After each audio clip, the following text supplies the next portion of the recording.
On the sports field of Chuaning Number 1 High School in the Xinglong Empire, four mysterious glowing arrays stood before a line of teenagers eagerly waiting for their talent awakening.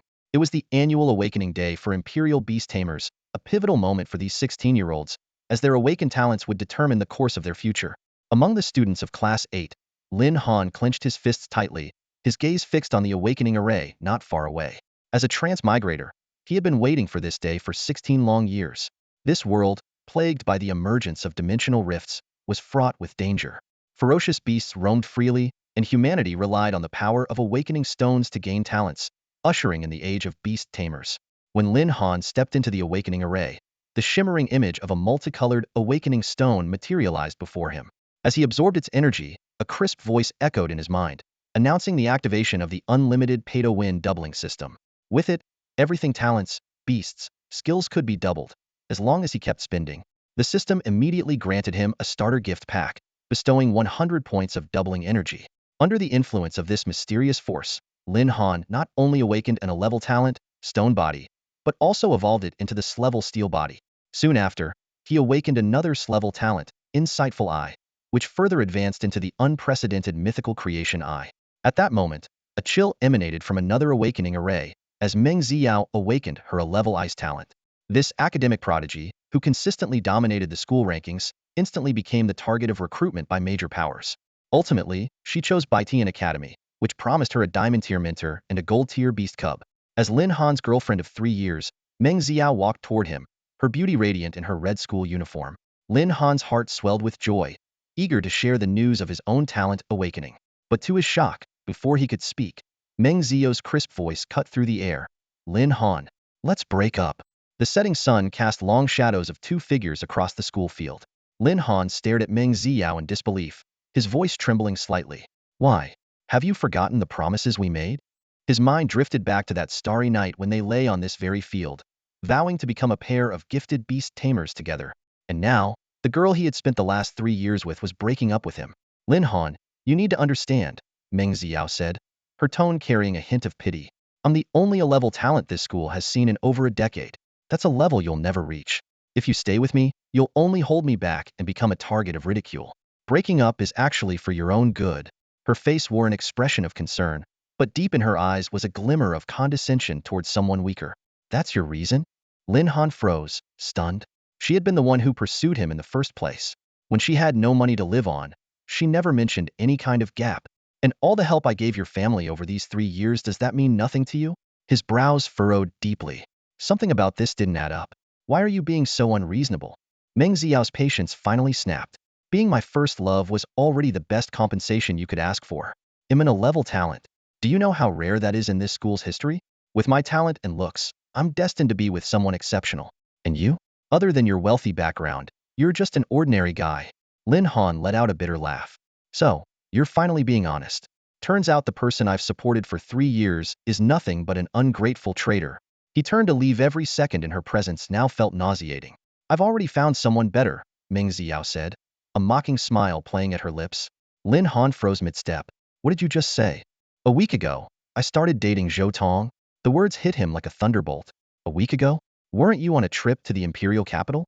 Lin Han's entire body shook. Who is he? Zhou Tong. Someone you could never hope to compare to. Whispers rippled through the nearby students. Zhou Tong? He's the top prodigy in Sioux City. An S-level talent who's already enrolled at Betrayal Academy. Wealthy, powerful, and leagues ahead of Lin Han. The pieces fell into place for Lin Han. You didn't break up with me earlier because you were afraid you wouldn't awaken any talent. You were keeping me as your backup plan, weren't you? This woman, so opportunistic, had made sure to secure 2 paths for herself before her awakening. Lin Han's gaze toward Meng Xiao instantly turned icy, all traces of emotion replaced by disgust. He sneered inwardly. Zhou Tong? Just in class beast tamer? Compared to me, he's nothing but trash. I just hope you won't regret today's decision in the future, Lin Han said coldly. At this moment, he even felt a bit relieved that he hadn't revealed his dual mythical talent, awakening to Meng Xiao right away. Being able to see a woman's true colors at a time like this was, in a way, a blessing. Meng Xiao lifted her chin haughtily. Regret? Someone like you, a nobody, has no right to make me regret anything. I've awakened in a class talent and gained admission to Betrayal Academy, and my fiancé Zhou Tong has an class Fire Raven descent talent. Meeting him made me realize I had never encountered a real gem before. Compared to him, you're nothing but a waste of time. From now on, I, Ming Xiao, will be the high branch you'll never reach. She thought to herself that if it hadn't been for her visit to the imperial capital a week ago, where she toured Baitian Academy and met Zhou Tong, she might have wasted her entire life stuck with someone like Lin Han. Becoming Zhou Tong's fiancée was a decision she'd never regret. Oh, sure, you're absolutely right. Lin Han sneered. You being Zhou Tong's high branch is indeed fitting. Congratulations to you both, Baitian's perfect pair of dog and bird. A match made in heaven. The moment those words left his mouth, Meng Xiao's face darkened, and even the Baitian Academy representative, who had been silently observing the exchange, looked visibly displeased. To him, Lin Han's Baitian dog and bird comment wasn't just an insult to the students but a blatant affront to the entire Baitian Academy. As the premier beast-taming institution in the Xinglong Empire, Baitian could not tolerate such disrespect. You, boy, watch your mouth, the Baitian representative snapped. Debate is fine, but no name-calling. Lin Han cast him a disdainful glance. My mouth, my words, what are you gonna do about it? I'm not joining your Baitian Academy anyway, so who I insult is none of your business. When Meng Xiao was insulting me earlier, why didn't you tell her to stop? Oh, that's right, it's because she's one of your students, so you turn a blind eye. What, everything Baitian does is flawless, huh? Even if you scrape off your hemorrhoids, I suppose you'd call it a luxury fragrance? This barrage of insults almost made the elderly Baitian representative choke with anger. His face darkened as he warned, young man, don't be so arrogant. Baitian is a member of the Academy Alliance. Even if you've awakened a talent, if you continue to insult Baitian, I can work with the Alliance to blacklist you. Academy Alliance? Lin Han scoffed. Since when does one school like Baitian represent the entire Alliance? Wow, your Baitian must think it's the center of the universe. Go ahead, blacklist me. If you don't, I might as well call you my son. These words thoroughly enraged the Baitian elder. He raised his hand and called out to the other Academy representatives in the area. Members of the Academy Alliance, hear me. Baitian Academy is willing to forfeit its recruitment rights for all A-class or higher talents in exchange for the authority to blacklist this student. The other Academy representatives inwardly cursed this old fox, knowing full well that Baitian hadn't seen another A-class talent in over a decade, and the one they did get had already been claimed. This so-called sacrifice was meaningless. Still, they chose to side with Baitian. Phoenix Academy agrees. Ice Dragon Academy agrees. Dark Lin Academy agrees. No one spoke up for Lin Han. After all, this arrogant student had offended Baitian, and no one wanted to stick their neck out for him. With the unanimous decision of the Academy Alliance, it was now official no matter what kind of talent Lin Han awakened, no academy would ever admit him. Looking at the group before him, Lin Han let out a mocking laugh. With short-sighted people like you in charge of admissions, it's no wonder your academies are mediocre at best. An alliance like this? Not worth joining anyway. At that moment, a loud voice suddenly rang out from the crowd. What a brave young man. Standing up to authority like that impressive. If it were me, I'd have slapped that woman across the face a long time ago. The head of Baitian Academy was furious upon hearing this and was about to explode in anger. However, as soon as he saw who had spoken, his anger immediately dissipated. It turned out to be none other than the head of the Military Academy. The Military Academy, being directly under the jurisdiction of the military, was outside the control of the Academy Alliance, and even Baitian had no authority over it. The Military Academy was known for its independence and strictness. Most beast tamers avoided it like the plague. For one simple reason, it was too grueling. With its militarized training, ironclad discipline, and the frequent loss of students during missions, it wasn't for the faint of heart. During recruitment seasons, other academies would eagerly try to poach talented students who showed interest in the Military Academy, offering them enticing benefits. As a result, the Military Academy relied on its rigorous training to transform ordinary students into elites. At this moment, the head of the Military Academy stepped forward, clearly admiring Lin Han's unyielding character. Though the old man from Baitian didn't dare to offend the Military Academy, he still had enough bravado to throw his weight around in front of Lin Han. With a smug expression, he declared, Lin Han, you're officially blacklisted. Lin Han, hearing this, was utterly unimpressed and even let out a mocking laugh. Blacklisted? What a joke. Let me tell you something, you're the ones being blacklisted. I, Lin Han, have blacklisted your entire Academy Alliance. His words sent the crowd into an uproar, followed by bursts of laughter and ridicule. Has this kid lost his mind? Someone jeered. Meng Xiao watched coldly, a sneer of disdain curling her lips. In her eyes, Lin Han, blacklisted by the Academy Alliance, was destined for mediocrity, even if he had awakened a talent. She stepped forward, her tone laced with scorn. Lin Han, you worthless nobody. Even if you've awakened a talent, it must be pathetic. You're doomed to be ordinary. They'll always trample you underfoot. while you'll be stuck in some corner, barely scraping by. Lin Han burst into laughter, clutching his stomach. A low talent? Who told you my talent is low? Still so arrogant. Meng Xiao scoffed. Awakening instructor, please announce Lin Han's awakening results, so this loser can face reality. The awakening instructor, suddenly reminded of her duty, checked the results. Her expression froze as she stared at the data. She rubbed her eyes and double-checked the results multiple times. Finally, her voice trembled as she made the announcement. Rank, talent iron body. Senior class 8, Lin Han. The entire venue fell into a stunned silence before erupting into a deafening uproar. Rank talent? The only top-tier talent in the entire school appeared in an ordinary class? The heads of the various academies were dumbfounded, while the face of Baiyan's head turned from red to pale green. He had just sacrificed an rank talent for the sake of an rank one. Meng Xiao, on the other hand, was utterly incredulous. She grabbed the awakening instructor hysterically. Check again. It's Lin Han we're talking about. How could he possibly have an rank talent? Lin Han watched her meltdown, a smirk of disdain spreading across his face. You're right about one thing, I don't just have one rank talent. Isn't that right, awakening instructor? All eyes immediately turned toward the awakening instructor. Mr. Awakening cleared his throat nervously, his expression uneasy as he spoke. I wasn't finished. Lin Han, in addition to his rank talent, the iron body, also possesses another talent, an eye for insight, which is suspected to be rank as well. The moment his words fell, the entire arena descended into an eerie silence. Every face froze in shock, their expressions a mixture of disbelief and awe. Was this real? A student from an ordinary class not only awakened dual talents, but both were rank? The director of Betrayal Academy turned pale as if struck by a heavy blow. His face shifted from green to white in an instant as the realization Doneth had made a grave mistake. He had let a once-in-a-century prodigy slip through his fingers. The other academy representatives glared at the Betrayal director with eyes that practically burned with fury.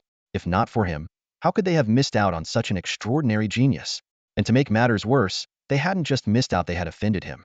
According to the rules of the Academy Alliance, top-tier talents could have rotated across academies, but now, Lin Han turned his gaze toward Meng Xiao, a faint smirk tugging at the corner of his lips. I seem to recall you mentioning your new boyfriend is also rank? Looks like rank talent isn't as rare as I thought. Meng Xiao's face turned ashen. She bit her lip and hurried forward, stammering, Teacher, wait. Lin Han's other talent is only suspected to be rank. It's not confirmed. Slap. The sound echoed sharply as the Betrayal director shot up from his seat and delivered a resounding slap across Meng Xiao's cheek.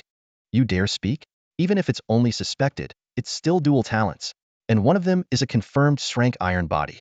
Do you know what beast tamers fear most? Close combat. With the iron body, his potential is limitless. The old man struck her several more times before grabbing her by the hair, forcing her to kneel before Lin Han. Then he dropped to his knees himself with a loud thud. Lin Han, I was blind to your brilliance. Please, forgive me. Join Betrayal Academy, I beg you. The other academy representatives, seeing this, immediately surged forward in a frenzy. Come to Ice Dragon Academy. Full scholarship, private apartments, and unlimited training resources at your disposal. Darklin Academy offers better. A top-tier diamond-level mentor for unknown guidance. Our academy's president will personally teach you, and we'll throw in as many beauties as you like, no strings attached. Lin Han scoffed, shaking his head. No thanks.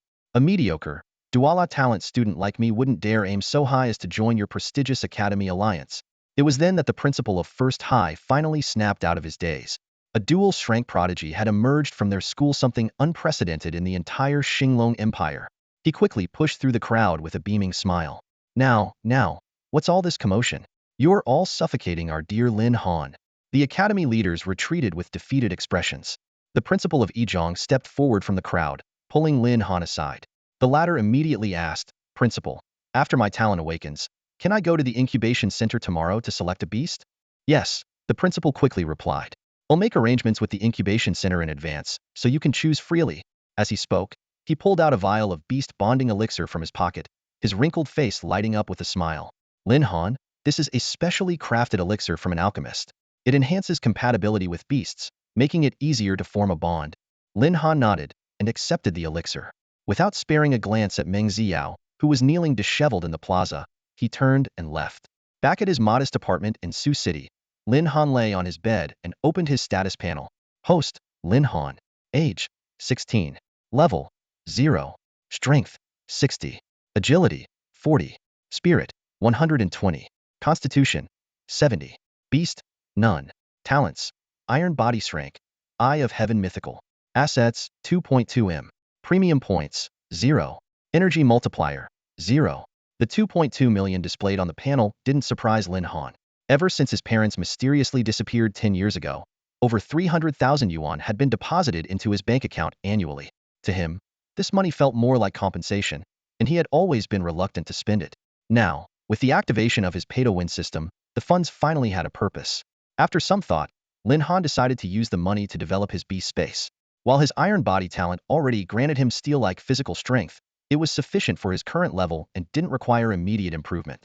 The beast space serves as a domain for beast masters to store, nurture, and provide rest for their beasts. Its quality directly affects the growth rate of the beasts. As a newly awakened beast master, establishing and enhancing his beast space was his top priority. Sitting cross-legged on the floor, Lin Han closed his eyes and focused. Using his two talents as a foundation, he began the process of creating his beast space. Within a mere 10 minutes, he succeeded. However, upon opening the space, he noticed something unusual. It was a circular, pitch-black area roughly 100 square meters in size, far exceeding the expectations for a beginner. Typically, a beast master with Frank talent could only create a beast space the size of a household refrigerator. System, I want to double my beast space. What's the process? The system responded instantly. Every 100,000 yuan can be exchanged for 10 premium points. Premium points can be converted to energy multiplier at a 1-to-1 ratio. The first doubling requires 30 points of energy multiplier. Would you like to convert your funds into premium points and proceed with the doubling? Yes. Ding. All funds have been converted into premium points. First doubling initiated, consuming 30 points of energy multiplier. Congratulations, host. Your beast space has successfully doubled, and a unique enhancement has been unlocked. Enhancement? Lin Han's heart leapt with excitement. Lin Han eagerly dove into the details of the beast space's enhancement attributes. When his eyes landed on Exclusive Boost 1, Accelerated Growth, they lit up with excitement. Beasts within the space could grow at 5 times the normal rate. This meant 1 day of training here was equivalent to 5 days for others, and a year in this space could rival 5 years of progress for an ordinary trainer. Double it. Keep doubling until we can't anymore. Lin Han commanded with bold determination. The system immediately responded. Ding. 60 energy points consumed. Beast space successfully doubled, gaining 1 exclusive boost. Ding. 120 energy points consumed. Beast space doubled again, gaining another exclusive boost. Ding. Insufficient energy for a third doubling. Host is advised to accumulate more assets to exchange for energy points. After draining most of his remaining energy points, Lin Han was thrilled to discover that the beast space had undergone a complete transformation. Its area had expanded to approximately 800 square meters, comparable to a luxurious villa. But what truly exhilarated him were the 2 newly unlocked exclusive boosts. Boost 2, Negative State Removal. Any beast returning to the space would instantly have all negative statuses erased and injuries rapidly healed. Whether it was freezing, burning, dizziness, curses, sleep, or poison, this ability could effortlessly neutralize them. For other beast trainers, this was nothing short of a divine skill practically unattainable. Boost 3, Potential Enhancement. Beasts within the space could temporarily gain 1 tier of increased potential. A bronze-level beast could wield silver-tier skills, and even supreme-tier beasts could attempt god-level abilities. As Lin Han basked in his newfound joy, the system chimed in with more news. Ding. The store is now open. Exclusive discounts available during the newbie period. The store's interface was dazzling, offering everything from mythical-grade items like the bloodthirsty worm god hatchling 50 billion energy points to more modest bronze-tier gear like the stink bomb 16 energy points. Equipment, skill books, tools, potions, every imaginable resource for beast trainers was on display. However, Lin Han's remaining 10 energy points were only enough to purchase a bronze-quality beast hatchling. Rather than rushing to buy, he decided to visit the Empire's Beast Hatching Center first. Every newly awakened beast trainer was entitled to 1 free contract opportunity. If he could secure a high-potential beast there, he could save his energy points for doubling enhancements instead. After all, every single energy point was worth a staggering 10,000 star dragon coins. Lin Han collapsed onto his bed, exhaustion washing over him as he quietly awaited the arrival of the next day. At dawn, after a quick and perfunctory morning routine, he followed the navigation system's directions to the Royal Beast Hatchery Center. The sight of the grand, opulent complex took his breath away. This was one of the few public welfare institutions in the Star Dragon Empire. Though he had heard of this place many times before, Lin Han had never visited it in person due to his lack of awakening. The entire center was adorned in gold hues, radiating an unmistakable sense of royal splendor. As he took his first step forward, A sudden notification rang in his mind. Ding! Congratulations, host, on triggering a random mission. Sign a contract with a royal beast. Successfully contract a beast to earn 100k coin points. Lin Han froze in his tracks. 100k coin points equivalent to 1 million star dragon credits. Without hesitation, he accepted the mission. As expected, the system always had a knack for revealing hidden tasks in the most unexpected places, and this time, the reward was astonishingly generous. With excitement bubbling inside him, Lin Han stepped into the hatchery's grand hall. The space was bustling with activity, packed with students from nearby high schools. This was no surprise, as the recent wave of awakening ceremonies had brought students flocking here. The Empire had promised to provide a free royal beast to every awakened student with talent. Of course, the quality of the beast one could receive depended on both innate talent and a bit of luck. Most high-talent students had already been pre-enrolled by prestigious beast academies. Those who came here were typically students with average abilities. In truth, with Lin Han's rare doubles-level talent, there was no need for him to visit in person. However, he had no desire to deal with the academy alliances. To outsiders, his decision seemed like a waste of his extraordinary gift. After all, if he ended up contracting a low-grade beast, he would have no one to blame but himself. Lindsay, a familiar, boisterous voice suddenly broke through his thoughts. Turning around, he saw a plump figure bounding toward him. Fat Cat, you're here to sign a royal beast contract too? Lin Han asked with a smile. The person affectionately nicknamed Fat Cat was Xue Wushuang, Lin Han's childhood best friend. The two had grown up together, though they didn't see each other as often now since Xue Wushuang attended a different school. Despite the teasing moniker, Xue Wushuang not only accepted it but embraced it with pride. Lindsay, your big moment is the talk of the town. Fat Cat exclaimed with uncontained excitement. A doubles talent awakener name is all over the Sioux City forums. People are calling you a once-in-a-generation genius. The future of Sioux City rests on your shoulders. There wasn't a trace of envy in Fat Cat's eyes, only genuine happiness. Over the years, Lin Han had few friends besides Fat Cat.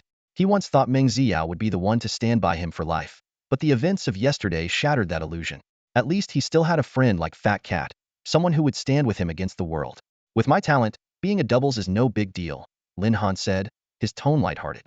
Oh, listen to you acting all modest now, Fat Cat teased, but his expression quickly turned serious. About Meng Xiao I heard everything. Don't let it get to you. I always knew she wasn't good for you. At least now you've seen her true colors. Lin Han gave an awkward chuckle, surprised that the incident had spread even to Fat Cat's school. Students might not always show enthusiasm for studying, but their passion for gossip never wanes. At this moment, a dramatic piece of news is spreading like wildfire across Ningchuan First High School. A bombshell about the awakening ceremony. A so-called heartbreaker broke up with her boyfriend, only to discover that he turned out to be a rare genius with dual-grade talents, leaving her utterly humiliated on the spot. Lin Han listened to the chatter around him and sighed deeply in resignation. Wasn't this essentially the entire Sioux City finding out that had been cheated on? However, on second thought, at least Meng Xiao's current situation was even more embarrassing. That realization gave him a small sense of balance. Focus on the path, not the woman, and the sword will naturally be divine. Lin Han muttered with a wry smile. Well said. Fat Cat clapped Lin Han on the shoulder, a sly glint in his eyes. In a few days, I'll take you to heaven on earth for a proper introduction to the high life. It's the most prestigious entertainment venue in the Star Dragon Empire, and even the branch in Sioux City is only accessible to the wealthy and elite. Let's go pick our beasts first, Lin Han said, sidestepping the comment. Before he could say more, Fat Cat had already slung an arm around his shoulder, steering him forward. By the way, what talent did you awaken? Lin Han asked curiously. Grade talent Berserk. Fat Cat puffed out his chest with pride. It's not as impressive as your dual grade talents, but I definitely won't hold you back. Lin Han nodded in acknowledgement.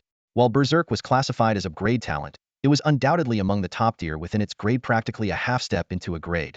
Despite his carefree demeanor, Fat Cat was undeniably a genius from second high school.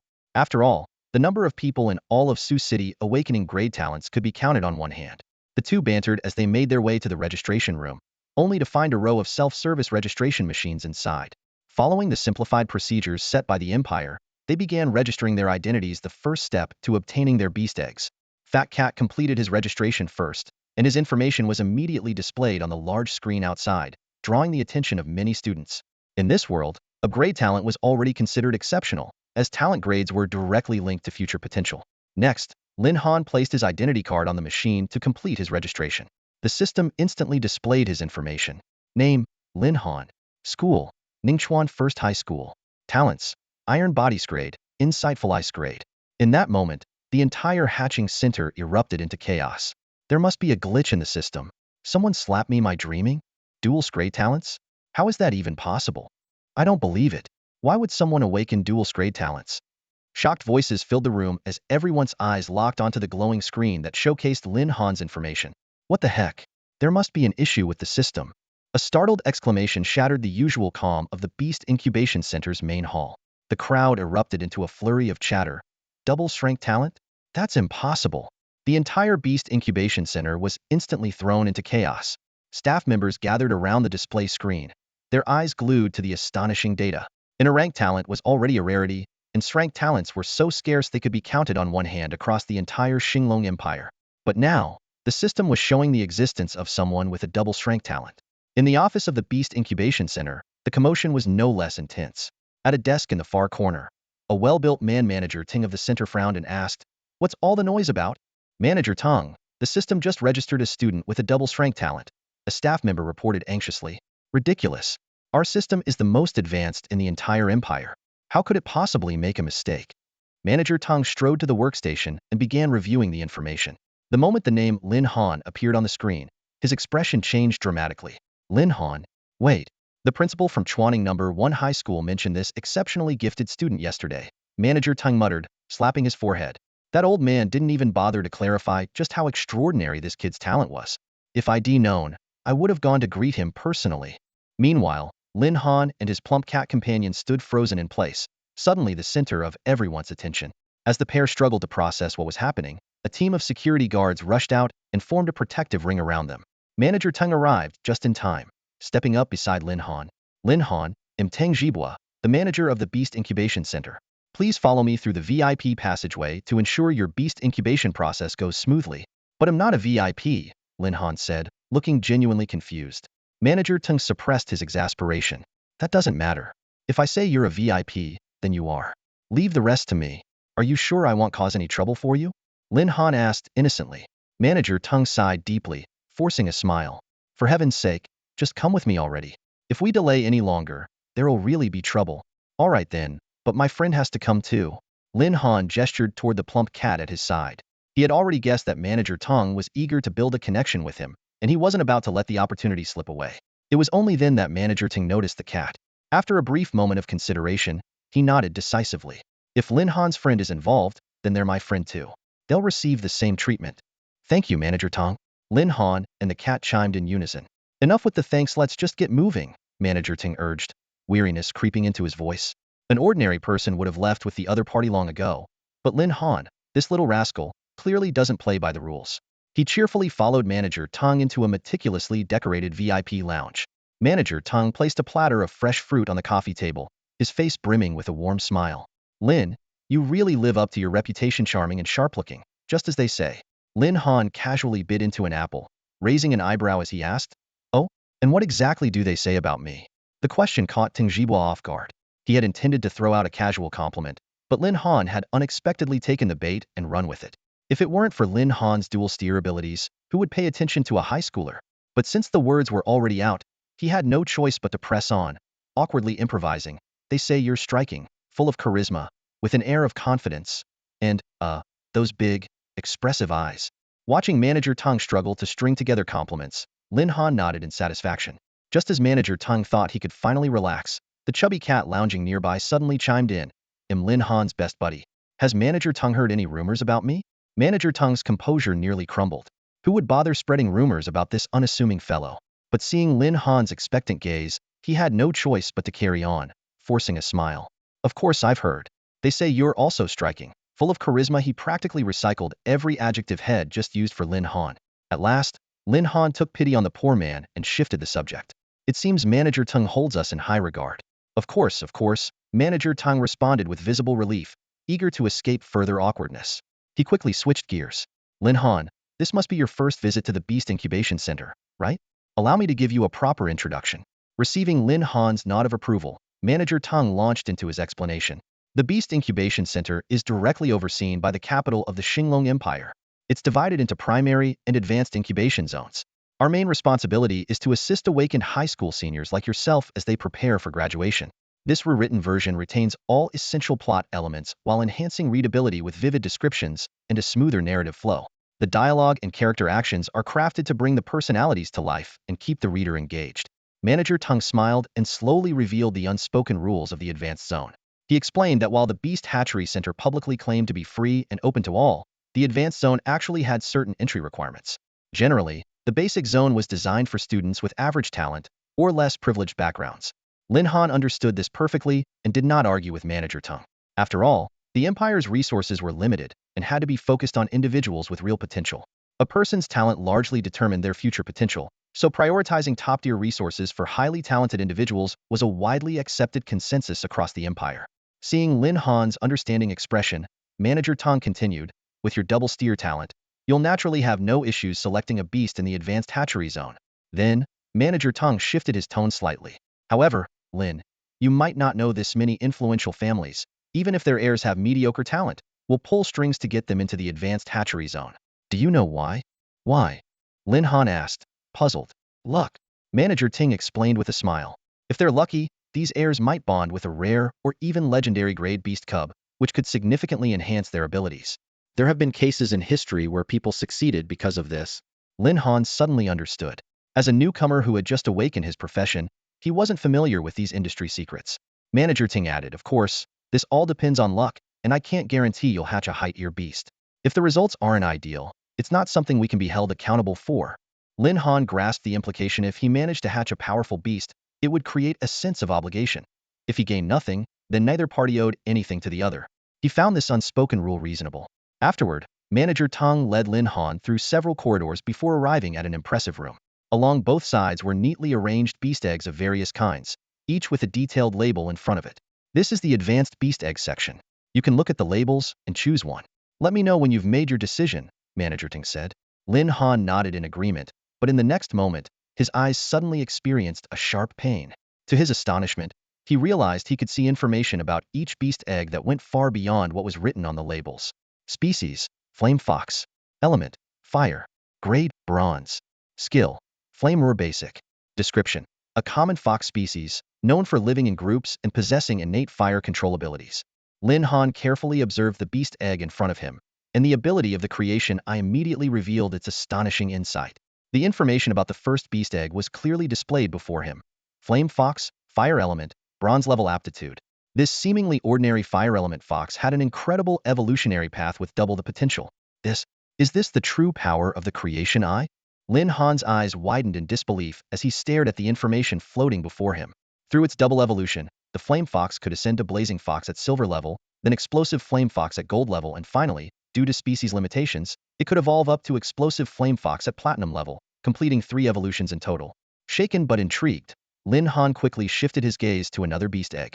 Once again, the creation eye activated, revealing that this was a gale wolf, wind element, also bronze level aptitude. This species of pack-dwelling wolves was naturally gifted with the ability to manipulate hurricanes. Similarly, it possessed the potential for 3 double evolutions, progressing from gale wolf to storm wolf at silver level, then tempest wolf at gold level, and ultimately reaching berserk storm wolf at platinum level. With growing anticipation, Lin Han began to meticulously inspect the entire advanced incubation facility. However, reality soon dampened his excitement. While the facility did contain a small number of silver-level beast eggs, their aptitudes were generally unimpressive. Even with double evolution, their potential would only reach rare or epic levels, with a maximum growth ceiling at platinum or diamond levels. This is just too disappointing. Lin Han frowned deeply, his heart filled with frustration. With such a powerful ability as the creation eye, how could he settle for such ordinary beasts? His goal was nothing less than obtaining a beast with legendary level aptitude. Determined, Lin Han continued to scrutinize each beast egg one by one. Yet the results were disheartening. Among dozens of beast eggs, not a single one could break past the diamond level limit, all capped at platinum level. Just then, Manager Ting approached enthusiastically, saying, Lin, if you've got your eye on any particular beast egg, just let me know, and I'll bring it over for you right away. Faced with Manager Tung's urging, Lin Han maintained a calm and composed demeanor. He was well aware that the beasts in the advanced zone were far from meeting his expectations. Hastily making a choice here would only waste this rare opportunity. At that moment, Manager Tung gestured to a nearby staff member. Shortly after, the staff member approached, holding a beast egg that was entirely blood red in color. Lin Han was slightly taken aback, and soon the information about the egg appeared before his eyes. Species: bloodthirsty bear, fire element. Grade: silver level. Skill: berserk basic. Trait: solitary by nature, does not live in groups, combat power doubles when in danger. Evolution path: first stage, frenzied blood bear, gold level. Second stage, hell bear, platinum level. Third stage, earthshatter bear, diamond level. Species limit: the quality of this bloodthirsty bear egg was indeed significantly higher than the ones Lin Han had seen earlier. However, it still fell short of his standards. A beast with a maximum limit at the diamond level would be too restrictive for the path he envisioned for his future. Lin Han, this was specifically entrusted to us by the principal of Ningchuan First High School, Manager Tang said, looking reluctant. This beast egg is among the finest we have here. If it weren't for you, I wouldn't have even considered taking it out. Manager Tang felt a sense of pride, convinced that this gesture would surely impress Lin Han. Indeed, this bloodthirsty bear egg was a treasure in the Beast Incubation Center, and many had sought to purchase it only to be turned away. His decision to present it now was due to both the principal's request and Lin Han's extraordinary talent. Helping Lin Han might even lead to a favorable connection in the future. No rush, Manager Tang. I'd like to take a look at the basic zone first. Lin Han's calm response left the crowd momentarily speechless. What did you just say, Lin Han? Are you serious, Lin? Amid the astonishment of those around him, Lin Han remained composed. I'm serious. I just want to take a look at the basic zone. Manager Tang was momentarily stunned before hastily trying to clarify. Lin Han, perhaps you didn't fully understand my introduction earlier. I can go over it again if needed. No need, really, Lin Han replied with a faint smile. I understood everything clearly. I just want to check out the basic zone. It doesn't mean I'll necessarily choose something from there. The basic zone has nothing worth seeing. The beasts there can't even hold a candle to the ones in the advanced zone. This bloodthirsty bear egg alone completely outclasses everything in the basic zone. Manager Tang said anxiously, worried that Lin Han might actually choose a beast from the basic zone, which would be a waste of his rare doubles-level talent. It's fine. Let's just take a look, Lin Han insisted. The beasts in the advanced zone had bloodlines that were far too limited, offering him no real benefit for his future growth. He wanted to try his luck in the basic zone. Who knows? He might find a beast egg with even greater potential. If not, this bloodthirsty bear egg could still serve as a backup option. Lin, think this through. Fat Cat chimed in, unable to stay silent. Signing a beast contract is no trivial matter. Even though Fat Cat had known Lin Han for a while, he hadn't expected anyone to pass up the advanced zone in favor of the basic zone. I never said I'd definitely choose something from there, Lin Han said with a helpless smile. I just want to take a look. In the end, Manager Tang had no choice but to relent. Well, if that's what you want, Lin Han, we'll accompany you to the basic zone. Manager Tang looked at the stubborn young man standing before him and shook his head helplessly. He knew Lin Han's personality all too well. Once he set his mind on something, not even a herd of oxen could pull him back. Sorry to trouble you, Manager Tang, Lin Han said with an apologetic smile. No trouble at all. It's my honor to assist you, Lin Han, Manager Tang responded cheerfully. A group of people then set off in an impressive procession toward the lower tier zone. Upon arrival, Manager Tang gestured with a polite please motion and said, Lin Han, this is the lower tier zone. Since you're interested, feel free to take a look around. Inwardly, though, he thought to himself that the stark difference between the beasts here and those in the higher tier zone would surely become apparent to Lin Han soon enough. After thanking Manager Tang, Lin Han began carefully inspecting the surrounding beast eggs. The other staff exchanged puzzled glances, their eyes filled with confusion. Why would such a talented individual waste his time in the lower tier zone?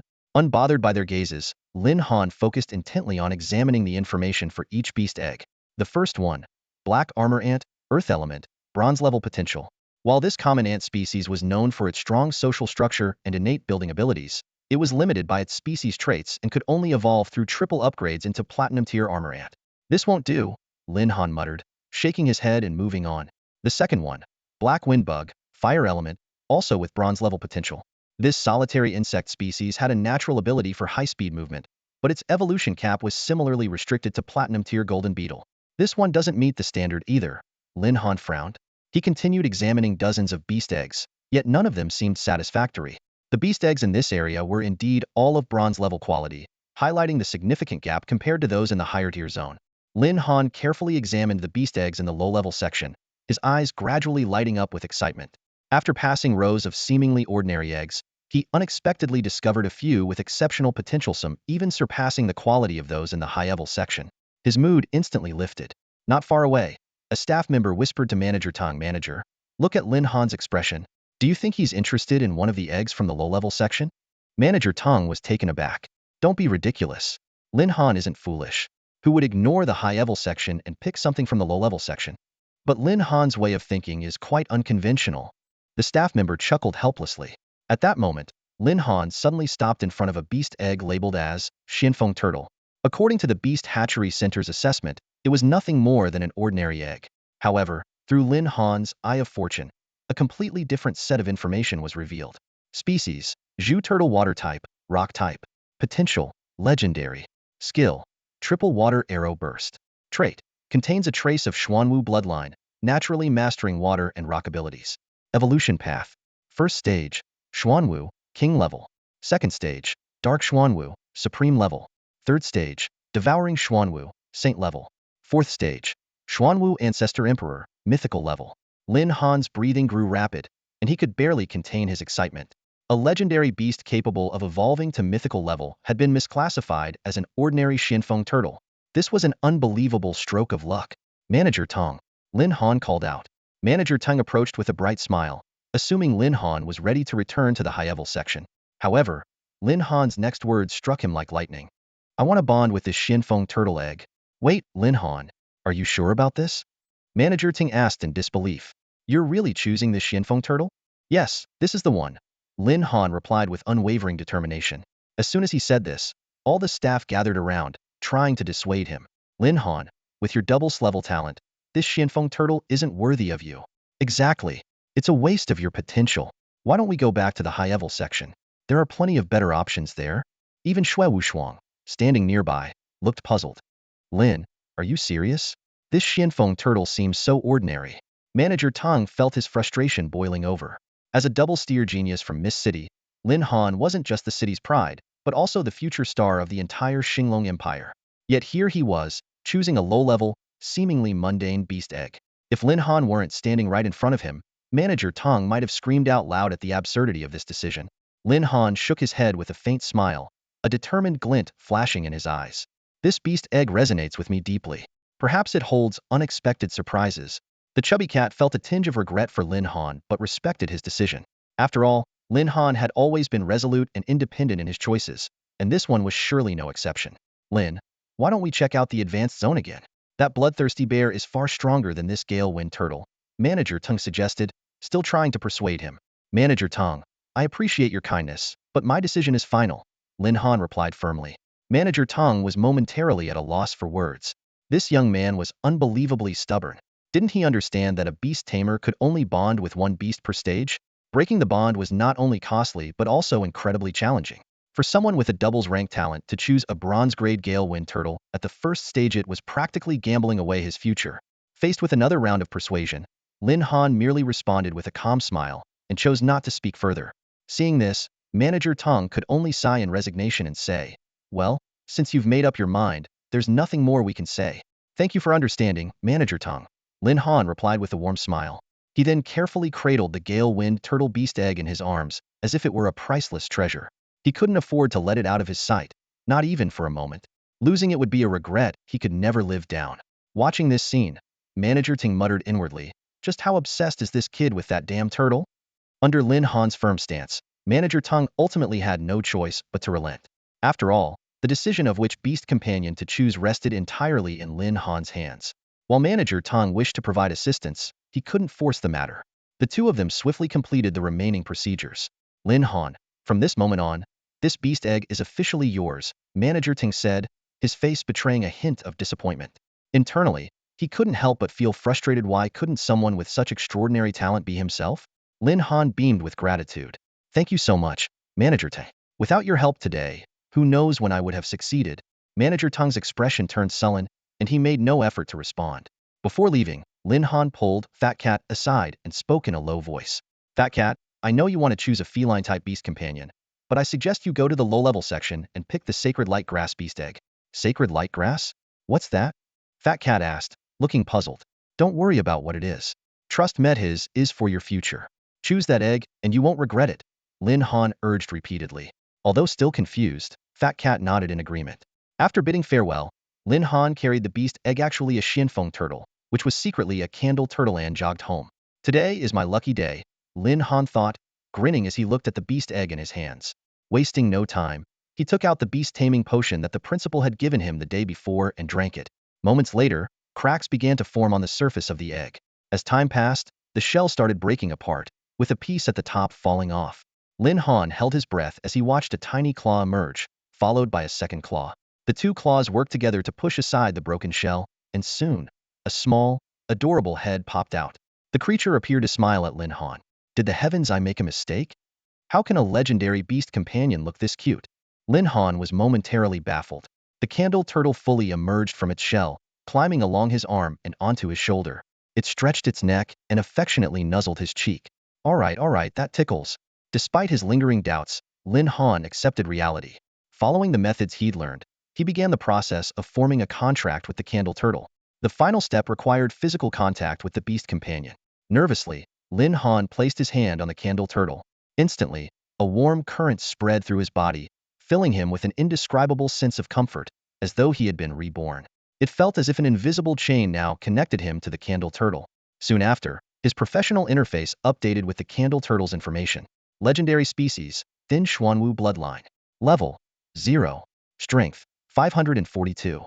Agility, 520. Spirit, 510. Constitution, 586. Skills, triple water arrow, diamond wall. Is it really this easy to form a contract? Lin Han stared at the interface, brimming with excitement. From this moment on, he was officially a beast tamer fulfilling a dream he'd pursued for years. In this world, where strength determined one's status, power was the only way to establish oneself. A system notification chimed in. Ding. Random mission, form a beast contract completed. Reward, 100 gold points. Lin Han checked his professional interface. Host, Lin Han. Age, 16. Level, 0. Strength, 60. Agility, 40. Spirit, 120. Constitution, 70. Beast Companion, Candle Turtle Level 0. Talents, Iron Body S rank, Heaven's Eye Mythical rank. Assets, 100 gold points, 0 energy multiplier. While the 100 gold points worth millions of Star Dragon coins were a pleasant surprise, what truly shocked Lin Han were the Candle Turtle's attributes. Despite also being at level 0, the Candle Turtle's stats exceeded 500 across the board, more than 5 times his own. Its constitution, nearing 600, was 8 times his. This is insane. Even with Lin Han's self-proclaimed exceptional talent, he couldn't help but marvel at the gap between humans and beast companions. Perhaps it was due to the Candle Turtle's Xuanwu bloodline? Regardless, the disparity left Lin Han feeling a touch dissatisfied. Lin Han carefully pondered the situation with his Zhu Gui. As his contracted beast, although its level wasn't particularly high, it possessed 2 basic skills, one offensive and one defensive. That should be more than enough to handle any potential dangers in his current realm. More importantly, with the system at his disposal, as long as he had enough premium points, he could buy any skill book he desired. Feeling a surge of excitement, Lin Han opened the shop interface. However, when he saw the price for upgrading Zhu Gui's potential, he couldn't help but gasp 999 premium points. That translated to a staggering 99,990,000 Star Dragon coins. Just raising its talent to the king level was this costly, let alone aiming for even higher tiers. That much money? Forget the next life, I wouldn't earn that in several lifetimes. Lin Han muttered to himself. He decided to focus on completing system tasks for now to accumulate more premium points. After some consideration, he ultimately purchased a beast upgrade material for 60 premium points. With the remaining 40 points, he bought a Silverder skill book, Ice Blade. Considering Zhu Gui's ability to manipulate both earth and water elements, this skill seemed like a perfect match. Inside the beast's space, a glowing blue energy orb hovered in the air, faintly revealing the shadow of an ice blade within. Lin Han guided the orb toward Zhu Gui, watching as it merged seamlessly into the beast's body. After a brief moment of stillness, Zhu Gui's information panel updated to show the new skill learning successful. Next, Lin Han fed Zhu Gui the upgrade potion. Its level began rising rapidly, level 1, level 2, level 3, until it finally stopped at level 9. Its updated stats were as follows. Strength, 1842. Agility, 1520. Spirit, 1410. Constitution, 1986. This growth rate, Lin Han marveled. But considering Zhu Gui's Xuanwu bloodline and legendary grade potential, such rapid development wasn't entirely unexpected. As he started envisioning the mythic level power Zhu Gui might achieve in the future, his phone suddenly rang. Fat cat? We just parted ways, and he's already calling? Though puzzled, Lin Han answered the call. Hello, what's up? Fat cat, what's going on? Lin Han asked curiously. On the other end of the phone, Fat Cat's voice came through. almost breaking with excitement. Lindsay, you're a genius. I was hesitating between a few feline-type beasts, but I took your advice and went with the holy light grass. Guess what? It turned out to have epic-level potential. I never dreamed my first beast would have such high potential. Hearing his friend's barely contained excitement, Lin Han couldn't help but smile. If you're that grateful, just treat me to a meal sometime. Of course. Not just one meal, 10 meals if you want. Fat Cat replied enthusiastically. Lin Han had been worried that his childhood friend, who was obsessively fond of cats, might pass up the holy light grass. After all, Fat Cat's love for cats bordered on obsessive. Sometimes, Lin Han even suspected that if Fat Cat had to choose between saving him or a cat, the cat might win without hesitation. But now, it seemed his worries were unnecessary. This holy light grass was one of the rarest things he'd seen in the lower tier zones, second only to the candle turtle. Missing out on it would have been a massive loss. Hey, Lindsay, Fat Cat suddenly asked, what kind of beast did you awaken? With your sharp eye, if you let me have an epic-level holy light grass, your beast must be even more incredible, right? Lin Han had no intention of hiding it. After all, Fat Cat was the person he trusted the most. It's alright, just a legendary level candle turtle. Just a little better than yours. Oh, that's not bad. Wait, legendary level? Fat Cat's voice went from calm to shocked, then to a foolin' scream. What the heck, Lindsay? I've never even seen a legendary level beast in my life. This is insane. Give me a moment, I feel like my worldview is collapsing. Listening to Fat Cat's incoherent rambling, Lin Han chuckled wryly. It's not that big of a deal. It's just a legendary level beast. You have an epic level one, don't you? He thought about mentioning that his candle turtle had already reached level 9, but seeing how Fat Cat was reacting, he decided to keep it to himself for now. No need to scare the guy out of his wits. How is that the same? Fat Cat exclaimed, still worked up. Do you know how many people go their entire lives without signing a single legendary level beast? No wonder you turned down the bloodthirsty bear egg the principal offered you.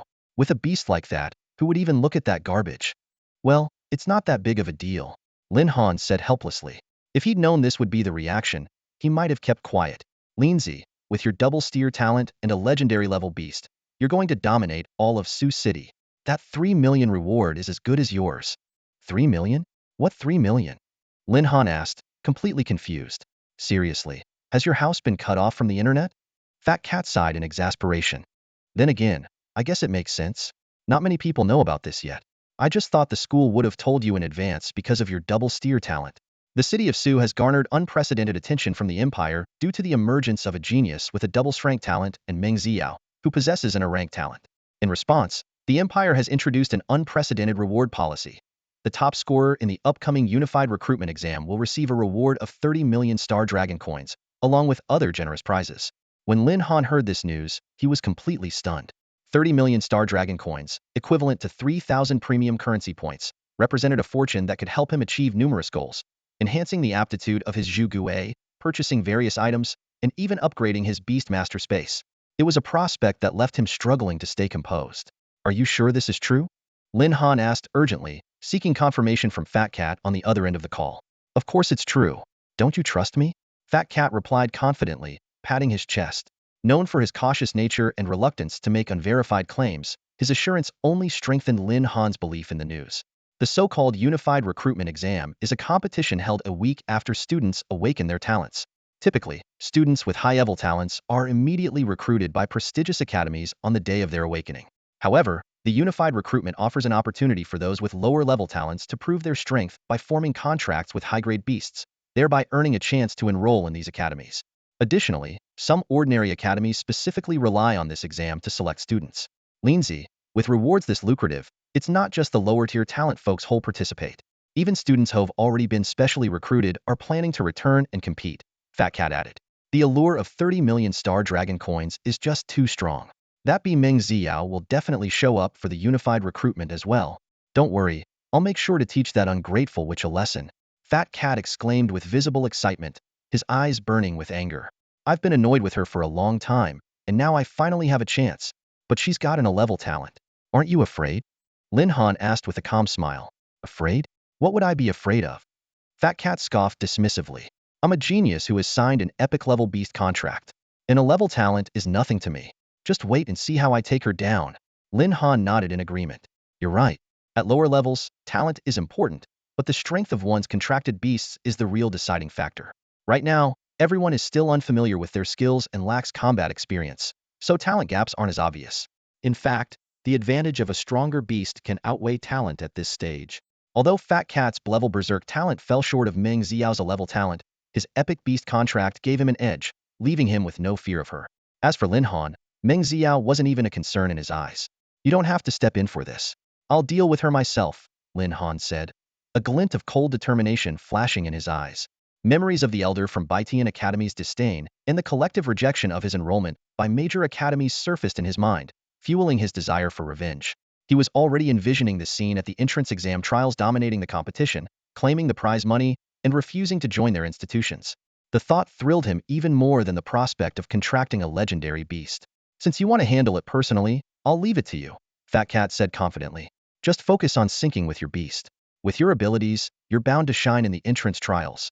Of course, Lin Han replied with a slight smile. Fat Cat chuckled.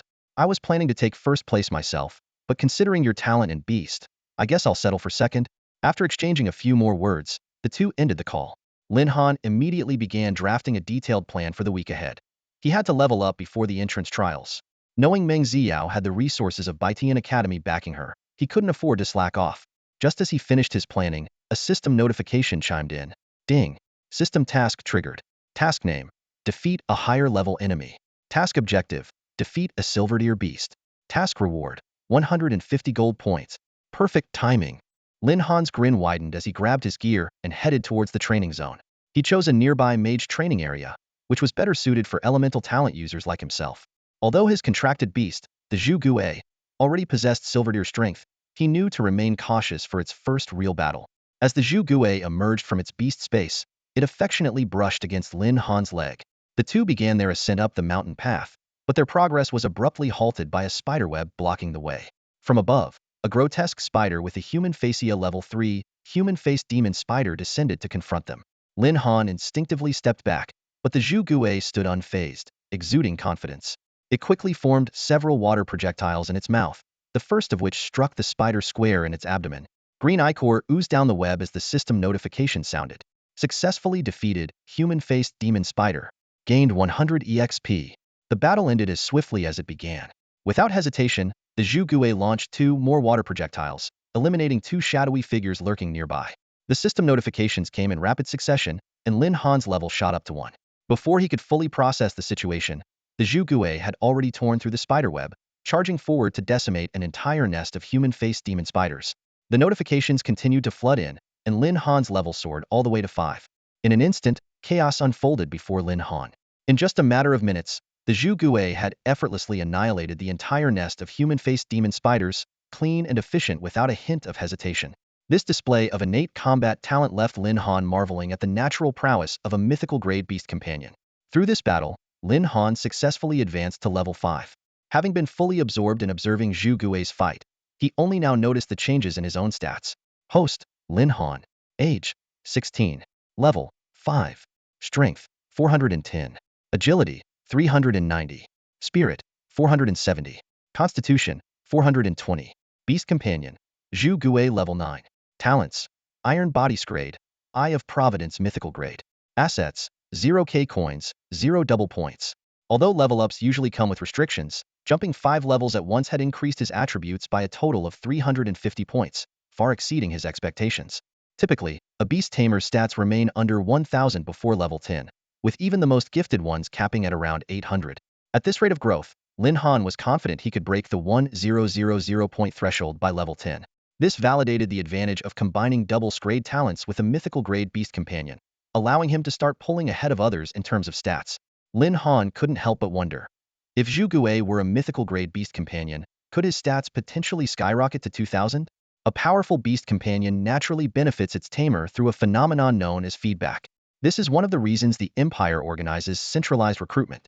Even those with mediocre talents can compensate for their shortcomings by contracting with a high-quality beast companion. While the upper limit of improvement is restricted, individuals with such potential remain valuable assets for the academies, given how rare high-level beast tamers are. At this moment, Zhu Gui strutted back to Lin Han with a satisfied expression. For the beast, this battle was undoubtedly a resounding victory, and Lin Han made sure to offer some well-timed praise. The pair pressed onward, venturing deeper into the training zone. While this area wasn't a dungeon, it had developed into a mature ecosystem. The further they went, the stronger the beasts became. The so-called training zones were regions where the Empire's elites had either captured ferocious beasts or designated areas with established food chains, creating a controlled environment for low-level beast tamers to train safely. As long as they avoided barging into high-level areas, tamers were generally not in danger. Suddenly, Zhu Gui froze, its posture tense with alertness. Lin Han immediately understood that danger was near. In the next moment, Zhu Gui let out a low growl toward the front, and Lin Han's eyes followed its gaze. The Eye of Providence promptly revealed the details. LV7 marked python. Species: green-scaled serpent. Grade: bronze. Traits: capable of releasing potent venom. Even silver-deer tamers must approach with caution. The marked python was concealed in the trees, its unique skin camouflaging it perfectly. Without the Eye of Providence, even Lin Han would have struggled to notice its presence. He couldn't help but admire how seamlessly Zhu Gui's instincts and the Eye of Providence worked together to uncover hidden threats. Stay sharp, this thing's venom is strong. Don't get hit, Lin Han warned. While he didn't see the python as a significant threat and doubted its bite would be fatal, caution was always wise. Just as Zhu Gui was preparing to charge in, Lin Han abruptly called it to a halt. If they're toxic, then avoid a hidden clash. Lin Han's lips curled into a confident smile as he decided to execute the strategy he had just devised. Zhu Gui, Ice Blade. At Lin Han's command, a chilling aura began to emanate from Zhu Gui's body. The cold air quickly condensed in midair, forming a razor-sharp ice blade. The patterned python coiled around the tree seemed to sense the looming threat of death. Its massive body began to slowly uncoil from the trunk. Trying to escape? Not a chance. Slash. Lin Han roared. If it weren't for Zhu Gui's extraordinary perception and the ability of the Eye of Creation, he might have already fallen into this venomous snake's trap. Now, he wouldn't let it get away. Zhu Gui immediately obeyed its master's command, guiding the ice blade to slice through the air, targeting the python's vital point. Even though the python had been on guard, it couldn't evade in time and was severed into two halves by the ferocious strike, its blood spraying into the air. The system chimed in promptly. Successfully killed the patterned python. Experience 880. You have leveled up to LV6. All attributes increased by 130. Level 6. Lin Han exclaimed with a hint of excitement as he opened his attribute panel to check. Host: Lin Han. Age: 16. Level: 6. Strength: 540. Agility: 520. Spirit: 600. Constitution: 550. Beast Companion: Zhu Gui LV9. Talents: Iron Body Strength. Eye of Heaven Mythical. Assets: 0. Gold points: 0. Energy multiplier: 0. This solidified Lin Han's determination even further. With each level up, his attribute boosts became more significant. By the time he reached level 10, he might even break through the 1000 point threshold. He suddenly remembered the talent called Self-Control in the system's shop. This ability allowed the user to gain freely distributable attribute points with each level up. Although it had seemed expensive at the time, he hadn't paid much attention to it. But now, it was clear that this was an invaluable investment. Once he saved up enough gold points, he was determined to purchase this talent. It would be a game changer for his strength. Just then, another system notification appeared. Zhu Gui has leveled up to LV10. Lin Han froze for a moment. He recalled what he had learned in class. Beast companions indeed shared experience points with their masters, allowing them to grow alongside. Every 10 levels marked a critical threshold, signifying a qualitative leap. The higher the level, the more pronounced the difference between each level would become. As the teacher had said, with each advancement in realm, the gap between levels would grow into an insurmountable chasm. Watching the smooth progression of Zhu Gui's upgrade, Lin Han couldn't help but feel a surge of joy. He immediately checked Zhu Gui's detailed stats. The legendary class Zhu Gui, with traces of Xuanwu bloodline, showcased astonishing attribute strength, 2014, agility, 2000, spirit, 1685, constitution, 2154. Achieving such incredible stats at just level 10 left Lin Han marveling at the stark differences in growth between beasts and beastmasters. Beastmasters' attribute growth followed a fixed allocation rule per level, whereas beasts were far less predictable. Despite lacking a standardized growth pattern, they still adhered to unique underlying principles. Zhu Gui breaking the 2,000-point attribute threshold at level 10 was truly extraordinary. Lin Han knew that without his dual-grade and mythic-grade talents, it would have been nearly impossible to form a contract with such a legendary beast. After all, as far as he knew, no one had ever secured a legendary class beast as their first companion. Just as Lin Han was about to leave, a flash of blood-red light caught his attention. Approaching to investigate, he found a piece of equipment, a pair of blood gloves. Grade: bronze. Type: offensive gloves. Special effect: paralysis effect. Against bronze-level opponents, 8 seconds of paralysis. Against silver-level opponents, 5 seconds of paralysis. Effect diminishes with the target's strength. The discovery made Lin Han's breath quicken with excitement. As a piece of equipment with a built-in paralysis effect, its value was self-evident. For a bronze-level beastmaster, gaining an 8-second advantage against an unsuspecting opponent could easily turn the tide of battle. While certain specialized equipment might reduce the paralysis effect, such items were rare at lower levels. Even against a silver-level opponent, a 5-second paralysis window could prove decisive. Lin Han could already foresee the impact this equipment would have in the upcoming National Beastmaster Tournament. Though his strength might not necessitate relying on such gear, selling it could easily fetch hundreds of thousands, if not millions, of Xinglong coins. Carefully storing the blood gloves, Lin Han turned his gaze toward the silver-level training zone. With a level 10 Zhu Gui by his side, he felt confident about venturing into this higher-level area. As he reached the entrance, a prominent warning sign came into view. Warning: beasts below level 10 should not enter. Beastmasters below level 15 should proceed with caution in deeper areas. Confirming he was in the right place, Lin Han strode forward with Zhu Gui. However, he remained vigilant, knowing the level disparity here was greater than before and would require extra caution. As they entered the leveling zone, the Zhu Gui candle turtle remained vigilant, constantly scanning its surroundings and staying glued to Lin Han's side without straying even an inch.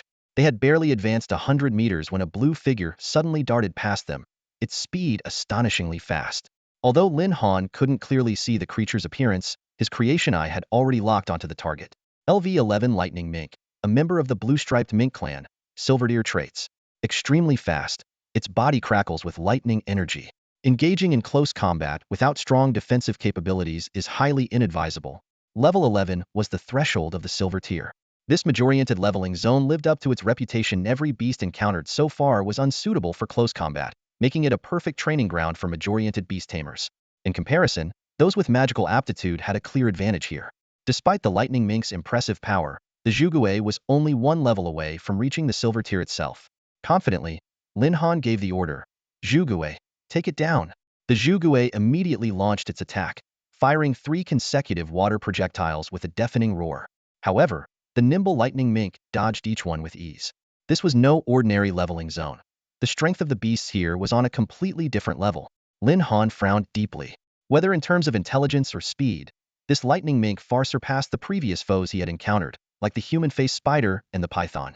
For the first time, the Zhu Gui felt the pressure, letting out a series of low growls. Seizing the opportunity during the Zhu Gui's skill cooldown, the Lightning Mink launched a direct charge. Facing a silver-tier beast Hedon, Lin Han, with only 2 battles under his belt, dared not let his guard down. Zhu Gui, be cautious. Avoid getting entangled in close combat. In an instant, the Zhu Gui activated its diamond barrier skill, enveloping itself in a faint golden energy shield. Lin Han couldn't help but admire the innate combat instincts and reaction speed of a mythical-grade beast. However, the Lightning Mink's next move made Lin Han's heart skip a beat. Instead of attacking the Zhu Gui directly, it bypassed its defenses and charged straight at Lin Han himself. What the? This damn thing is that smart? Lin Han was utterly shocked. The diamond barrier had significantly reduced the Zhu Gui's mobility. By the time it realized the danger and deactivated its shield, the Lightning Mink had already widened the gap. The beast's expression seemed to exude a smug sense of triumph as its massive body lunged toward Lin Han. His breathing quickened. This was the first time he had faced a ferocious beast in direct combat. You think I'll just roll over and die? Think again. We'll see who survives today. Lin Han roared furiously, his entire body glowing with a golden light as his skin became enveloped in a mysterious energy. Steer talent, steel body, activated. You really think I'm just some pushover? Lin Han roared, his voice echoing through the battlefield as he faced the ferocious Lightning Mink's relentless assault. Without hesitation, his hands shot out like lightning, locking tightly onto the creature's front paws. In an instant, the two were locked in a fierce stalemate. The power of his grade talent, steel body, was on full display. As he engaged in direct combat with the Lightning Mink, Lin Han began to grasp just how formidable this ability was. No matter how hard the beast struggled, it couldn't break through his defenses in the short term. For a beast tamer like him, this talent perfectly compensated for his vulnerabilities. Candle Turtle, attack me, Lin Han commanded decisively. The unexpected order caused the Candle Turtle to hesitate momentarily. Don't hesitate. Attack me now, Lin Han urged again, his tone firm. Finally, the Candle Turtle made up its mind. A wave of cold energy surged from its body, condensing into a razor-sharp ice blade in midair. Slash. The ice blade sliced through the air, heading straight for Lin Han's position. The lightning mink, sensing the impending danger, panicked and thrashed violently in an attempt to escape. But Lin Han's grip was unyielding, holding the beast firmly in place. As the ice blade closed in, the lightning mink let out a blood-curdling scream, its face contorted with fear. Lin Han knew he couldn't afford to show mercy. Lightning minks were pack animals, and letting one escape would only attract more of them. The ice blade pierced through the creature's body with precision, its remaining energy scattering harmlessly against Lin Han, neutralized by his steel body. As the battle concluded, the candle turtle cautiously approached Lin Han, its head lowered, clearly uneasy. Lin Han knelt down, gently running his hand over the turtle's shell. It's okay. See? I'm perfectly fine. Getting hurt in battle is part of the job.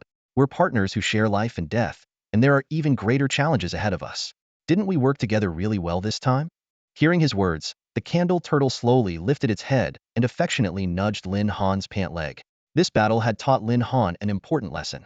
While beasts were the primary source of a beast tamer's offense, the tamer's own strength was equally crucial. Without the protection of his grade talent, the outcome of this fight could have been drastically different. A system notification promptly appeared.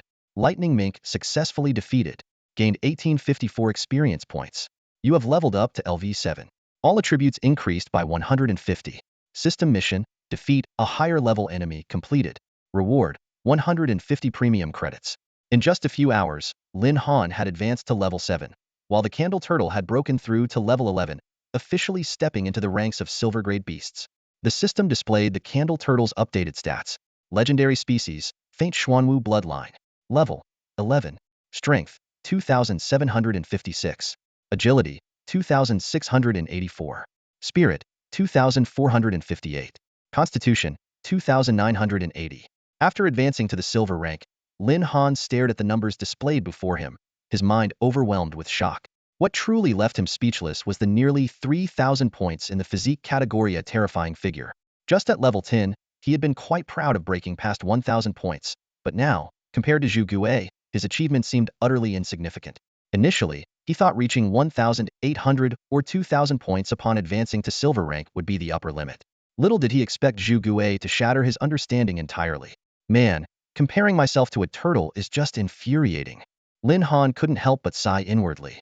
At that moment, he noticed a new talent skill had appeared in Zhu Gue's skill list: Rock Barricade. This skill not only allowed it to summon rocks to attack enemies, but also reduced the movement speed of any targeted hit. What was even more amazing was that single-shot attacks had no cooldown. Only consecutive shots required a 3-minute cooldown. Lin Han's eyes lit up. This was practically a perfect skill. Whether for chasing enemies or escaping, it could prove immensely useful. He could use single shots for probing harassment and unleash consecutive shots to completely trap an opponent when the moment was right. Zhu Gue was now equipped with not only defensive skills like Diamond Wall, but also an arsenal of ranged attacks: Ice Blade, Water Arrow Triple Shot, and now the newly acquired Rock Barricade.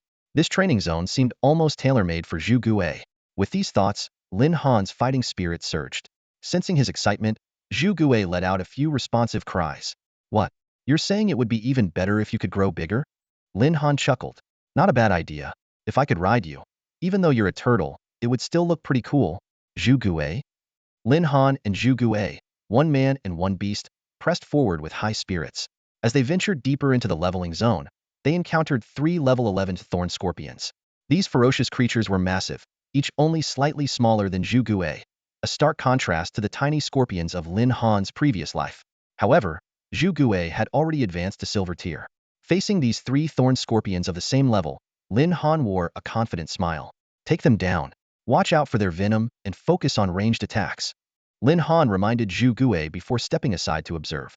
Zhu Gue sprang into action, charging forward and unleashing Rock Lock. A massive boulder descended from the sky, crushing one of the unsuspecting thorn scorpions into a bloody pulp. Successfully killed Thorn Scorpion.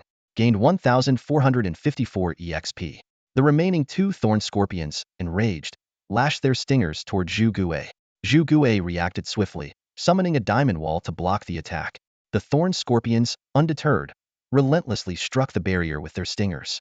However, with Zhu Gui's nearly 3,000 constitution, these opponents, each with less than 1,000 constitution, posed no real threat. The silver tier diamond wall effortlessly absorbed all their attacks. Such foolish creatures, Lin Han sneered. Yet, no sooner had the words left his mouth than the 2 thorn scorpions abruptly changed course and charged toward him. What the? I was just trash talking. Why take it so seriously? Lin Han exclaimed in surprise. Zhu Gui, determined to protect Lin Han, immediately dispelled the diamond wall and intercepted with a triple water arrow barrage. The thorn scorpions shifted tactics, closing in with their pincers.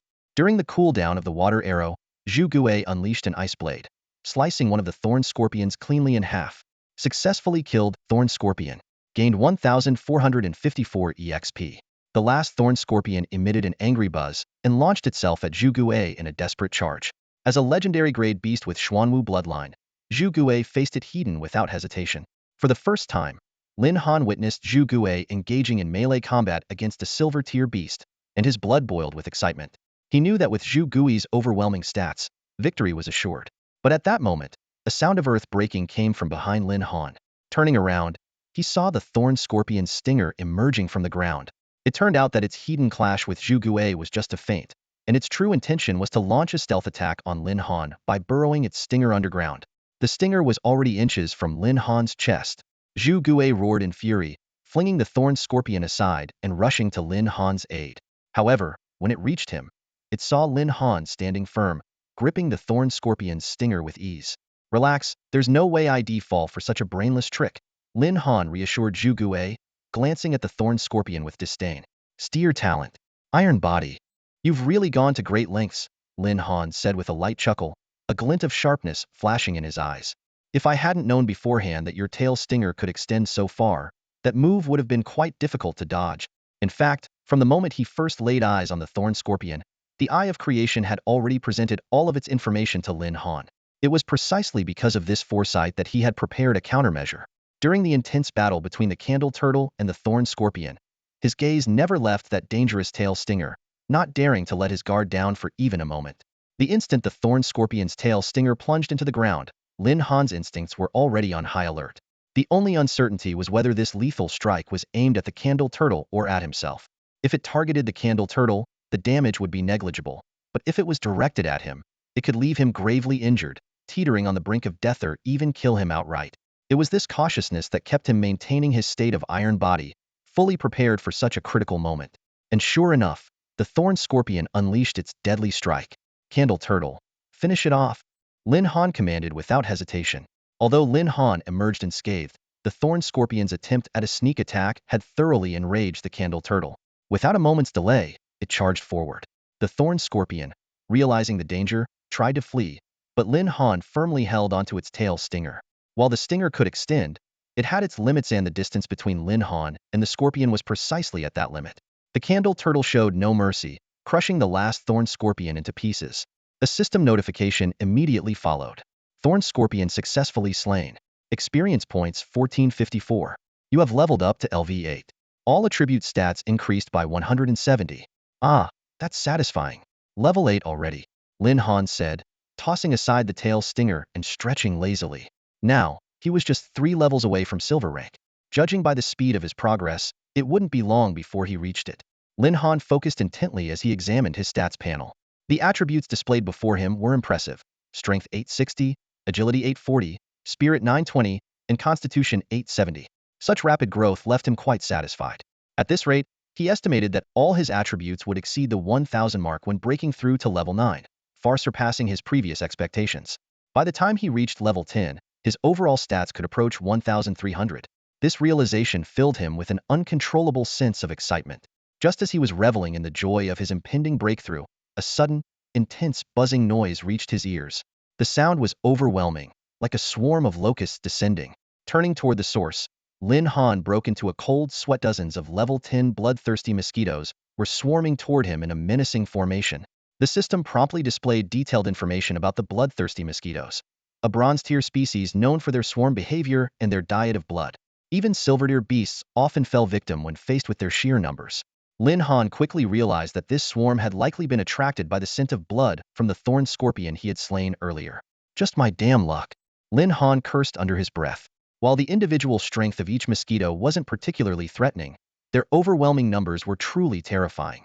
With his current strength, still 2 levels shy of level 10, he could fight them, but it would demand his full effort.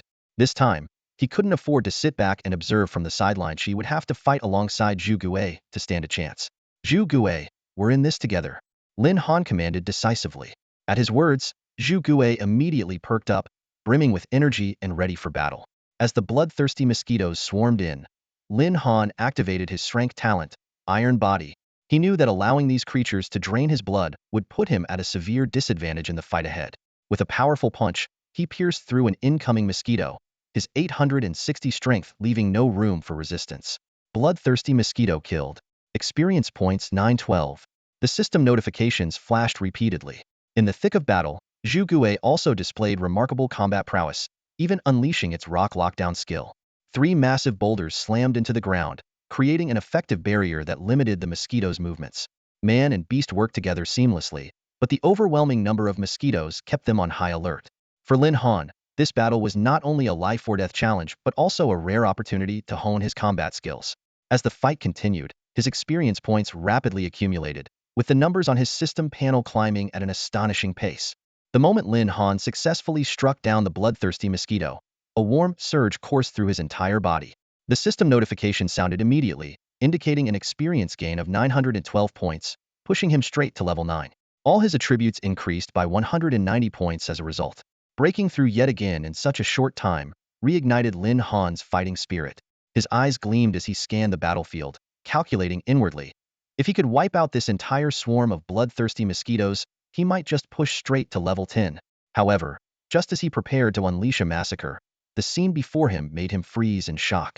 All the bloodthirsty mosquitoes were suddenly converging in the same direction. Following their movement with his gaze, Lin Han felt his hair stand on end. Above the dense swarm of mosquitoes hovered a massive bloodthirsty mosquito, its size rivaling that of a Zhu Gui.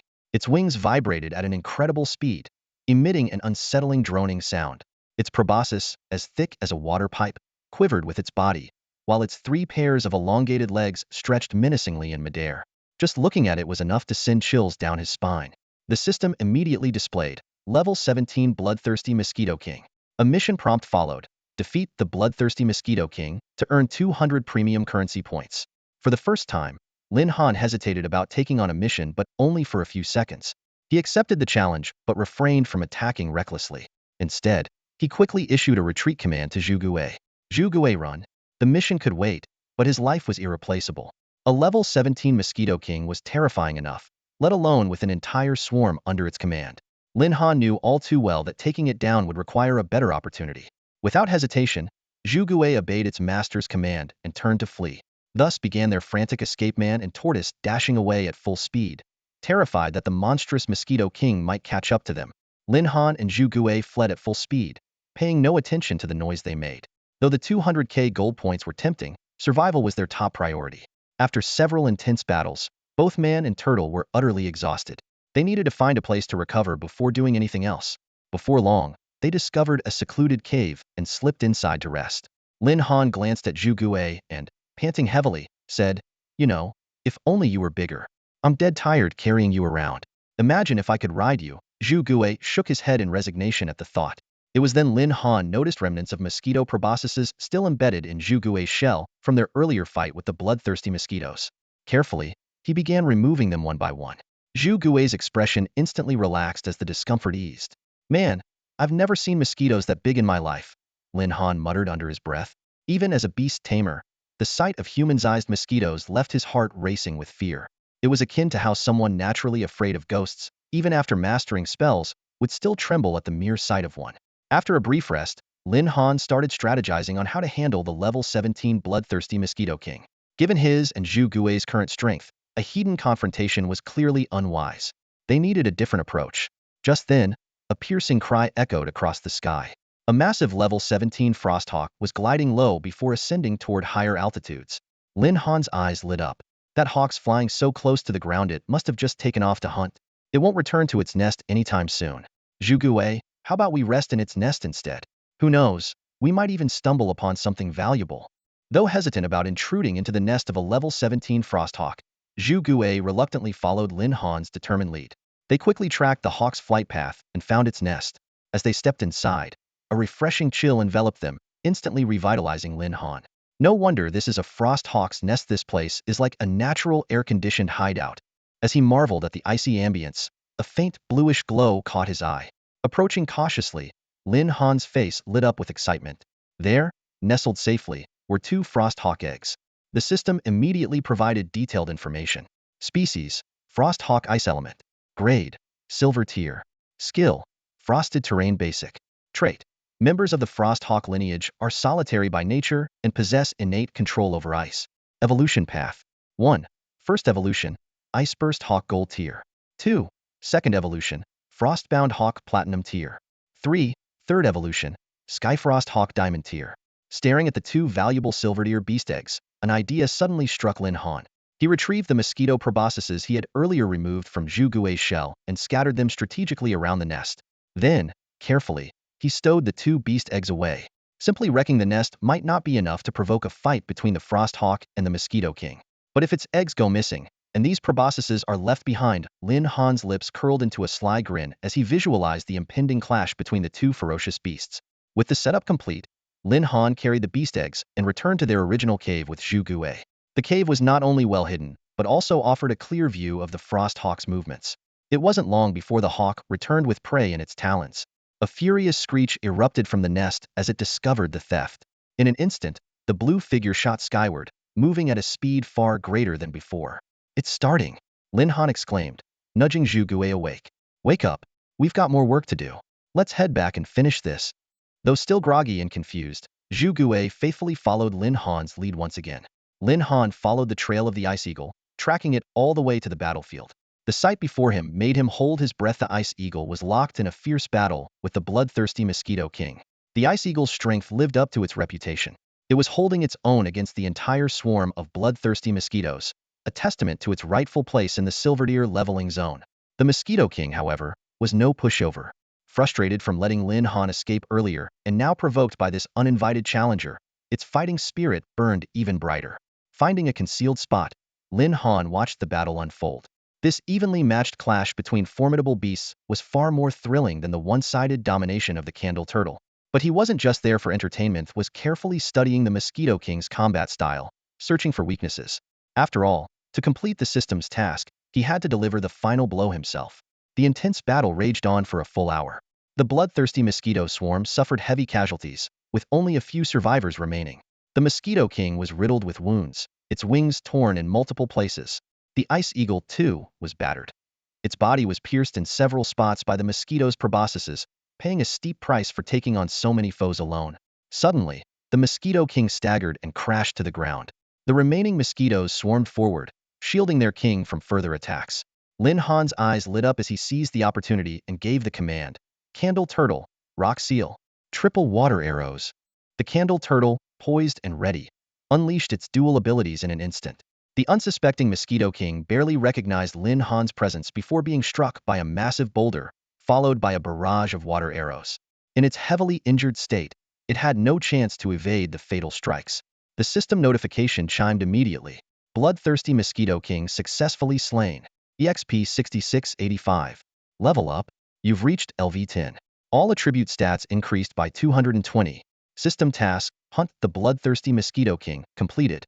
Task reward: 200 premium points." As Lin Han reveled in his triumph, a glimmer of light caught his eye near the Mosquito King's corpse. Site had dropped an item. Just as he was about to retrieve it, the Ice Eagle noticed him. Despite facing this hunter whose victory had been stolen, Lin Han remained unfazed. The Ice Eagle was now at its limit, far from its peak condition. Its bloodshot eyes locked onto Lin Han as it let out a piercing screech, shaking off the surrounding mosquitoes and charging straight at him. "Quite refreshing, isn't it?" Lin Han murmured, feeling the icy wind rushing toward him. "Candle Turtle, finish it." The Candle Turtle responded without hesitation, summoning a massive rock to intercept the Ice Eagle. Already gravely injured, the Ice Eagle collided with the rock and collapsed, barely clinging to life. Without delay, the Candle Turtle conjured an icy blade and delivered the final blow. The Ice Eagle fell, and another glimmer of light appeared, indicating yet another dropped item. The system chimed again. "Ice Eagle successfully slain. EXP 6885. Warning. Warning. You have reached level 10 and can no longer gain experience. Please proceed to the Awakening Temple to complete the Awakening task." This notification snapped Lin Han back to reality. Had completely overlooked the difference between humans and beast companions. While beast companions could level up without limits, humans had to complete an Awakening task at every 10th level to unlock further progression. Realizing this, Lin Han gazed at the scene before him, his heart aching to the point of almost shedding tears. The 6,885 experience points dropped by the ice condor were wasted just like that. Those points could have propelled him significantly closer to reaching level 11. He shook his head in frustration but quickly composed himself. After all, he had completed 3 system tasks today and successfully reached level 10. That was already quite an accomplishment. As the bloodthirsty mosquito king fell, the remaining bloodthirsty mosquitoes scattered in all directions. Lin Han approached the king's corpse to inspect the loot. The first item he found was the Ring of Bloodlust, a silver-grade ring with a special tracking ability that allowed him to locate injured beasts. Lin Han was fairly satisfied with this piece of equipment. Next, he picked up the Claw of Ice dropped by the ice condor. While the silver-grade gloves boasted ice elemental attacks and frostbite bonuses, they weren't particularly useful to him. This item would have been perfect for Meng Xiao if they hadn't broken up. He would have given it to her without hesitation. At that thought, a glint of coldness flickered in Lin Han's eyes. Checking his attribute panel, Lin Han noticed that his stats were nearing the 1,300 mark. Strength, 1,270. Agility, 1,250. Spirit, 1,230. Constitution, 1,280. These numbers aligned with his earlier expectations. Once he broke through to level 11, surpassing the 1,500 threshold seemed well within reach. A smile spread across his face at the thought. Eager to level up as quickly as possible, Lin Han, accompanied by the Candle Turtle, left the grinding zone in haste and headed back to the city. His next destination was the Awakening Temple, where he planned to take on a new task and complete it at the fastest speed possible to break through to silver rank. In the largest conference room of Ningchuan No. 1 High School, dozens of people were already seated. At the head of the table sat the elderly principal of Ningchuan No. 1 High School. To his right was the elder from Betrayal Academy, the very same person who had humiliated Lin Han at the awakening ceremony the previous day. Behind the elder sat Meng Xiao, who had just joined Betrayal Academy. On the principal's left side, there was an empty chair reserved for the representative of the military academy. Although the representative was absent, the chair had to be kept for them due to the military academy's prestigious status in the Tianlong Empire. The core topic of this meeting was deciding Lin Han's future, as he possessed a rare dual-grade talent. Despite the unpleasant encounter with Lin Han the day before, all the academies were eager to recruit such a prodigy. Even the Betrayal Academy representative, upon learning of Lin Han's extraordinary talent, was willing to humiliate himself by offering an apology. What is Ningchuan No. 1 High School's decision? Which academy will Lin Han ultimately choose? The elder from Betrayal Academy was the first to speak, asserting the academy's elevated status. The old principal stroked his sparse beard and replied unhurriedly, "Everyone here is well aware of how you treated Lin Han yesterday. Surely you don't expect him to come rushing into your arms now, do you?" As soon as these words were spoken, the room was filled with subtle, disapproving glances. Under normal circumstances, a high school principal would never dare to speak like this. But this was no ordinary situation. A dual-grade genius had completely shifted the balance of power. "If no one else wants to speak first, I'll start." The representative from Ice Dragon Academy stood up. "We are willing to cover all of Lin Han's tuition and miscellaneous fees. Additionally, we will provide him with an unconditional scholarship every year. Within our capabilities, we will ensure he is paired with the most outstanding beasts." The representative from Lionheart Academy immediately countered. "What can Ice Dragon Academy possibly offer with your limited resources? Are you trying to ruin Lin Han's potential?" "Principal, let Lin Han come to Lionheart Academy. Whatever they offer, we can match in anything they don't. We'll let Lin Han decide for himself." Not to be outdone, the representative from Venom Thorn Academy joined in. "Not only can we fulfill all the previously mentioned conditions, but we're also willing to fund the renovation and expansion of your school. Of course, this is out of admiration for your exceptional leadership, Principal." In an instant, the meeting room turned into a bidding war. The offers escalated quickly, from doubling to quadrupling the scale of the school's expansion. The old principal struggled to suppress his excitement, maintaining a calm and composed demeanor throughout. Just as the situation reached an impasse, a knock on the door interrupted the heated discussion. "Come in." The old principal's face lit up with anticipation. "Principal, the results of Lin Han's beast bonding contract are in." The announcement silenced the entire room. "Great. Wonderful." The old principal's smile grew even brighter. "Quick, share the results with everyone. They've all been waiting for this." This was the moment he had been waiting for. The heads of various academies sat upright, their expressions tense as they anxiously awaited the news. A genius with double-grade talent, what would his first contracted beast be? The answer could potentially shift the balance of power entirely. Just then, a staff member from the hatching center reported nervously, voice trembling, Student Lin Han has contracted a Xianfeng turtle at our center." The room instantly fell into dead silence. The old principal, who had prepared to negotiate with lofty demands, found his words stuck in his throat. "A Xianfeng turtle? How is that possible? The old principal asked in disbelief. Are you certain this information is accurate? Absolutely certain. It's a Xianfeng turtle, the staff member confirmed once more. The old principal slumped back into his chair, unwilling to accept the reality. He demanded, didn't I specifically ask your manager to prepare a bloodthirsty bear egg for Lin Han? How did it end up being a Xianfeng turtle? The manager did follow your instructions and prepared a bloodthirsty bear egg, but Lin Han wasn't interested. He insisted on going to the lower tier section and eventually chose the Xianfeng turtle. This explanation hit the old principal like a thunderbolt. Despite all his calculations and planning, everything had gone awry because of Lin Han's decision. Standing in the back, Meng Xiao couldn't suppress her laughter. I knew that useless fool wouldn't amount to anything. Of all things, he chose a Xianfeng turtle? Talk about like attracting like. The other academy leaders began to voice their opinions, shifting from initial shock and disappointment to outright ridicule. The Xianfeng turtle, widely regarded as one of the weakest contract beasts, was an absurd choice. Even with double-scrayed talent, how could anyone succeed with such a beast? It was nothing short of self-sabotage. The representative from Betrayal Academy was the first to rise and excuse himself, soon followed by the others. No one showed the old principal any courtesy as they departed. Those who had previously promised to fund a new building for Ningchuan High School quietly withdrew their offers and left without a word. Meanwhile, the Betrayal Academy representative led Meng Xiao to a secluded location and handed her a golden-tier beast egg. It was the reward she had been promised. With this head start, combined with Lin Han's apparent self-destruction, Meng Xiao was poised to dominate the upcoming national exams. At the same time, Lin Han had just returned from the training zone and was heading straight for the Awakening Temple. However, upon arriving, he found the temple doors firmly shut. What the? The Awakening Temple is closed? Lin Han muttered, exasperated. He had always assumed such a sacred institution would be open year-round, but it seemed his research had fallen short. After leaving the Awakening Temple, Lin Han immediately returned home. Since the temple was closed for the day, he had no choice but to wait until tomorrow to go back. Once he got home, he eagerly opened the system panel to carefully review his stats. Host, Lin Han. Age, 16. Level, 10. Strength, 1,270.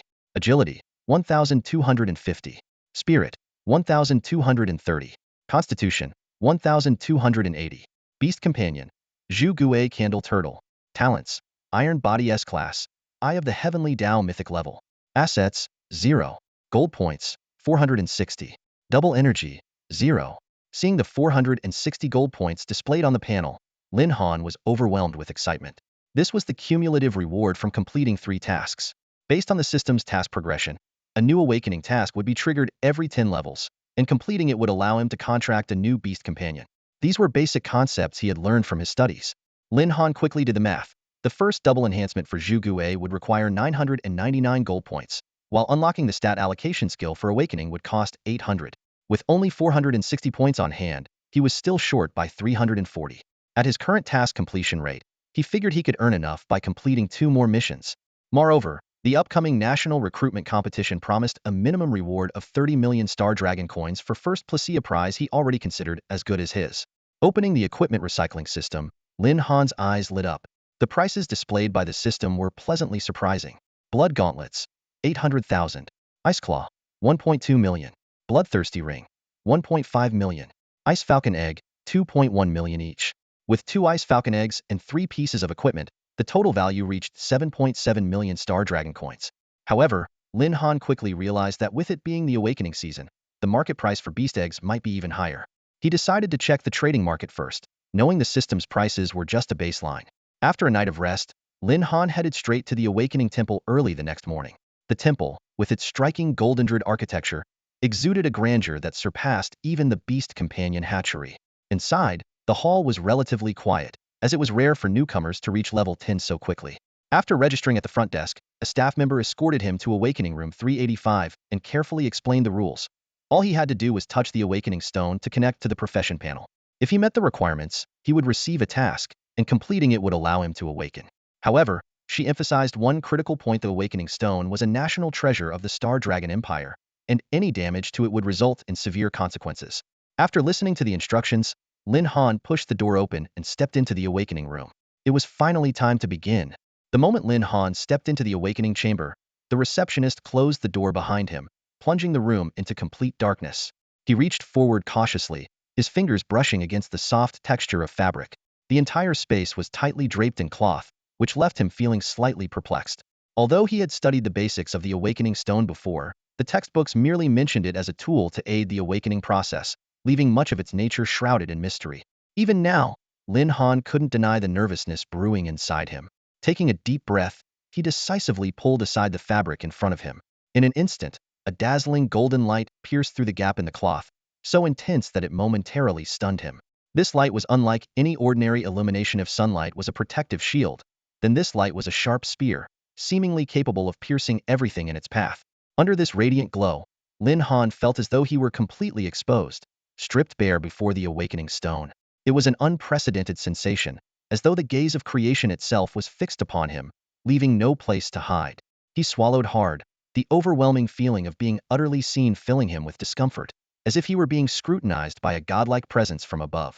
At that moment, his eyes began to shimmer faintly. His mythical grade talent, the Eye of Creation, had activated on its own. The information that appeared within his vision left him utterly stunned. Awakening Stone. Qualification: unknown. Species: unknown. Awaken avatar level: unknown. Strength: unknown. Agility: unknown. Spirit: unknown. Constitution: unknown. This was completely unprecedented. Lin Han's eyes widened in disbelief. His mythical grade talent was unable to fully analyze the awakening stone. What shocked him even more was the format of the information panellet was clearly designed for observing ferocious beasts. This revelation suggested that the awakening stone might not be a mere tool, but rather a ferocious beast in disguise. This discovery sent Lin Han spiraling into doubt about everything he thought he knew about the world. As he delved into historical records in his mind, he was astonished to realize that the history surrounding the awakening stone was unusually vague. All that was known was that it served as the cornerstone of the Star Dragon Empire's founding. A daring thought flickered in his mind: if the awakening stone truly was a ferocious beast, could he form a contract with it? But he quickly dismissed the idea. The awakening stone was a national treasure of the Star Dragon Empire. Coveting it would be tantamount to declaring war on the entire empire, a price far too steep for him to pay. Shaking his head, Lin Han forced himself to calm down. Perhaps once his strength grew, the Eye of Creation would be able to unveil more secrets. In this moment, the seemingly motionless awakening stone before him was no longer just a simple artifact. To Lin Han, it had transformed into a mysterious and terrifying ferocious beast, silently observing his every move. Lin Han took a deep breath, summoning his courage as he approached the mysterious awakening stone. The moment his fingers touched its surface, a surge of familiar energy swept through his entire body, penetrating every cell. Before his eyes, a profession panel appeared. Name: Lin Han. Age: 16. Level: 10. Talents: Iron Body, Eye of Creation. Beast Companion: Zhu Gui Candle Turtle. Following this, an unexpected awakening task appeared on the panel. Task name: Balance of Starlight. Location: Starlight Forest. Objective: assist the Starlight Wolf clan in restoring their reproduction while maintaining the ecological balance of Starlight Forest. Specifically, defeat a portion of the Starlight Tiger clan and collect Star Zero Grass to aid the wolves' reproduction efforts. What is this? Lin Han's eyes widened in disbelief, struggling to process the unexpected nature of the task. This was completely different from anything he had heard about awakening tasks before. To make matters worse, the idea of helping wolves with such an intimate matter left him both baffled and amused. Would the wolves even be willing to accept his help? Despite his reluctance, this was no ordinary system task that he could simply skip. Who knew what kind of consequences might follow if he refused? After calming himself, Lin Han began to analyze the task logically. The first step was to obtain Star Zero Grass, which seemed to be some kind of aphrodisiac. Next, he needed to balance the populations of the wolf and tiger clans, ensuring the tigers didn't grow too numerous while avoiding wiping them out entirely, as that would disrupt the ecological balance. Isn't this just setting me up for trouble? Lin Han muttered, frustration bubbling up. He was on the verge of cursing aloud, but stopped himself, knowing the awakening stone was no trivial artifact. With a resigned sigh, he swallowed his complaints. Suddenly, an idea struck him, and a sly smile crept across his face. He had figured out a solution. Feeling much more at ease, Lin Han left the room, heading to the marketplace to sell off some items in preparation for the task ahead. After leaving the Awakening Temple, Lin Han headed straight to the largest trading house in Sioux City. This trading house was owned by a prominent family of the Xinglong Empire and had branches across the nation. However, Lin Han had little interest in its background. As soon as he stepped inside, a receptionist approached, sizing him up. "Sir, are you looking to buy something?" Though it lasted only a moment, Lin Han caught the disdain in the receptionist's eyes. He didn't mind after all. His attire was indeed modest and inexpensive. "I'm here to sell," Lin Han replied calmly. Sell? The receptionist couldn't help but chuckle. Sir, our trading house doesn't just accept anything. If it's junk, I suggest you head left to the street stalls. Spin a good story, and you might get a few coins for it. Lin Han frowned slightly but said nothing. Instead, a beast egg suddenly appeared in his hand, seemingly out of nowhere. This is? The receptionist stared at the beast egg in shock. Even without professional appraisal skills, he could tell this was no ordinary bronze-tier beast egg. A silver-tier beast egg like this was worth at least 1,000,000 Xinglong coins. A storm of emotions surged within the receptionist. People who could produce such treasures were usually from prestigious families. Yet, in all his years working in Sioux City, he had never encountered someone like Lin Han. Sir, please come inside. The receptionist immediately plastered on a flattering smile, deeply regretting his earlier attitude. Offending someone of this caliber could easily ruin his career in Sioux City. Before long, a middle-aged man in a tailored suit hurried over, his gaze lingering on the beast egg for a moment. Sir, are you looking to sell this beast egg? I'm not selling, Lin Han said slowly.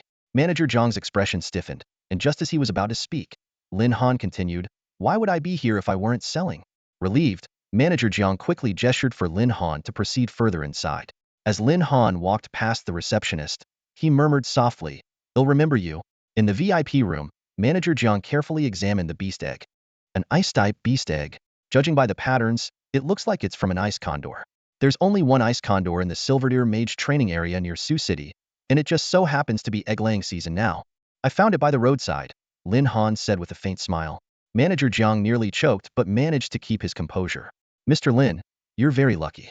Based on market value, a Silverdeer beast egg is typically priced around 1 million. Since this is your first time here, I can offer you 1.05 million Xinglong coins. 1.05 million? Lin Han sneered. Manager Zhang, do you take me for a child? This beast egg's market price is at least 1.2 million, and with the current awakening season, prices are only going up. You keep calling me a godsend, but your faith seems rather insincere. Manager Zhang stared at Lin Han in shock. This young man not only had a thorough understanding of market trends, but also analyzed price fluctuations with remarkable precision. To be honest, before this moment, Manager Zhang might not have paid much attention to Lin Han, the young man before him. However, the composure and confidence Lin Han displayed were far beyond what one would expect from someone his age. This caused Manager Zhang to reassess his opinion. An ordinary person could never have such an intricate understanding of market prices. Even for someone as seasoned as Manager Zhang, providing such precise quotes was no easy feat. Mr. Lin, no, God. At a price of 1.2 million, we're barely making any profit. Are you trying to make God take a loss? You're such an unfaithful believer. Manager Zhang exclaimed anxiously. Lin Han ignored him entirely and said flatly, my bottom line is 1.3 million. If you can't meet that price, then there's no point in continuing this conversation. With that, he turned as if to leave. All right, 1.3 million it is. Manager Zhang hastily agreed. Still too low, Lin Han thought to himself. Fearing Lin Han might change his mind, Manager Zhang quickly added, Mr. Lin, it's settled then 1.3 million. Deal, Lin Han said casually, spreading his hands in a gesture of agreement. Let's proceed with the handover, Manager Zhang said with a sigh of relief. Even at this price, the deal still left room for profit. After all, with the current shortage of beast eggs, he was confident he could easily sell this Frosthawk beast egg for 1.5 million using the right sales pitch. Not so fast, Lin Han said with a faint smile, as he suddenly revealed a second Frosthawk beast egg. Manager Zhang was stunned. You have another one? Mr. Lino, God, did you pick this one up too? No, Lin Han replied with a grin. Manager Zhang was just about to breathe a sigh of relief when Lin Han added, I found this one on another street. Manager Zhang's face darkened instantly. What kind of bizarre logic was this? So, how about 1.3 million for this one too? A total of 2.6 million? Manager Zhang cautiously proposed. 1.4 million, Lin Han countered, shaking his head. Manager Zhang looked as though he might cry. A profit margin of 200,000 was something he could tolerate, but only making 100,000? That was cutting it too close. He hadn't expected Lin Han to pull such a move. Seeing Manager Zhang hesitate, Lin Han suddenly summoned an ice claw weapon in his hand and sighed. If this doesn't work, he'll just have to look elsewhere. Surely, there are more devout believers out there. That's an ice claw. Manager Zhang's eyes widened. In Sioux City, Silverdeer equipment was exceedingly rare, with even leader-level beasts dropping such items at a low rate. What made matters worse was that, in this early stage of awakening, disciples from major families were in desperate need of Silverdeer gear, driving prices sky-high. God, please don't leave, I'm very devout. Manager Zhang quickly offered Lin Han a cup of coffee, his face full of flattery. God, did you also pick up this piece of equipment? No, I get it. You found it on another street, didn't you? Manager Jiang interjected triumphantly, as though he had completely figured out Lin Han's pattern. Do you think silverware equipment is as common as cabbages? I got this by taking down a frosthawk, Lin Han said, exasperated. Manager Jiang was speechless.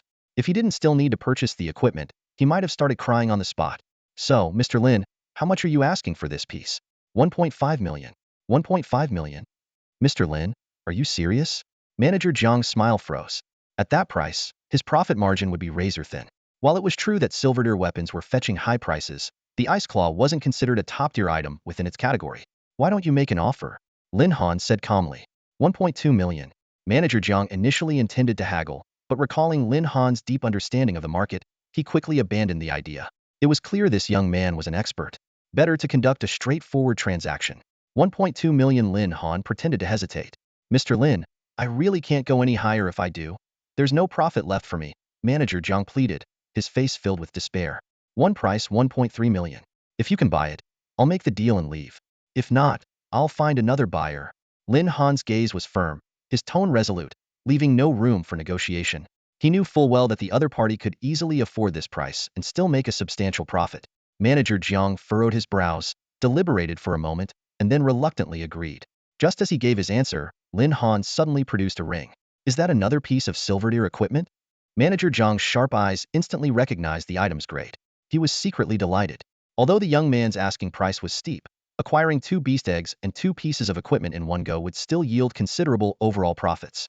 However, Lin Han's next words nearly made Manager Jiang choke with frustration. I'm not selling it. I need to make a trip to the Spark Forest. We'll talk when I return.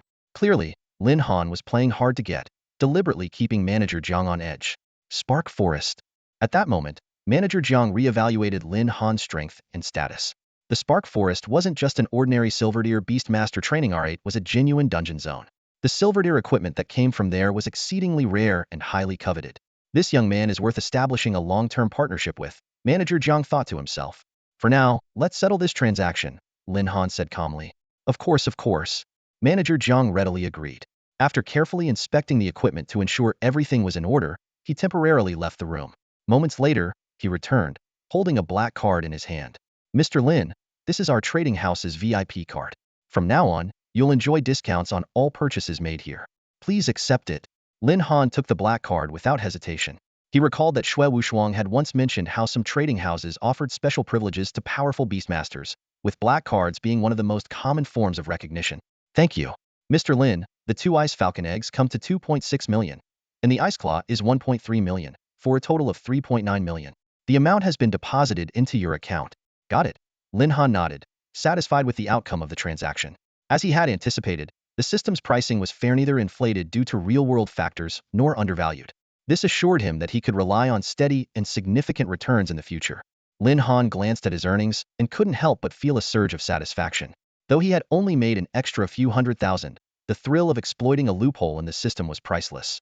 Still, he was well aware that the system's recycling function wasn't entirely useless. When stranded in the wilderness far from any trading post and in dire need of premium currency, it could prove invaluable. Manager Jiang personally escorted Lin Han to the entrance, the two chatting and laughing as they walked. The scene was warm and amicable, but to the reception staff watching from the sidelines, it was utterly terrifying. The ease with which Lin Han had gained Manager Jiang's favor hinted at an extraordinary identity. The receptionist's face turned ashen, convinced that their days at the trading post were numbered. Worse, they feared they might soon be forced to leave Sioux City altogether. Lin Han caught the expression on the receptionist's face, but couldn't be bothered to care. His earlier threats had been mere intimidation tactics, meant to frighten them. Seeing their panic now only filled him with a sense of smug satisfaction. After bidding Manager Jiang farewell, Lin Han headed straight for Sparkwood Forest. Manager Jiang, I understand. He'll resign voluntarily, the receptionist stammered in fear. I offended someone important. To avoid dragging the trading post down with me, it's better if I leave sooner rather than later. Hearing the whole story, Manager Jiang chuckled. Relax. He doesn't even care about you. If he really wanted to target you, he would have brought it up with me already. This is the kind of guy who'll haggle over prices for half the day. He's not wasting his energy on you. Just don't look down on people in the future, and you'll be fine. The receptionist heaved a sigh of relief and thanked him profusely. Meanwhile, Manager Jiang silently assessed the situation. Someone who could roam freely in a Silverdeer leveling zone at such a young age clearly had immense potential. This was someone worth keeping an eye on. Lin Han arrived at the teleportation array and paid the fee to transport himself to the edge of Sparkwood Forest. As soon as he arrived, a system notification popped up. Sparkwood Forest Overlord, Gold Tier Sparkfire Bear King. What the hell is this? Lin Han blurted out, his frustration boiling over. How is a Gold Tier beast part of a Silver Tier awakening quest? Despite his annoyance, there was no turning back now. The quest was already accepted, and he had no choice but to see it through. Lin Han carefully reviewed the mission objectives. It required him to maintain a balance between the Sparkfire Wolf tribe and the Sparkfire Tiger tribe. Based on his calculations, both tribes were likely Bronze Tier at best, with their leaders possibly reaching early Silver Tier status. This rewrite preserves the original plot while enhancing the narrative's flow, sharpening the character interactions, and improving the overall readability. Lin Han stood at the edge of the Starfire Forest, carefully weighing the threats he was about to face. He knew that as long as he didn't venture deep into the forest, the chances of encountering a Starfire bear were relatively low. However, with a mission at hand, retreating to avoid danger was not an option. Even with his Zhu Gui having reached level 11, the risk of facing a Golden Tier beast was still daunting. Memories of his brutal battle with the bloodthirsty Mosquito King resurfaced, making him feel a tinge of unease about the Golden Tier beast he might soon confront. Ultimately, he decided to take it step by step and figure out a plan when he actually encountered the Starfire bear. Not long after stepping into the forest, a piercing screech echoed through the surroundings, forcing him to cover his ears. Following the sound, he spotted a level 14 Starfire demon ape not far away. Well, this appetizer sure doesn't hold back, Lin Han muttered with a wry smile. Running into a level 14 beast right away made him curse the awakening godstone under his breath once again. Without hesitation, Lin Han summoned his Zhu Gui. Dealing with a level 14 beast would be a death sentence for most, but he wasn't intimidated. The Starfire demon ape let out a deafening roar and charged at Lin Han with terrifying speed. Kill. Lin Han's eyes burned with fierce determination. Zhu Gui sprang into action, immediately unleashing a triple burst of water arrows. Although the Starfire demon ape narrowly dodged the attack, Zhu Gui followed up with an ice blade slash. Lin Han didn't stay back as a mere observer. Activating his steer talent, Iron Body, he charged straight into the fight. This sudden, hidden assault caught the Starfire demon ape off guard. Just as it tried to evade the incoming ice blade, Lin Han closed the distance, grabbing hold of its body and forcibly pushing it toward the oncoming attack. With a resounding crash, the ice blade struck. Though the Starfire demon ape managed to twist its body at the last moment, it still lost an arm. Wounded and enraged, the beast's eyes turned blood-red as it swiped at Lin Han with a furious claw. Even with his physical stats exceeding 1,200, Lin Han felt a sharp pain from the impact. Seizing the opportunity, Zhu Gui lunged forward like lightning, pinning the injured Starfire demon ape to the ground. The battle had only just begun.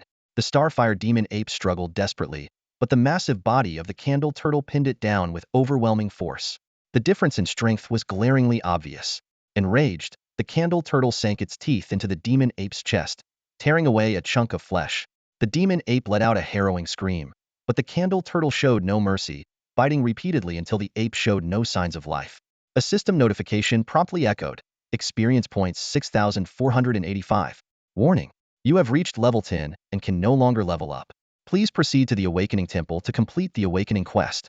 Lin Han stared at the massive amount of experience points displayed on his stats panel, feeling a pang of regret that he couldn't level up further. While he remained stuck, the Candle Turtle had advanced to level 12. The Candle Turtle's stats were astonishing. Legendary species, Thin Xuanwu bloodline. Level 12. Strength, 3,654.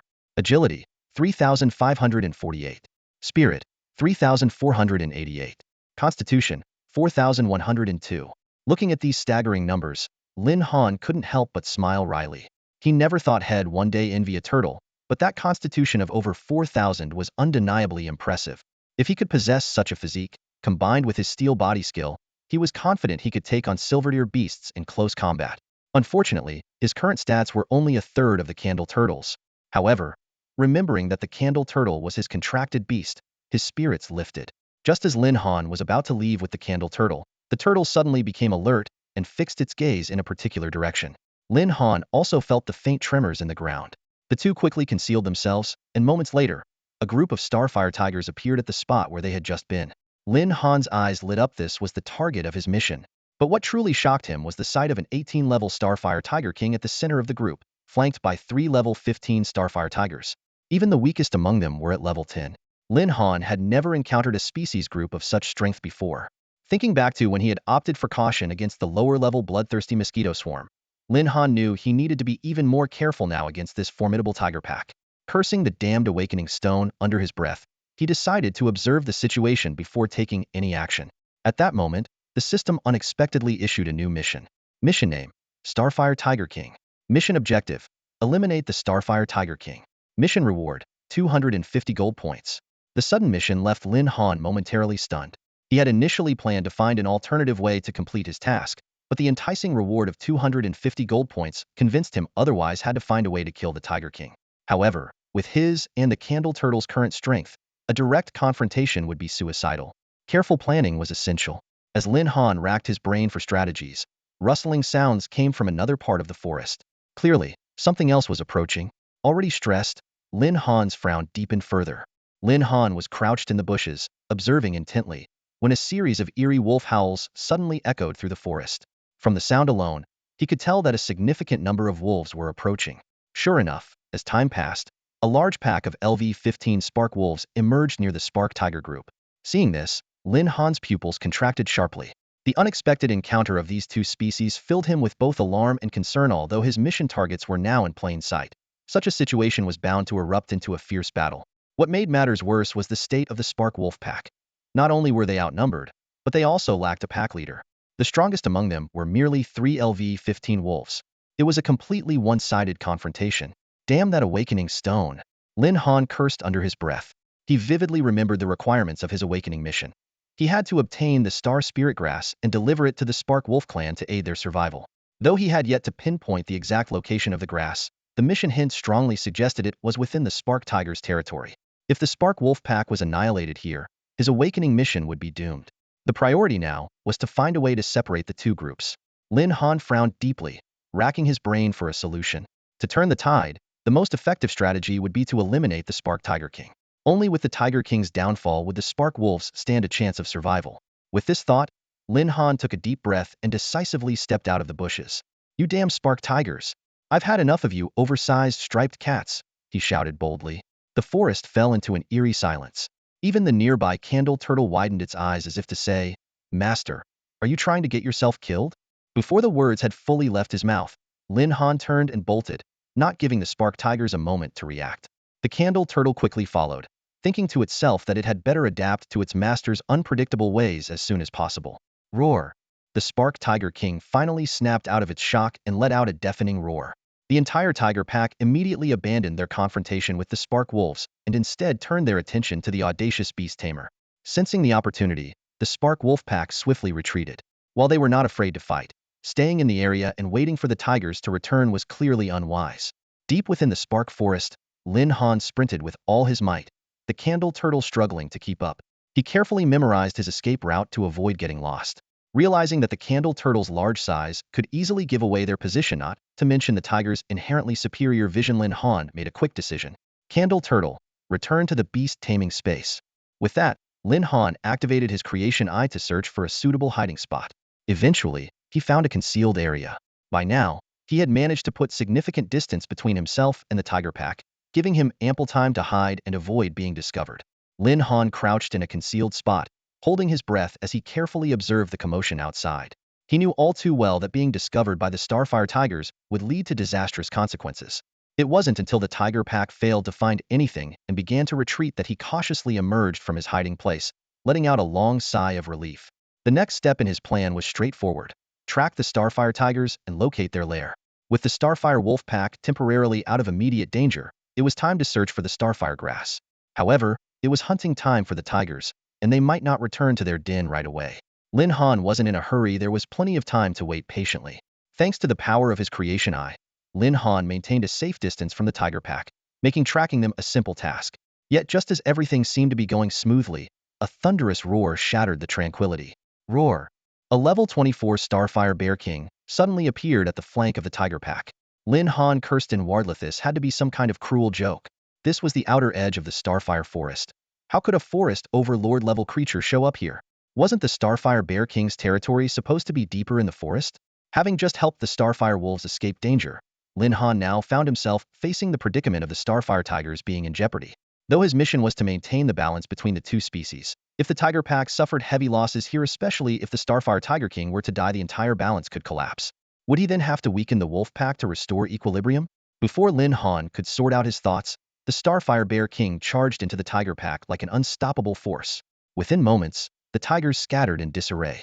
Refusing to back down, the Starfire Tiger King lunged at the bear, but as a mere silver-tier creature, it was no match for a gold-tier opponent. After just a few exchanges, the Tiger King was flung aside.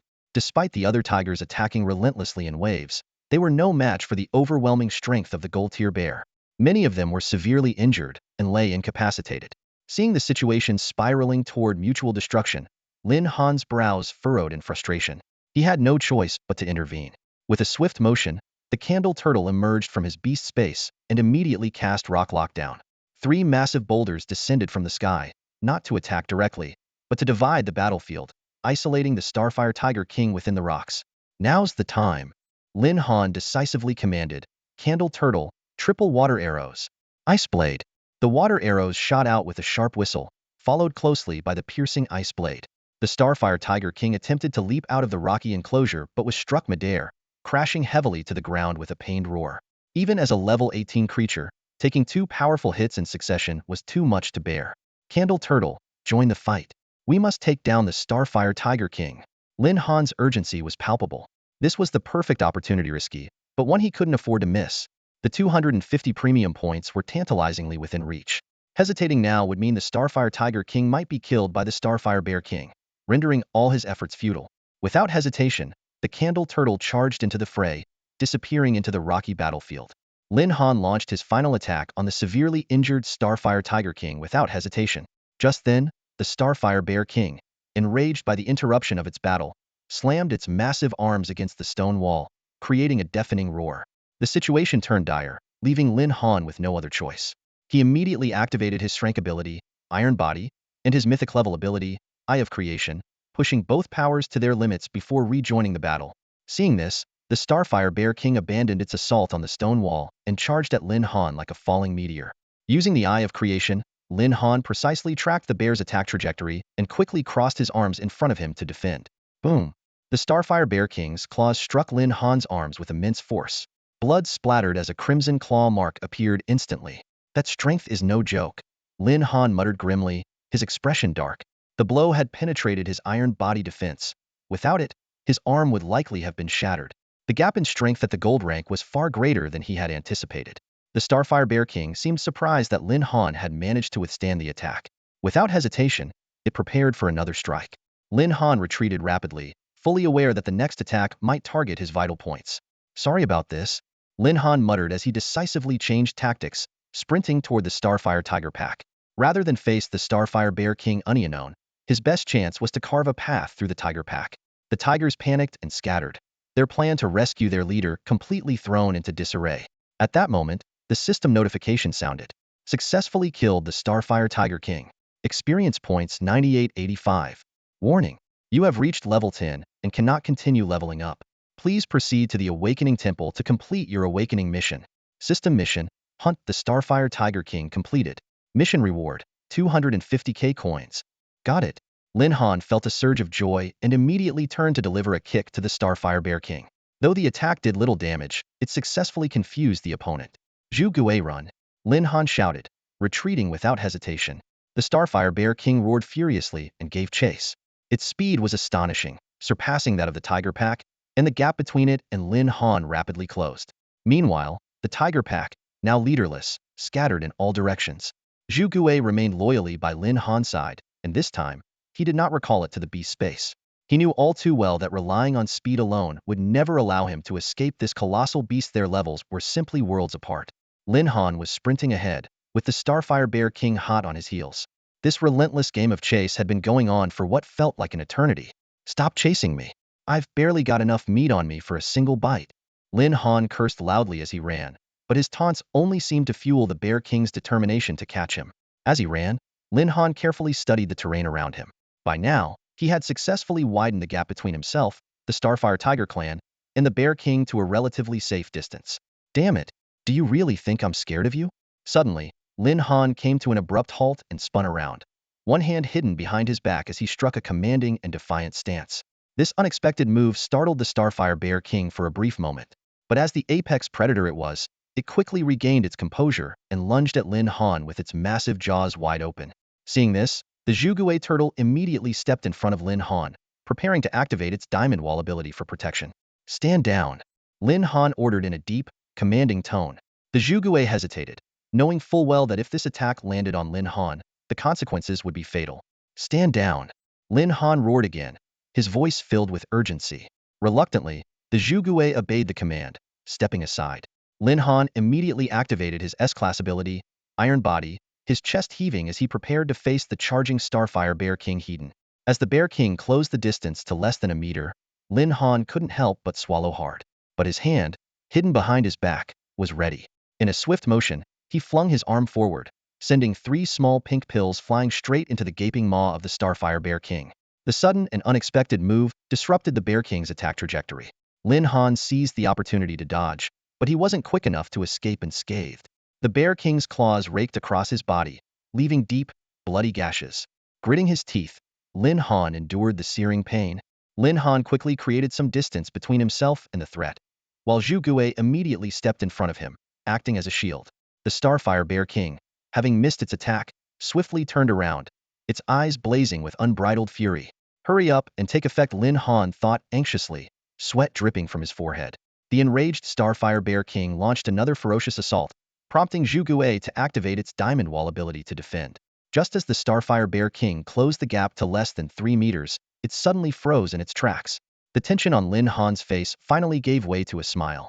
In a critical moment earlier, he had exchanged for Beast Lust pills from the system store. His original plan was to use them on the Starfire Wolf clan and Starfire Tiger clan to encourage their reproduction. He even suspected that the Starfire Tiger clan's rapid population growth surpassing that of the Starfire Wolves was due to the effects of the Star Zero grass, which had thrown the ecosystem out of balance. But now, with the relentless Starfire Bear King pursuing him, he had no choice but to test the pills on this ferocious beast. To ensure their effectiveness, he had used 3 pills at once. At this moment, the Starfire Bear King's behavior became extremely unusual. Its gaze locked onto Zhu Guei, filled with unrestrained desire. "Bear bro, seriously? Even a turtle?" Lin Han was utterly dumbfounded. This was completely beyond his expectations. The lust pill's effects were so potent that even a male Zhu Guei wasn't spared. Sensing danger, Zhu Guei shot Lin Han a pleading look. Left with no other option, Lin Han recalled Zhu Guei into the beast space. Just as he let out a sigh of relief, the Starfire Bear King's burning gaze shifted toward him. "Bear bro, I'm human. I'm not into that kind of thing," Lin Han shouted as he turned and bolted. The situation was entirely out of control, and if he didn't run now, things could take a very dark turn. The Starfire Bear King, now in a frenzied state, chased after him with even greater speed than before. Lin Han fled for his life, using his mythic level talent, the Eye of Creation, to scan his surroundings. Finally, he spotted an LV-12 Starfire Demon Ape. The Demon Ape, seeing Lin Han, became excited, assuming it had encountered an easy target. It charged forward immediately, but in the next moment, it noticed the massive beast behind him and froze, trembling in fear. Lin Han quickly sidestepped. The Starfire Bear King had already locked onto the Demon Ape as its new target. By the time the Demon Ape attempted to flee, it was too late. The Bear King pinned it to the ground, and its pitiful cries echoed through the forest. Lin Han covered his eyes, unable to bear witnessing the gruesome scene. 3 pills are way too much, you'll have to control the dosage next time. Though he felt a bit dejected that his own charm was outmatched by a monkey, he quickly shifted his focus back to the task at hand. Half an hour later, Lin Han returned to the area where he had previously defeated the Starfire Tigers. He released the still trembling Zhu Guei and reassured it, "Relax, the Bear King is long gone." Then, Lin Han pulled out the Bloodthirst Ring. This was the reason he had to divert the Starfire Bear King in the first place. By using the ring to track the blood trail left by the injured Starfire Tigers, he could easily locate their whereabouts. So far, everything was going according to plan. The next steps would be much simpler. Lin Han quickly began scanning the ground for traces of blood. Although the battle with the Starfire Tiger clan had been fierce, the Tiger clan had only lost 2 members aside from the death of the Starfire Tiger King. This was evidently due to the Tiger King's premature involvement in the fight had sought a swift victory to ensure the survival of his clan. After multiple attempts, the Bloodthirst Ring finally activated. Trails of blood became vividly clear in Lin Han's perception. "All right, my treasures, your feast is about to begin," he murmured softly, then dashed off in the direction indicated by the blood traces. Before long, he discovered the Starfire Tiger clan in a clearing. The tigers were resting and recuperating, completely unaware of Lin Han's presence. Observing their condition, Lin Han noted that their injuries were not severe. Despite their intense battle with the Starfire Bear King, the tigers were in relatively good shape and would recover with minimal rest. This meant that even without their king, the presence of several high-level beasts made this tiger clan strong enough to contend with perhaps even overpower another Starfire tiger clan. A satisfied smile spread across Lin Han's face. Not long ago, he had spent 150 crystals in the exchange shop to purchase 50 beast arousal pills. He didn't regret the expense, especially given the discounted price of 3 crystals per pill during the beginner's phase. Judging by the effectiveness of the items he'd used on the Starfire Bear King, the system's products were certainly reliable. Stockpiling such life-saving tools was always a wise choice. After a quick count, Lin Han estimated the tiger clan to consist of over 50 beasts, with more than 20 males. To maintain harmony within the group, he decided to use 10 pills initially. Seizing the right moment, he tossed the pills one by one. These pills, imbued with a unique power, were quickly consumed by the Starfire tigers. Within mere seconds, the entire tiger clan began to grow restless. To ensure the task was successfully completed and encourage large-scale reproduction within the group, Lin Han approached the gathering and targeted 3 level 15 Silverdeer Starfire tigers with the pills. In the presence of these dominant figures, the other female tigers had no capacity to resist. Soon, the entire clan descended into a primal frenzy. Witnessing this, the nearby candle turtle widened its eyes in disbelief, staring at Lin Han. Noticing the turtle's reaction, Lin Han coughed lightly and quickly covered its gaze with his hand. "This is not for kids to watch," he said. As Lin Han prepared to leave, his attention was drawn to some scattered herbs on the ground star zero grass. The Eye of Creation immediately confirmed the find. Though there were only 5 stalks, this was a rare treasure. If the Starfire Wolf clan couldn't make use of it, he could always sell it for a profit. After all, this mission had already cost him 1.5 million Star Dragon coins, and he needed to find a way to recover some of the expense. The only thing Lin Han regretted was that the Starfire Tiger King had not dropped any equipment upon his demise. Casting one last glance at the now chaotic tiger clan, Lin Han closed his eyes with a sigh. This is madness. Doing good deeds without leaving a name. With that, he turned and set off to locate the Starfire Wolf clan. While he wasn't sure of their exact location, he had a general idea of the direction they'd fled. Along the way, he encountered several Silverdeer beasts of considerable strength. To save time, he simply tossed a beast arousal pill at each one and left, using up 7 pills and total an additional 21 crystals spent. Though it pained him to see his resources dwindling, completing the awakening mission and leveling up remained his top priorities.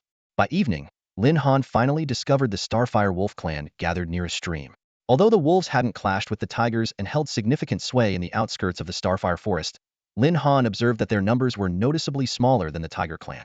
To maintain balance between the two species and promote reproduction, Lin Han decisively threw all 20 remaining pills in one go. "Let's go," he said softly after completing his task. Lin Han swiftly left the area with Zhu Guei in tow. In no time, the Starfire forest echoed with the roars of beasts from all directions, signaling that the ecological balance was gradually being restored. About half an hour later, Lin Han's beast tamer interface suddenly updated, showing that the awakening mission was complete. Balance of Starfire. Mission location: Starfire Forest. Mission objective: help the Starfire wolves reproduce and maintain the ecological balance of Starfire Forest. Specific requirements: defeat some Starfire tigers, obtain Star Zero grass, and provide it to the Starfire wolf pack to aid reproduction. Mission status: completed. Just as I thought. Lin Han's heart filled with delight. The most challenging aspect of this mission was maintaining ecological balance. Simply relying on Star Zero grass would make it difficult to perfectly control the population sizes of the two species. However, Lin Han cleverly used the beast tamer aphrodisiac, which resolved the issue flawlessly and saved him a lot of trouble. Since it was already late, Lin Han decided to postpone his trip to the Awakening Temple until the next day. Leaving the Starfire Forest, he returned home in high spirits. This mission had been exceptionally rewarding. Not only had he completed the Awakening mission, but the system's rewards also provided him with a significant amount of premium points. Thinking about how he would complete his awakening and continue leveling up the next day, Lin Han couldn't contain his excitement. Without hesitation, he spent 800 premium points to unlock the self-control talent.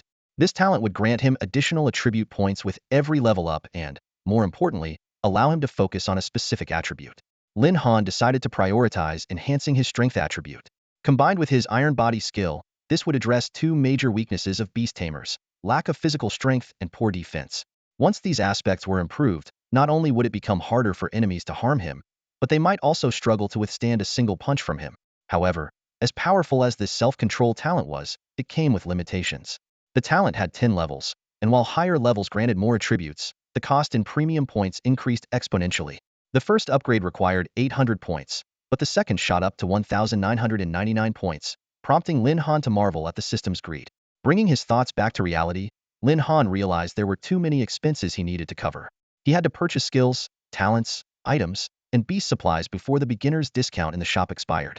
Additionally, he needed to consider improving Zhu Gui's talents. Although the legendary quality Zhu Gui already had formidable talent and skills, it still struggled against golden-tier beasts like the Starfire Bear King. Lin Han was confident that after leveling up, he and Zhu Gui would have a much easier time dealing with golden-tier beasts. However, he was more concerned about potentially encountering platinum-tier or even diamond-tier beasts in the future. Thus, he resolved to further boost Zhu Gui's abilities. With a lingering sense of melancholy, Lin Han drifted into slumber. Meanwhile, deep within an abyss somewhere in the Xinglong Empire, a faint whisper began to echo. Someone in this world dares to pry into my existence.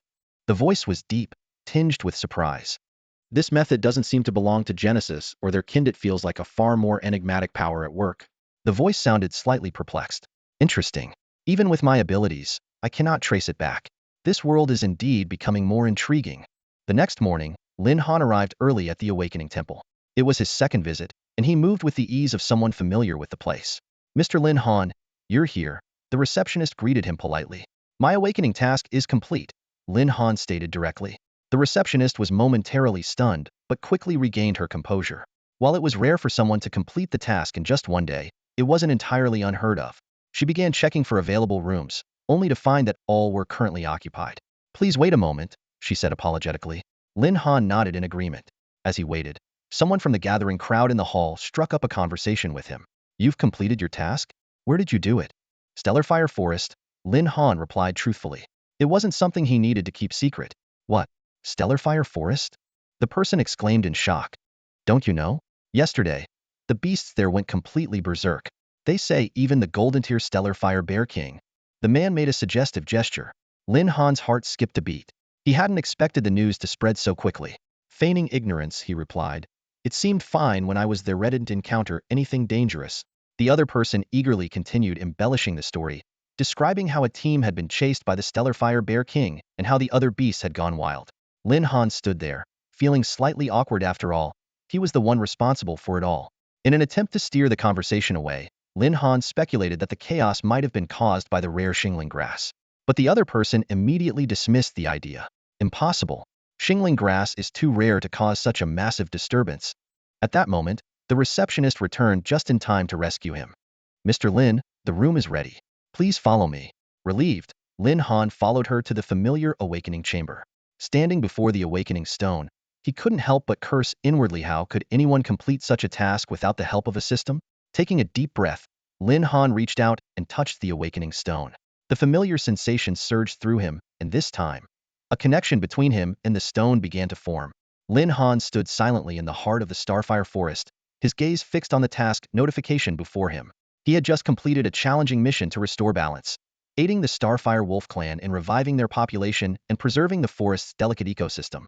To achieve this, he had defeated several members of the Starfire Tiger clan and successfully retrieved the Star Zero grass to deliver to the wolves.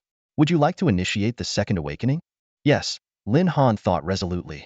This moment was what he had fought so hard for. As the second awakening began, a mysterious, soothing warmth surged through his body. The sensation was even more comforting than the initial awakening of his abilities. This warm energy seemed to wash away the resentment in his heart, but it also stirred new questions. What exactly was the source of the power that allowed humans to awaken? How did the Beastmaster system come into existence? And what was the true nature of the awakening stones? Lin Han pushed these uncertainties aside. He understood that with his current strength, these mysteries were far beyond his reach. Diving into them recklessly could invite unforeseen dangers in the future. His priority now was to seize every opportunity to grow stronger. A system notification soon appeared. Awakening successful. Host, Lin Han. Age, 16. Level, 10. Attributes. Strength, 1,270. Agility, 1,250. Spirit, 1,230. Constitution, 1,280. Beast Companion, Candle Turtle. Talents, Iron Body S rank. Eye of the Heavens mythical rank. Self-control LV1. Before Lin Han could fully examine his newly acquired abilities, another system prompt chimed. Ding! Congratulations to the host for successfully completing the second awakening. New system mission triggered. Contract a second beast companion. Mission reward. 300 gold points. 300 gold points. Lin Han's heart raced with excitement. This reward, combined with other resources, could very well allow him to double the Candle Turtle's talent potential before the standard admissions exams. By then, who would dare underestimate a beast companion with king-level talent? He could already picture the astonishment on Meng Xiao's face, as well as the shock of those old professors at the Beastmaster Academy. They probably still thought he had bonded with nothing more than an ordinary Gale turtle. A cold smirk tugged at the corner of Lin Han's lips. North Sky Academy Alliance. Our next encounter will be unforgettable. This time, I won't make it easy for you. After stepping out of the awakening chamber, Lin Han felt an unprecedented sense of refreshment. The joy of breaking through his level cap was bittersweet, as it came at the cost of a significant depletion in his premium points. His once accumulated total of 1,110 points was now reduced to a mere 150. Reaccumulating the 800-plus premium points needed for Zhu Gui's first awakening in a short amount of time was no small challenge for him. While the mission in the Xingho forest had gone relatively smoothly, what frustrated him the most was that the Xingho tiger failed to drop any equipment. Considering the tiger's tier, any dropped gear would have been worth at least 2 million, a sum that could have greatly improved his financial situation. At present, Lin Han still had 2 pieces of equipment in his possession. However, the bloodthirsty ring had proven its unique value during the Xingho forest mission. It was thanks to this ring that he had been able to easily locate the Xingho tiger's gathering spot. Given its utility, he had no intention of selling it for now. After all, with his and Zhu Gui's current strength, they were more than capable of handling battles below the gold tier without needing additional combat-enhancing gear. As he approached the front desk of the Awakening Temple, the young woman who had assisted him earlier greeted him warmly. Mr. Lin, did the awakening go smoothly? Yes, it went fairly well, Lin Han replied with a smile. Then let me congratulate you, Mr. Lin Han. May your journey be filled with great victories. Thank you. Lin Han paused briefly. By the way, I was wondering, where do beast tamers usually go to level up after their second awakening? The receptionist looked slightly surprised at the question but answered in detail. From what I know, the Silverdeer leveling zones near Sioux City are quite good. If you're looking for more of a challenge, the Xingho Forest and Haohai Forest are both excellent wild zones. The beasts there are far more ferocious than those in standard leveling zones. However, her cheeks flushed slightly. The Beast Tamer Association issued a notice today, advising everyone to exercise caution when entering the Xingho Forest.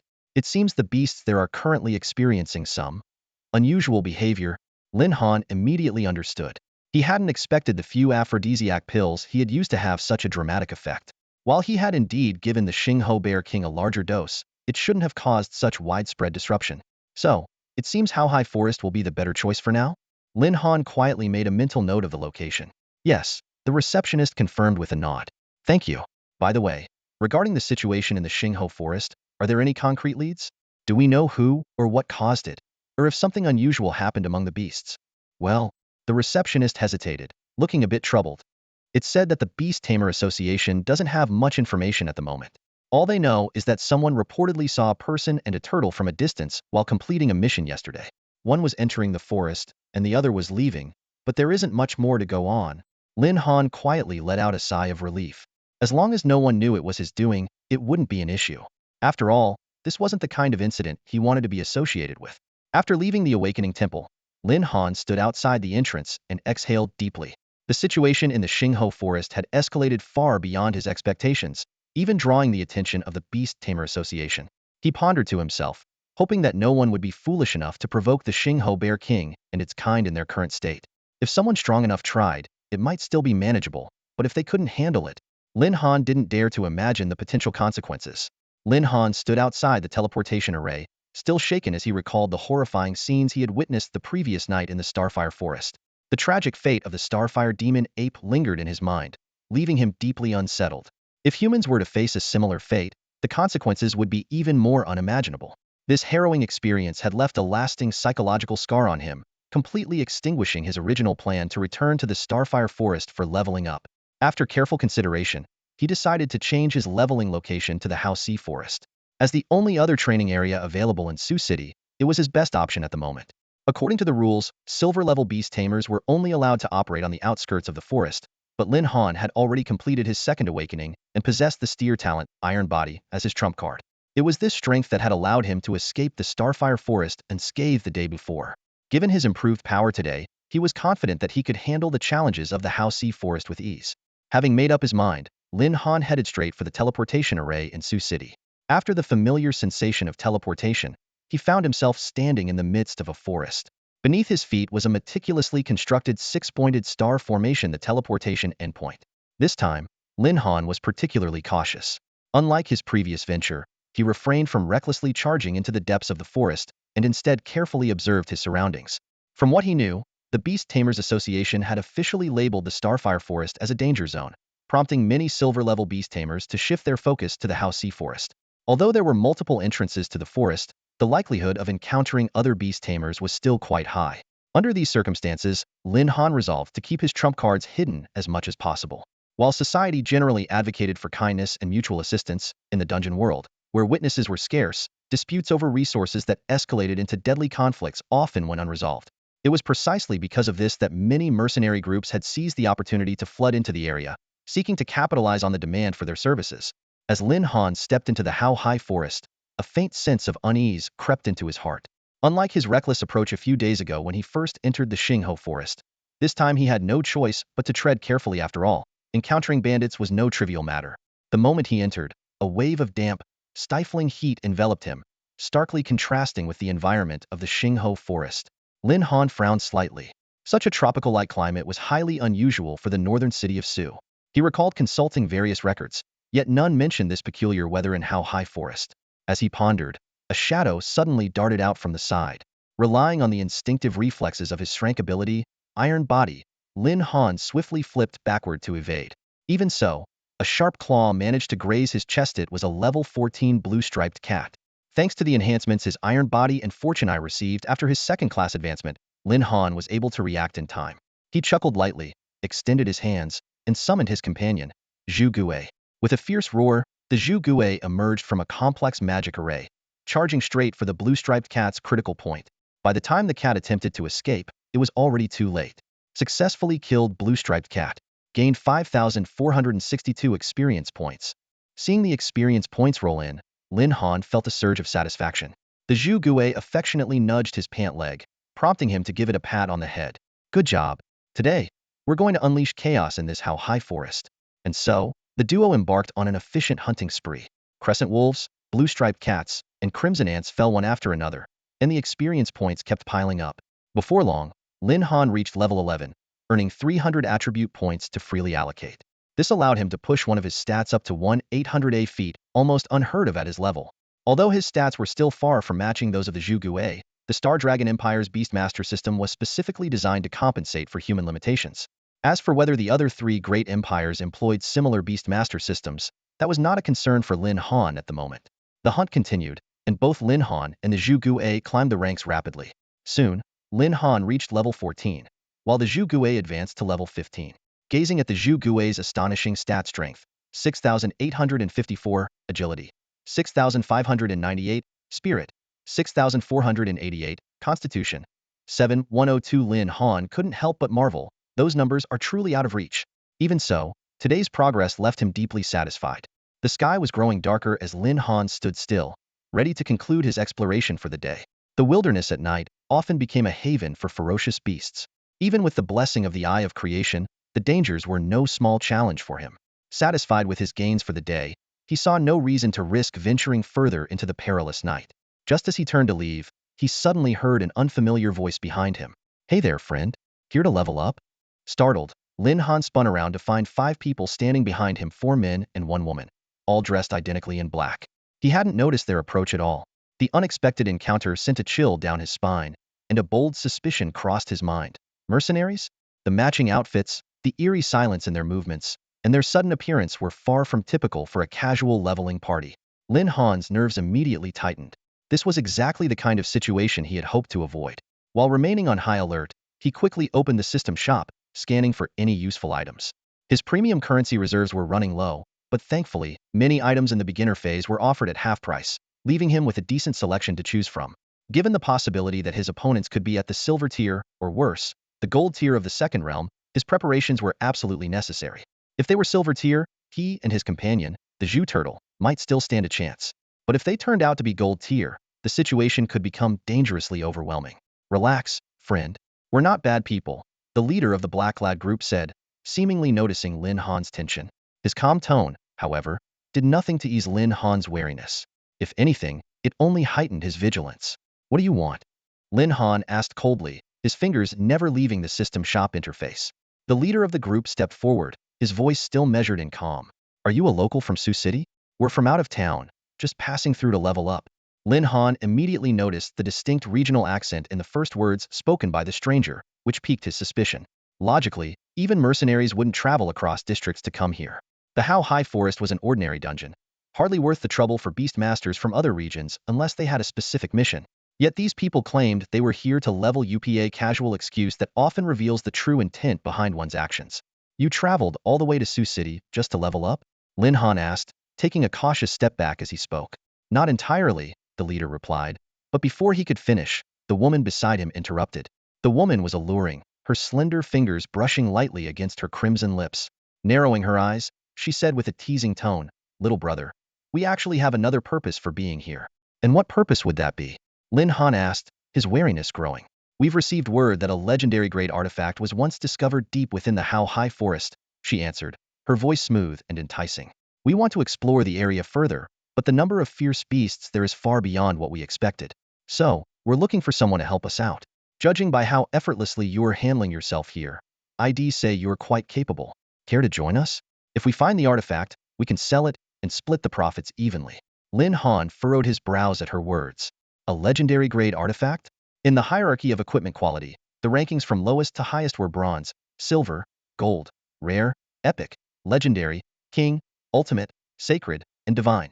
A legendary grade artifact was as valuable as a candle turtle grade beast egg. And since it required no contract, its market price typically reached tens of millions of Xinglong coins.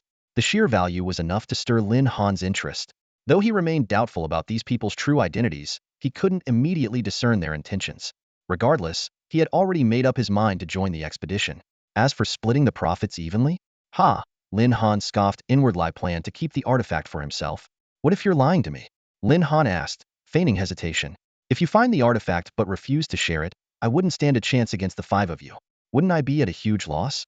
The woman stepped closer, her movements light and graceful, and tapped a finger against Lin Han's chest. Don't worry, little brother, we're not bandits, she said with a playful smile. Think of it as making new friends. Who knows? Maybe our relationship could develop into something more. Lin Han silently cursed the old woman for trying to seduce him. Clearing his throat, he skillfully sidestepped her hand and replied, I can tell you're a kind person, big sister. I'd be happy to see where this relationship goes. His feigned sincerity provided him with the perfect excuse to follow along. Even if the legendary artifact turned out to be a hoax, he had confidence in his ability to retreat unscathed. It's getting late. We'd better head deeper into the forest, the woman said with a charming smile.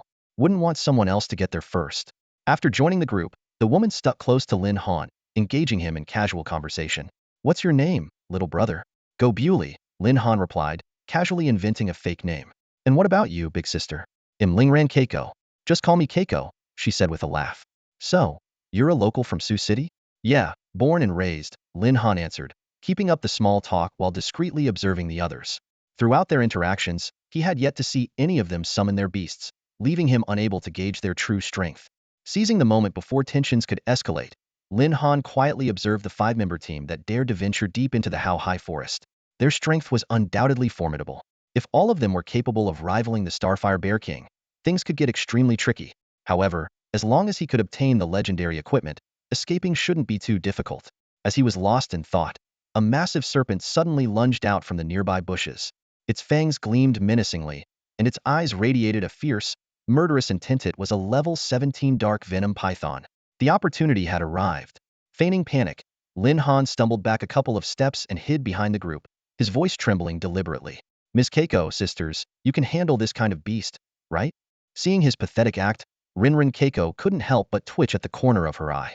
This guy was clearly up to something. After all, they had just witnessed him effortlessly take down a beast of the same level earlier. But on second thought, it was understandable for someone to be cautious when first joining an unfamiliar team, so she decided not to dwell on it. Don't worry, leave it to us, Rinrin Keiko replied smoothly. A mere level 17 dark venom python dares to act up in front of me, Itamitsuki? the team leader sneered. Before the words had fully left her mouth, her figure had already vanished from sight. Where did she go? Lin Han was startled. He had never seen speed like this before. It far exceeded his expectations. How could someone with such skill struggle to navigate how high forest? After carefully observing his surroundings, Lin Han suddenly realized the truth. This wasn't simply about speed. It was a technique that allowed her to blend seamlessly into the environment. This level of mastery reminded him of a profession from his previous Lithia ninja. Lin Han stared at the names Lingran Huizi and Ito Sanchi, his brows furrowing slightly. These names carried an exotic flair that clashed with the traditional culture of the Xinglong Empire. What caught his attention even more was Huizi's distinctively island-like demeanor, evident in her every gesture and movement. As a student with some knowledge of the human factions, Lin Han vividly recalled what he had learned from his textbooks. The vast blue planet was divided into 4 regions: east, west, south, and north. Most areas had become life-forbidden zones. The 4 great human empires, each occupying a region, were considered holy nations. The Xinglong Empire in the east, the Shiva Empire in the west, the Sakura Empire in the south, and the Holy Light Empire in the north. Sakura Empire. Lin Han's eyes sharpened. This island nation located south of the Xinglong Empire might have a small territory, but its strength rivaled that of the other 3 empires, making it a force to be reckoned with. As he pondered, Ito Sanchi suddenly leaped into action. A cold gleam flashed in her hand as several concealed weapons shot through the air with precision, striking the vital points of a deadly venomous python. Her movements were swift and agile, constantly shifting positions to launch attacks, and before long, the massive serpent was brought down. The rest of the team smiled in approval, but Lin Han's expression remained grim. Ninja. The thought exploded in his mind. Though he had never encountered people from the Sakura Empire in this life, his knowledge alone was enough to identify their true identity. How could warriors of the Xinglong Empire abandon their beast-taming combat techniques? This realization made Lin Han even more anxious than when he had faced the Starfire Bear King. Those who are not of our kin are sure to have different hearts. The lure of the legendary equipment was no longer enough for him to trust the real motives of this group. Little brother, how was that? Impressive, right? Lingran Huizi asked with a playful smile, clearly misinterpreting the fear on Lin Han's face. Impressive, impressive. Lin Han quickly adjusted his expression, feigning a timid demeanor. Big sister Huizi, you have to protect me well. Throughout the journey, Lin Han was amazed by the unfamiliar combat techniques displayed by this group. Although he held no fondness for the Sakura Empire, he couldn't help but feel intrigued by their unique fighting style. When the team reached a stream, the heavy scent of blood immediately heightened Lin Han's vigilance. Not a single beast was in sight, an unusual phenomenon that filled him with unease. Suddenly, his creation eye caught a glimpse of white bones near the stream. Little brother, what's wrong? Are you feeling unwell? Lingran Huizi's smile carried an eerie undertone, completely different from before. I'm fine, just a slight headache. Lin Han replied casually, his eyes scanning the surroundings with heightened caution. There was definitely something wrong with this place. If you're fine, then let's keep moving. All right, Lin Han responded, though his internal wariness grew even stronger. Suddenly, a piece of information flashed through Lin Han's creation eye, causing him to hold his breath. Beast-taming egg. But this wasn't just any ordinary beast-taming egg. It was a royal-grade Qilin beast-taming egg. This egg possessed dual attributes of fire and wind, along with 2 royal-grade skills, Blazing Inferno and Earthshatter. The Qilin's innate fire and wind abilities, inherited from its bloodline, made it an invaluable treasure. Its evolution path was truly astonishing. With one evolution, it could become a peerless flame Qilin. With a second, it could ascend to a sacred-level sky-annihilating Qilin. And with a third, it could rise to the mythical Qilin ancestral emperor. Lin Han stared in disbelief at the information before him. To think such a rare royal-grade beast-taming egg would appear in the how high-forced it was more shocking than when he first encountered the candle turtle beast-taming egg. Coincidentally, he still had 1 contract slot available. If he could obtain this Qilin, his power would skyrocket. Just then, another blood-red message appeared in the creation eye. This Qilin beast-taming egg had undergone a blood ritual coronation and had already reached silver grade. If it were to continue with tens of thousands of blood sacrifices and bone offerings, it would hatch as a royal entity, possessing the terrifying power to move mountains and obliterate worlds under a burning sun. The words, blood ritual, sent chills down Lin Han's spine. He vaguely guessed the plan of the Sakura Empire's group, but needed further confirmation. The presence of a royal-grade beast-taming egg in such a place was no coincidence. It was undoubtedly connected to these people. Before long, Lin Han noticed the egg's clever disguise. It was pitch black, resembling an ordinary stone. Without the creation eye, it would have been impossible to discern its true nature as a royal-grade Qilin beast-taming egg. An egg of this caliber was an ultimate treasure, capable of defying fate for any ferocious beast. Consuming it could even break through bloodline limitations. Yet strangely, there wasn't a single ferocious beast in the vicinity, which was completely at odds with their natural tendency to be drawn to such a treasure. These anomalies only solidified Lin Han's suspicions everything here was undoubtedly connected to those 5 people. A bold idea began to take shape in his mind. Take the beast-taming egg and escape while he still could. If he didn't seize this opportunity, he might very well become the next sacrifice. At that moment, the candle turtle, which had already returned to the beast-taming space, suddenly reappeared. It cautiously crept past the group, moving toward the side with careful, deliberate steps. "Little brother, do you know what death feels like?" Renarv Keiko whispered in Lin Han's ear, her tone carrying a hint of menace. Lin Han's heart tightened, but the eye of creation had long since revealed to him their malicious intentions. A faint smile tugged at his lips. "If you're that curious, dear sister, you might just get the chance to experience it firsthand." The comment struck a nerve with Renarv Keiko.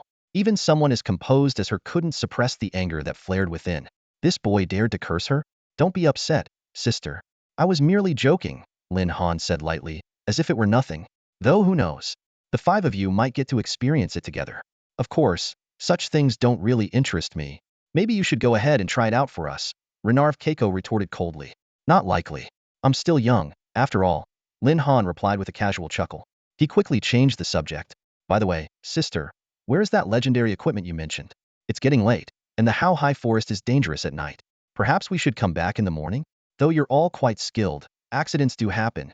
As Lin Han's words drew their attention, the Zhugu, his contracted beast, stealthily approached the Qilin King beast egg. The moment was ripe. "What the?" Lin Han suddenly exclaimed. "What happened?" The group turned to him, instantly on alert. "Nothing, just remembered I might have left the gas on at home," Lin Han said, feigning distress. His eyes, however, flicked toward the king beast egg, carefully monitoring the situation. The plan had worked. The Zhugu had already snatched the king beast egg and darted into Lin Han's beast space at lightning speed. None of them had suspected a 16-year-old boy. "Stop yelling. This is a dungeon. If you're too loud, you'll attract ferocious beasts," Itu Mitsunana scolded him sharply. But just then, Itu Mitsunana noticed the king beast egg was gone. In his panic, he muttered a startled "baka" under his breath. That single word confirmed Lin Han's suspicions they were from the Sakura Empire. When the group realized the king beast egg had vanished, chaos erupted. Itu Mitsunana searched frantically but found nothing. His face darkened, and he warned the others that the situation was dire. To avoid raising suspicion, Itu Mitsunana turned to Lin Han with a forced politeness, asking for his help in finding a pitch-black stone. Lin Han, sensing an opportunity, made an outrageous demand for a reward of 10 million. To his surprise, they agreed. In the end, Renarv Keiko suggested Lin Han accompany them to search the northern area. Lin Han initially considered slipping away but found his curiosity piqued by their actions.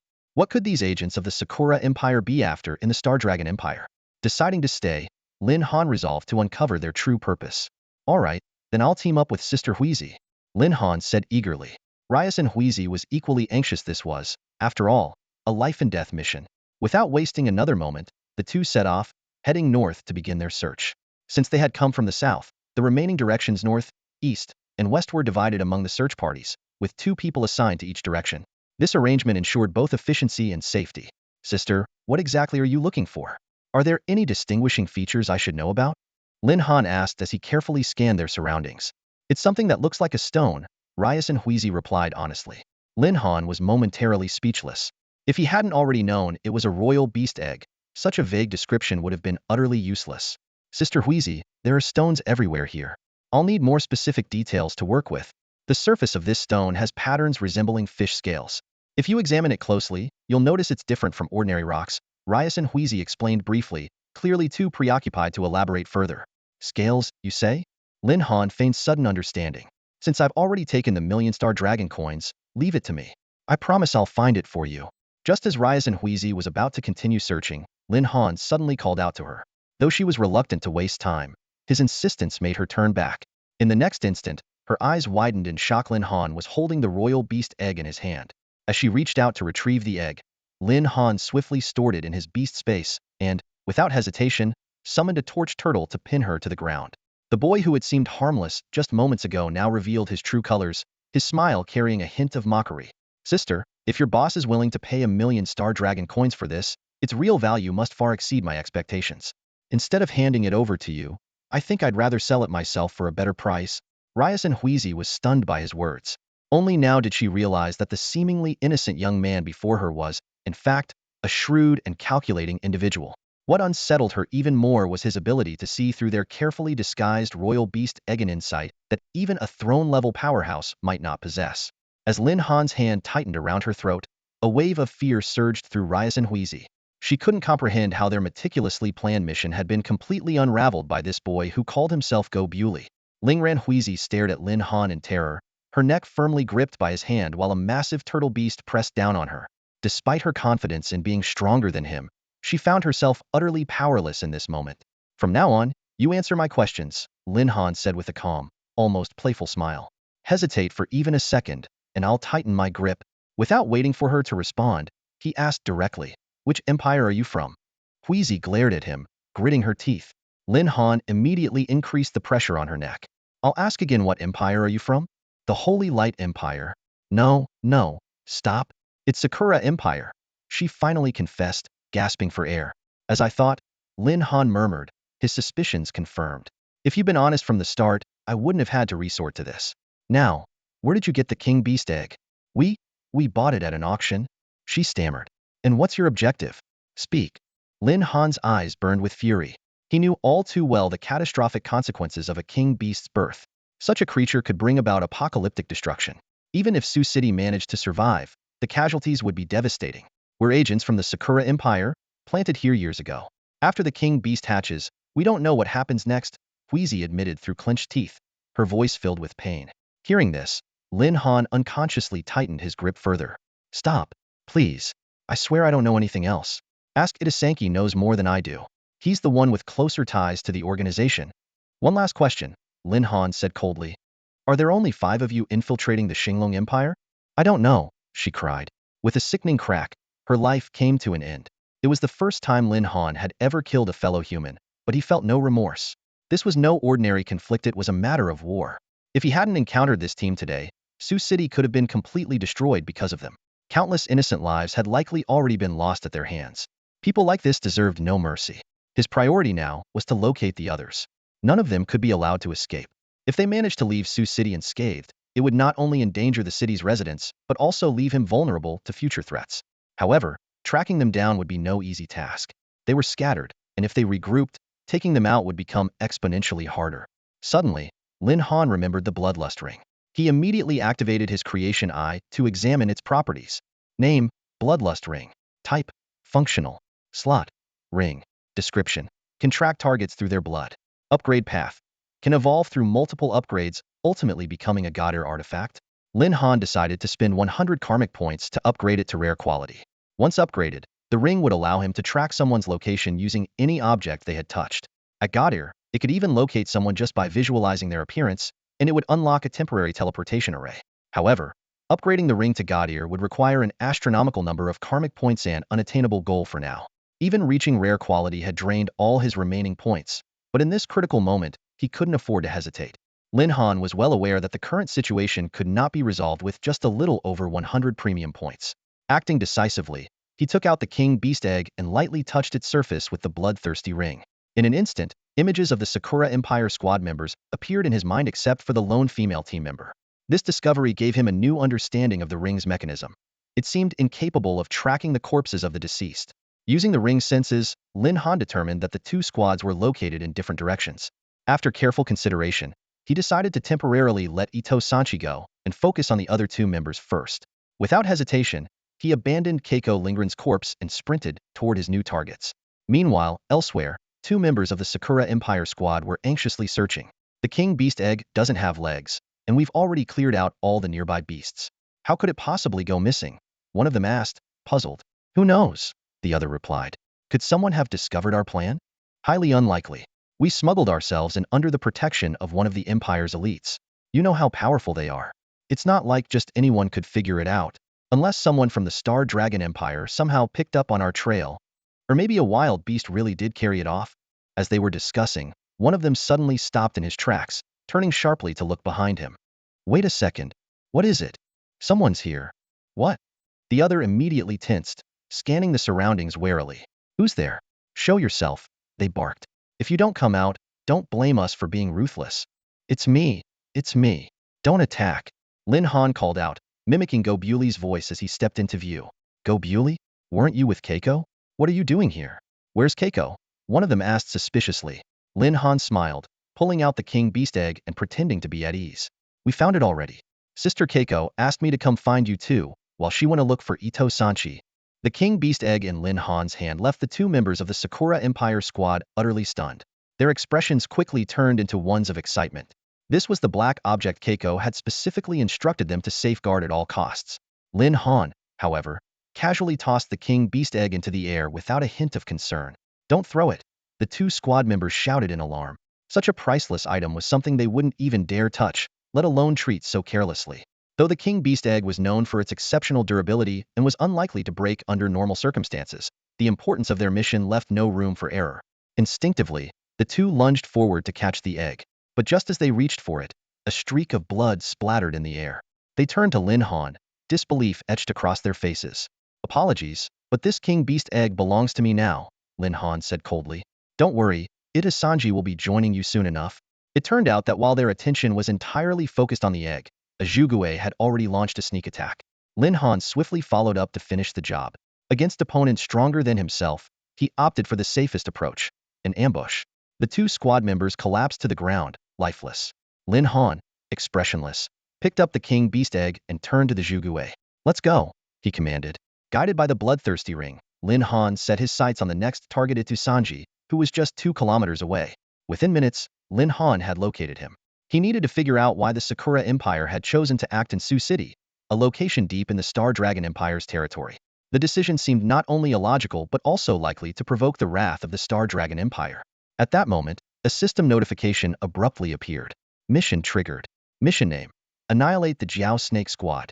Mission objective: eliminate all members of the Sakura Empire's Xiao Snake Squad. Mission reward: 350k coins. Who's there? Ita Sanji called out, his eyes scanning Lin Han's hiding spot, his voice sharp with suspicion. A projectile whizzed through the air toward him. Thanks to his creation eye, Lin Han managed to dodge it just in time before stepping into view. Ita Sanji, it's me.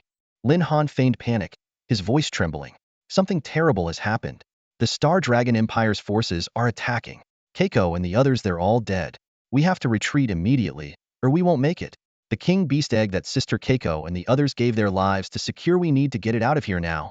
The next moment, Lin Han decisively retrieved the king beast egg from the beast taming space. Upon seeing the rare and precious egg, Ita Sanchi's eyes flickered with shock before he urgently asked, "You're saying the Xinglong Empire's army is here? How is that possible?" Ita Sanchi shook his head in disbelief. When they had smuggled themselves across the border earlier, they hadn't been detected. Barely anyone in the entire Sakura Empire even knew about this mission. How could the Xinglong Empire have found out? He fixed his gaze on Lin Han, suspicion evident in his tone. You're saying Renarin Keiko and the others sacrificed themselves? Why is it that you're the only one who survived? Lin Han's expression was grim. Sister Renarin Keiko and the others fought to the death to save me. Before she died, she entrusted me with an unyielding mission to deliver this king beast egg to your team, no matter the cost. And why should I believe you? Ita Sanchi remained highly vigilant. In his mind, it was inconceivable that Renarin Keiko would entrust something as critical as the king beast egg to Lin Han, let alone sacrifice herself as a diversion to save him. At this moment, Ita Sanchi was remarkably composed. After all, these so-called teammates were strangers to him. Individuals had met for the first time solely because of this mission, the Xiao Snake Squad. Their lives and deaths didn't truly affect him emotionally.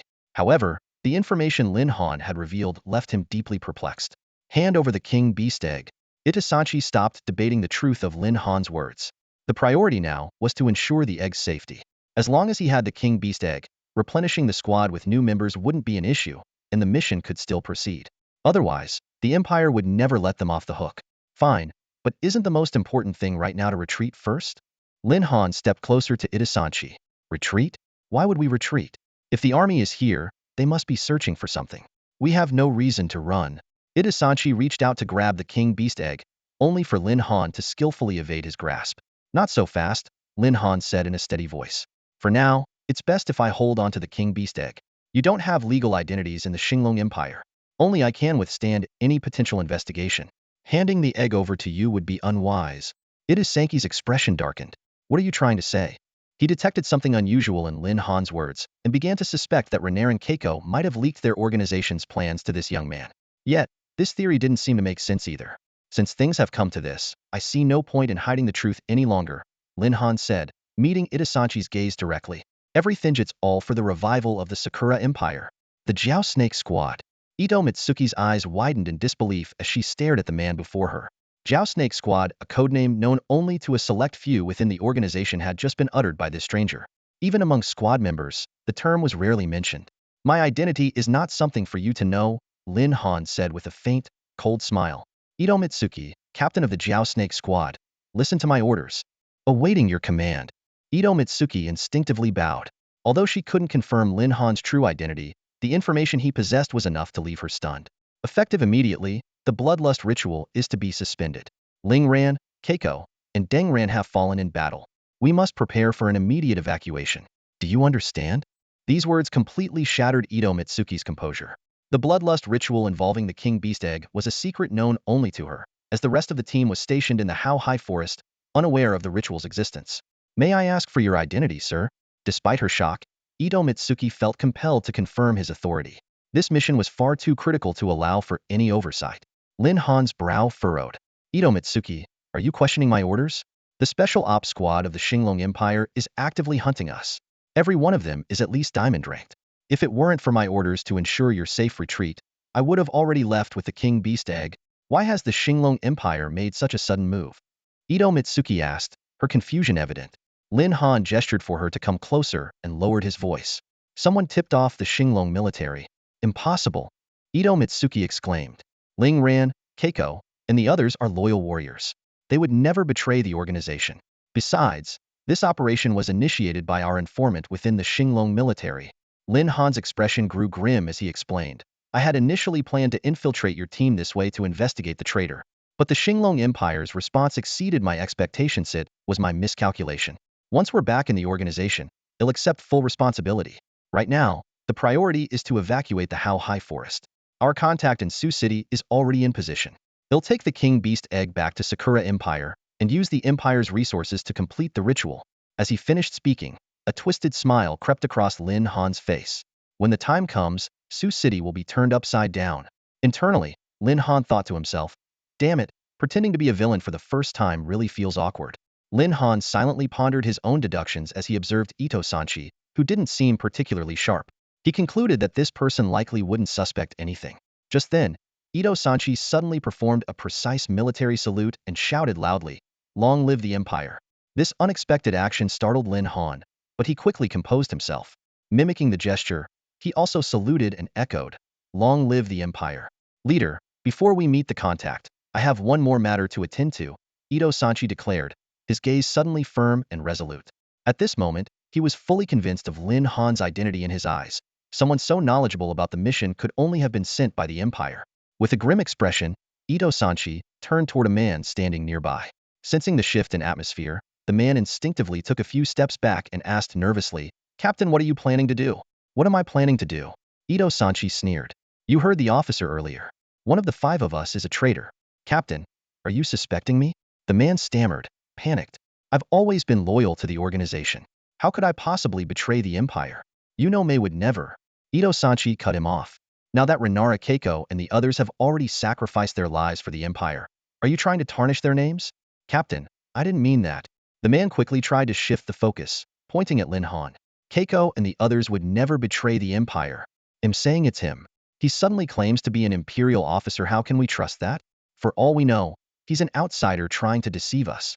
Captain, if he's truly from the Sakura Empire, why isn't he communicating with us in the Imperial language?"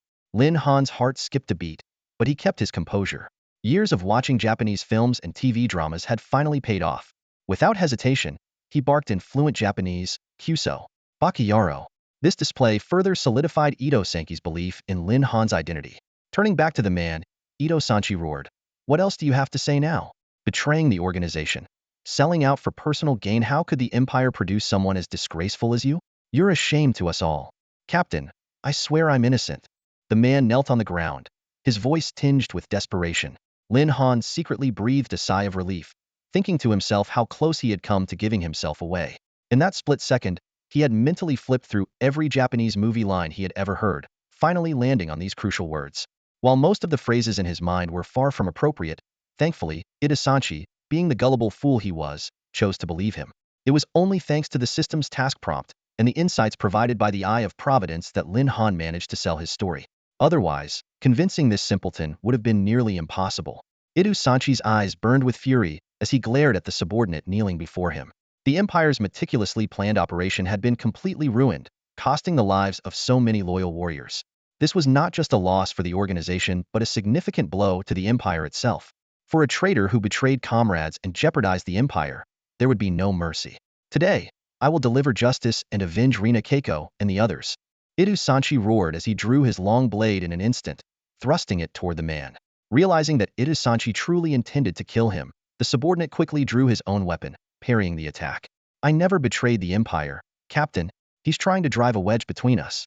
For all we know, it was this guy who got Keiko and the others killed. Silence! Itasanchi barked, cutting him off sharply. This leader knows details about our missions that none of you could possibly know. If he isn't from the Empire, then who else could he be? Sensing the moment was ripe, Lin Han added fuel to the fire. Unbelievable. The Empire has treated you all with such generosity, and yet you choose to repay it with treachery. Captain Itu, this is your subordinate. It's your responsibility to handle him.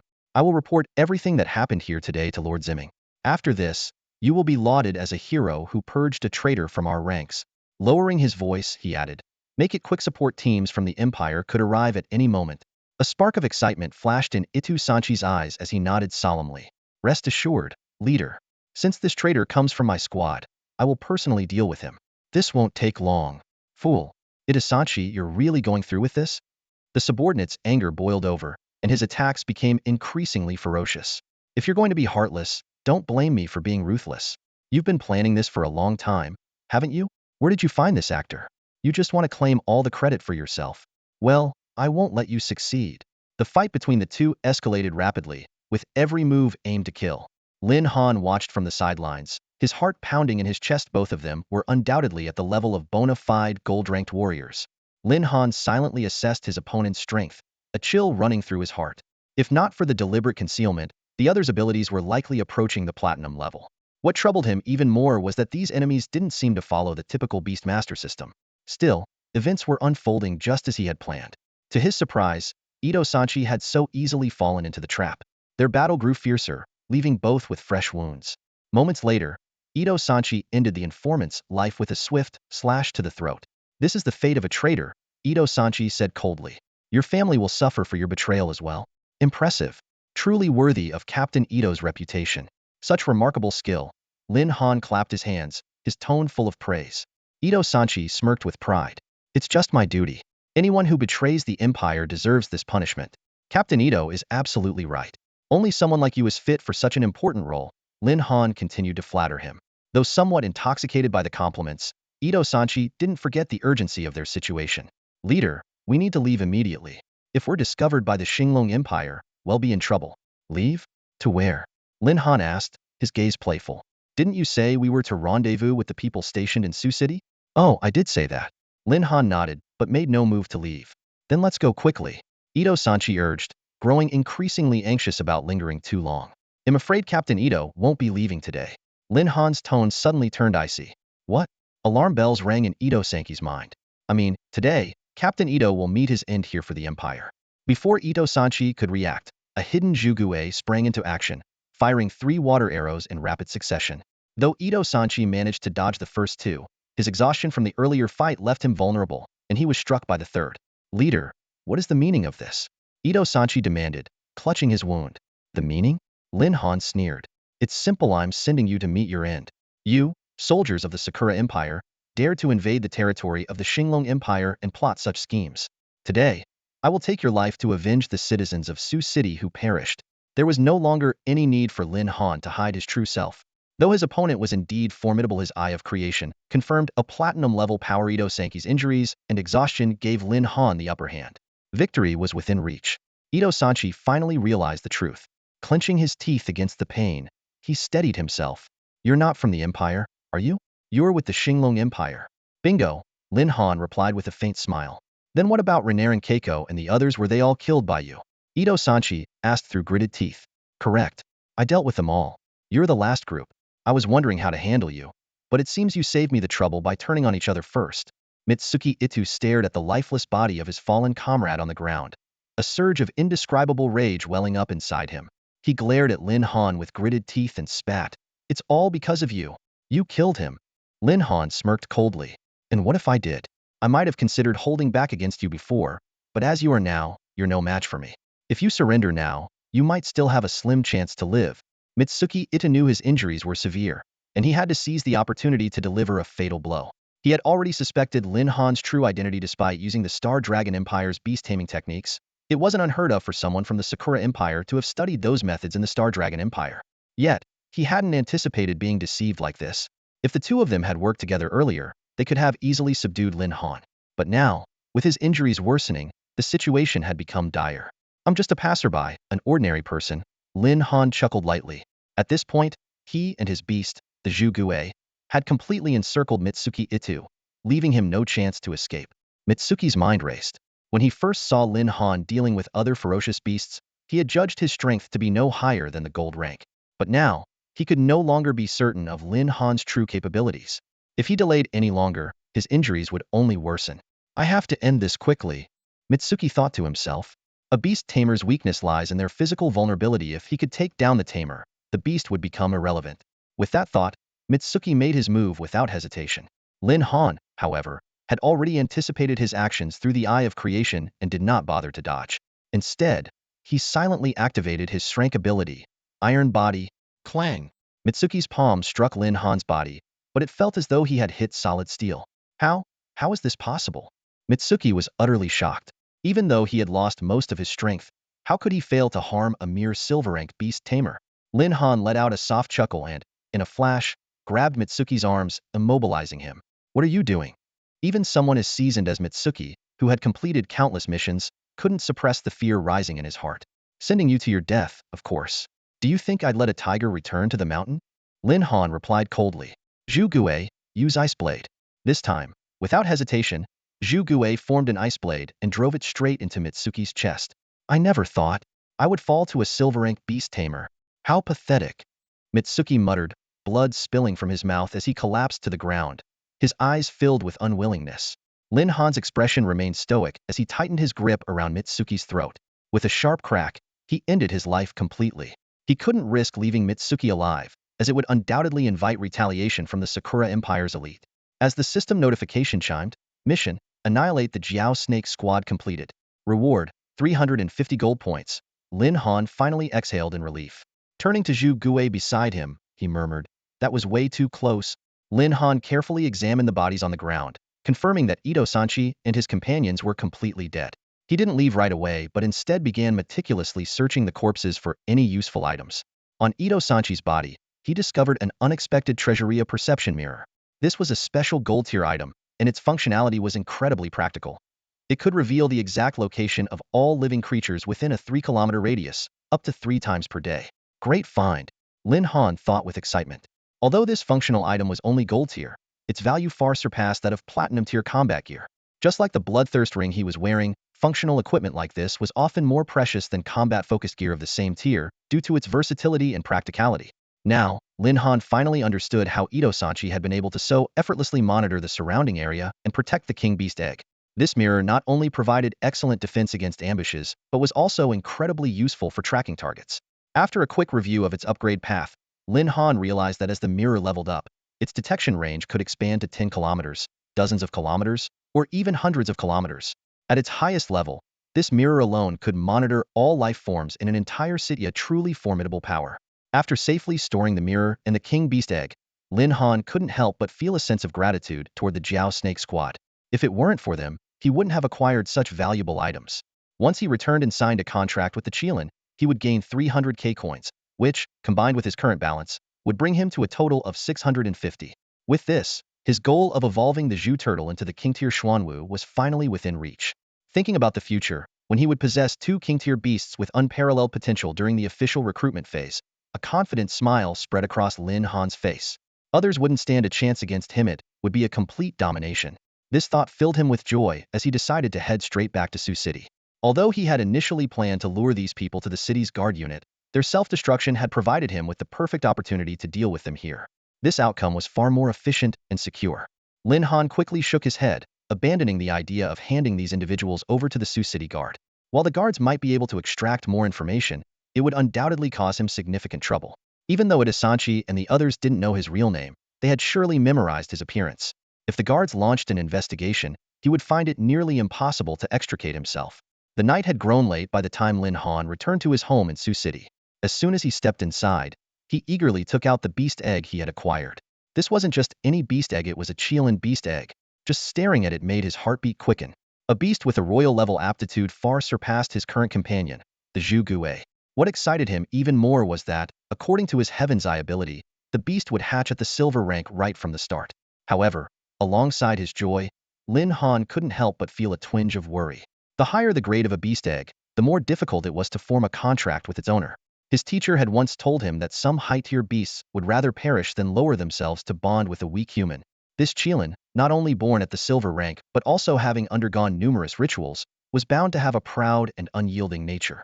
After careful consideration, Lin Han decided to use special items to increase his chances of success. He spent 50 gold currency points to exchange for a bottle of golden grade beast affinity potion, far superior to the ordinary bronze grade potion. To speed up the hatching process, he spent another 20 points on a beast catalyst potion. In just a short time, he had spent the equivalent of 700,000 star dragon coins, which made his heart ache. Pouring the catalyst potion over the beast egg, Lin Han then downed the affinity potion in one gulp and held his breath in anticipation. Soon, the egg, which was about a meter tall, began to show signs of cracking. A red glow emanated from within, followed by a wave of heat. A blood-red head broke through the shell, and then the entire body emerged, a majestic creature with the head of a lion, antlers of a deer, eyes of a tiger, body of a moose, scales of a dragon, and a tail resembling that of a mighty dragon. The Qianlin's imposing presence exceeded Lin Han's expectations, with flames occasionally flickering at the corners of its mouth. "Hey, little one, no playing with fire in the house. If you burn the place down, the two of us will have nowhere to live," Lin Han hastily pleaded. The Qianlin seemed to understand his words, gradually calming down as the flames at its mouth dissipated. The contract process that followed went surprisingly smoothly. When Lin Han saw the Qianlin's attribute stats, he was utterly stunned. Aptitude, Royal level. Species, Qianlin. Level, 15. Strength, 14,526. Agility, 13,584. Spirit, 13,687. Constitution, 15,427. These numbers were double those of his Zhu Gui. Despite being of legendary grade, the Zhu Gui's stats paled in comparison to the Qianlin. Aptitude, legendary grade. Species, Thin Xuanwu bloodline. Level, 15. Strength, 6,854. Agility, 6,598. Spirit, 6,488. Constitution, 7,102. At that moment, Lin Han truly understood the importance of a beast's innate potential. It wasn't just about their upper limits, it directly determined their combat power at the same level. As for his own attributes, age, 16. Level, 14. Strength, 3,070. Agility, 3,050. Spirit, 3,030. Constitution, 3,080. Talent, Steel Bodies grade, Heaven's Eye mythical grade. Free attribute points, 1,200. Compared to these beasts, he was on an entirely different level. But Lin Han had long since grown used to this disparity. Lin Han stood frozen in place, staring in shock at the data panel before him. Despite being just one level apart from the Qianlin, the difference in their stats was nearly 10,000 points. Judging solely by the Qianlin's terrifying stats, it seemed capable of handling a golden-tier beast with ease. This was the fearsome power of a king-tier beast. Seeing the Qianlin's astonishing growth, Lin Han felt an even greater urgency to help the Zhu Gui complete its transformation and evolve into the Xuanwu. When that moment came, the Zhu Gui's stats would experience a qualitative leap, potentially boosting Lin Han himself as its master. He firmly believed his next stat increase upon leveling up would be unlike any before, as a beast master's innate abilities could be enhanced by their beasts. Right on cue, the system notification chimed. System quest completed. Contract a second beast. Reward, 300 Krypton gold points. This news lifted Lin Han's spirits considerably.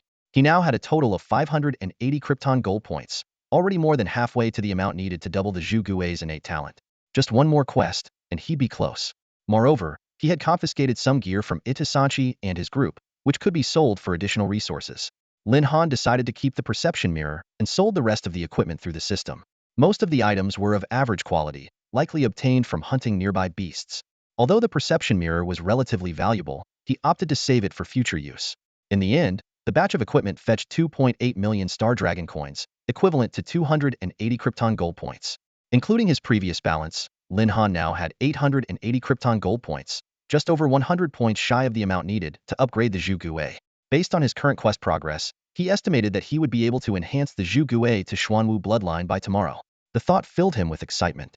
He immediately began planning how to allocate the remaining 1,200 free attribute points.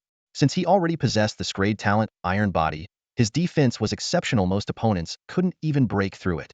After some thought, he decided to address his weakness in strength and unhesitatingly allocated all the points to the strength attribute. The updated stats displayed on the panel were as follows.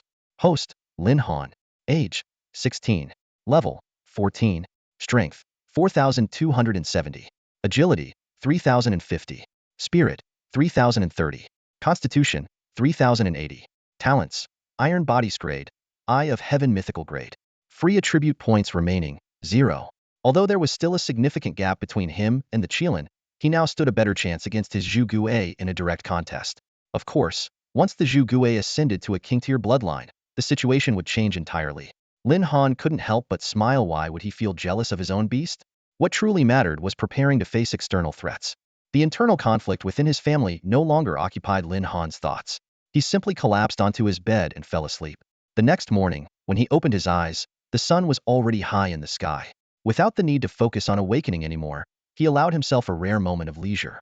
Having already planned his day, Lin Han headed straight to the mission center. The mission center in the city served as a hub for various tasks, offering both official assignments issued by the Empire and private commissions. Most tasks were set in dungeons or leveling zones, with the primary goal of collecting materials. After completing a simple registration process, Lin Han began browsing the list of available missions. Soon, one caught his attention. Mission name, Dark Forest. Mission location, Huiyue City. Mission objective, capture 5 Star Eater bugs. Mission reward, 400,000 Star Dragon coins. Mission requirements. Must be at least level 13 and possess exceptional strength. Must own a powerful beast companion. Target Star Eater bugs must be level 13 or higher. Star Eater bugs are social creatures. Teamwork is recommended. Solo attempts are highly challenging, recommended for peak silver level or gold level individuals. After carefully reviewing the mission description, Lin Han decided it was a great opportunity. The mission location was in a silver level leveling zone, which aligned perfectly with his goal of leveling up. The reward of 400,000 Star Dragon coins was equivalent to 40 premium currency points, and the risk level seemed manageable. Although the mission required traveling to a neighboring city, all expenses, including transportation, would be reimbursed. For Lin Han, silver-level dungeons no longer posed a threat. With the mighty Kirin as his beast companion, he was fully confident in his abilities. After accepting the mission, he immediately set off for the Dark Forest in Huiyue City. At the teleportation array, he paid the required fee, locked in his destination, and watched as the scenery around him abruptly changed. When he opened his eyes again, he found himself standing beneath the canopy of a pitch-black forest. Warning signs prominently displayed the level requirements for entering, but these posed no issue for Lin Han. With Kirin at his side, his confidence was unwavering. His stats were so formidable that he felt capable of overpowering even gold-level opponents. Without hesitation, Lin Han ventured deeper into the forest. The towering trees of the shadowy woodland stretched tens of meters high, their dense foliage blocking out all sunlight. The area was teeming with shadow-type beasts, making it an ideal habitat for such creatures. However, detailed information about the forest was scarce. Online resources offered little insight, as intelligence on dungeons of this caliber typically required purchasing from the marketplace. Rarely would anyone share it for free. Such heavy, foreboding energy. Lin Han walked through the shadow forest, glancing around cautiously as an oppressive, eerie atmosphere enveloped him. The dense canopy of trees completely blocked out the sunlight, making what should have been a bright noon feel more like dusk. Only a few faint beams of light managed to pierce through the gaps in the leaves. Though Lin Han knew little about the forest's vegetation, he had his trusty the Eye of Creation. With this ability, he could instantly discern the essence of anything that entered his line of sight. Darkness was no obstacle for him. The only real threat was the possibility of a beast ambushing him from the shadows. An idea struck him, and Lin Han summoned his companions, the Candle Turtle and the Qilin. The flames that surrounded the Qilin illuminated the dim forest like a moving beacon of light. Observing this, Lin Han couldn't help but marvel at the practicality of his king-level beast taming talent.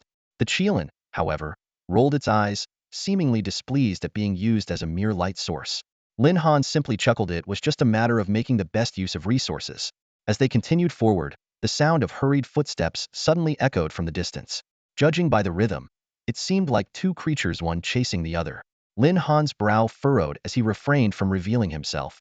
Instead, he motioned for the candle turtle and Qilin to hide with him behind the nearby bushes, waiting to assess the situation. Before long, a figure burst out from the trees, a young girl, appearing to be around Lin Han's age. Behind her, a swift wolf was in relentless pursuit. Swift Wolf LV-13. This ferocious beast was renowned for its unparalleled speed among silver-tier creatures. At the current pace, it wouldn't take long for the wolf to catch up to the girl. As the gap between predator and prey narrowed, it became clear that the girl would not survive without intervention. The girl, Chen Huaner, glanced back as she ran, her eyes filled with panic. The dungeon's exit was still a considerable distance away, and with the swift wolf's speed, she wouldn't make it in time. The beast lacked intelligence and couldn't be reasoned with, making the situation all the more dire. Suddenly, the swift wolf accelerated, leaping toward her with deadly intent. Startled, Chen Huaner lost her footing and fell to the ground. Her spirit raven immediately flew in front of her, summoning a barrage of dark spikes aimed at the wolf. However, the swift wolf's incredible agility allowed it to evade the attack with ease. Enraged, it charged at her even more ferociously. Chen Huaner scrambled backward on the ground while her spirit raven darted around, searching for an advantageous angle to strike. As the swift wolf lunged toward her, she squeezed her eyes shut in despair, bracing for the inevitable. But the expected pain never came. Opening her eyes in confusion, she was greeted by the sight of a majestic, fire-clad Qilin gripping the swift wolf by its neck, flames faintly flickering at the corners of its mouth. "You are." Chen Huaner stared at the Qilin in astonishment. The creature released the lifeless wolf and tossed it aside carelessly before turning to her with a low growl. "Your master sent you to save me? Where is your master?" she asked hurriedly, just as the sound of footsteps drew her attention. Turning around, she saw Lin Han approaching. "My talent is Spirit Summoner," Lin Han explained calmly. "I can communicate with and tame beasts though. Of course, the prerequisite is that they possess intelligence. Otherwise, communication would be impossible." Lin Han looked at the owner of the fiery red beast before him, his heart filled with gratitude. If it weren't for this person's timely intervention, he might not have survived. "I'm a spirit diviner, which is considered a level talent." Lin Han recalled the knowledge he had learned during high school. It's a relatively rare profession within the level category, somewhere between a mage and a utility-focused role. Chen Huaner nodded repeatedly. "I really need to thank you today. If it weren't for you stepping in, I might not have made it out alive." "It's nothing. Since I was here, it was only right to lend a hand." Lin Han waved it off, but his expression soon turned serious. "But I have to say, you're still at first-tier level, and the Shadow Forest is definitely not a place you should be venturing into. You were lucky to run into me today. Leave now, this place is far too dangerous." He knew that even silver-tier adventurers would hesitate to venture deeper into such a dungeon, let alone a first-tier bronze-level individual. Deep within the forest lurked golden-tier beasts, and encountering one of them would spell certain doom. Chen Huaner looked a little embarrassed as she explained. "I came here this time to complete my awakening quest. The task requires me to find and kill a Triflower Dark Raven in the Shadow Forest. The Dark Raven is only level 10, so I thought I could handle it. I just didn't expect to run into a swift wolf so soon. It was such bad luck." "A Triflower Dark Raven?" Lin Han nodded, though a trace of irritation flickered in his heart. Both of them were working on their second-tier awakening. Yet why did her task involve dealing with a mere level 10 creature, while he was stuck facing the Starfire Tiger King? Damn that awakening stone. "Thank you so much again for today," Chen Huana suddenly said. "But I need to keep going. I want to finish my awakening quest today." Lin Han frowned and asked, "And what if you run into an even stronger monster as you go deeper?" Chen Huaner stood in the Shadow Forest, silently encouraging herself. This is a task assigned by the Awakening Stone. It never gives challenges destined to fail. "I can do this." Lin Han looked at the naive girl in front of him and couldn't help but sigh as he thought about her unique talent. With your current strength, venturing alone in the Shadow Forest is no different from walking into a death trap. Why not team up with me?" "That won't do." Chen Huaner quickly waved her hand. "You already saved my life today. How could I trouble you to protect me again?" Lin Han pondered for a moment before offering a suggestion. "How about this? We help each other. I'll protect you while you complete your awakening task, and in return, you help me locate a ferocious beast called the Star-Eating Worm. With your divination skills and your gift for communicating with beasts, it'll definitely be easier than me searching alone." These words struck a chord with Chen Huaner. She was well aware of the risks of completing her second transition task alone in this dangerous forest. But in order to stand out in the national selection, she had no choice but to take the risk. Now, with a strong companion willing to join her, she felt both hopeful and hesitant. Are you sure about this? Yes, mutual assistance, Lin Han confirmed. Hearing this, Chun Huaner's mood brightened instantly. Although she didn't know the full extent of Lin Han's strength, the powerful beast by his side was enough to make her feel at ease. My name is Chun Huaner, but you can just call me Huaner. I'm Lin Han, from Miss City, he replied. You're Lin Han? Chun Huaner exclaimed in surprise. Seeing the puzzled look on Lin Han's face, she explained, I heard Miss City offered a massive national selection reward of 30 million Tianlong coins this year because of a genius with double grade talent and another with a grade talent. You wouldn't happen to be? Lin Han nodded, confirming, yes, that's me. You're really him. Chen Huaner couldn't hide her excitement. I thought geniuses like you would be so aloof, but you're actually so approachable. Lin Han responded with a hint of helplessness. I'm not some kind of monster. There's no need for that. It was then that Chen Huaner noticed the turtle that had been following Lin Han all along. Intrigued, she asked, Lin Han, have you already completed your second transition? Yes, I finished my second awakening just yesterday, he replied. That's amazing. No wonder you're a double grade talent. Chen Huaner was completely in awe of Lin Han, not just because he had saved her but also because of the approachable vibe he gave off. Lin Han, slightly embarrassed by the praise, said, it's not that impressive.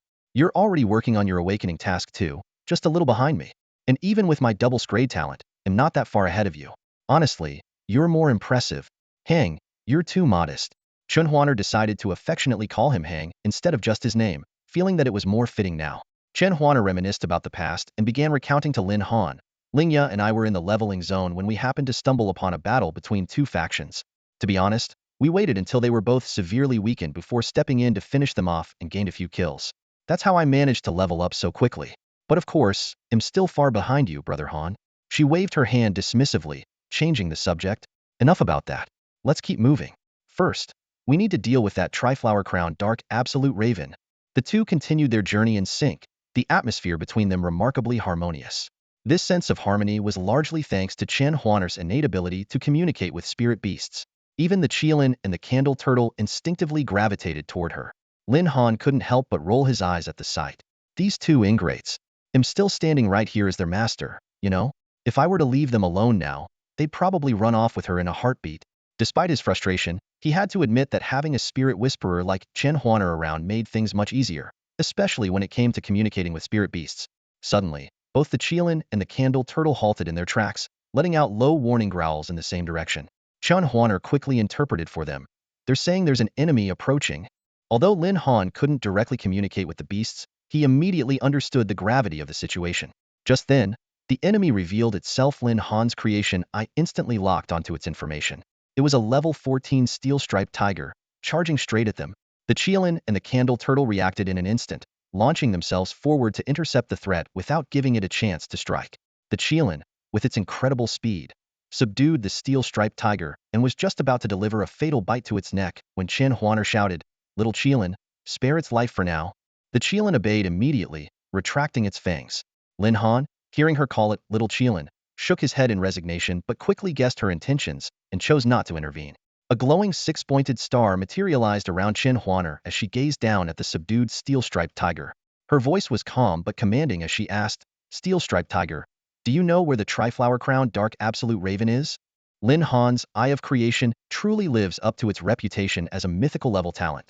When Chen Huaner communicated with the ferocious beast, although there was no visible flow of magic in the real world, Lin Han's Eye of Creation could clearly capture the process.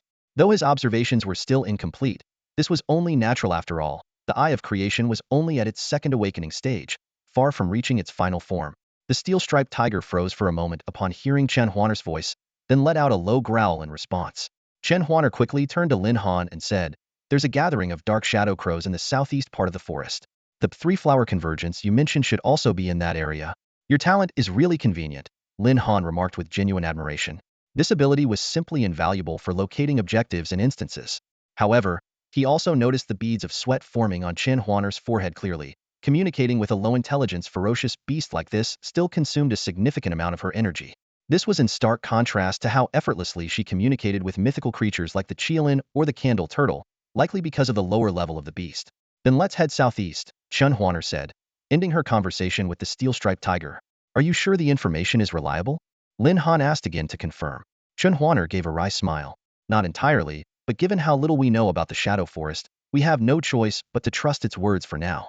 If I hadn't used up so much magic, I could have performed a divination. While I wouldn't have been able to pinpoint the exact location of the dark shadow crows, I could at least verify the range provided by the steel-striped tiger. Alright, then let's go in that direction first, Lin Han said decisively. With a general direction in mind, it doesn't matter if it's true or not, let's just charge ahead. But before we move on, he turned to the Qilin, which immediately understood and swiftly snapped the steel-striped tiger's neck with a single bite. A system notification followed. Steel-striped tiger successfully slain. Experience points 84-85. Chen Huaner showed no objection to this. She understood very well that being able to communicate with ferocious beasts didn't mean one had to be merciful. Ferocious beasts never showed humanity any mercy, and she was well aware of this. Besides, answering a question didn't mean it deserved to live. The group continued their journey, with Lin Han leading the way. With the Qilin guarding them, even encountering a gold-ranked ferocious beast wouldn't be a significant threat. Any approaching beasts were swiftly dealt with. As they ventured deeper into the forest, a piercing bird cry broke the silence. What kind of noise is that? It's so awful, Lin Han exclaimed, looking up toward the pitch-black canopy. In the lightless shadow forest, only the faint glow emitted by the Qilin illuminated their surroundings. However, with his mythical-level eye of creation, Lin Han immediately discerned the truth. It's an 11th level dark shadow crow, he declared without hesitation. Chen Huaner was startled by his words. In the impenetrable darkness of the forest, Lin Han had somehow identified the creature. You can see it clearly? Don't forget, I have an strength talent, the Eye of Insight. This level of darkness is nothing to me, Lin Han replied with a grin. Right. Chen Huaner suddenly realized. Lin Han possessed dual strength talents, one of which was a vision-based ability. This explained everything. Spirit Crow, go catch it, Chen Huaner ordered without a second thought. The Spirit Crow soared into the sky without hesitation. But it's only 11th level. Can the Spirit Crow handle it? Don't worry, Chen Huaner said confidently. Even though the Dark Shadow Crow has reached silver rank, its combat abilities are weak. They're only good at aerial harassment and are terrible in actual combat. When faced with a beast capable of ranged attacks or flight, they have no choice but to back down. Lin Han nodded in agreement. This information matched what the Eye of Creation revealed. However, one critical point stood out. Dark shadow crows were social creatures and rarely acted alone. This suggested that there might be an entire flock of them nearby. Huaner, call the Spirit Crow back immediately. Lin Han suddenly realized the danger. Although Chen Huaner didn't understand his reasoning, she instinctively chose to trust Lin Han's judgment. Lingya, come back.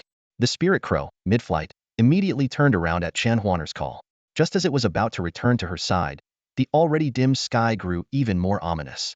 Countless dark silhouettes swarmed the air, fluttering and circling in a dense mass that blotted out the entire sky.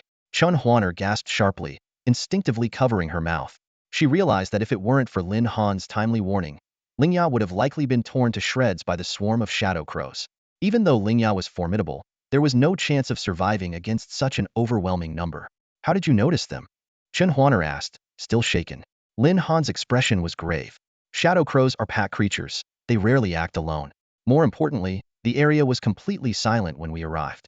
It wasn't until we entered this zone that one of them suddenly let out that piercing call. Perched where it was clearly acting as a sentry. Thank you for saving Lingya, Chen Huaner said sincerely, her gratitude evident. No need to thank me. Lin Han shifted into a battle stance. Step back. I'll handle this. Chen Huaner hesitated. Even though you're strong, but still. Don't worry, Lin Han said with a faint smile. These birds are no match for me. Realizing she would only be a hindrance in this fight, Chen Huaner reluctantly retreated. Lin Han strode forward confidently, with the Qilin and the Candle Turtle following close behind. At this critical moment, they showed no hesitation in aligning themselves with Lin Han rather than Chen Huaner. Come on, you filthy creatures. Let's see what you've got. Lin Han suddenly taunted. The swarm of shadow crows erupted in fury, diving down like a black tidal wave. Lin Han, get out of there. Don't just stand there. Chen Huaner cried out in panic. She couldn't understand why he would deliberately provoke the swarm. The sheer density of their attack was enough to obliterate anyone in its path. Don't worry, they are no match for me. Lin Han's lips curled into a faint smile. At that moment, the pitch-black swarm of dark abyss ravens had closed in, less than a meter away. Lin Han remained calm and composed. His strength talent, Iron Body, activated instantly. Countless dark abyss ravens crashed into him with crisp metallic clangs, yet not a single scratch was left on his body. With a powerful punch, Lin Han unleashed a wave of force that swept across the area, instantly annihilating a large number of Dark Abyss ravens. System notifications echoed in his mind. Successfully killed Dark Abyss Raven. Gained 1,354 experience points. Qilin. Scorching flames of heaven. Lin Han roared. A blazing sun formed in the sky, its dazzling light illuminating the entire forest. The fiery orb exploded with a deafening roar, transforming into a sea of flames that engulfed every Dark Abyss Raven in the air. Chun Huaner stood frozen on the side, too stunned to speak.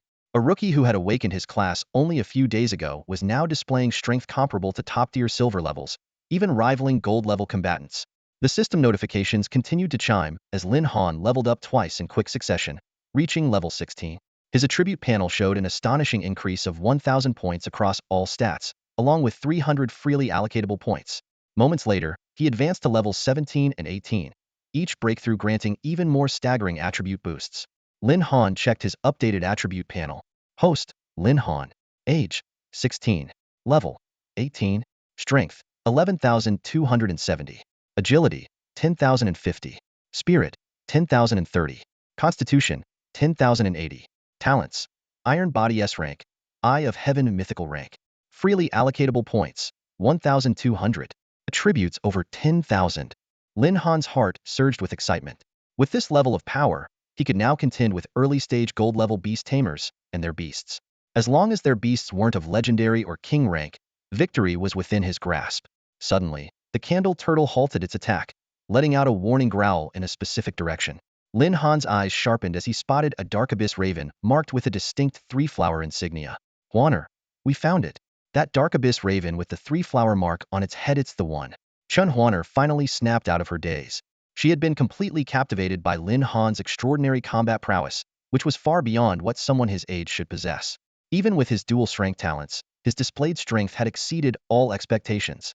Suddenly hearing Lin Han's words, Chun Huaner immediately turned her gaze toward him. Although she couldn't be certain if he had reached the Three Blossoms atop stage, she had no other choice at this moment but to trust Lin Han's judgment. Lingya, don't let that thing escape. Chun Huaner commanded decisively. Lingya hesitated for a brief moment but quickly reacted, darting into the sky without hesitation. Its attacks were fierce and relentless, giving the opponent no chance to catch its breath. Shadow-like sharp spikes pierced through the air as Lingya and the Dark Abyss Crow engaged in an intense battle high above. By this point, Lin Han had already eliminated the other Dark Abyss Crows, leaving none to interfere with Lingya. The fight unfolded exactly as Chun Huaner had anticipated. Despite being a level 11 Dark Abyss Crow, it was no match for Lingya. The disparity in their capabilities was evident from the way the battle progressed. Chun Huaner's confidence was well-founded. Lingya's innate abilities were indeed exceptional. While it hadn't yet reached the legendary tier, it was at least at a platinum or even diamond level of strength. For a first-phase beast tamer to possess such a high-caliber companion was rare and more than enough to handle early-stage challenges. Though beast tamers rely heavily on their beasts in battle, the tamer's innate talent plays an equally critical role in determining the outcome. The fight was over in no time, with the Dark Abyss Crow's lifeless body plummeting to the ground. A delighted smile spread across Chun Huaner's face. She had expected this task to take much longer, but with Lin Han's assistance, it was completed with surprising ease. Lingya, bring back one of the Dark Abyss Crows alive. Chun Huaner suddenly called out. Lin Han, though unsure of her intentions, chose not to question her. With time still on their side, he wasn't in a hurry to search for the star-eating worm. If necessary, he could simply abandon that mission for now. Before long, Lingya descended to the ground, clutching a live Dark Abyss Crow in its talons. Restrain it, Chun Huaner instructed immediately. Chun Huaner made another attempt to communicate with the fierce beast. Lin Han noticed a mysterious magical array materializing behind her, catching him slightly off guard. So, she was helping him track down the star-eating worms after all. Still refusing to talk? Chun Huaner let out a cold laugh. Ling Crow, apply more pressure. The Dark Abyss Crow was already powerless, completely at the mercy of Ling Crow's control. She didn't need to reason with the beast. Threats to its life were far more persuasive. If you don't cooperate now, your fate will be the same as your companions. Do you understand? Under her oppressive gaze, the Dark Abyss Crow let out a series of feeble cries, revealing that the star-eating worms were just a few hundred meters ahead in an open area. The holes in the ground marked their nesting site. Thank you, Chun Huaner said softly, then gestured for Ling Crow to finish the beast off. Turning to Lin Han, her expression shifted to a warm smile. Brother Han, I've got the location. Lin Han couldn't help but marvel at her swift change in demeanor, but gave her a nod. All right, let's go check it out. The battle seemed to have brought the two closer. Before long, they arrived at the designated area. Chen Huaner scanned the surroundings, noticing the ground was riddled with holes of various sizes. This should be the place, Lin Han confirmed. According to his research, these worms were indeed known to burrow underground. So, how do we lure them out? Chen Huaner asked, a hint of puzzlement in her tone. Lin Han chuckled. Simple. We force them out. Kirin. Earth eruption. With a resounding stomp, Kirin channeled a surge of fiery energy into the ground. The temperature spiked rapidly, as though molten lava was about to burst forth. Lin Han gestured for Chen Huaner to step back, and in the next instant, the earth split open with a deafening roar. Flames erupted skyward, forcing swarms of black-shelled insects to surface. System notifications began to chime in rapid succession. Star-eating worm killed. EXP 1869. Star-eating worm killed. EXP 2544. Suddenly, a new random mission was triggered. Eliminate the star-eating worm king. Reward, 400k coins. Lin Han quickly collected 5 injured star-eating worms before turning his attention to clearing out the rest of the swarm. His experience points climbed rapidly, and before long, he reached level 19, just one step away from his third advancement at level 20. But the immediate priority was locating the Worm King. Those 400k coins would be enough to awaken the Candle Turtle into a Zuanwoodier beast. With 1 man and 2 beasts tearing through the battlefield like a well-oiled machine, the notifications continued to flood in. Chen Huaner stood quietly on the sidelines, refraining from interfering. Having already reached her level cap at 10, she didn't want to siphon any of Lin Han's hard-earned experience points. Watching him in action, she couldn't help but feel a pang of admiration. Someone this powerful and upright would surely have no trouble gaining admission to a top-tier academy like Betrayal. Compared to him, she felt like a mere firefly under the brilliance of the moon, completely outclassed. A wistful thought crossed her mind. Perhaps this would be the last time she'd ever see him. Chen Huaner watched Lin Han's figure fade into the distance, a wave of mixed emotions rising in her heart. One day, he will undoubtedly stand among the strongest in the Tianlong Empire. But, will he still remember me? Then again, what is there about me worth remembering? Suddenly, Lin Han came to a halt. Found you. Star-eating Worm King, level 19. Without hesitation, he signaled Zhu Gui and Qilin to retreat, charging forward alone. Hang! Chen Huaner was stunned, her voice filled with worry. Come back. That's a level 19 star-eating Worm King. She couldn't comprehend his actions no matter how strong. Even a doubles-rank warrior wouldn't dare act so recklessly. How could a human body possibly withstand the might of such a beast? Seeing Lin Han ignore her, she became frantic and shouted, Lingya, go save Hang. But in the next moment, something astonishing happened. Lin Han extended his arm, piercing straight through the body of the star-eating Worm King, known for its unparalleled defensive capabilities. Its tough outer shell, highly sought after for crafting armor, crumbled like paper under his strike. Chen Huaner's mind went blank as she stared in disbelief. How could a silver-ranked rookie, who had only awakened a few days ago, break through the star-eating Worm King's defenses with a single blow? Was this something a human could even achieve? Unfazed by the shock behind him, Lin Han glanced at the system notification. Mission name: Defeat the Star-Eating Worm King. Mission progress: completed. Reward: 400k coins. That was easy. High stats really make a difference.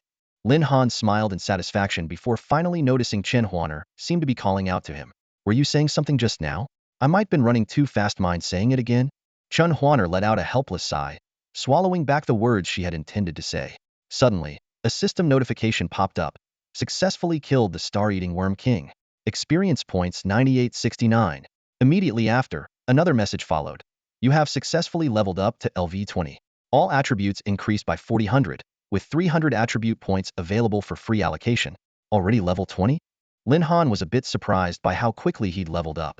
Reflecting on the carnage in the dark forest earlier, he did recall taking down an impressive number of ferocious beasts. However, he quickly realized that this level up had been much harder than previous ones, as most of the creatures he'd hunted before were bronze-level beasts. Clearly, the higher the level, the more difficult it was to progress. We've both accomplished our goals. Should we leave now? Lin Han asked. Yes, thank you, Chen Huaner nodded. The two of them made their way to the exit of the Shadow Forest. After a moment of hesitation, Chen Huaner spoke up. Hang, could I add you on something to stay in touch? Lin Han was taken aback, not expecting such a request. Noticing his hesitation, Chen Huaner quickly added, Oh, never mind. It's okay if you don't want to. I was being presumptuous. It's no big deal to exchange contact info, Lin Han replied casually.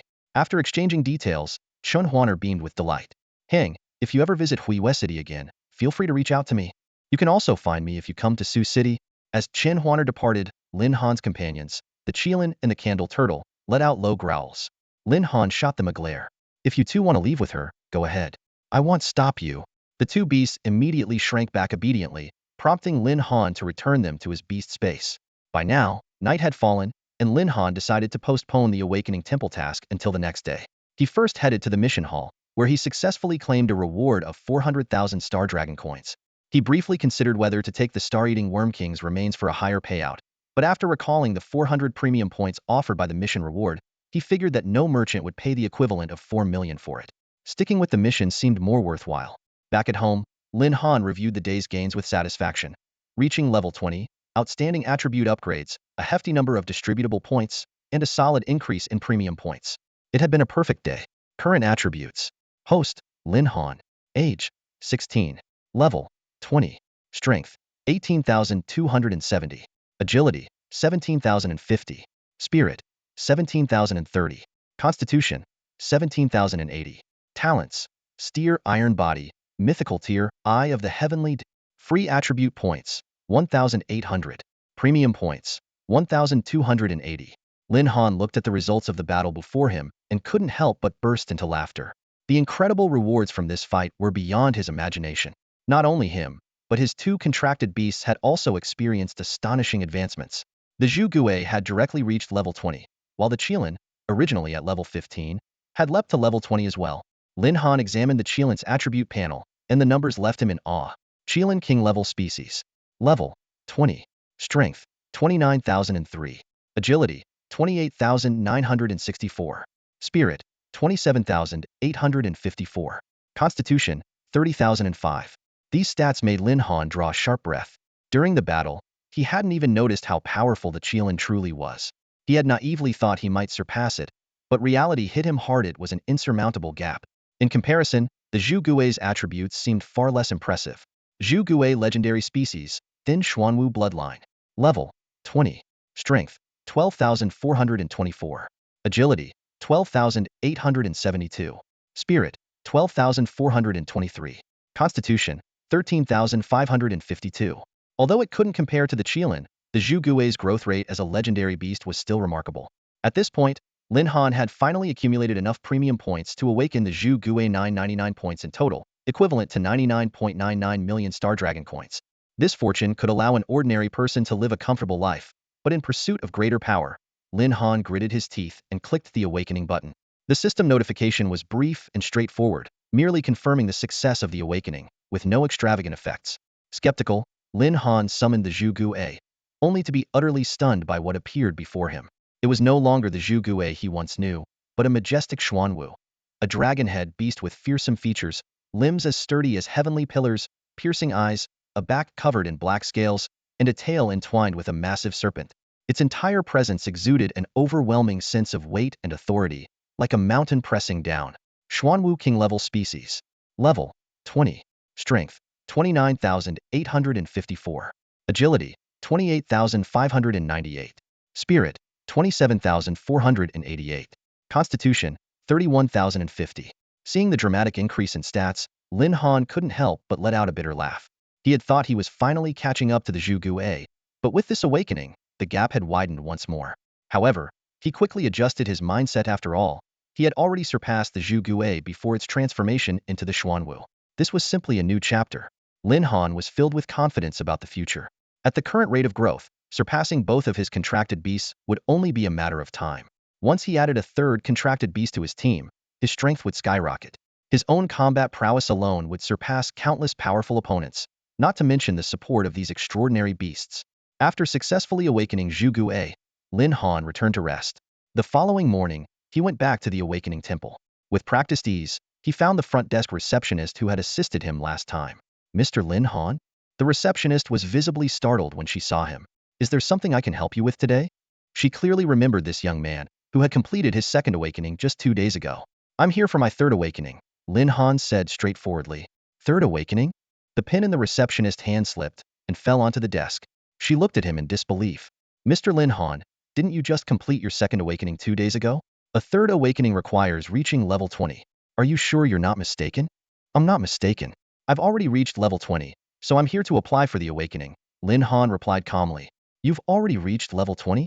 The receptionist was utterly stunned. To her, this was simply unimaginable. The students from Sioux City had only recently undergone their initial awakenings, and now someone had already reached the maximum level for the second awakening? She silently speculated that Lin Han must come from a privileged background. Otherwise, achieving such rapid progress in such a short time would be impossible. Surely, he must have had someone helping him level up. Suppressing her astonishment, the receptionist regained her professional composure and offered a polite smile. Mr. Lin Han, please follow me. When they arrived at the awakening chamber, Lin Han spoke up first. No need to explain the requirements. I was just here recently, and I remember all the rules. Mr. Lin Han, it's part of our protocol. Even if you don't need it, I still have to go over them, the receptionist said with a helpless smile. Reluctantly, Lin Han listened to the rules again before stepping into the awakening chamber. Although it wasn't the same room he had used last time, the layout was identical, and a sense of familiarity washed over him. Lin Han stepped through the curtain, and what greeted his eyes was the awakening Stonia relic he both revered and feared. Instantly, his usual carefree demeanor vanished. Standing respectfully before the stone, he silently prayed for a simple task this time. The memory of his last ordeal still sent shivers down his spine. Although he had managed to complete it with the help of the beast-taming elixir, he had no desire to endure such torment again. Out of habit, Lin Han activated his creation eye to analyze the awakening stone's information. Qualification: Quasi-super divine species. Awakening: a wisp of incarnation. Level: Strength, Agility, Spirit, Constitution. Unknown. Suddenly, Lin Han's eyes widened in shock. Quasi-super divine? This qualification was completely unprecedented. He distinctly remembered that this attribute was absent during his previous investigation. As someone who hadn't yet fully grasped his own mythical level talent, the concept of a quasi-super divine level left him utterly astonished. If the awakening stone was indeed linked to some kind of ferocious beast, how terrifying would a creature of this caliber be? Lin Han's creation eye was already formidable, but until now, the highest beast talent he had ever encountered merely doubled the power of the mythical level. This discovery of a quasi-super divine level didn't resolve his questions, it only deepened his respect and awe for the awakening stone. Clearing his mind, Lin Han reached out to touch the awakening stone. Immediately, a system notification appeared. Host: Lin Han. Age: 16. Level: 20. Strength: 18,270. Agility: 17,050. Spirit: 17,030. Constitution: 17,080. Talents: Iron Body Strength, Heaven's Eye mythical level. Beasts: Xuanwu, Qilin. The system informed him that he had fulfilled the requirements for the third awakening, and a new task was revealed. Travel to the Starfire Forest, defeat the Starfire Bear King, and obtain the Starfire Bear armor. Upon seeing this mission, Lin Han couldn't help but let out a wry smile. Sending someone at the silver level to challenge a gold level opponent was practically a death sentence for most. However, he was no longer the same person he once was. Taking on the Starfire Bear King was no longer an insurmountable challenge. Besides, they were something of old acquaintances. Meanwhile, in a deep abyss somewhere within the Star Dragon Empire, a mysterious entity sensed Lin Han's probing. It was startled to realize that this was the second time in just a few days that someone had attempted to peer at it, and this time, the probing force was noticeably stronger. The entity fell into deep contemplation. Who could possibly see through its true nature? Could it be related to that incident? Resolving to uncover the truth, it silently vowed to investigate further the next time it happened. After leaving the Awakening Temple, Lin Han headed straight to the Starfire Forest. Drawing on his previous experience, he began searching for traces of the Starfire Bear King. However, after scouring the area, he came up empty-handed. As expected, last time must have been pure luck, Lin Han thought to himself. With the strength of the Starfire Bear King, it's impossible for it to appear on the outskirts. As the ruler of this forest, its territory must be in the inner region. Just as he was preparing to venture deeper, a familiar group blocked his path. More than a dozen level 13 Starfire wolves. Hey, I just helped your species reproduce last time. Don't tell me you're biting the hand that feeds you, Lin Han said irritably. Although the wolves bared their fangs at him, his creation eye revealed that the females in the pack were already showing signs of pregnancy, confirming the effectiveness of the pills. Since he had already reached his level cap and there was no benefit in killing these Starfire wolves, Lin Han pulled out 10 pills from his backpack. Alright, since you're so enthusiastic, they'll help you out one more time. Consider this after-sales service, he said. The moment the pills were tossed out, the male wolves' eyes lit up with excitement. They scrambled to swallow the pills, leaving Lin Han shaking his head in exasperation. Just as he was about to leave, another group appeared. Level 15 Starfire Tigers. Damn it, are you guys stalking me? Lin Han complained. Noticing the tiger's greedy gazes fixed on the starfire wolves, he decided to toss out the remaining pills. Fine, take these. Split them among yourselves. With that, he turned and ran off. Sure enough, the starfire tigers lost interest in him as soon as they saw the pills. As Lin Han ventured deeper into the forest, he no longer avoided combat. After successfully slaying a starfire demon ape, a familiar system notification rang out. Experience 0. Warning. Warning. You have reached level 20 and cannot gain further experience. Please proceed to the Awakening Temple to complete your awakening quest. Lin Han let out a sigh. Though his battles were now yielding no experience, his strength was no longer something he needed to conceal. His priority now was to pass through the starfire forest as quickly as possible. Upon reaching the depths of the forest, he discovered traces of the starfire bear king's activities, which reminded him of Chen Huaner. If she were here, she could simply ask the other beasts for the bear king's whereabouts. But everyone has their own life, and he couldn't rely on her for everything. For this mission, Lin Han decided not to summon Zhu Guo or Qilin for assistance. With his current strength, he was confident in handling things on his own.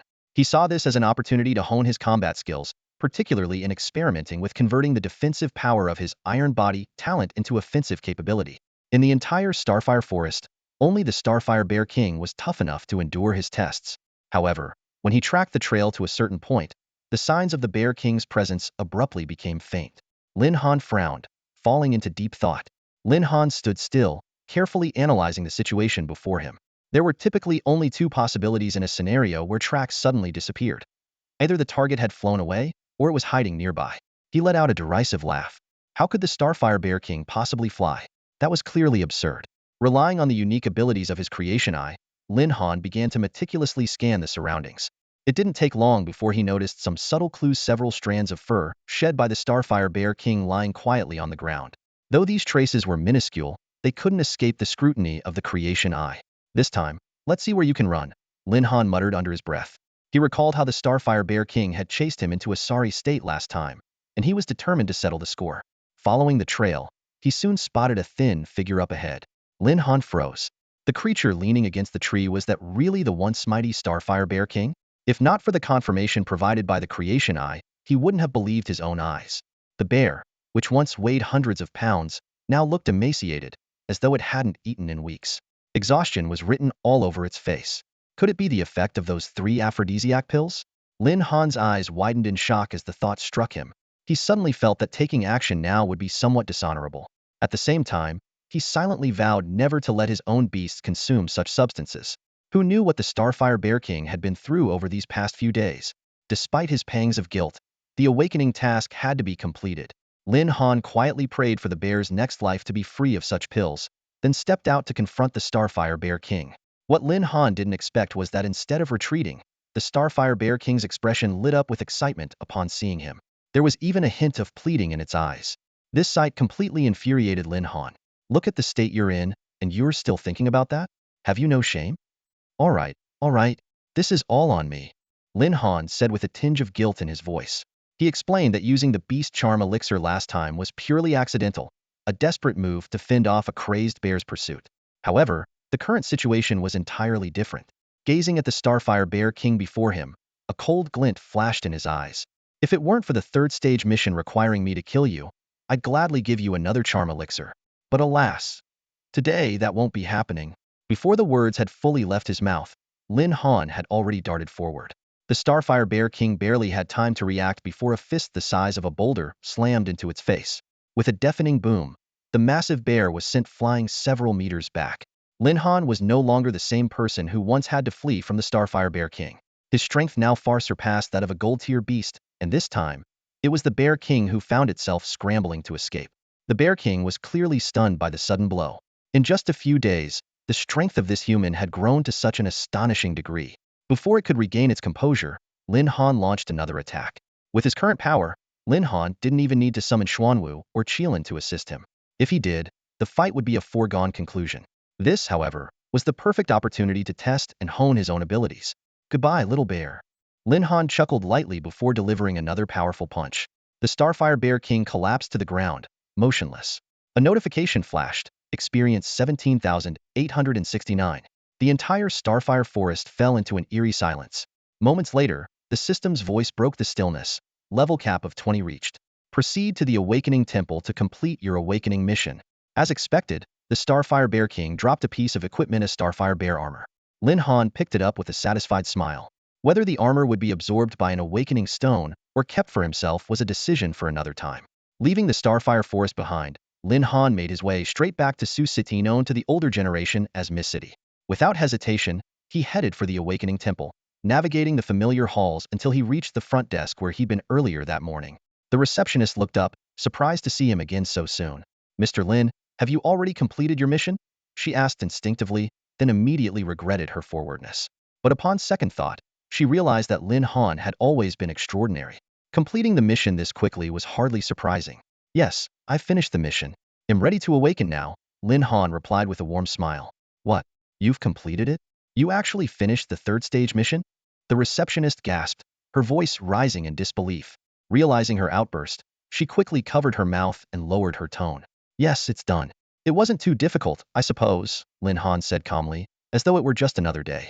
Lin Han stood casually at the reception desk of the Awakening Center, a faint smile playing on his lips. The receptionist, busy processing his paperwork, was struggling to conceal her shock. Having worked here for many years, she had never encountered someone as extraordinarily gifted as Lin Han. A talent of this caliber was likely a once-in-a-lifetime occurrence for her. After completing the registration, the receptionist led Lin Han to the door of the Awakening room. "So, I just go straight in?" Lin Han asked with a smile. "Please feel free, Mr. Lin," the receptionist replied, waving her hand dismissively. She didn't bother repeating the rules and procedures. After all, this was Lin Han's fourth visit in just a few days, with his last visit being earlier this morning. By now, he probably knew the regulations better than she did. Shaking her head with a resigned smile, she turned and returned to her desk. Lin Han stepped into the Awakening room and glanced around. The room's layout was identical to the other Awakening chambers he'd seen. Without paying it much attention, he focused on the task ahead. Following the familiar process, he reached out to touch the Awakening stone. At that moment, a layer of armor suddenly materialized over his body. It was the equipment he had obtained after defeating the Starfire Bear King, and it was one of the requirements for this task. "Are they going to take this away?" Lin Han murmured to himself, puzzled.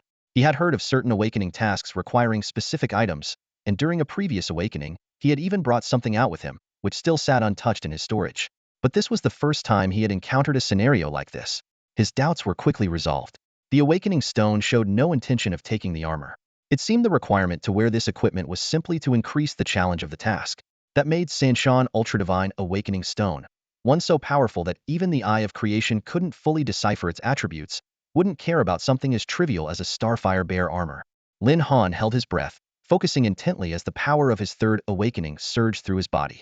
A familiar warmth spread throughout him, like a soothing hot spring cleansing his very bones. Almost immediately, the system interface appeared before his eyes. Host, Lin Han. Age, 16. Level, 20. Base attributes. Strength, 18,270. Agility, 17,050. Spirit, 17,030. Constitution, 17,080. Special talents. Iron Body S-Class. Eye of the Divine Path Mythical. Beasts, Xuanwu, Qilin. The Awakening quest was now complete, defeating the Starfire Bear King in the Starfire Forest and obtaining the Starfire Bear armor. Progress, 100. As the Awakening concluded, the Job Transition quest tab gradually disappeared. Suddenly, a system notification chimed. New mission triggered. Bind a third beast. Mission reward, 500 crystals. The impressive reward made Lin Han clench his fists in excitement. In just a matter of days, he had ascended to the rank of a golden-tier warrior, a meteoric rise that felt almost surreal. However, he quickly regained his composure. He decided not to rush into binding a beast that might prove useless, even for the tempting reward of 5 million Star Dragon coins. Lin Han understood the importance of pacing himself after such rapid progress. It was time to slow down and consolidate his strength. Thanks to his extraordinary attributes, he had broken through the limitations of close combat for a beast master. Before the national selection exams, he resolved to focus on refining his skills rather than blindly chasing levels. Before leaving, Lin Han used his Eye of Creation to take another look at the Awakening Stone. Awakening Stone. Quality, Quasi-Divine. Species, Fragmented Awaken Avatar. Level, Unknown. Attributes, all unknown. The enigmatic nature of the stone only deepened his curiosity. In the days that followed, Lin Han's life settled into a steady rhythm. He spent his time grinding dungeons and honing his abilities. However, now that he had reached the golden tier, the training zones in Sioux City no longer posed a challenge. Naturally, his leveling speed slowed down. During this period of rapid leveling up, Lin Han had already tasted the sweetness of success. Early one morning, the incessant ringing of his phone abruptly woke him from a deep sleep. Groggy, he picked up the call, his voice heavy with exhaustion. Fat cat, calling me this early, are you insane? Don't you know how important sleep is to people? From the other end of the line came Fat Cat's slightly annoyed voice. Lindsay, today is the Unified Admission Exam Day, and you're still in the mood to sleep? Lin Han groaned and tried to get out of bed, but felt as though an invisible force was pinning him down. Fat cat, you go ahead first. I think my bed has me trapped, and I can't seem to break free, he muttered weakly. I'm downstairs at your building right now. Fat cat's roar snapped Lin Han wide awake. What? Lin Han jolted upright, rushing to the window. Sure enough, there was Fat Cat standing downstairs, phone in hand. Wait for me. He'll be right down. Lin Han quickly hung up and dashed to the bathroom. Within 5 minutes, he had washed up and was bolting downstairs like a gust of wind. The first thing he said to Fat Cat upon seeing him was, "Why didn't you tell me in advance you were coming?" Fat Cat looked at the panting Lin Han and smiled with satisfaction. Not bad, Lindsay. Your efficiency is getting better and better.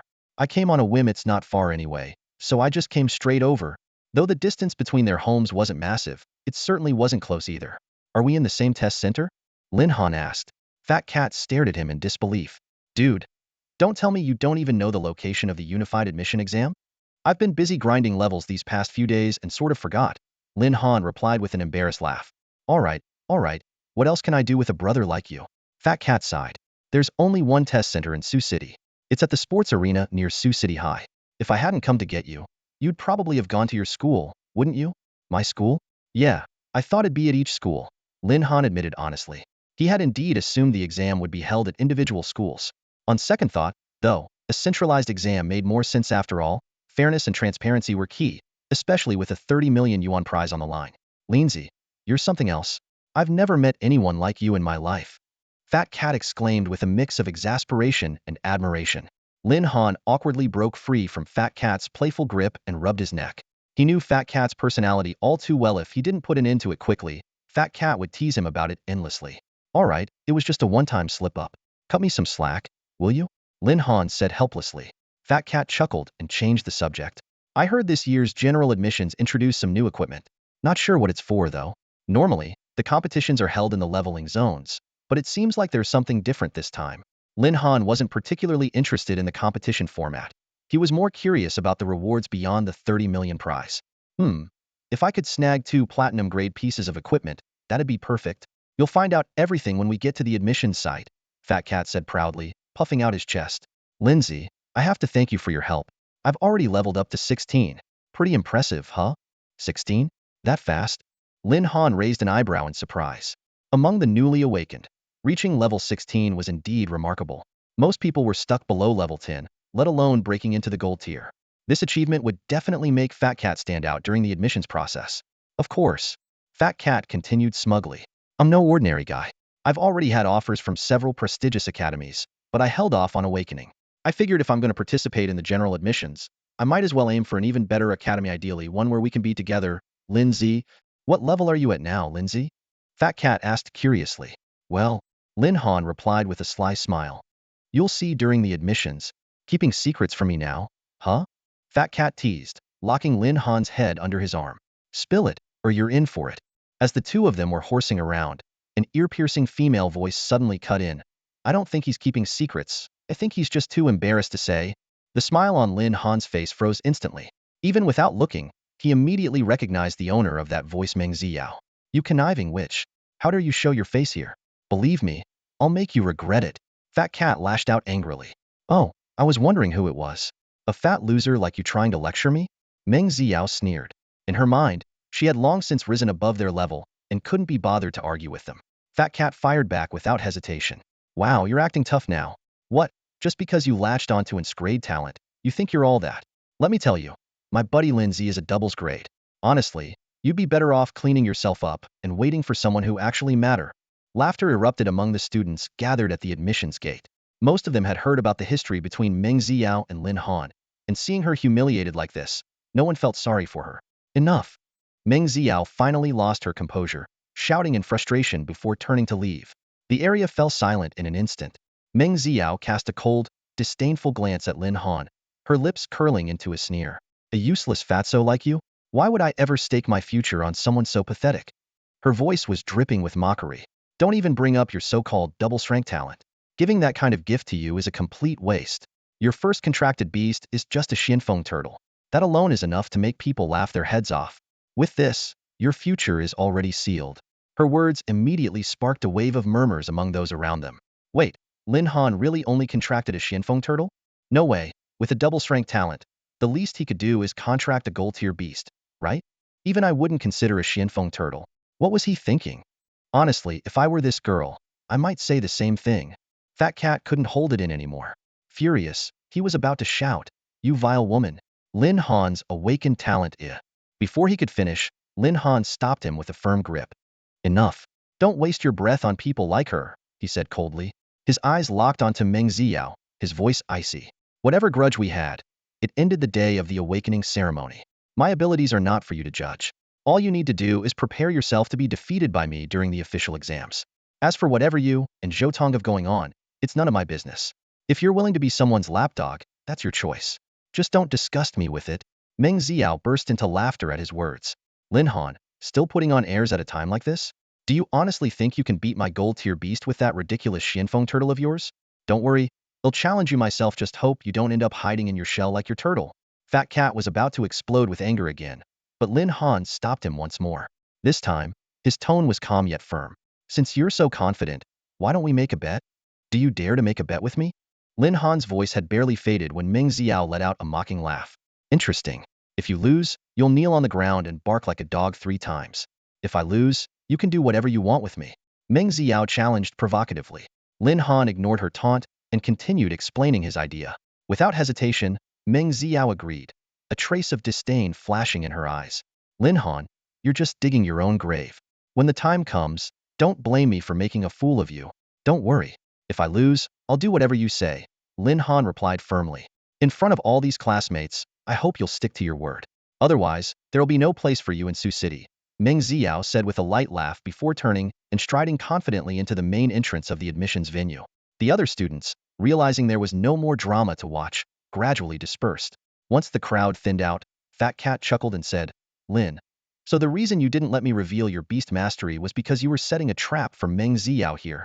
She does need to be taught a lesson, Lin Han admitted, acknowledging that this was a spiro-themant decision.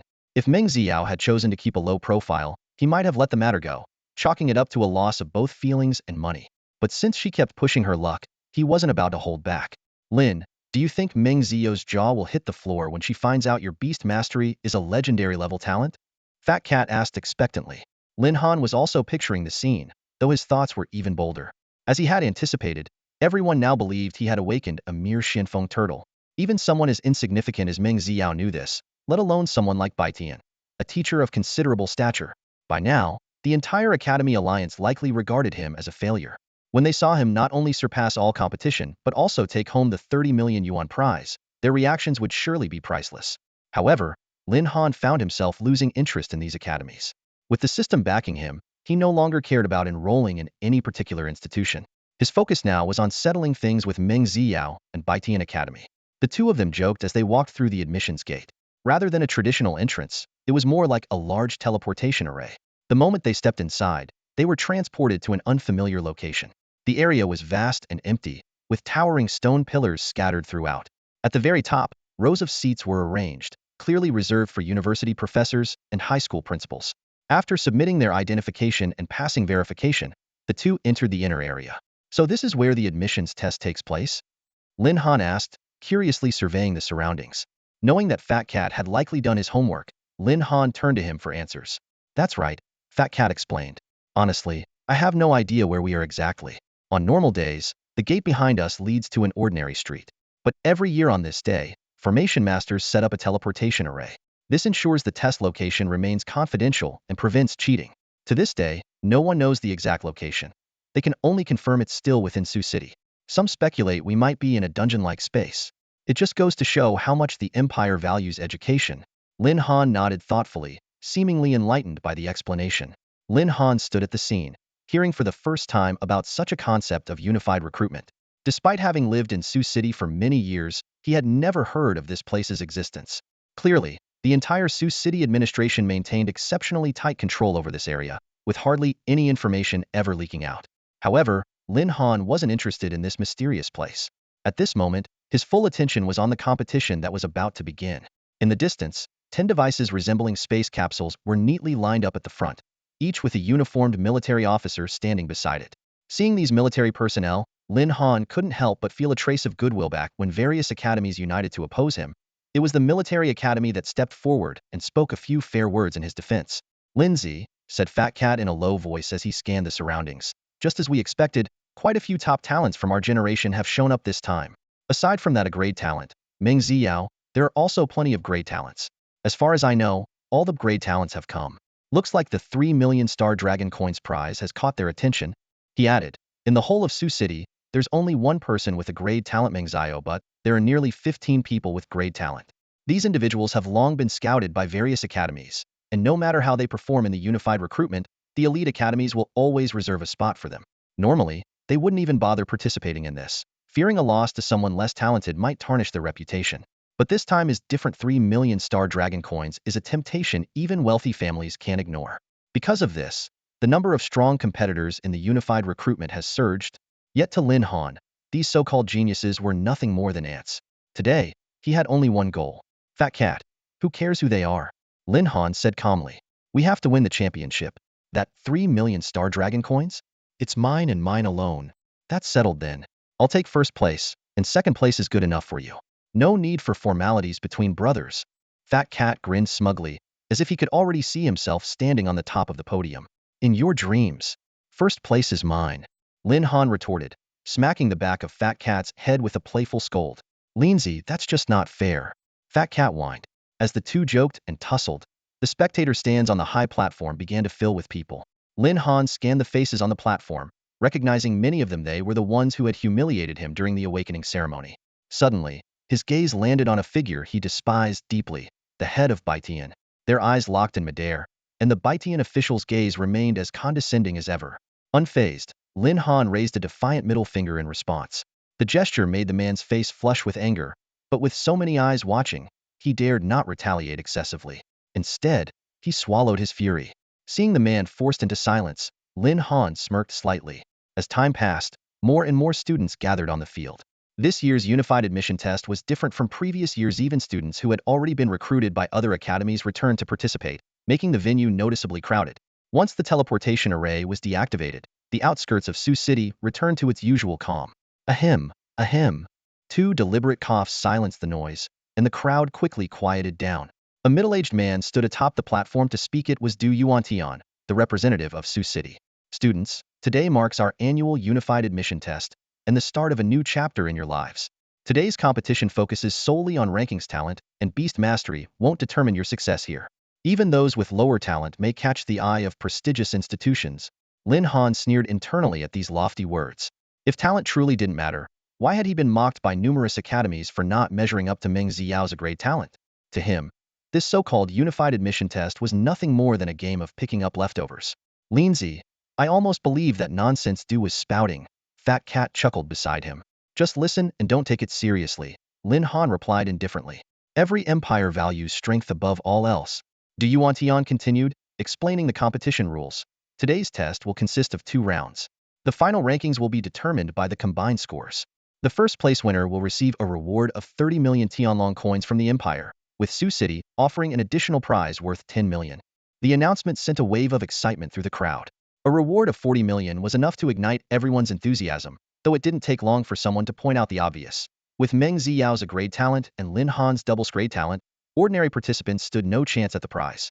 At that moment, Meng Xiao stood at the forefront, casting a hostile glance at Lin Han. Lin Han, today, I'll make you pay for crossing me, she declared. Lin Han, unfazed by her provocation, simply waited calmly for the next part of the rules to be announced. Du Yuantian gestured toward the equipment set up at the front of the field. The first round will utilize these virtual realm simulation pods, a product developed by the Military Technology Institute. They can replicate the exact abilities of both participants and their beasts. To ensure everyone maintains their best state for the second round's dungeon battle, we've specially introduced this technology. The first round will follow a King of Phil format, where challengers earn 1 point for successfully becoming the reigning champion. Du Yuantian stood at the front of the stage, explaining the competition rules to the crowd in detail. His voice rang out clearly across the venue. The longer a challenger remains undefeated, the more points they will earn. Winning the second match grants 2 points, the third match 3 points, and so on. The more rounds you endure, the higher your score will be. As Lin Han listened to the rules, he quickly grasped the key point. This wasn't just a simple arena battle, it was about lasting as many rounds as possible. Even the first contestant had the chance to achieve the highest score if they could hold their ground long enough. Recalling what Meng Xiao had said earlier, Lin Han felt a spark of determination. This competition would mark the beginning of their rivalry. Even though the battles would take place in a simulated environment, the thought of teaching that annoying woman a lesson was undeniably tempting. Will the virtual simulation replicate pain? Lin Han raised his hand to ask. Do you want? Tian paused for a moment, then explained in detail. The current technology behind the virtual simulation system is highly advanced, and the pain simulation is extremely realistic. You must be cautious and not underestimate this sensory feedback. There was once a case where someone was beheaded in a simulation. Although they were unharmed in reality, the intense headache caused them to faint on the spot, and they required a long period of recovery in the hospital. Hearing how lifelike the simulation was, Lin Han was astonished by the technological advancements of the Xinglong Empire. He secretly mused that if he could get his hands on one of these simulation pods, training his skills would be much more convenient. Unfortunately, the system store didn't offer such devices, so he'd have to find another way. Who wants to go first? Do you want? Tian announced. Participation in the first round is optional, but skipping it means no points. Each battle will feature 2 participants. Soon, a student from number 1 high school named Yuan Bo stepped forward to volunteer. Shortly after, Tian Kuan from number 2 high school joined the fray. The two entered the virtual simulation, and a massive screen appeared in the air, displaying a grand coliseum. The battle began instantly as the 2 contestants summoned their beast companions and launched into combat. Judging by their clumsy use of professional skills, it was clear both were still at the bronze level. What's the skill level of this guy from number 2 high school? Lin Han asked, turning to Fei Mao. After thinking for a moment, Fei Mao replied, never heard of him. He's probably not one of their grade talent geniuses. In the end, the smaller Tian Kuan secured victory with his fierce attacks, leaving the taller Yuan Bo battered and bruised. Watching the outcome, Fei Mao sighed. Lindsay, that Tian Kuan may be short, but he sure doesn't hold back when he fights. Never judge a book by its cover, Lin Han remarked slowly, his gaze fixed on the arena. Although Tian Kuan secured the first victory, in his current condition, I doubt he can hold out for another round. As the match concluded, the staff pulled Yuan Bo out of the Phantom Realm.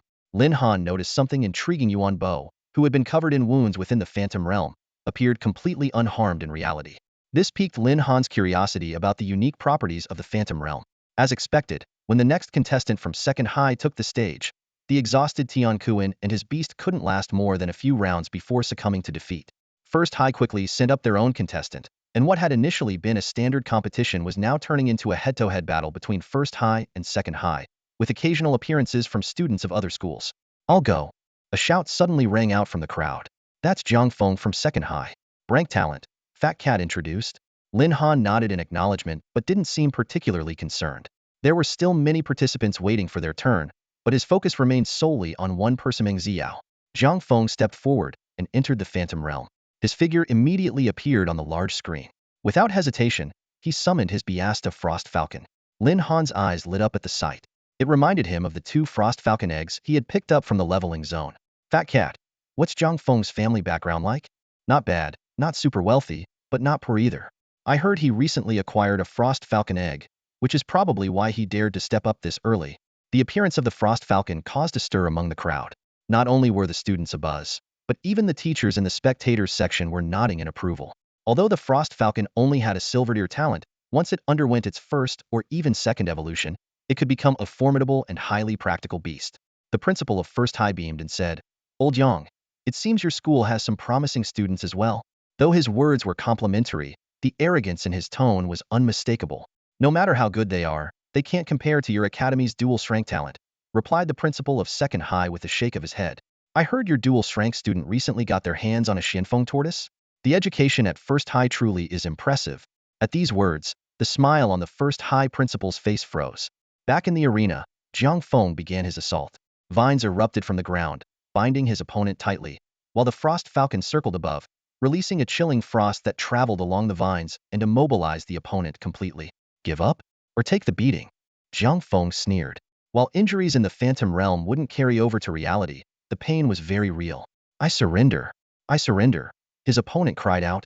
This marked the first utterly dominant victory since the competition began, instantly making Dragon Fong the center of attention. He went on to defeat several first high students in a row, becoming the first participant to reach 6 points. However, his moment in the spotlight was short-lived. A rank talent from first high stepped into the arena, and the already drained Dragon Fong was swiftly defeated. Observing from the sidelines, Lin Han noticed a pattern. Low-level beastmasters relied heavily on their skill systems, while higher-level ones leaned more on their innate talents. This realization gave him new insights into the essence of high-tier talents. Just then, a familiar voice called out, "I'll go." Lin Han instantly recognized the speaker Meng Xiao. She walked to the Phantom Realm pod with an impassive expression and lay down inside. Moments later, a blazing flame wolf appeared on the screen. Is that a gold-tier beast? She's the legendary Meng Xiao? So, she's the A-rank talent powerhouse from First High? Meng Xiao's unexpected early appearance caught everyone off guard. A wave of murmurs rippled through the crowd below the stage. Shouldn't someone this powerful be the grand finale? One person questioned aloud. You're oversimplifying things, another explained. This is a point-space competition. If you wait until the end and there are no opponents left, even an A-rank talent won't matter. In that case, shouldn't Lin Han, with his double-strength talent, be stepping up too? As the chatter continued, Lin Han stood silently below the stage, his gaze fixed on Meng Xiao. On stage, she dispatched her opponent with a single move, leaving them utterly defeated. Her strength was undeniably intimidating. Humph, if that's all she's got, she'd better not blame me for dominating the entire arena, Meng Xiao declared arrogantly, her voice echoing as she turned toward the boundary of the illusory realm. Lin Han, come up here and face me in a fight to the death. Though she couldn't see him, she knew he was watching. This time, she was determined to reclaim the dignity she had lost during the awakening ceremony. If you're a man, stop hiding like a coward, she added, her tone sharp and mocking. Nearby, Fei Mao's fury boiled over. Lindsay, I can't take this anymore. Let me go teach this bee a lesson. He was ready to charge forward. Lin Han grabbed his arm firmly. Even though your beast-taming talent ranks higher, it's only auxiliary in nature. She's an A-rank talent with ice-based powers. Even if you go berserk, it'll be hard to gain the upper hand. You'd just be handing her points. So what do we do, then? Fei Mao asked, frustration evident. He understood the logic, but watching someone insult Lin Han so blatantly was hard to stomach. No rush, Lin Han replied, a faint smile tugging at the corner of his lips. Everyone here has to weigh their choices carefully. She wants to fight me? Let her wait. I already have a plan. He leaned in and began whispering into Fei Mao's ear. Time ticked by, and Meng Xiao remained on stage in the illusory realm, growing increasingly agitated as her challenge went unanswered. Lin Han, you spineless coward. Are you afraid of losing? You were always this weak when we were together. Leaving you was the best decision I ever made. A man like you doesn't deserve someone like me. Double-strength talent? What a joke. Her sharp words echoed through the arena, but Lin Han remained composed, his cold eyes betraying no emotion. He had long since seen through her true nature. Letting her humiliate herself in front of everyone was exactly what he wanted. The situation grew awkward, and the organizer, Du Yuantian, finally broke the tension. If no one else is stepping up, well, proceed to the next match. But before he could finish, Lin Han stepped forward. He'll go. All eyes immediately turned to him. The double-strength talent holder had finally decided to act. While many were curious about what his beast-taming abilities entailed, others assumed he was simply giving in to the pressure of public humiliation. After all, who could endure being taunted like that by a woman? Lin Han walked toward the illusory realm experience pod under the watchful eyes of the crowd. Following the staff's instructions, he slowly lay down and immediately felt a mysterious force enveloping him, connecting to his entire body. His eyelids grew heavier and heavier. Meanwhile, Meng Xiao stood in the illusory realm, consumed with anxiety. More than 10 minutes had passed, and the surroundings were dead silent. No one had stepped forward to challenge her. Suddenly, a speck of light began to form in front of her. Seeing someone finally arrive, she quickly adjusted her stance, but her first thought was to dismiss the possibility of it being Lin Han. After all, how could someone she had humiliated so thoroughly dare to show up now? Yet, as the light gradually solidified, the familiar figure that emerged made her brow furrow deeply. It was Lin Han. Having known each other for years, they were all too familiar with one another. I can't believe you actually dared to come, Meng Xiao sneered.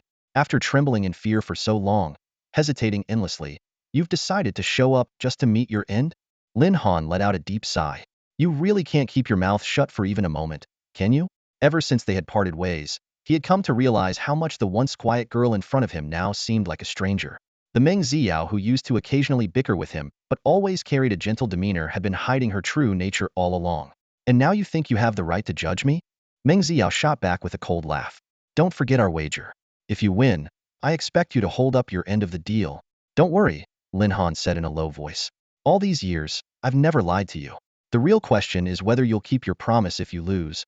I'm a student of Betrayal Academy. Do you think I'd stoop so low as to go back on my word? Good, Lin Han said with a faint smile. After all, with Du and the school leadership present, it's not like you'll have a chance to back out. I just hope you'll enjoy what's coming.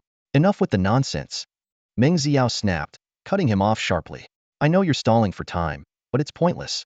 Today, let's settle everything once and for all. Couldn't agree more, Lin Han replied coldly. It's time to end everything between you, especially with someone as vile as you. Lin Han, summon your beast. Meng Xiao stood proudly in the illusory realm, her confidence unshaken. To her, the outcome of this battle was already determined. There was no need for tricks or schemes. She intended to defeat Lin Han openly and decisively, in front of everyone, to prove one thing. Lin Han was utterly unworthy of her. Out of respect for old times, I won't even need my beast to deal with you, she said with a disdainful smirk. Lin Han simply shrugged, remaining silent. His indifferent attitude only fueled Meng Xiao's fury, her expression darkening in an instant. Lin Han, don't tell me you're too embarrassed to summon your Xinfeng turtle, because it's so pathetic, Meng Xiao sneered, her anger turning into mockery. No worries. Even if you and your beast are nothing but a pair of turtles, I won't laugh at you. After all, making fun of an idiot says more about the one doing it.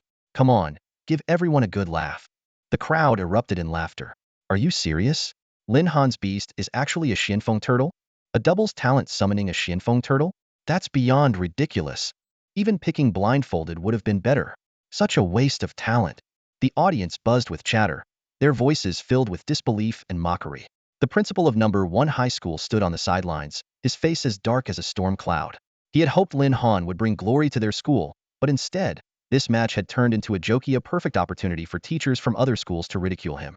Their sarcastic remarks about admiring number 1 high's teaching methods were thinly veiled jabs. Meanwhile, Lin Han seemed completely unfazed by the commotion around him. With a calm smile, he said, since you're so eager to see it, I'll make sure you get a good look. Lin Han looked at Meng Xiao's arrogant expression and shook his head helplessly. As soon as he finished speaking, a massive figure emerged from his beast space. It was the Xuanwu. This king-level beast glanced around, momentarily puzzled. Lin Han understood perfectly. As a king-level beast, Xuanwu could naturally sense the subtle differences between the illusory void realm and the outside world. But it didn't take long for Xuanwu to adapt to the environment. It raised its menacing dragon head, its 4 limbs planted firmly like towering pillars, and its massive serpent-like tail swayed gently before letting out an earth-shaking roar. The scene left the spectators outside the illusory void realm in stunned silence. A single question echoed in everyone's mind. Is this really the Gale Turtle? Whispers and discussions broke out among the crowd. This Gale Turtle is way too imposing. The Gale Turtle in the textbooks looks nothing like this. Look at its tail, that's clearly a snake. Who said Lin Han's contracted beast was a Gale Turtle?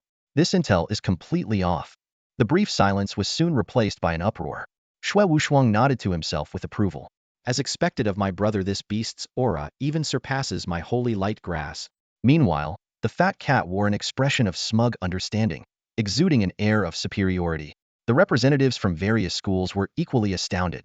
The Northern Sky Academy's representative nearly fainted on the spot. This isn't a Gale Turtle at all, it's clearly of the legendary Xuanwu bloodline. The Military Academy's representative's face darkened, while the principal of First High School beamed with pride and satisfaction. See that? This is the quality of education at First High. The other school representatives wished they could disappear into thin air. They had given up on recruiting Lin Han after believing Northern Sky's report that he had contracted a mere Gale Turtle. Now that the truth was revealed, not only had they missed out on a doubles talent, but they had also made themselves the laughingstock of the scene. Inside the illusory void realm, Meng Xiao's face turned as dark as the bottom of a pot. Wasn't it supposed to be a Gale Turtle? What is this? A dragon head, a turtle body, a snake tail. Lin Han gestured for Xuanwu to step back. Stand down for now. Let me handle her myself. Xuanwu obediently retreated to the rear. You're not going to use your beast? Meng Xiao asked in disbelief. A gentleman keeps his word. I said I wouldn't use my beast against you, and I mean it.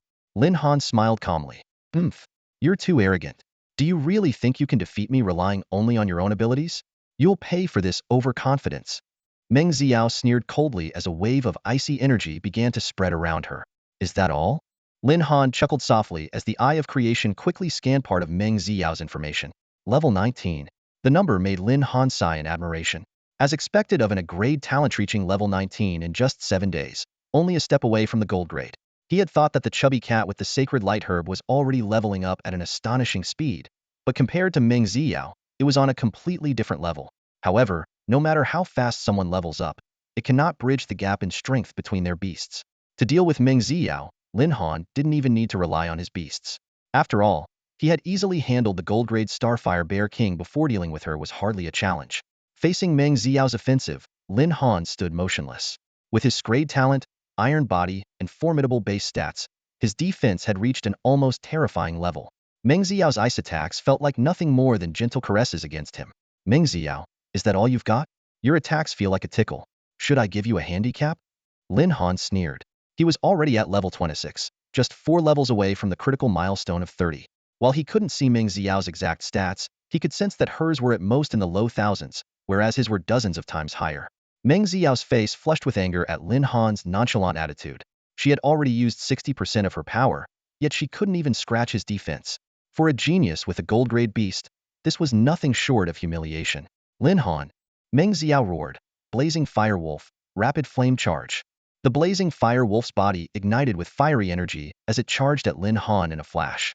Yet Lin Han remained calm, and just as the wolf was about to make contact, his arms shot out. Boom! The sound of impact echoed through the illusory realm as flames scattered in all directions. Lin Han effortlessly seized the blazing fire wolf by its head, and no matter how hard it struggled, it couldn't advance an inch. A level 12 blazing fire wolf? Even at the peak of gold grade, it wouldn't stand a chance against me, Lin Han declared, casually flinging the wolf into the air with his right arm. The beast flew backward, and Meng Xiao hurriedly conjured an ice wall to catch her companion. Watching this scene unfold, Meng Xiao's worldview was utterly shattered. How could someone who had been deemed hopeless by all the major academies suddenly make such a dramatic turnaround? Not only that, but how could they possess such overwhelming strength? This defied everything she thought she knew. Meng Xiao's face was filled with disbelief, her voice trembling with anger. Why? Why are you so powerful? Have you been hiding your strength all along? Were you just waiting for this moment, planning to humiliate me on purpose? Lin Han, how cruel can you be? We've known each other for years, so why would you treat me so viciously? Lin Han's expression turned strange, a hint of impatience in his tone. Do you really think I went out of my way to mess with you? I'm not that bored. You're the ones who assumed my awakened beast was a gale turtle. I never said that. Did you actually believe you were that important to me? Stop dreaming. I forgot about you a long time ago. If you hadn't come provoking me this morning, I wouldn't have even bothered to acknowledge you. These words completely ignited Meng Xiao's fury, and her face flushed a deep red. Gritting her teeth, she spat. Lin Han, you said it yourself. Now I'm going to get serious. Don't come crying and begging for mercy later, you've already lost your chance.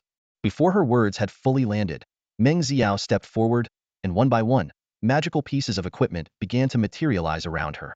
Lin Han observed the items with interest, a faint, meaningful smile curving his lips. Looks like Northern Sky Academy has really gone all out for you. Not bad, not perfect, but it's a decent enough magical set.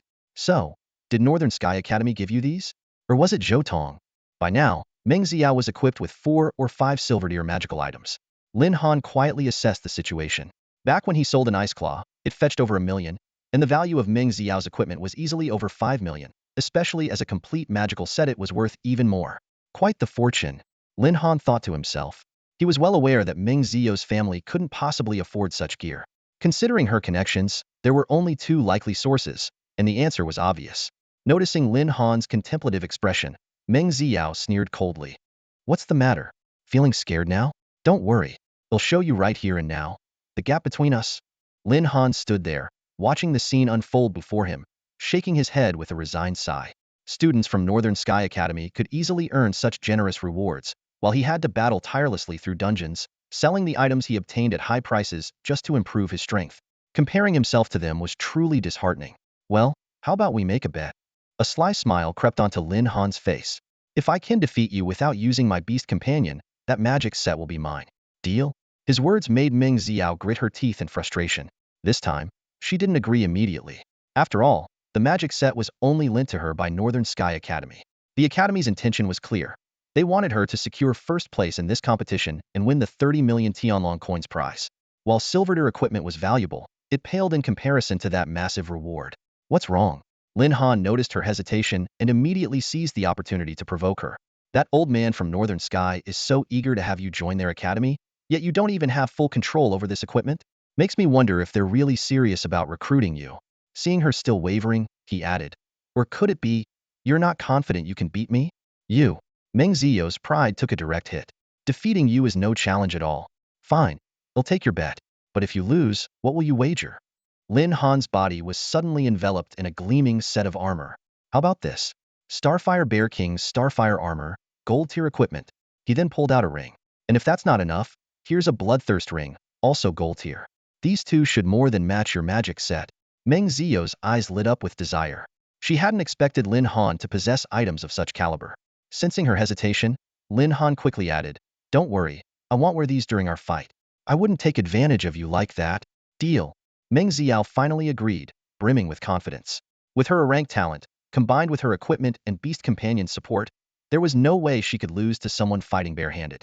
Without waiting, she raised her hands, and waves of icy energy surged across the ground, rushing toward Lin Han. Impressive, Lin Han remarked calmly, watching the attack approach. That magic set has certainly made your strike sharper. Too bad your beast companion isn't icy elemental. Your power would be even greater. He stood motionless as the ice encased him, turning him into a frozen statue. The spectators collectively held their breath. The twists in this battle were relentless. From Lin Han summoning that fearsome beast exuding overwhelming pressure, to now being trapped in ice. Each moment defied expectations. Even Lin Han's friend, Fat Cat, couldn't help but shout, Lin, what are you doing? In the audience, the Northern Sky Academy representative stroked his beard with a smile. Lin Han may have talent, but he severely lacks combat experience. To get caught so easily, I'd say the outcome is decided. Exactly. The boy's still too green. The mocking laughter of the academy leaders echoed throughout the venue. Among the crowd stood the principal of Yizhong, his expression shifting unpredictably. Although both Lin Han and Meng Ziyou were students from their academy, deep down, he hoped Lin Han would emerge victorious. After all, Lin Han, with his rare double-scrade talent, was a ancien millennium genius. Amid the heated discussions among the Yizhong leaders, an untimely voice suddenly interrupted, Are you all blind? Did none of you see the stats Lin Han just displayed? How can you twist the truth like this? Forget it. Talking sense to people like you is a waste of time. Just keep watching. If these words had come from anyone else, they would have been criticized and driven out immediately. However, the speaker was none other than the head of the military academy. No one present dared to object. Although the elder from Baitian was seething with displeasure, he could only roll his eyes silently. After this brief commotion, the crowd fell silent, redirecting their focus to the two figures in the arena. Lin Han, prepare to die. Meng Ziyou shouted harshly. Unconsciously, fear of the unfamiliar man before her had begun to creep into her heart. She knew she had to end this quickly. Lin Han clicked his tongue, a faint smirk forming at the corner of his lips. I'll be taking that magic set for myself. Before the words fully left his mouth, the ice surrounding him shattered in an instant, and he unleashed a powerful punch. Against his incredible strength, Meng Ziyou's ice was as fragile as paper, offering no resistance. It turned out Lin Han had been waiting all along for her to expose a weakness, so he could strike decisively. Suspended in midair, Meng Ziyou had no room to retreat. In desperation, she cried out, Blazing Fire Wolf. Her summoned beast immediately charged at Lin Han. Yet, in the face of the ferocious wolf, Lin Han remained calm, throwing out a casual punch. The blazing fire wolf was sent flying several meters before crashing heavily to the ground. Give up, Lin Han demanded, turning to seize Meng Ziyou by the collar. Go to hell. Meng Ziyou spat, unleashing a string of expletives. Her entire body radiated an icy aura, clearly ready to fight Lin Han to the death. Lin Han sighed, his gaze becoming resolute. Gripping her collar firmly, he slammed her downward with force. Meng Ziyou had never anticipated that Lin Han would be so ruthless. In that moment, her body seemed to shatter like fragile crystal, collapsing to the ground. Pain twisted her face, her body convulsing intermittently. Lin Han watched coldly, showing no trace of pity. Since she dared to overstep her bounds, she couldn't blame him for showing no mercy. Before long, Meng Ziyou's body disintegrated into specks of starlight and disappeared without a trace. Lin Han had claimed victory. Whoa, that was insane. The crowd erupted in astonishment. Even though Fat Cat had expected Lin Han to be formidable, the sight of him defeating the magic prodigy Meng Ziyou in a single strike was nothing short of shocking. Was this the power of a double-scrade talent? The female spectators were even more excited. Lin Han, you're my husband. Stop it, he's mine. Others couldn't help but sigh. Meng Xiao must have lost her mind to let a man like that go. If I had someone like him, I'd stick to him like glue, terrified some vixen might steal him away. This battle completely overturned everyone's expectations. Lin Han, who had been presumed to lose, relied solely on his innate talent. No equipment, no summoned beasto crush Meng Xiao. Who's next? Do you want? Tian called out loudly. But after witnessing Lin Han's strength, the crowd fell silent. No one was willing to step forward and make trouble for themselves. Growing impatient in the illusory realm, Lin Han suddenly had an idea. He raised his voice and taunted. What's the matter, cowards from second high? Did I scare you out of your wits? You only know how to bark at weaker opponents, huh? I just took care of a grade talent for you. So many self-proclaimed geniuses, and now you're all hiding like turtles in your shells. I wonder how your principal would feel watching this pathetic display. His words ignited the suppressed fury of the crowd. One after another, people charged into the illusory realm, only to be effortlessly defeated by Lin Han. His score quickly skyrocketed to 136 points, leaving the second-place competitor trailing far behind with just 10 points. As everyone marveled at whether Lin Han was truly unbeatable, a voice rang out, "What's the rush? Watch me. It's Xue Wushuang. With his grade talent, Berserk mode, he might actually stand a chance." Fat Cat strode into the illusory realm, engaging in a fierce war of words with Lin Han. In the blink of an eye, Lin Han launched an attack, and Fat Cat met it head-on without hesitation. Boom! To everyone's astonishment, this time, it was Lin Han who was sent flying backward. Is Xue Wushuang really this powerful? The audience erupted in astonishment. What kind of beast companion does he have? How does it boost his own strength so much? There wasn't even a proper beast battle earlier, it was all hand-to-hand combat, someone responded. Xue Wushuang's abilities are truly impossible to gauge. Lin Han stepped out of the illusory realm, his expression carrying a trace of exhaustion.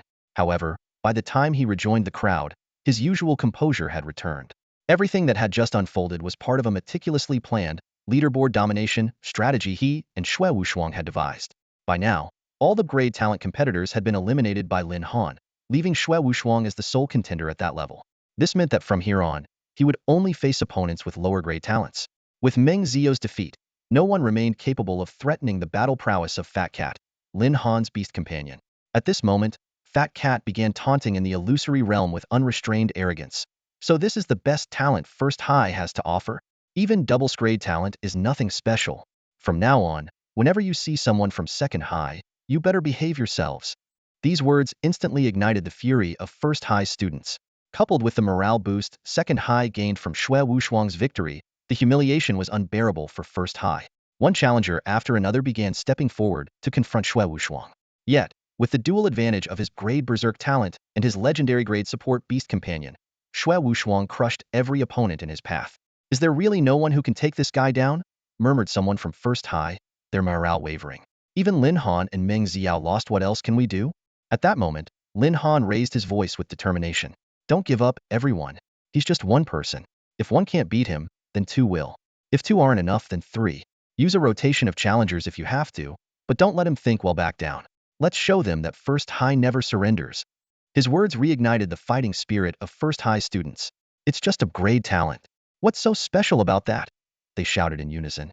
Take him down and show Second High what real strength looks like. Second High's principal watched Xue Wushuang's near-invincible performance with pride.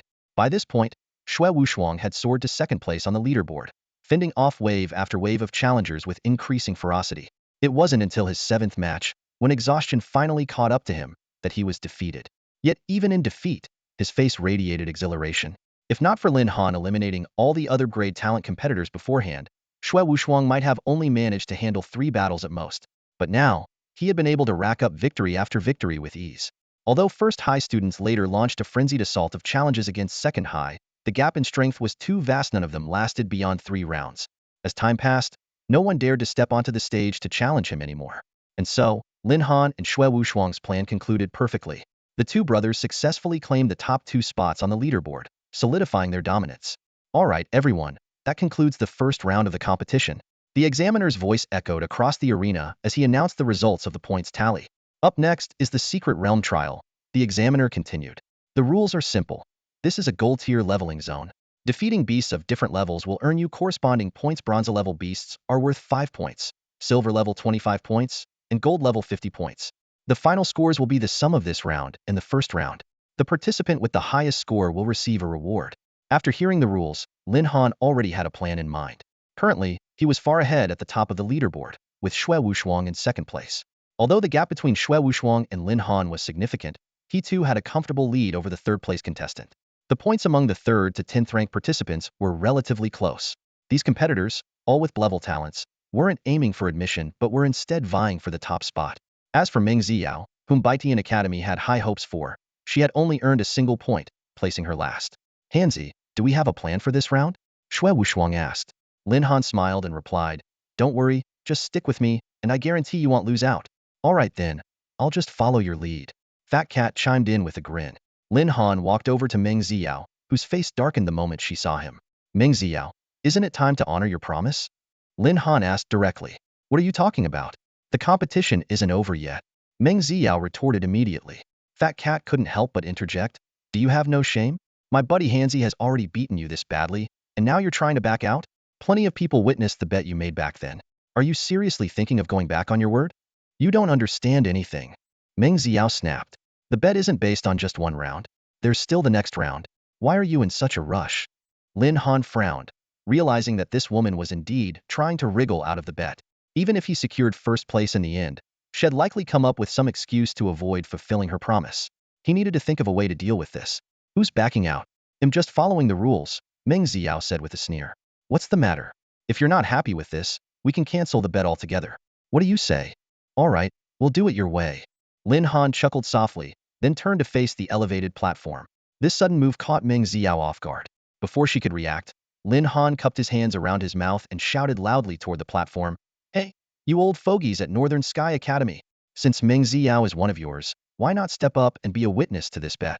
His outburst instantly caused an uproar among the crowd. Not only did the Northern Sky Academy representatives look stunned, but even Meng Xiao and the other students were visibly shocked by his audacity. The face of the Northern Sky Academy official darkened significantly. He was well aware of the wager between Lin Han and Meng Xiao. Initially, he had full confidence in Meng Xiao's ability to defeat Lin Han. However, Lin Han's performance had far exceeded expectations.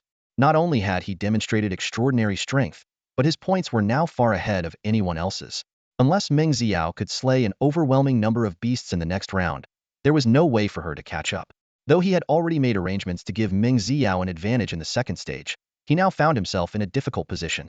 If he agreed to be a witness and Meng Xiao lost, it wouldn't just damage her reputation, it would disgrace the entire Northern Sky Academy. As the Northern Sky official hesitated, the representative from the military academy suddenly stood up and announced in a clear voice, Student, how about I serve as the impartial witness instead? Hey, these students are too young to be gambling like this. How can we condone such behavior? The Northern Sky representative quickly objected, clearly worried that Lin Han might actually secure first place in the competition. The military academy representative, however, was unfazed. What's there to worry about?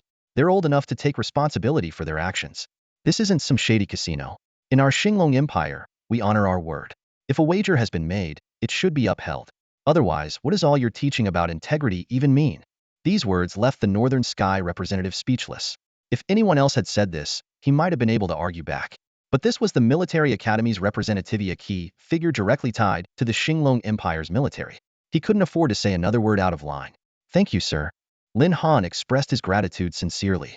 He still remembered how, during the awakening ceremony, this very military academy representative had been one of the few who supported him. Go ahead, student. Tell us the terms of your wager.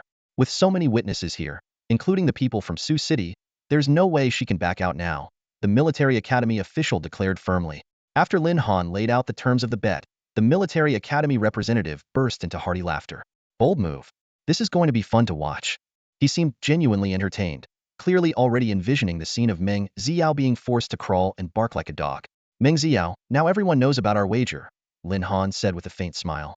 And with the military academy's representative here as a witness, it'll be hard for you to go back on your word. The consequences would be unpleasant. Lin Han, don't push it. Meng Xiao growled through gritted teeth, her face pale with anger.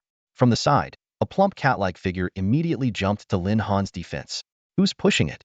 If it weren't for Han stopping me, I'd have slapped this witch across the face already. Who do you think you are? Meng Xiao suddenly suppressed her anger, her voice calm and chilling. Staring intently at Lin Han, she spoke each word with deliberate precision. Since things have come to this point, you have no one to blame but yourself. You've backed yourself into a corner. When you lose, don't expect any mercy from me. I will make sure you are utterly humiliated." With that, Meng Xiao turned and walked away, heading straight toward a particular group in the crowd. Lin Han followed her with his gaze and saw her stop amidst a cluster of grade talent students from first high and second high. When did Meng Xiao start associating with them? Fat Cat asked in confusion. She's never interacted with those people before. Lin Han shook his head and explained. Those are grade talents from first high and second high. That group is made up of some of the top students. Don't you notice anything different about them compared to the others? What's different? Fat Cat scratched his head, clearly struggling with the question. All of them have already been accepted by various prestigious academies. Lin Han continued his analysis. The fact that they're gathered like this must have something to do with the Northern Sky Academy representatives. I suspect Meng Xiao's points will see a massive surge in the upcoming matches. Fat Cat finally caught on. You mean? Exactly, Lin Han cut in. Those students are likely going to take down the fierce beasts and leave the finishing blow to Meng Xiao. It's clear that the academies have already coordinated behind the scenes, and the Northern Sky Academy representative must have promised them some kind of reward. No wonder Meng Xiao's attitude shifted so quickly. She's been holding on to this ace up her sleeve. Lin Han furrowed his brows briefly but soon relaxed. It seems we need to pick up our pace as well. Do we still stand a chance to win? Fat Cat's heart seethed with anger toward Meng Xiao, his face twisted with frustration and defiance.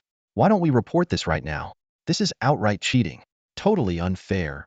Fat Cat exclaimed, his arms flailing as he spoke with agitation. Lin Han shook his head slowly, his expression calm and composed. The competition rules don't prohibit stealing beasts. They're adamant that Meng Xiao took it, and there's nothing we can do. I suspect their tricks go far beyond what we've seen. If they're playing dirty, then we'll just have to work harder and show them that sneaky tactics alone won't secure a victory. All right. Fat Cat's fighting spirit reignited by Lin Han's words. He thumped his chest in determination. I'm with you, brother. Wherever you go, I'll follow. The teleportation array roared to life once more, and the contestants swarmed into the leveling zone like a tidal wave. As the 2-hour countdown began, they charged forward like unleashed stallions. Lin Han and Fat Cat were no exception. Though the two of them faced a greater challenge than most, they weren't up against a single opponent, but an entire team of 10. Outside, the examiners sat in front of a massive screen divided into dozens of smaller feeds, each one monitoring the participants in real time. Advanced equipment meticulously recorded the number of beasts each contestant defeated. Han, this isn't the right way. Fat Cat suddenly pointed out. I've studied the map. This path doesn't lead to the bronze level zone. Who said we're heading to bronze level? Lin Han replied with a question of his own. Huh. If not bronze level, then where? Fat Cat looked bewildered, a sense of unease welling up inside him. Lin Han flashed a cryptic smile.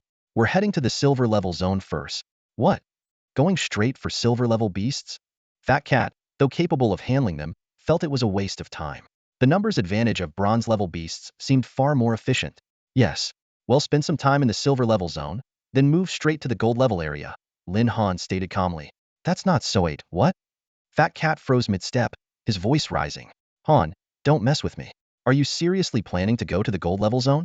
Without a word, Lin Han grabbed the back of Fat Cat's collar and dragged him forward effortlessly. What else? Meng Xiao and her team will start by farming points in the bronze level zone, then move to silver. If we want to surpass their score, the gold level zone is our only option. I don't want to die yet. Fat Cat wailed miserably, his protests echoing through the forest. Outside, the old headmaster observed Lin Han's trajectory on the screen, his brows furrowing in surprise. Is Lin Han really heading straight for the silver level zone? Ha! Scoffed the Northern Sky Academy representative, his tone dripping with disdain. What a fool. He's clearly let the wager cloud his judgment. Silver level beasts may offer higher points, but for newcomers, they're far too dangerous. It's smarter and less risky to take out 5 bronze level beasts than 1 silver level one. Youthful arrogance will be his downfall. The headmaster nodded slightly, agreeing that Lin Han's decision seemed impulsive. Meng Xiao's already in the top 3, another Northern Sky Elder announced smugly. So soon? The crowd was taken aback. After all, Meng Xiao had started with 0 points. The screen showed her team working in perfect coordination, taking down beasts together, but always letting her deliver the final blow to claim the points. The other academy representatives remained silent. They had, after all, tacitly approved of this strategy. Following discussions about Lin Han, they had collectively decided he was already a lost cause. If he somehow managed to win this competition, it would be hard for them to explain themselves back at their respective schools. So, they had no choice but to conspire together. Some even planned to invite Lin Han to join their institutions after the event. Shameless. scoffed the military academy's representative, his voice laced with scorn. All this scheming just to take down one student, Lin Han? You still have the gall to sit here? If I were you, I'd have dug a hole to hide in by now. The once cordial atmosphere froze instantly. Though the others bristled at his words, they couldn't refute him. This is a competition, but it also highlights the importance of teamwork, the Northern Sky representative countered. In dungeons, when facing powerful beasts, how can you survive without collaboration? Huh. The military academy representative sneered. Don't talk to me about dungeons. Have you ever faced a beast tide attacking a city? Have you fought on a real battlefield? Without absolute strength, all your schemes are meaningless. Instead of striving for excellence, you focus on petty tricks. I can't decide if you're clever or just pathetic. The Northern Sky representative faltered, unable to respond. Though he hadn't experienced beast tides or battlefields, he wasn't about to concede. Were it not for the military academy representative's status, he might have fired back. The high school principals wisely chose to stay out of the exchange, observing the verbal sparring from the sidelines. Neither the military academy nor Northern Sky were factions they could afford to offend. Meng Zio's in second place now. At this rate, she's going for first, someone suddenly exclaimed. Wait, Lin Han just entered the silver level zone. The principal of Lin Han School leaned forward, his gaze locked on the screen, his eyes filled with anticipation. This kid must be out of his mind, daring to enter the silver trial zone directly. The head of Baitian Academy sneered, his face full of disdain. The old principal of Yizhong School, watching this unfold, felt his heart tighten with anxiety. Lin Han was the school's beacon of hope. Although Meng Xiao also hailed from their academy, her previous actions had already brought shame to the institution. More importantly, Lin Han possessed the only double-grade talent in the Xinglong Empire had to win. If Lin Han were still in the bronze trial zone, I might be worried. But stepping into the silver zone directly? The Baitian head stroked his beard with a cold chuckle. This time, the first place will undoubtedly belong to Baitian Academy. Calm yourselves, the head of the military academy interjected. Jumping to conclusions before the competition is over? Then again, that's typical of your Baitian Academy. No wonder you're the so-called top academy of the Tianlong Empire, so chaotic and full of pretenders. These words made the Baitian Academy head's face darken with anger. Care to make a bet? The military academy head smirked provocatively. Not some childish wager, let's make it serious. How about an arm? I bet Lin Han will win. The room fell silent as everyone held their breath. No one dared to speak. The Baitian head remained speechless. Such a reckless gamble was too much for him to accept. To him, the people from the military academy were nothing short of lunatics. To avoid further embarrassment on both sides, he chose to remain silent. Meanwhile, within the bronze trial zone, most of the grade talents were busy helping Meng Xiao gather monsters and finish them off. Her score had already surpassed 70 points, steadily closing the gap with Lin Han. Yet Lin Han and Fei Mao's scores remained stagnant. Han, wasn't it a bit reckless to jump straight into the silver zone? Fei Mao asked nervously, following closely behind Lin Han. Scared? Lin Han replied with a grin, continuing forward. If you're not scared, then why should I be? Fei Mao straightened his posture, though deep down, he was more concerned about the cost-effectiveness of their actions. After all, as someone who had already slain his fair share of silver-level beasts, he knew the risks well. Relax, this is just a stepping stone, Lin Han said cryptically. What? This isn't the final destination? A sense of unease surged in Fei Mao's chest. Before Fei Mao could press further, Lin Han started issuing orders. You head that way, and I'll go this way. Lure all the monsters here, and we'll take them down together. With that, he dashed off. The onlookers outside were stunned by Lin Han's audacity. Gathering silver-level monsters? For a freshman, this was nothing short of suicidal. Even the typically composed head of the military academy couldn't help but feel a pang of worry for Lin Han. In all his years, he had never encountered someone so daring. This was beyond mere recklessness. All eyes were fixed on the large screen, where Lin Han and the fat cat were in the midst of a nerve-wracking operation. Each of them was skillfully guiding about 25 silver-level monsters, maneuvering them into the same area with precision. An elderly principal watching the scene broke out in a cold sweat. Every unexpected move Lin Han made left him on edge, worried that something might go wrong for the young man. What happened next, however, left all the spectators utterly speechless. Shui Wushuang suddenly retreated several meters, leaving the battlefield entirely to Lin Han. Under the intense, focused gaze of the crowd, Lin Han boldly faced the ferocious silver-level beasts alone. At this critical moment, Xuanwu suddenly appeared, standing side by side with Lin Han. The man and the turtle worked together seamlessly, charging into the horde of monsters like two unstoppable war gods. In the blink of an eye, the beasts' agonized cries echoed through the battlefield as blood and flesh flew in every direction, creating a truly awe-inspiring spectacle. Even the seasoned head of the military academy couldn't help but gasp. The director of Baitian Academy, on the other hand, couldn't hold back his astonishment, blurting out, "Holy crap! This is insane. How is this kid pulling this off?" For these battle-hardened veterans, slaying silver-level beasts in an instant wasn't particularly challenging. But Lin Han was just a newly awakened rookie, demonstrating strength and skill far beyond their expectations. They had to admit that even in their younger years, they couldn't have achieved such a feat. The battle lasted only a few minutes, but Lin Han's score skyrocketed like a rocket. Meng Xiao, who had been close to catching up with him, now found herself left far behind, the gap between them almost impossible to bridge. Watching this unfold, the directors of the other academies couldn't help but feel bitter, silently cursing the short-sightedness of Baitian Academy's director. The situation had completely flipped now. The question wasn't whether they would accept Lin Han, but whether Lin Han would even consider choosing them. "Hanzi, are you even human?" Xue Wushuang stood behind Lin Han, finally unable to hold back, and blurted out these words. He had initially intended to find an opportunity to assist Lin Han, but after witnessing Lin Han violently take down all the ferocious beasts, he was completely stunned. He always knew Lin Han was exceptional, but that kind of exceptional was still within a reasonable range. Now, however, this level of strength was completely beyond anything human. "If I'm not human, what else could I be?" Lin Han replied irritably as he finished off the last ferocious beast. "No, I mean, you're just too monstrous. I'd even believe it if you told me you're a beast in disguise." Fat Cat exclaimed in shock. He knew Lin Han was strong, but he never imagined he was this strong. Someone who had only awakened for 7 days was effortlessly handling a pack of silver-tier beasts. It was simply unbelievable. "Hanzi, be honest. Did you make some kind of pact with a fiend or demon? This is just ridiculous." "Shut it." Lin Han shot Fat Cat a glare. "But if you know where to find a demon, let me know. I'm kind of curious about them." "Come on, let's head to the next spot," Lin Han said with a casual smile. "There's a next spot?" Fat Cat froze. After witnessing Lin Han's overwhelming power, he suddenly realized that racking up points in the silver tier trial zone might not be as hard as he'd thought. "The gold tier trial zone is our ultimate goal," Lin Han said nonchalantly. Those words left Fat Cat completely dumbfounded. "Hanzi, say that again. Where are you planning to go?" "The gold tier trial zone. Didn't you hear me?" The two locked eyes for a moment before Xue Wushuang finally erupted. "Hanzi, I'm not cut out for this.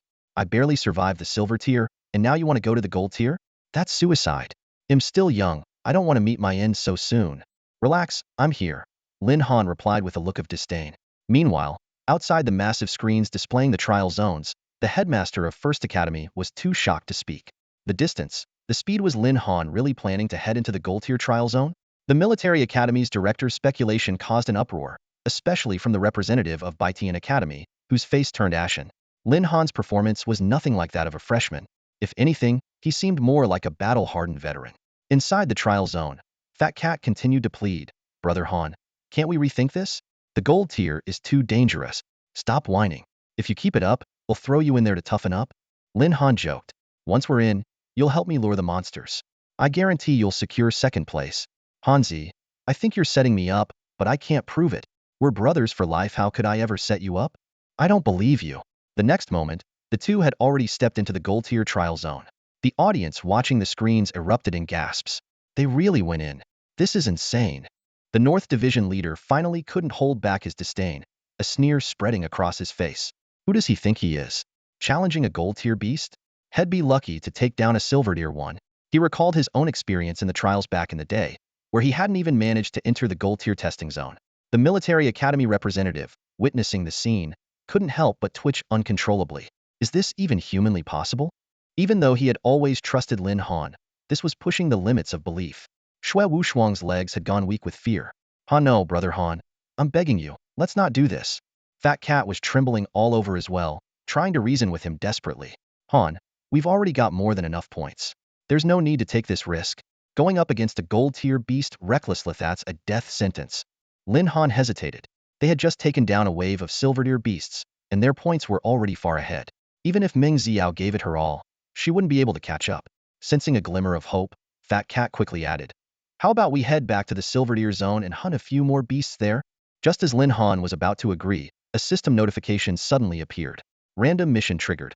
Hunt the gold tier bloodthirsty mad wolf. Mission reward. Life Guardian necklace blocks 3 fatal hits. "No way," Lin Han declared firmly. Fat Cat froze. "Didn't I just manage to convince you?"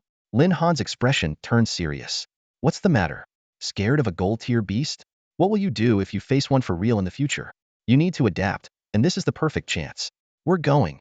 Without waiting for a response, he grabbed Fat Cat and marched forward. The Life Guardian necklace was too valuable for Lin Han to ignore. It was essentially 3 extra lives. Even if the challenge ahead were a platinum-tier beast, he wouldn't hesitate. Before long, they encountered a group of beasts on the outskirts of the gold-tier zone. With the help of Xuanwu, Lin Han quickly dispatched them. Fat Cat, who had been cowering in the back, occasionally stepped in to deliver the final blow. Gradually, his confidence grew, and he reached the peak of Silverdeer experience. Han, look over there, should we run? Fat Cat suddenly exclaimed in alarm. Lin Han turned to see a towering level 27 bloodthirsty mad wolf standing before them. Instead of fear, his face lit up with excitement. Fat Cat, you really are my lucky charm. It's exactly what we need. Staring at the leader-tier beast, Fat Cat was completely dumbfounded. Lin Han clapped him on the shoulder. You take a break over there. He'll handle this. He didn't want Fat Cat, who lacked experience, to get hurt. Back at the military academy, their representative slammed the table in frustration. That's a level 27 bloodthirsty mad wolf. The elderly principal of number 1 high school spoke with a trembling voice. 2 rookies have only awakened their powers 7 days ago. How could they possibly take on a leader-tier beast? The other teachers chimed in anxiously. Principal, we need to intervene. These are double-tier talent prodigies. If we lose them here, we'll never be able to bear the consequences. The head of the Northern Sky Academy let out a cold laugh, his tone dripping with disdain. Rescue? Let's not even discuss whether that would break the rules. At this distance, which one of you could possibly reach him in time? Besides, judging from Lin Han's stance, he's clearly prepared to fight to the bitter end. If you ask me, you'd better start planning the memorial service for this double-strength talent of a student. Most of the other academy leaders remained silent upon hearing this. A few entertained the idea of stepping in, thinking that saving Lin Han might earn them his gratitude and potentially bring him into their fold. However, after weighing the situation carefully, they all decided against. The distance was simply too great. None of them wanted to risk offending the Northern Sky Academy. The leader of the military academy, on the other hand, had no such concerns. Still, he knew full well that at this distance, there was no way to intervene. He chose to stand by for now. He had a good understanding of Lin Han, this fearless young man, but he couldn't fathom what could have driven him to act so recklessly. It was practically a death wish. Everyone's eyes were glued to the scene before them, and in their hearts, they had already concluded that Lin Han and Xue Wushuang were doomed. But just then, something unexpected happened. Wait, what is that? Someone suddenly exclaimed in shock. Behind Lin Han, a massive, crimson beast slowly emerged, its entire body radiating an intense, fiery glow, as if an avatar of a fire god had descended. Its presence exuded a chilling, oppressive aura. Could this be Lin Han's second contracted beast? A collective gasp spread through the crowd as they stared in disbelief. Contracting 2 beasts within 7 days, just what level had this young man reached? The Northern Sky Academy leader's brows knitted tightly together, a sense of foreboding creeping into his heart. From the moment he laid eyes on this beast, he felt an inexplicable sense of danger. What's there to be so startled about? Another academy leader murmured softly. There are plenty of second-tier students here with 2 beasts. That's not unusual. Yet despite his words, his tone betrayed a hint of unease. Still, the aura of this beast is extraordinary. Who knows what rank these 2 beasts of his actually are? The scene left everyone present utterly stunned. Not only did Lin Han demonstrate extraordinary strength, but he also performed an act that defied belief. When Lin Han summoned a second beast, a Qilin, even the chubby cat nearby was left dumbfounded. While it's not uncommon in the Xinglong Empire for some of the billions of new beast tamers each year to possess 2 beasts, Lin Han's pair was clearly exceptional. Both their rankings and power far surpassed the norm. On the battlefield, Lin Han, Xuanwu, and Qilin stood on either side, forming a standoff against the bloodthirsty mad wolf positioned directly in front. Even though the wolf had reached the formidable gold rank, it instinctively sensed danger in the presence of these 2 beasts, whose bloodlines were far superior to its own. Xuanwu, Qilin, attack now, Lin Han commanded decisively. Against an opponent like this, there was no need for special skills. Basic attacks alone were more than enough to secure victory. To everyone's astonishment, the vicious and infamous bloodthirsty mad wolf turned tail and fled in fear.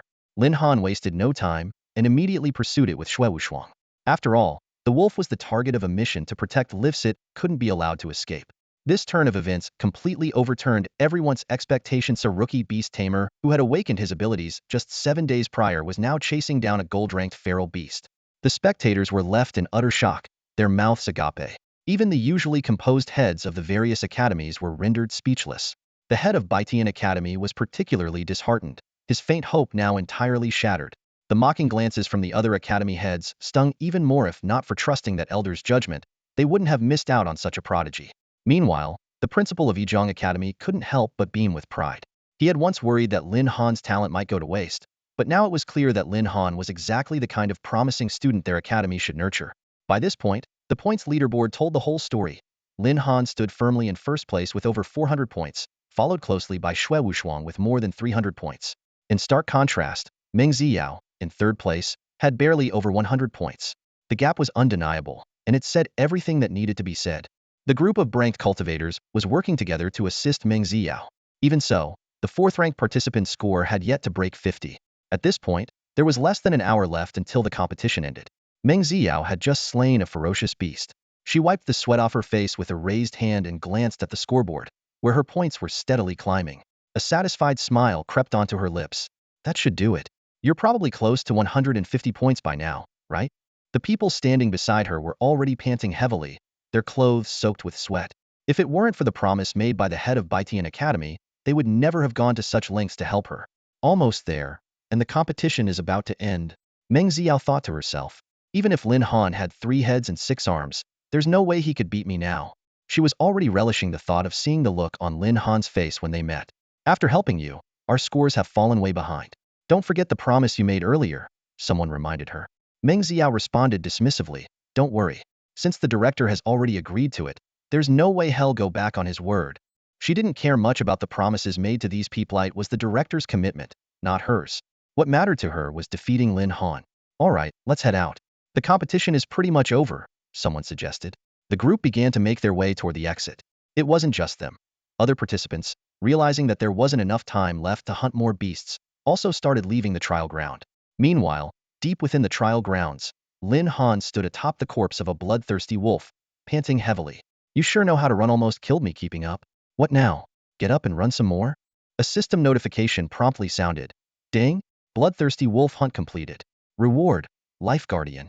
Please claim your reward at any time. Lin Han eagerly checked his inventory and, as expected, found the system reward item, Life Guardian, had already been delivered. Without hesitation, he equipped the item, which could withstand 3 fatal attacks. A strange sense of security washed over him. Han, it's about time. We should get going, Fat Cat reminded him from the side. Lin Han nodded in agreement, and the two retraced their steps. By now, the teleportation array had been activated, and many disheartened students were gradually returning through it.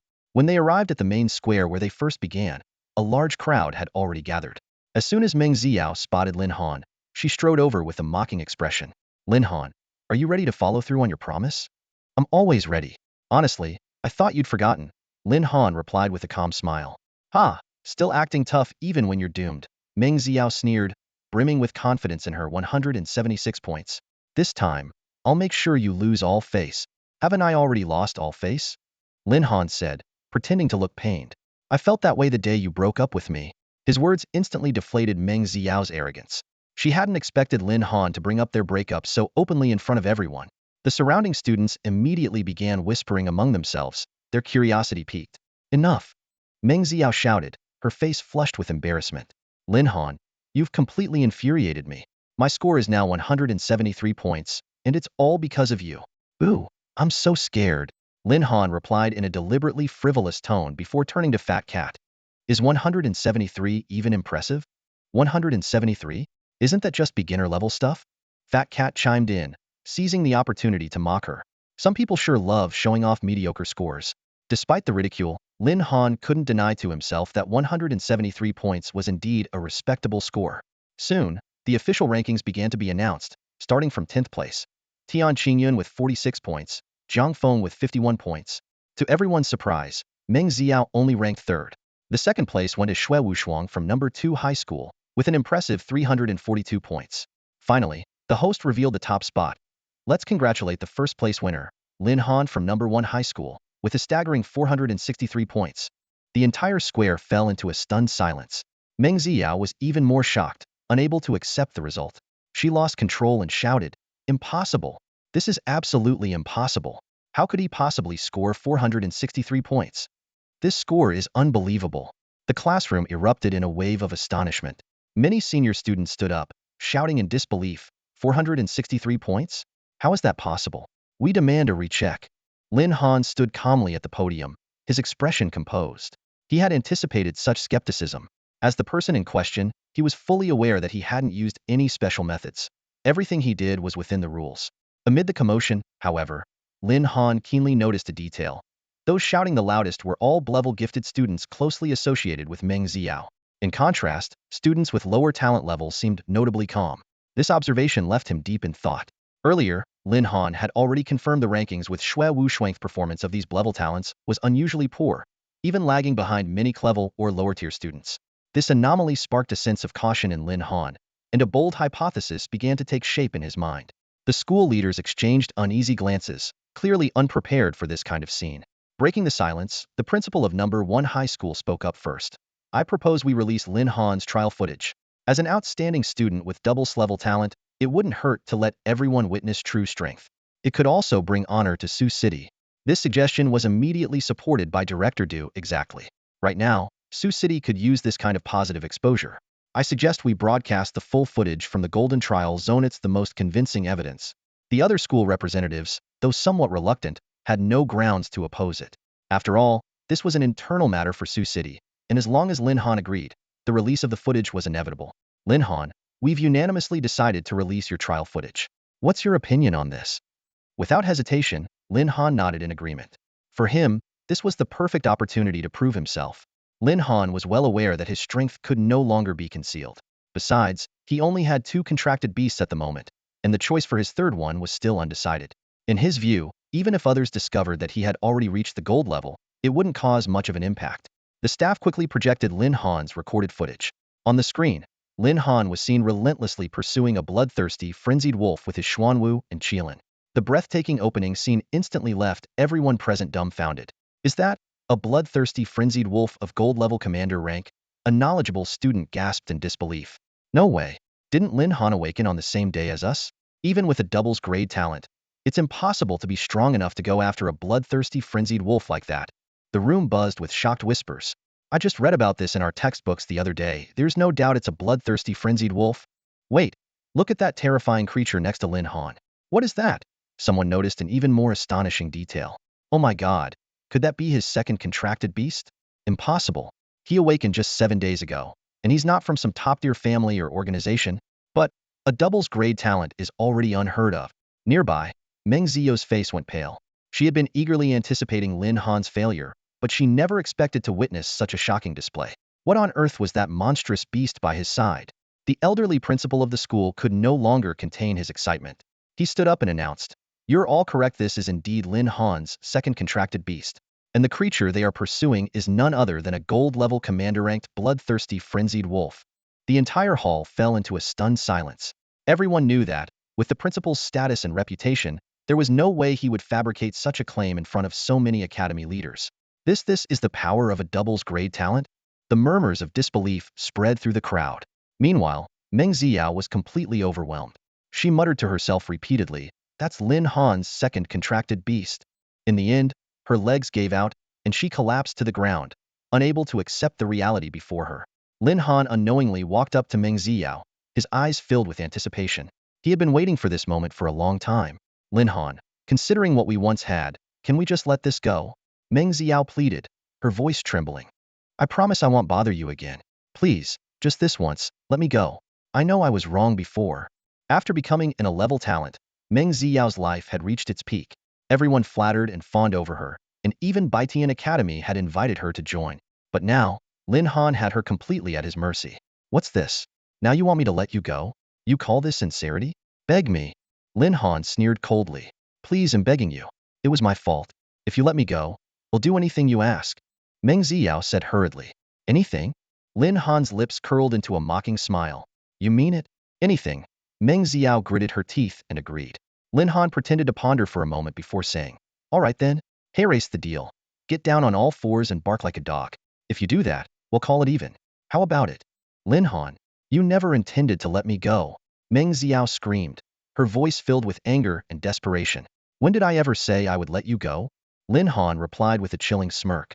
"Do you really think one apology can fix everything you've done? The academy leaders are here as witnesses, and all the students heard you. You know what'll happen if you break your promise. Meng Xiao felt her heart tighten. The Lin Han standing before her now seemed like a stranger, someone cold and terrifying. His smile sent chills down her spine. Was this still the Lin Han she once knew? Lin Han, you're ruthless. Meng Xiao bit her lip, her voice trembling with frustration and despair. She knew all too well that breaking her promise would bring consequences far worse than just losing her reputation. The crowd around them focused their attention on the scene. Earlier, many had sided with Meng Xiao, but now, they shifted their support to Lin Han. Some even began mocking Meng Xiao for her past actions, condemning her on moral grounds. They'll do it. Meng Xiao finally yielded. As she knelt down, tears streamed down her face, dripping onto the ground. Lin Han watched indifferently, his expression cold. He was no longer the soft-hearted person he once was. Woof, woof, woof. The sound of her barking echoed sharply across the silent plaza. Is that enough for you? Meng Xiao asked, her face wet with tears, her voice filled with resentment. It'll do, Lin Han said nonchalantly, shrugging. He felt no sympathy for her anymore. He then turned to the leader of the military academy. Thank you, sir. She has fulfilled her promise, so the bet ends here. The leader laughed heartily. You really had me worried for a moment there. I thought you were actually going to let her off the hook. Representatives from various academies stood up one after another, extending invitations to Lin Han. Apart from Baitian Academy, nearly every institution expressed their willingness to offer him generous terms. Lin Han merely smiled without responding. His thoughts were entirely focused on the rewards he was about to receive: 30 million Tianlong coins and a mysterious prize that was rumored to be just as valuable. Sensing the growing commotion, Instructor Du stepped forward and announced, "Now, we will begin the awards ceremony." Meanwhile, Meng Xiao stood off to the side, listening to others speculate about the rewards that might go to the second-place winner. Her emotions were a chaotic mix of bitterness and regret. The first prize should have been hers, but Lin Han's actions had completely overturned her expectations.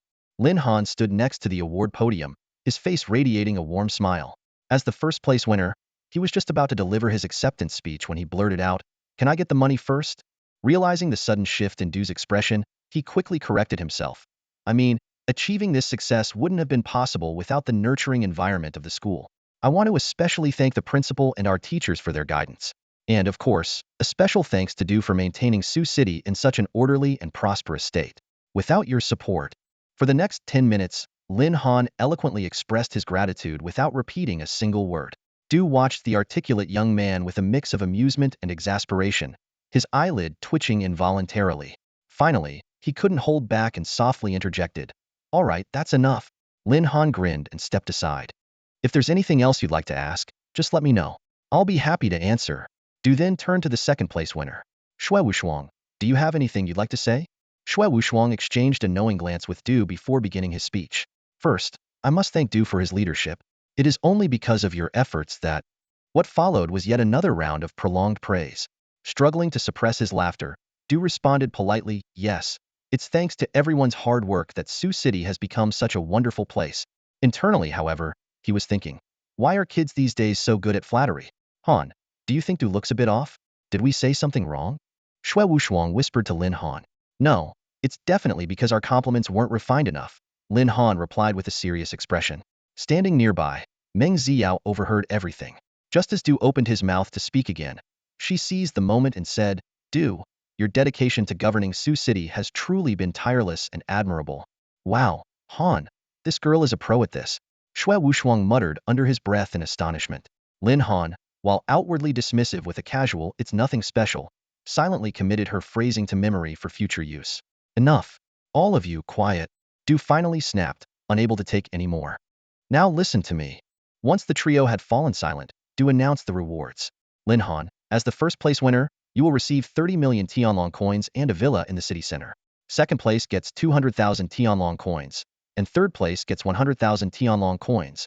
The stark disparity in rewards left Shui Wushuang stunned, while Meng Xiao simply wanted to leave the increasingly awkward atmosphere as quickly as possible. After the ceremony, Lin Han opened his attribute panel. Level 27. Balanced attribute growth. Strength 54,040. Agility 53,200. Spirit 51,200. Constitution 52,020. Talents: Iron Body S-Class, Eye of the Heavens Mythical Class. His two contracted beasts, the Xuanwu and the Qianlin, had also achieved remarkable stats. Xuanwu level 28. Strength 86,220. Agility 84,520. Spirit, 78,520. Constitution, 89,520. Qilin level 28. Strength, 89,003. Agility, 88,964. Spirit, 77,854. Constitution, 90,005. Although Lin Han's current strength was sufficient to contend with third-tier powerhouses, he still yearned to improve and match his beast's prowess. With the rewards from the competition, this newly minted young millionaire was more confident than ever in his ability to grow stronger. Lin Han, despite having a fortune at his disposal, was in no rush to squander it. The primary reason was that he had yet to find a beast companion that truly met his expectations. At this point, he had no interest in beasts with qualifications below the king level. After all, lower quality beasts required significant investment to train and upgrade. He planned to wait until he achieved his third transformation before seriously searching for a suitable beast partner. Lying on his bed, Lin Han let out a sigh. It wasn't that his standards were too high. Rather, high-quality beast eggs were incredibly rare. He had spent considerable time recently gathering information, but his efforts had been fruitless. The city of Su was limited in scale, and top-tier beast eggs were even scarcer, practically 1 in a million. Not long ago, he had made another trip to the Beast Incubation Center, hoping for a stroke of luck as he had experienced before. However, ever since he acquired the Qilin, such good fortune had eluded him.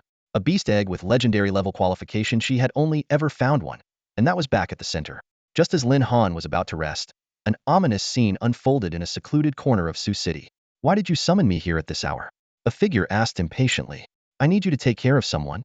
He's becoming a threat to my position. Eliminate him, and he'll pay you 5 million star dragon coins," replied another voice, calm but filled with malice. Under the pale moonlight, the identity of the speaker became clear. It was none other than the head of Betrayal Academy. "A doubles aptitude talent? That's quite the lucrative offer," the man in black said with a twisted smile. "Stop wasting time. Are you in or not?" the Academy head demanded. "Of course I'm in, but are you sure I can handle him? With your strength as a platinum-tier warrior, taking down a kid who's only been awakened for 7 days and is still at the early gold stage should be a piece of cake." The deal was struck. The man in black took the address and disappeared into the shadows. Watching him leave, the Academy head muttered to himself, Lin Han, you should have known better than to threaten my position." Meanwhile, Lin Han, caught between sleep and wakefulness, suddenly felt an overwhelming heaviness in his body. Though his mind was alert, he couldn't move, as if paralyzed by some unseen force. Then, a sharp pain stabbed through his chest, jolting him further into consciousness. Instinctively, he reached for the source of the pain, his hand coming away sticky with warm blood. When he fully regained his senses, he realized he was no longer in his room but lying in a desolate wilderness. It was only thanks to his lifeguarding skill activating just in time that he had avoided a fatal blow. Without hesitation, Lin Han summoned his Xuanwu and Qilin beasts, scanning his surroundings with heightened vigilance. "I didn't expect you to still be alive," a cold, eerie voice echoed from behind him. Lin Han spun around to face the source of the voice. A tall figure cloaked in black stood motionless, his gaze piercing. The man sneered and asked, "Lin Han, what other secrets are you hiding?" Lin Han furrowed his brows tightly, carefully listening to the voice of the other person. The voice was unsettlingly unfamiliar to him, and he was absolutely certain he had never met this person before. The figure dressed in black stood hidden in the shadows, their voice laced with a cold, mocking tone. "You don't need to know who I am. Just moments ago, my blade pierced the area near your heart. You shouldn't still be alive." There was an unmistakable mix of indifference and curiosity in their words. Killing someone for no reason at all?" Lin Han said coldly. "Can I ask you a question?" The figure in black stepped forward slowly. "Go ahead. Do you know Ito Sanchi?" "Who's that? Someone from the Sakura Empire?" The black-clad figure's voice carried a note of genuine confusion. From this reaction, Lin Han was certain that this person had no connection to anyone from the Sakura Empire. This only deepened his puzzlement. While he had some grudges with Meng Xiao, it wasn't enough for her to send an assassin after him. Who could possibly want him dead? "All right," the black-clad figure suddenly spoke. "I've answered your question. Now it's your turn to answer mine. No objections, right?" Lin Han, unwilling to back down, bargained defiantly. "That question doesn't count. Answer one more and then he'll tell you." Fine. Ask your question," the figure replied, their tone tinged with impatience. Lin Han's voice grew serious. "How did you bring me to this place?" The man in black spoke softly, but his words carried a chilling threat. "Just hypnosis. As a hypnotist, the gap in our abilities is vast. Making you sleepwalk into my hands was child's play." He had chosen to confront Lin Han here purely out of curiosity about the mysterious power Lin Han had displayed earlier. His prior investigations showed nothing unusual about the young man. So what had enabled him to withstand his attacks? If it was a learnable skill, perhaps he could master it as well. Lin Han casually spread his hands, a faint smile tugging at his lips. So, you're just a hypnotist, huh? He recalled reading about this brank ability in textbooks. It was typically used in the medical field, rarely developed into a combat specialty. If not for his life guardian ability, he might have already met his end. Facing a fourth-tier powerhouse, Lin Han couldn't deny the pressure weighing on him. The man in black advanced step by step, his tone cold and unyielding. Tell me, how did you cheat death? He had already made up his mind.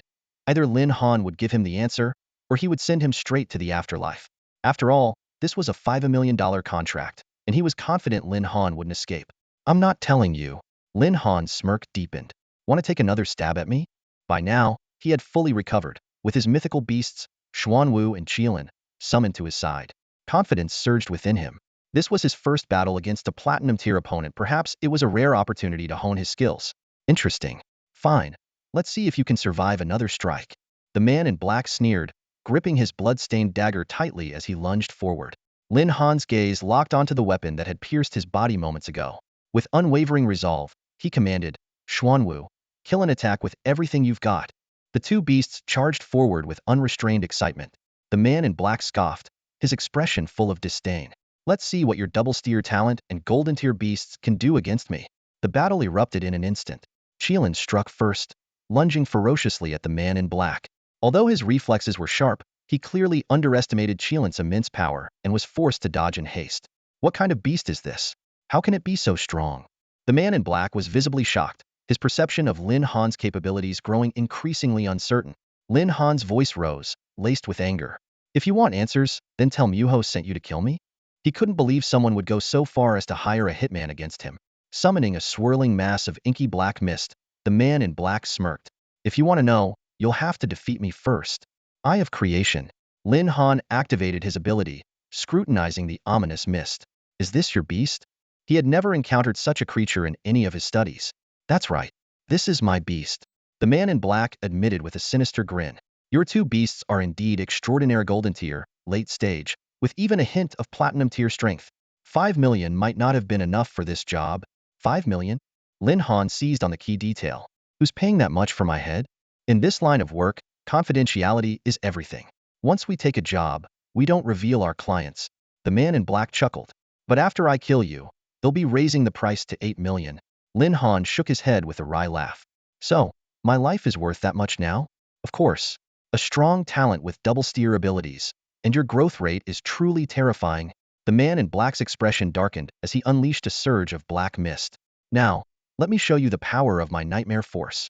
The surroundings plunged into darkness, not the natural dimming of the sky, but an oppressive shroud of black mist.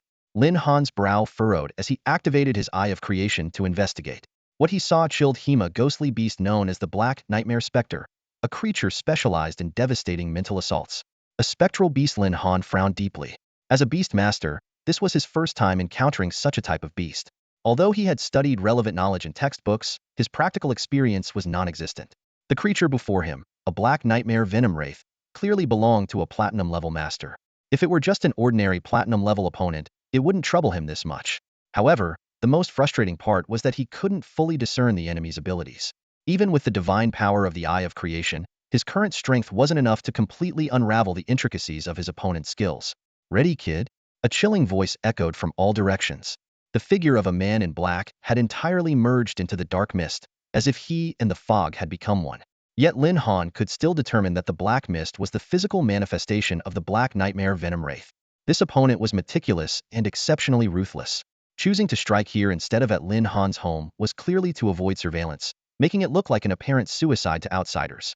Although Lin Han's strength was still developing, as a genius with double-strength talents, he had always been under the watchful eye of the Xinglong Empire. Otherwise, Sioux City wouldn't have offered a 3 million reward just for him. As Lin Han pondered, several dark shadows suddenly coalesced around him, each resembling the figure of the man in black. Lin Han, let's see if you can guess which one is me. All the shadows spoke in unison, their voices reverberating around him. Then, they launched their attacks simultaneously, closing in from all sides. Lin Han, however, remained calm and composed. He turned and struck with a fluid motion, his punch sending one of the shadows flying several meters back. Despite the shadow's pitch-black form, Lin Han could still discern the shock on its face. Following this strike, the remaining shadows instantly dissipated. This can't be. Lin Han maintained a faint smile. With the help of the Eye of Creation, all the information about the shadows was laid bare before him. This mythical level ability rendered all illusions meaningless in his eyes, allowing him to easily identify the true body of his opponent. Unwilling to concede, the man in black summoned even more shadows. But under Lin Han's Eye of Creation, the essence of each shadow was crystal clear. Energy constructs, energy constructs, energy constructs, and then the real body. This time, Lin Han switched tactics, deliberately engaging with the energy constructs. Each punch landed with a hollow sensation, like striking cotton. While these constructs weren't particularly powerful individually, their sheer numbers posed a threat. Hidden in the shadows, the man in black smirked, convinced that Lin Han could no longer distinguish his true form. However, a sudden realization struck Hema, critical oversight. Where were Lin Han's two contracted beasts? The answer came swiftly. A ferocious roar of a beast echoed from behind the man in black, and searing flames illuminated the dark space. As he attempted to evade, a stone wall summoned by Xuanwu sealed off his retreat. Qilin and Xuanwu flanked him on either side, while Lin Han himself was already closing in. Surrounded on all fronts, cold sweat dripped from the man in black's forehead. The Black Nightmare Venom Wraith's abilities were already draining, and now, after sustaining such a blow, he was nearing his limit. This kid is just at the silver level, maybe gold at best. How can he be this difficult to deal with? No, something's definitely off. What's the big deal about a doubles-level talent? You think someone of my platinum rank would be intimidated by you? The man in black snarled, his eyes flashing with disdain. Boy, do you even realize the foolishness of exposing your location like this? That's the #1 taboo for beast tamers.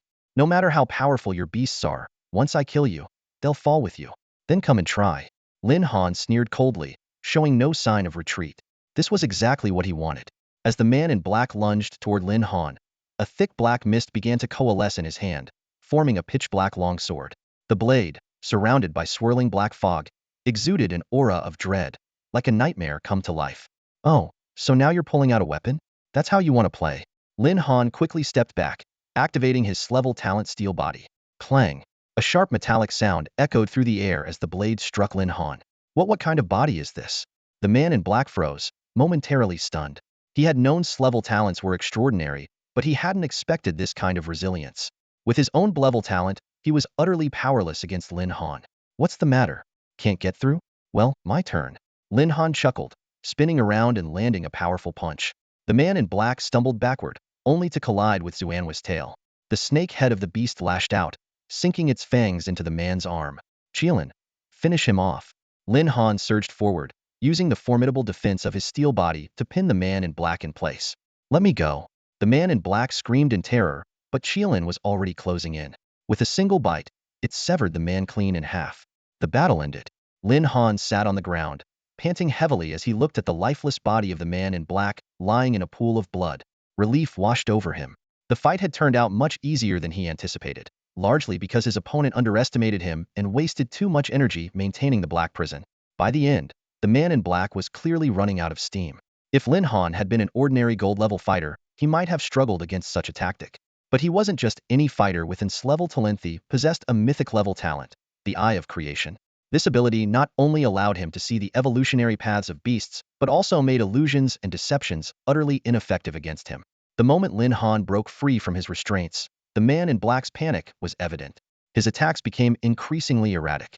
From the moment he relied on the Black Nightmare Spectre, the outcome was already sealed. If the man had chosen a hidden confrontation with his beasts instead, Lin Han might not have had such an easy victory. But his overconfidence had been his downfall.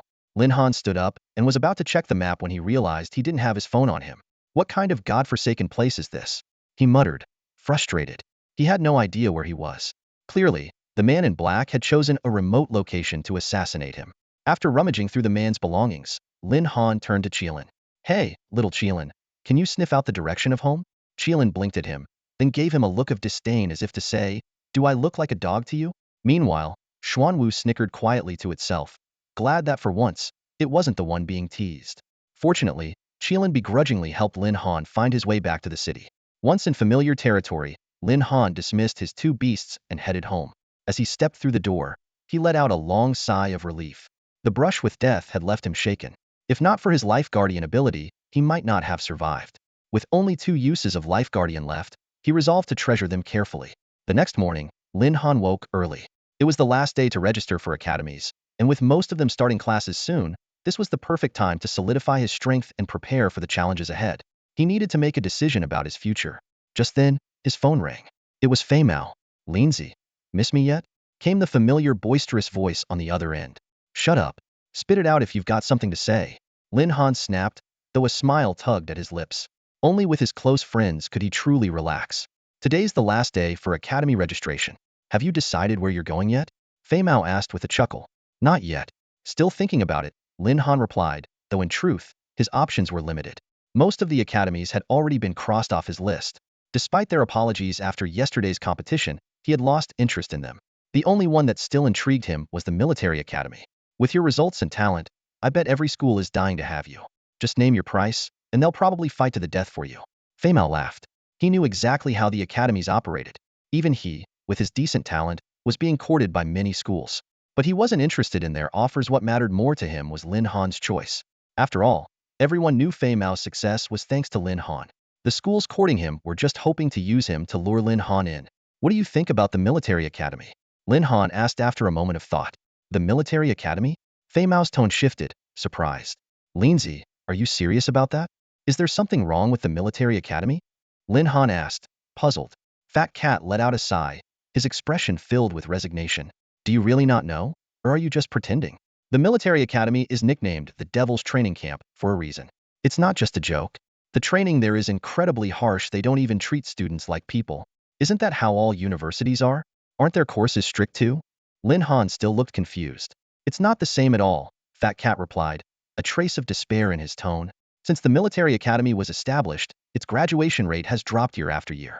Sure, many outstanding students willingly go there to push their limits, and other academies have even protested against their training methods, but it doesn't change anything. The military academy is directly managed by the military, so the Ministry of Education has no authority over it. Doesn't that make it even better?" Lin Han's interest was piqued. "High-intensity training is the fastest way to improve your skills." "I think it sounds great." Fat Cat was momentarily speechless, unable to come up with a rebuttal.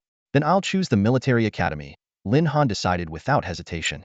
He immediately logged onto the admissions website, completed his application, and headed out to grind levels.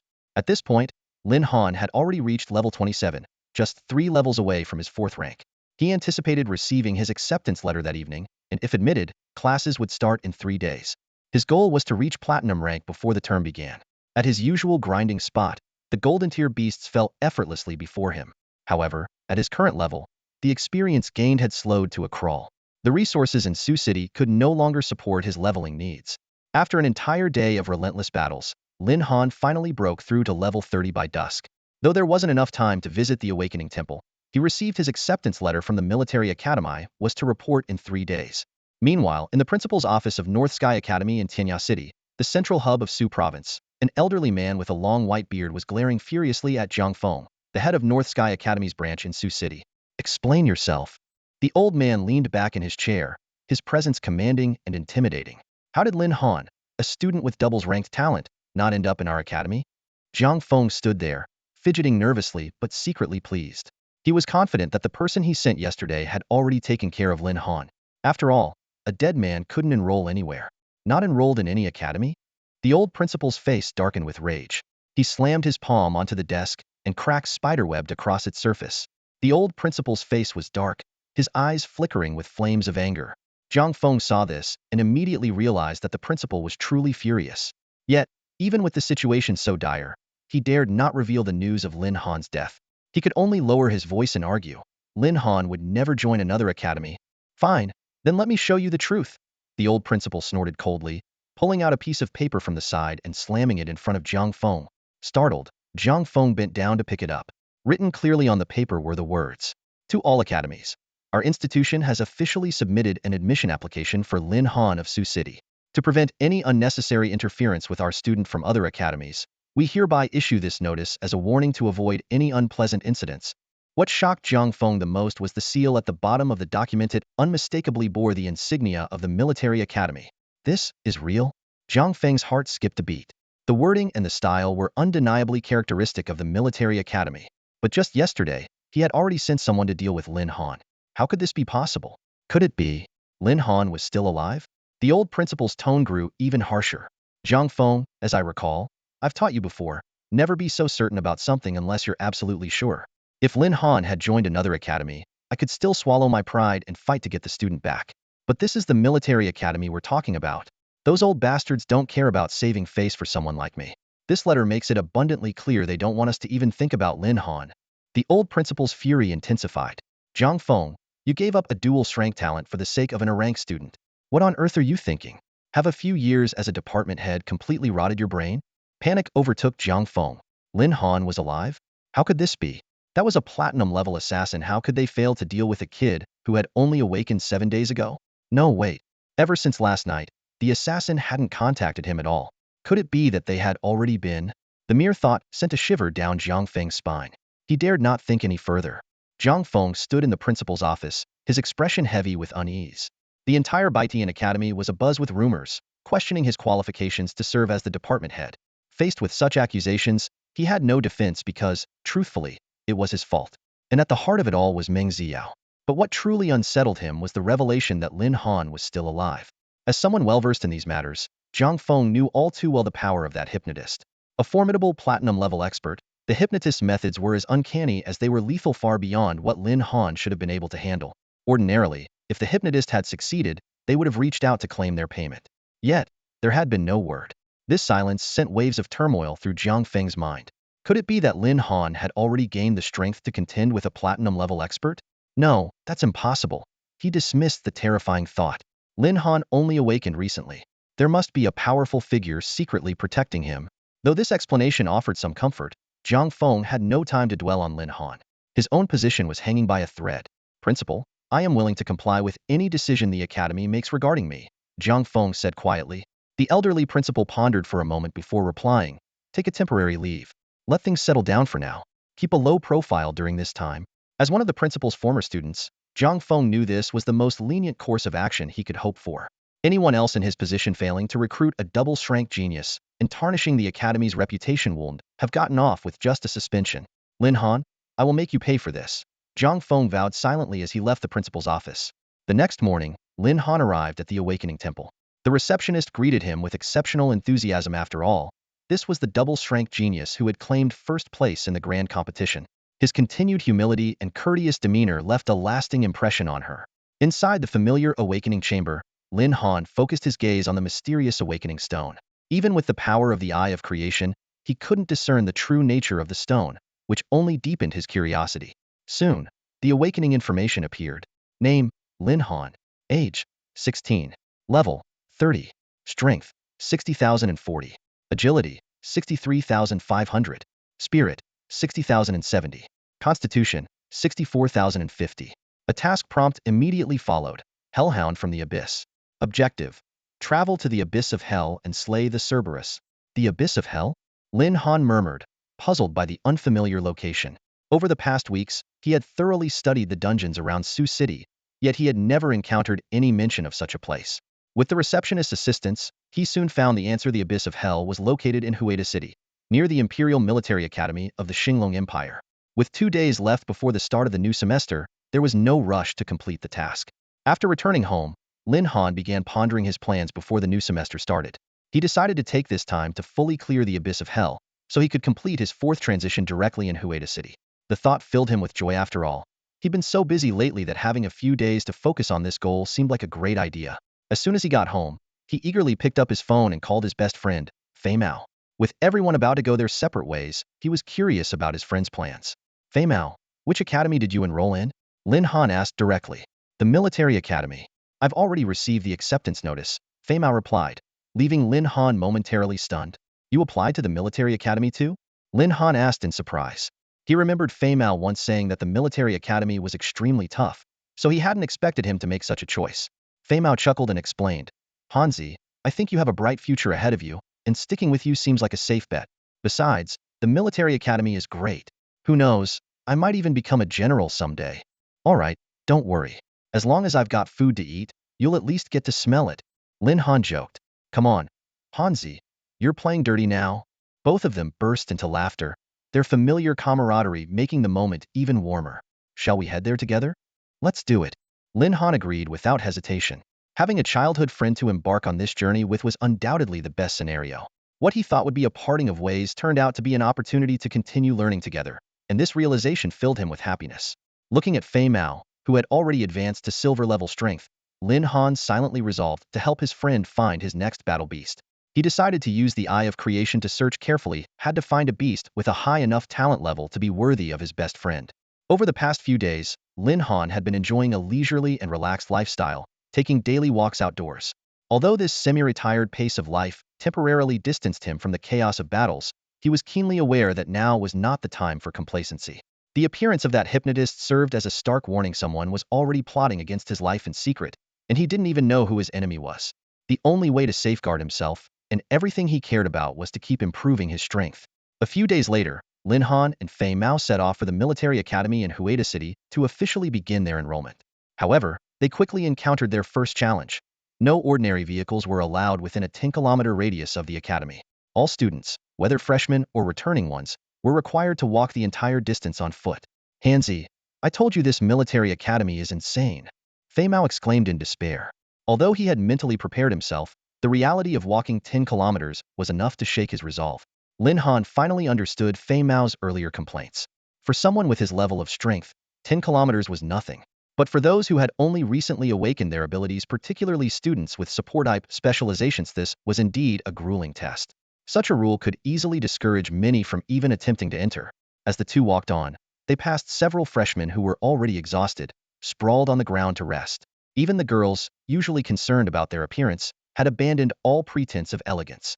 When Fei Mao suggested taking a break, they stopped under the shade of a large tree, where they encountered a person with delicate and refined features. Mind if we rest here for a bit? Lin Han asked politely.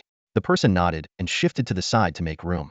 Their strikingly handsome appearance carried a blend of both sharpness and softness, making it difficult to discern their gender.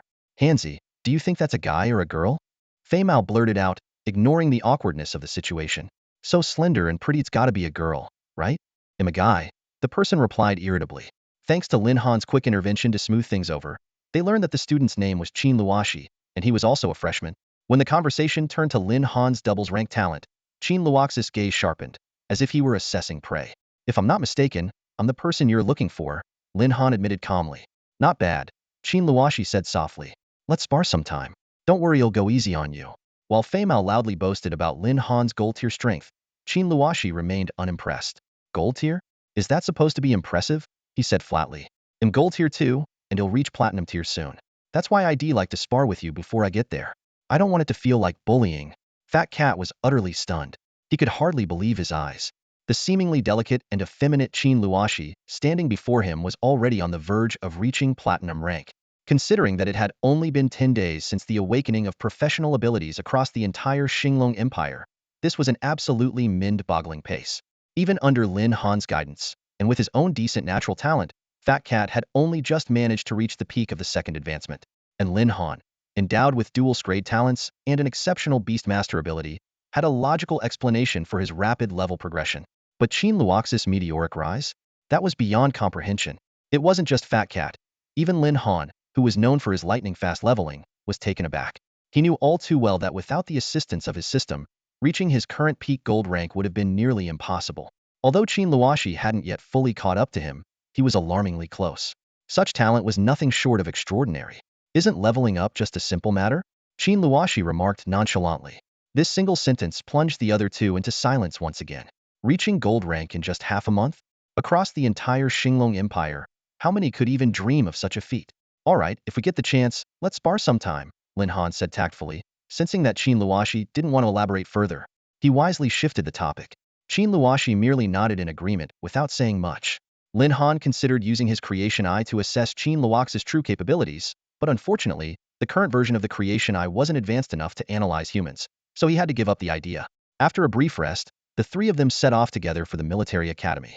It wasn't long before they arrived at their destination. The academy's entrance was already bustling with upperclassmen assigned to greet the new students. Welcome to the military academy, everyone. Please come over here to register, one of the upperclassmen called out warmly. Lin Han? Wait, are you Lin Han? The upperclassman in charge of registration suddenly froze, his eyes lighting up with recognition. No way. You're the one with dual scrade talents? His exclamation immediately drew the attention of everyone nearby. Word had already spread about the arrival of this prodigious talent at the academy, but seeing him in person was a whole different level of awe. After Lin Han reluctantly acknowledged his identity, the upperclassman swiftly processed his and Xue Wushuang's paperwork. When it came time for Qin Luoxi to register, another wave of shock rippled through the crowd. Qin Luoxi? Dual talents? The upperclassman reading his file paused mid-sentence, visibly stunned.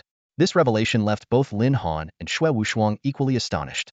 Dual talents were an exceedingly rare phenomenon worldwide, and even a grade dual talent signified formidable combat potential. Grade talent and an A-grade talent. As the upperclassman continued to review Qin Luoxi's records, his expression grew increasingly incredulous. This revelation froze Lin Han and Xue Wushuang in their tracks. In that moment, a single question echoed in the minds of all the reception staff. Who exactly was this person? Lin Han's arrival alone had been enough to leave them reeling, but now this unassuming, refined young man had delivered an equally earth-shattering blow. It was common knowledge that the primary criterion for admission into elite academies was the strength of one's talents. Even Meng Xiao, with her single A-grade talent, had been fiercely courted by the Northern Sky Academy. And now, here they were, witnessing not one but two exceptional prodigies in the same day. Talents of this caliber were exceedingly rare, not just in the Xinglong Empire but across the entire world. The upperclassmen and women handled Qin Luoxi's registration with trembling hands, terrified of making any misstep that might offend such a genius. After all, individuals like him were the kind of talent every academy in the empire would fight tooth and nail to recruit. It wasn't until the three of them had left that the reception staff finally let out a collective sigh of relief. Having such exceptional prodigies in their midst was an overwhelming experience, and they couldn't help but feel immense pressure, worried that even the slightest mistake could lead to trouble. As Lin Han stepped into the military academy, his first impression was surprisingly modest. What greeted him were rows of simple buildings, completely different from the grandeur he had imagined. Looking around, he noticed that even some basic facilities seemed far less impressive than those at the Awakening Temple in Sioux City. With such a large academy and backing from the military, how could it be so plain? Lin Han couldn't help but mutter under his breath.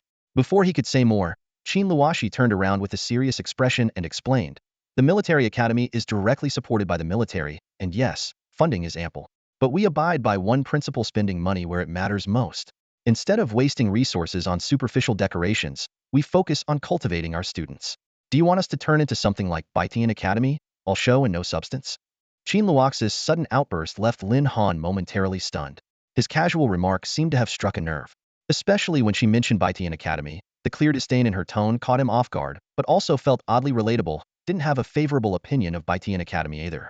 This unexpected sense of camaraderie bridged the gap between them almost instantly. Sensing the tension in the air, Fat Cat quickly changed the subject. "Han, check your dorm assignment. Are we in the same room?" Lin Han glanced down at the registration form in his hand. "I'm in 614. What about you?" "So am I." Fat Cat beamed with excitement. "Looks like we're roommates again." Hearing this, Lin Han couldn't help but smile. Although he hadn't expected much, this outcome was a pleasant surprise. Just then, Qin Luoxi, who had been quietly checking her own registration form, suddenly spoke up. "I am also in 614. "What? You're in the same room as us?" The two of them exclaimed in unison. "This is way too much of a coincidence." Fat Cat exclaimed in astonishment. Lin Han glanced at the dormitory assignment list in front of him, his expression calm. The three of them had arrived at the gates of the military academy at the same time, and now they were assigned to the same dorm room. It wasn't entirely unexpected. Given his and Qin Luoxi's talents, even the senior students felt a sense of intimidation.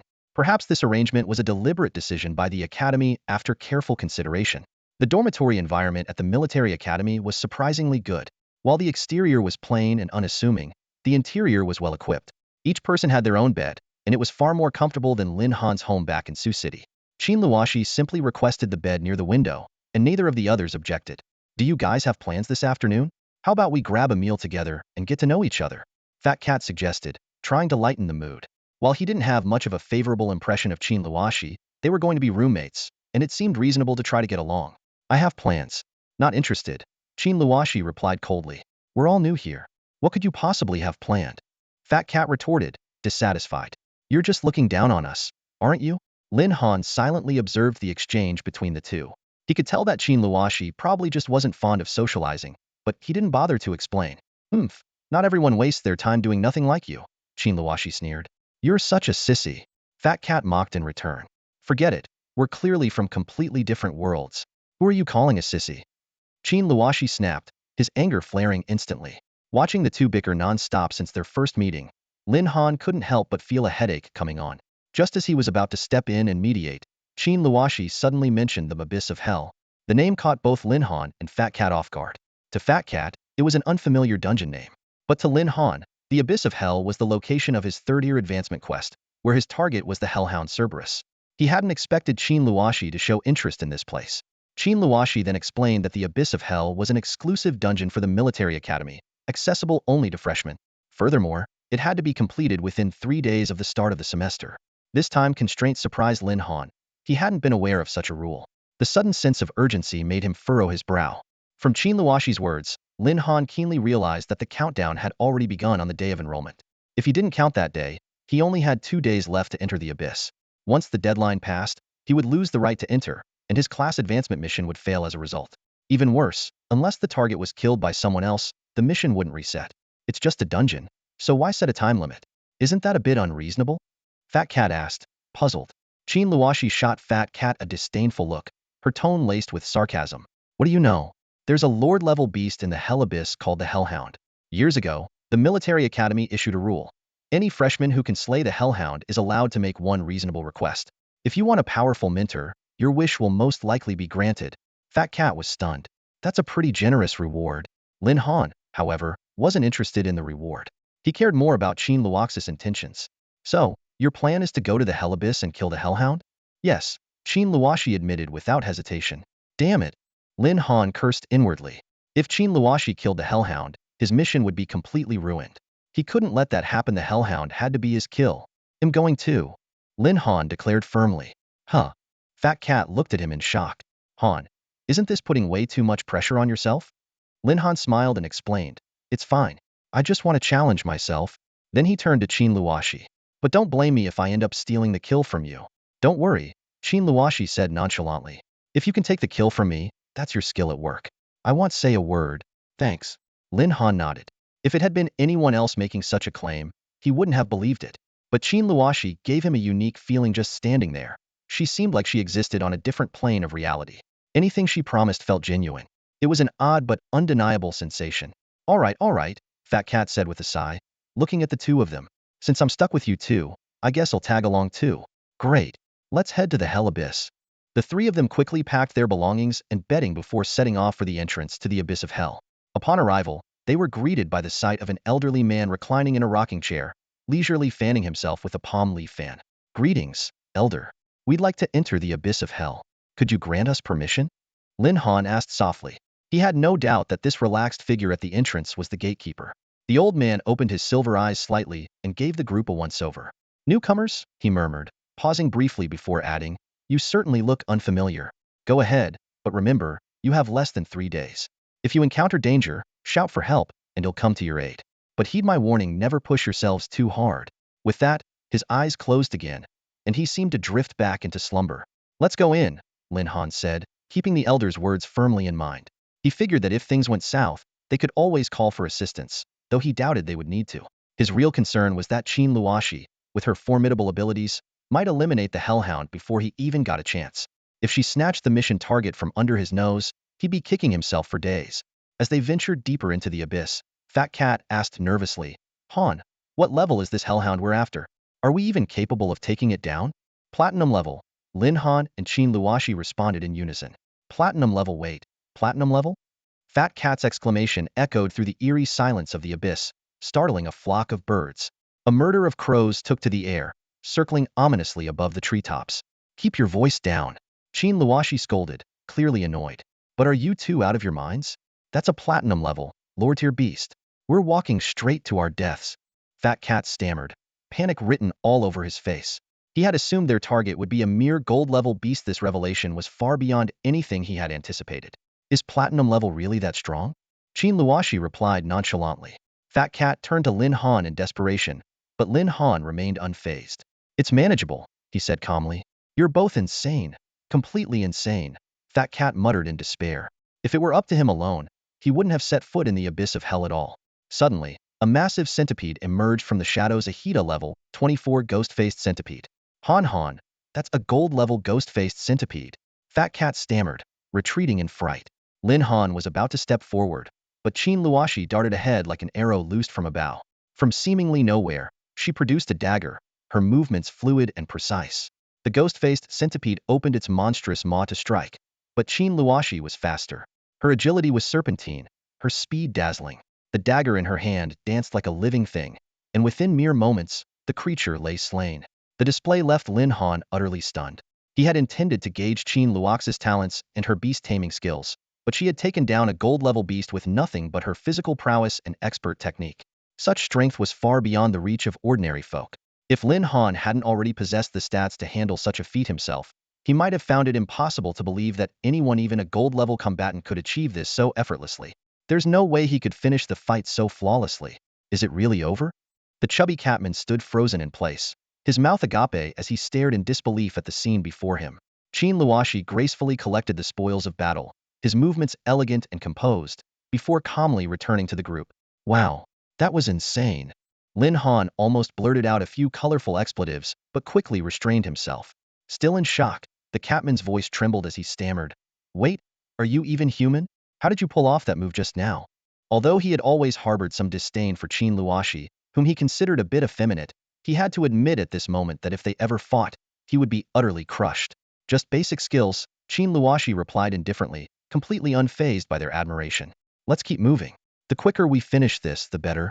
The trio resumed their journey, but Lin Han couldn't stop replaying the battle in his mind. For the first time, he truly understood what it meant to face a real powerhouse. As a gold-ranked beast master, he was astounded that Qin Luoxi hadn't even summoned a beast or used any of his innate abilities.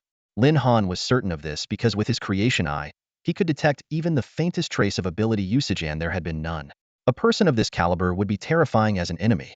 As a temporary ally, Lin Han felt a mix of relief and apprehension, worried that Qin Luoxi might claim the kill for the hellhound they were after. Despite his own extraordinary stats giving him confidence in a confrontation, the gap in their abilities was undeniable. The thought left him both uneasy and increasingly curious about Qin Luoxi. Suddenly, Qin Luoxi, who was leading the way, came to an abrupt halt. His sharp gaze locked on something ahead. Lin Han and the catman immediately stopped as well. Qin Luoxi's voice dropped to a low murmur. Hold on. It seems like someone's fighting up ahead. Lin Han quickened his pace, eager to uncover what lay ahead. As a student of the military academy, he was well aware of the strict regulations in place, making it nearly impossible for outsiders to enter. He surmised that whoever was ahead might be a new student like them, attempting to challenge the secret realm. Qin Luoxi gave a silent nod, and the three cautiously moved forward. Suddenly, an intense battle unfolded before their eyes. A magnificent dragon sparrow was locked in combat midair against several ferocious beasts. Crimson dragonfire spewed relentlessly from its mouth, and despite being surrounded by multiple gold-tier beasts, the dragon sparrow maintained its aerial dominance, refusing to touch the ground. Scanning the area, Lin Han's gaze landed on a girl leaning lifelessly against a tree. Her eyes were vacant, as though her spirit had left her body. Activating his Eye of Creation, Lin Han was astonished to discover that the dragon sparrow's innate talent had reached the legendary tier, the same quality as the Xuanwu before its evolution. For a newcomer, this was an extraordinary starting point, almost unheard of. Since joining the military academy, Lin Han had encountered individuals who constantly reminded him of his own shortcomings. Whether it was Qin Luoxi, who could single-handedly slay gold-tier beasts, or this beastmaster with a legendary tier dragon sparrow, Lin Han couldn't help but feel the weight of competition. Without the aid of his system, he doubted he could ever stand on equal footing with these prodigies. Noticing that the dragon sparrow, though still holding the upper hand, was beginning to show signs of exhaustion, Lin Han decided to intervene. When Qin Luoxi offered to assist, Lin Han shook his head, declining the help, and stepped onto the battlefield alone. Qin Luoxi watched silently from the sidelines, waiting for Lin Han to prove his strength. Instead of summoning his own beast, Lin Han chose to rely solely on his personal abilities, much like Qin Luoxi often did. With a roar, he lunged forward, grabbing the tail of a Yinma tiger and slamming it to the ground. In one swift motion, he drove his fist through its body. A notification from the system informed him that he had reached the 3-turn limit and would need to complete the Hell Abyss 4th-turn Awakening quest to continue progressing. With Lin Han and the Dragon Sparrow working in tandem, the battle concluded swiftly. The Dragon Sparrow retreated into its beast space to rest, while the girl emerged from behind the tree. To everyone's surprise, she said, "I didn't need your help. I could have handled them myself." Her words immediately provoked Shui Wuxuang, who had been watching from the side. He fired back with a sharp retort, but the girl remained defiant, insisting that she hadn't asked for assistance, even when Qin Luoxi pointed out that she was clearly at her limit. As the tension in the air grew palpable, the girl abruptly shifted the conversation, asking if they were students from the military academy. Lin Han stepped forward and introduced himself. My name is Lin Han. This is Xue Wushuang, and the one with the more delicate features is Qin Luoxi. Han Fei, the girl replied with a huff. I'll repay this favor someday, if the opportunity arises. Han Fei let out a cold snort before vanishing from everyone's sight like a gust of wind. Lin Han watched her retreating figure and couldn't help but shake his head with a wry smile. For some reason, her name stirred a faint sense of familiarity in his mind, yet he couldn't recall where he had heard it before. Qin Luoxi frowned as she stared in the direction Han Fei had disappeared, her tone tinged with displeasure. Someone as ungrateful as her? If she gets into trouble again, I won't lift a finger to help. Ah, just forget about her, Fat Cat interjected. Judging by the direction she's heading, she's probably after the hellhound too. Would better pick up the pace. Just as the trio was about to continue forward, Qin Luoxi suddenly glanced at Lin Han with a thoughtful expression. Come to think of it, your strength seems unusual. Lin Han chuckled lightly. Not really, just a little stronger than the average person. A little? Qin Luoxi was blunt. Taking down a gold-ranked beast barehanded is far from ordinary. I think I might have underestimated you before. And didn't you also take down a gold-ranked beast with your skills? Lin Han countered. The two exchanged a knowing smile, both refraining from pressing further. Some secrets are better left untouched. Hey. Fat Cat interrupted with mock indignation. You two done yet? There's still someone else here, you know? Sorry, almost forgot you were there. Qin Luoxi teased with a grin. What's that supposed to mean? Fat Cat bristled instantly. That sounded like a jab at me. If you think it was, then it was. If you think it wasn't, then it wasn't. Why do I feel like you're still talking about me? Did I say anything? You absolutely did. You're overthinking. And so, the three of them bantered playfully as they ventured deeper into the abyss of hell.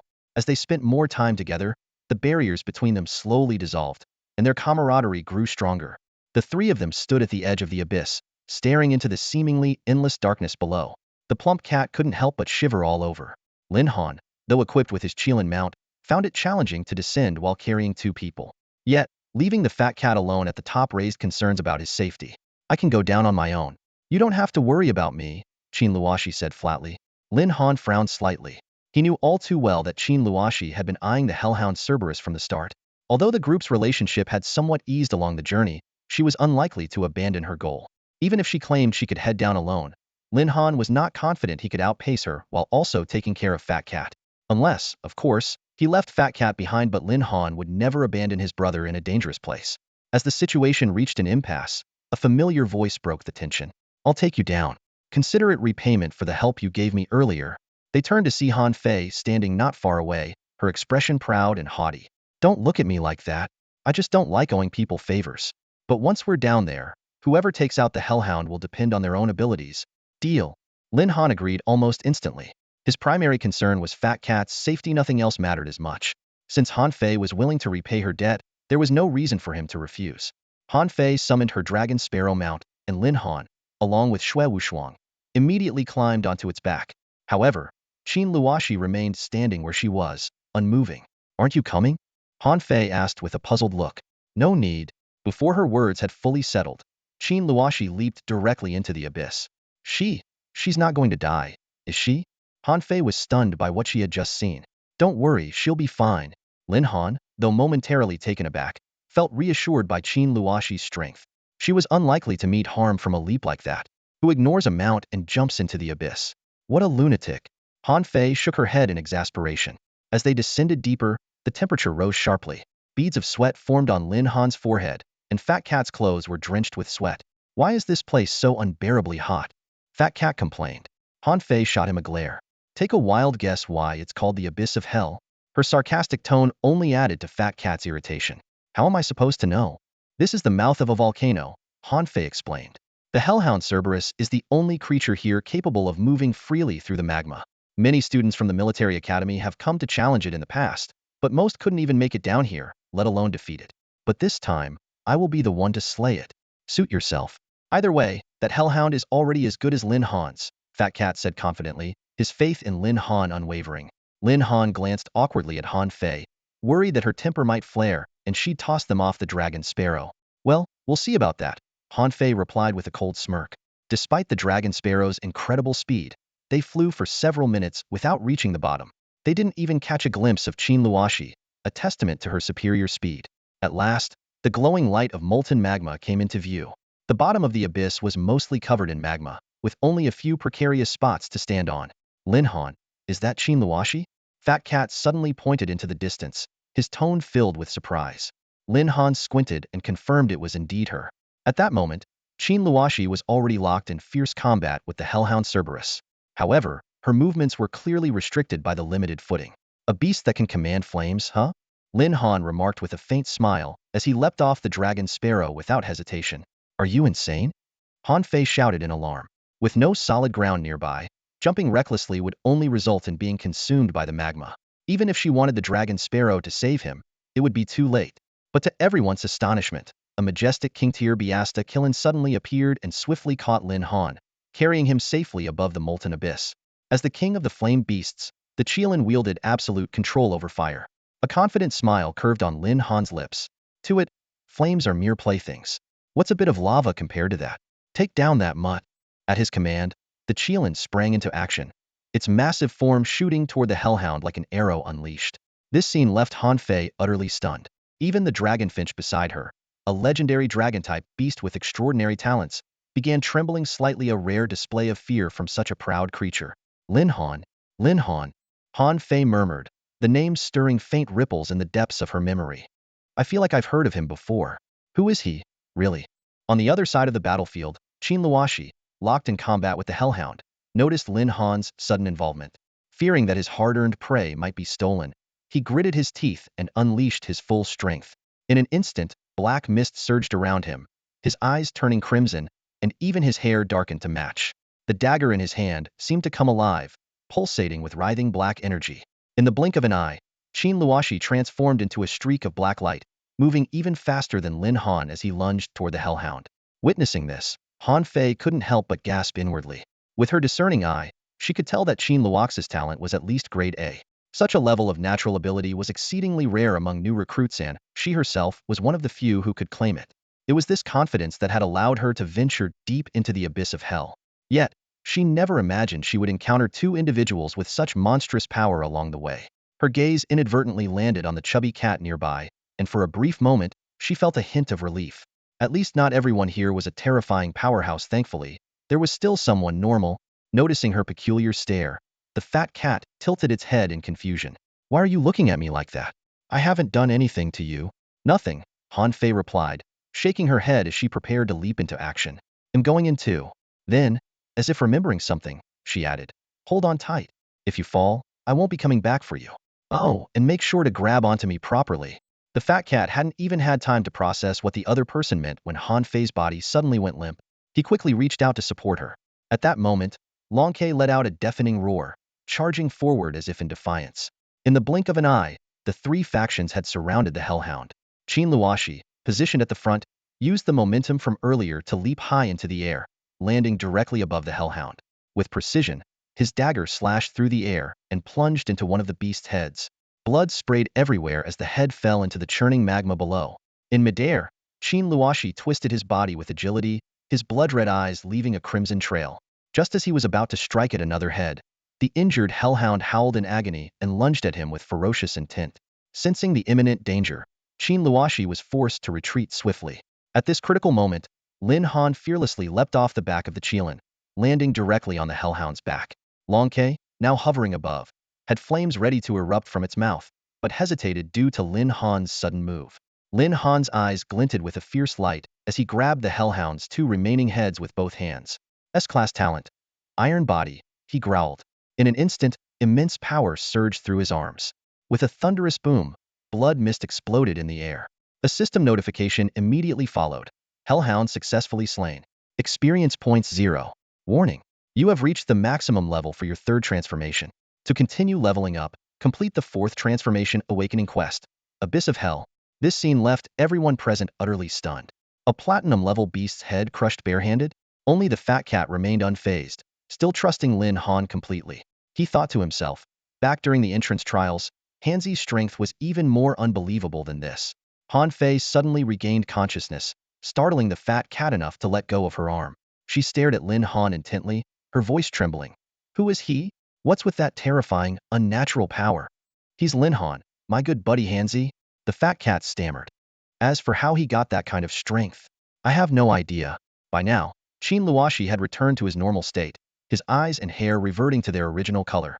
Sheathing his dagger, he said, "You win. The hellhound is yours." Lin Han climbed back onto the Cheelant's back, a trace of disappointment flashing in his eyes. Killing it was just luck, he muttered, though inwardly he was grumbling. A boss-level beast, and it didn't drop any loot? So stingy. Should we take the hellhound's corpse back? Lin Han asked, recalling Qin Luoxi's earlier mention of trading it for a promise from the academy. Han Fei quickly responded, "No need. The academy probably already knows. Don't underestimate the military academy." After a brief farewell, Han Fei hurried toward the exit. Meanwhile, the elderly man lounging in a chair near the exit suddenly opened his eyes. The hellhound was killed? Ha, these young people really don't let me rest in peace. Looks like my comfortable days here are over. The military academy is about to change. When Han Fei walked out, she greeted the old man. "Uncle Li, the hellhound's gone. Looks like you'll be retiring from the academy soon." "Little Han Fei, you killed the hellhound?" the old man asked with a chuckle. "No, someone else got to it first, but it doesn't matter," Han Fei replied nonchalantly. Still, she couldn't help but ask, "Uncle Li, do you know anything about someone named Lin Han?" Crushing the hellhound's head with his bare hands. "That's no ordinary feat." The old man nodded thoughtfully. "Lin Han? Ah, I remember now. Isn't he that young man with the double S-class talent everyone's been talking about? So, he's the one who killed the hellhound?" "It's him." Han Fei froze for a moment when she saw the figure, then the corners of her lips curved into a faint smile. "So, he's Lin Han." A glimmer of determination flashed in her eyes. "This person might actually be worthy of being my rival. When the inter-academy competition comes, I'll make sure to defeat him." "Xiao Fei, your personality." Uncle Li shook his head with a sigh. "Never mind, you'll understand someday. Being overly fixated on victory won't do you any good." "All right, Uncle Li, no need to lecture me." Han Fei replied with a playful grin. "I finally get to start school and be away from Grandpa. I thought I'd get some peace and quiet." All right. You're probably tired. Go and get some rest," Uncle Li said with a resigned smile. "Okay, Uncle Li, bye-bye." Not long after, Lin Han and his companions emerged from inside. "Lin Han," Uncle Li suddenly spoke up. "Are you calling me, sir?" Lin Han turned around and asked. "You defeated the hellhound. The academy will honor its promise. If there's anything you want or anything you'd like to do, you can contact the academy directly. This is your reward." Lin Han was quietly astonished, surprised at how quickly the news had spread. He wanted to ask how the elder knew the hellhound had been slain, but decided against it. "I understand, sir, but I haven't decided what I want yet. Can I hold on to it for now?" "Suit yourself. Any time is fine. Just don't forget, or people outside might accuse us at the military academy of breaking our word." "Thank you, sir." Lin Han bowed respectfully. "You killed the hellhound, and soon I'll be retiring. There's no need to guard this place anymore. Who would have thought I'd be out of a job so soon?" Uncle Li chuckled. "Sir, Lin Han was momentarily at a loss for words, but quickly realized it was likely just a jest. From the elder's demeanor alone, it was clear he was no ordinary person. All right. You all should head back now. It's getting late." "Understood, sir.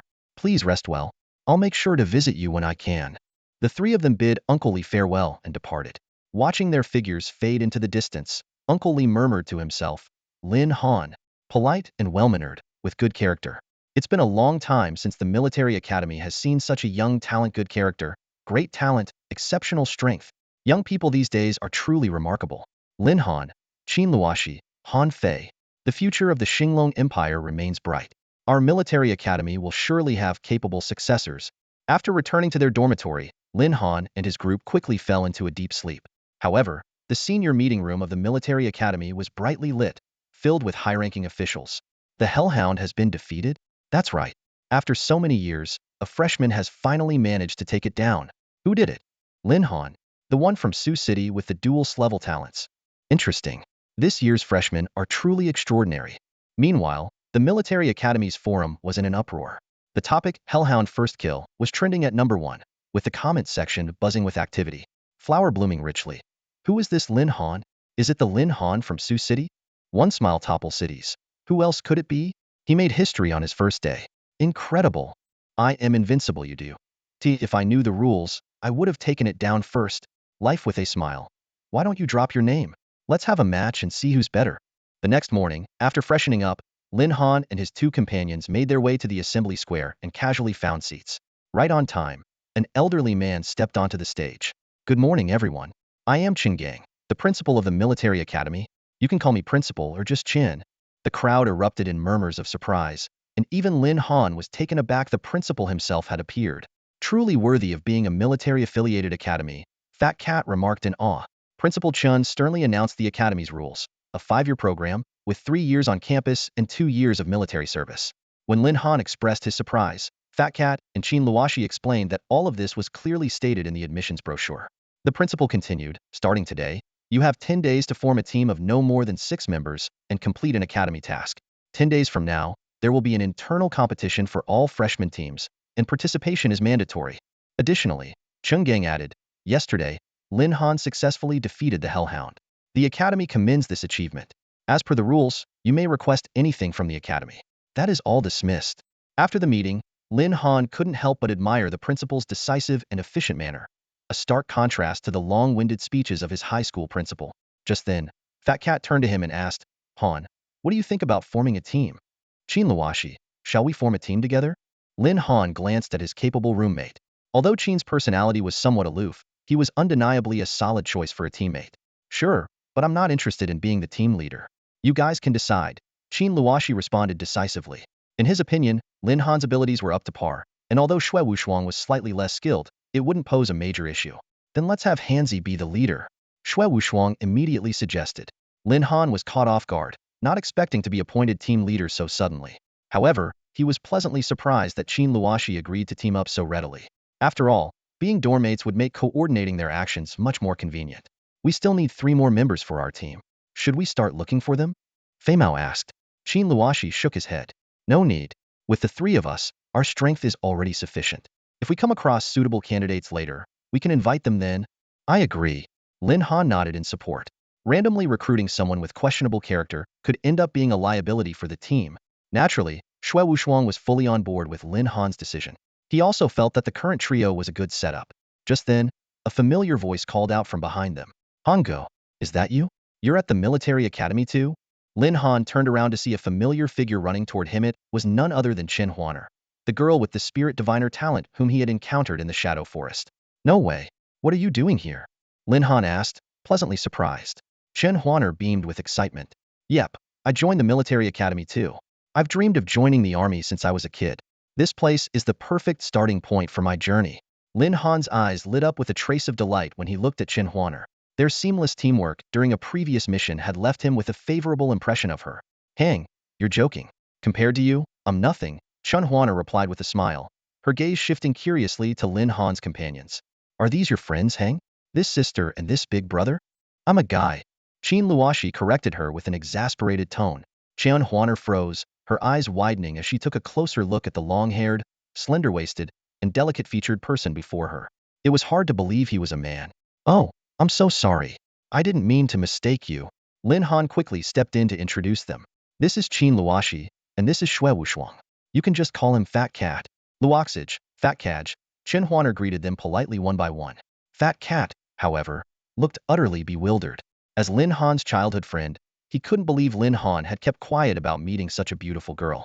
Han, how could you not tell me about such a stunning girl? Her name is Chen Huaner. I met her during my class advancement mission. She helped me a lot. She's a Brank spirit diviner, Lin Han explained. Huaner, what a lovely name, Fat Cat said earnestly. Chen Huaner smiled modestly before asking tentatively, Hang, does your team have any openings? Could I join? As the team leader, Lin Han turned to his teammates for their opinions. What do you guys think? I'm in. Fat Cat was the first to voice his support. Sure, having a mage on the team would round things out nicely. Qin Luoshi agreed with a nod. Chen Huaner beamed with gratitude, thanking the 3 of them. Her addition brought a new energy to the team. Hang, why did you choose the military academy? With your talent, any academy would have fought over you. Chen Huaner asked, her curiosity evident. She had witnessed Lin Han's exceptional abilities and knew how far above the ordinary he was. I'm not interested in those other academies. The military academy's atmosphere suits me better, Lin Han replied calmly. Exactly. Those other academies are full of arrogant people so annoying, Chen Huaner said, nodding in agreement. She had thought she'd never see Lin Han again. Yet here they were, reunited at the military academy and even in the same team. It felt like a dream. Qin Luoshi interrupted their conversation with a reminder. Now that we have 4 members, we still need 2 more. We should be more selective with our next recruits. Lin Han already had a plan in mind. While Fat Cat possessed a berserker talent, his first beast was support-oriented, making him ideal for a support role with secondary damage output. Lin Han and Qin Luoshi covered close-range combat, while Chen Huaner, as a spirit diviner, leaned toward support. The team still needed a ranged damage dealer and a defensive core. No rush. We'll take our time. Even with our current lineup, we're already one of the stronger teams, Qin Luoshi reassured him. Speaking of someone with strong defensive capabilities, I might have a recommendation, Chen Huaner suddenly suggested. My roommate, Zhou Qingqing's a Brank Knight. A knight talent is solid. Great defensive and protective abilities. She'd be a good fit as our backbone, Qin Luoshi assessed professionally. With Lin Han's approval, Chen Huaner quickly brought her roommate over. Zhou Qingqing's arrival immediately drew everyone's attention. Her tall, athletic figure, sun-kissed skin, and toned abdomen spoke of discipline and strength. Her slender waist and long legs exuded a unique charm. Fat Cat was utterly captivated, his eyes glued to her. Zhou Qingqing studied Lin Han before speaking. So, you're Lin Han? Lin Han nodded slightly, his gaze steady as he looked at Zhou Qingqing. Huaner should have already mentioned it to you. Our team is currently in need of someone strong in defense. Are you interested? Sure. Zhou Qingqing agreed without hesitation. But her expression quickly turned serious, and her eyes swept sharply, like blades, toward Fat Cat standing nearby. But before that, let me make one thing clear. Someone here better take their eyes off me, or I won't hesitate to dig them out. Fat Cat, can you at least try to act decent? Lin Han scolded, pulling Fat Cat aside. His blatant staring was indeed over the line. Zhou Qingqing glared coldly at Fat Cat, her tone dripping with disdain. Listen up, fatty. Don't even think about having any inappropriate thoughts about me. Let me make this crystal clear. I only like women. What? Fat Cat froze, utterly stunned. You're actually a? Chen Huaner quickly jumped in to smooth things over. Sister, Zhou had some unpleasant experiences in the past, so she's not very comfortable around men. Her explanation, however, only made the situation more awkward. Lin Han stepped in at the right moment. We completely understand and respect your choices.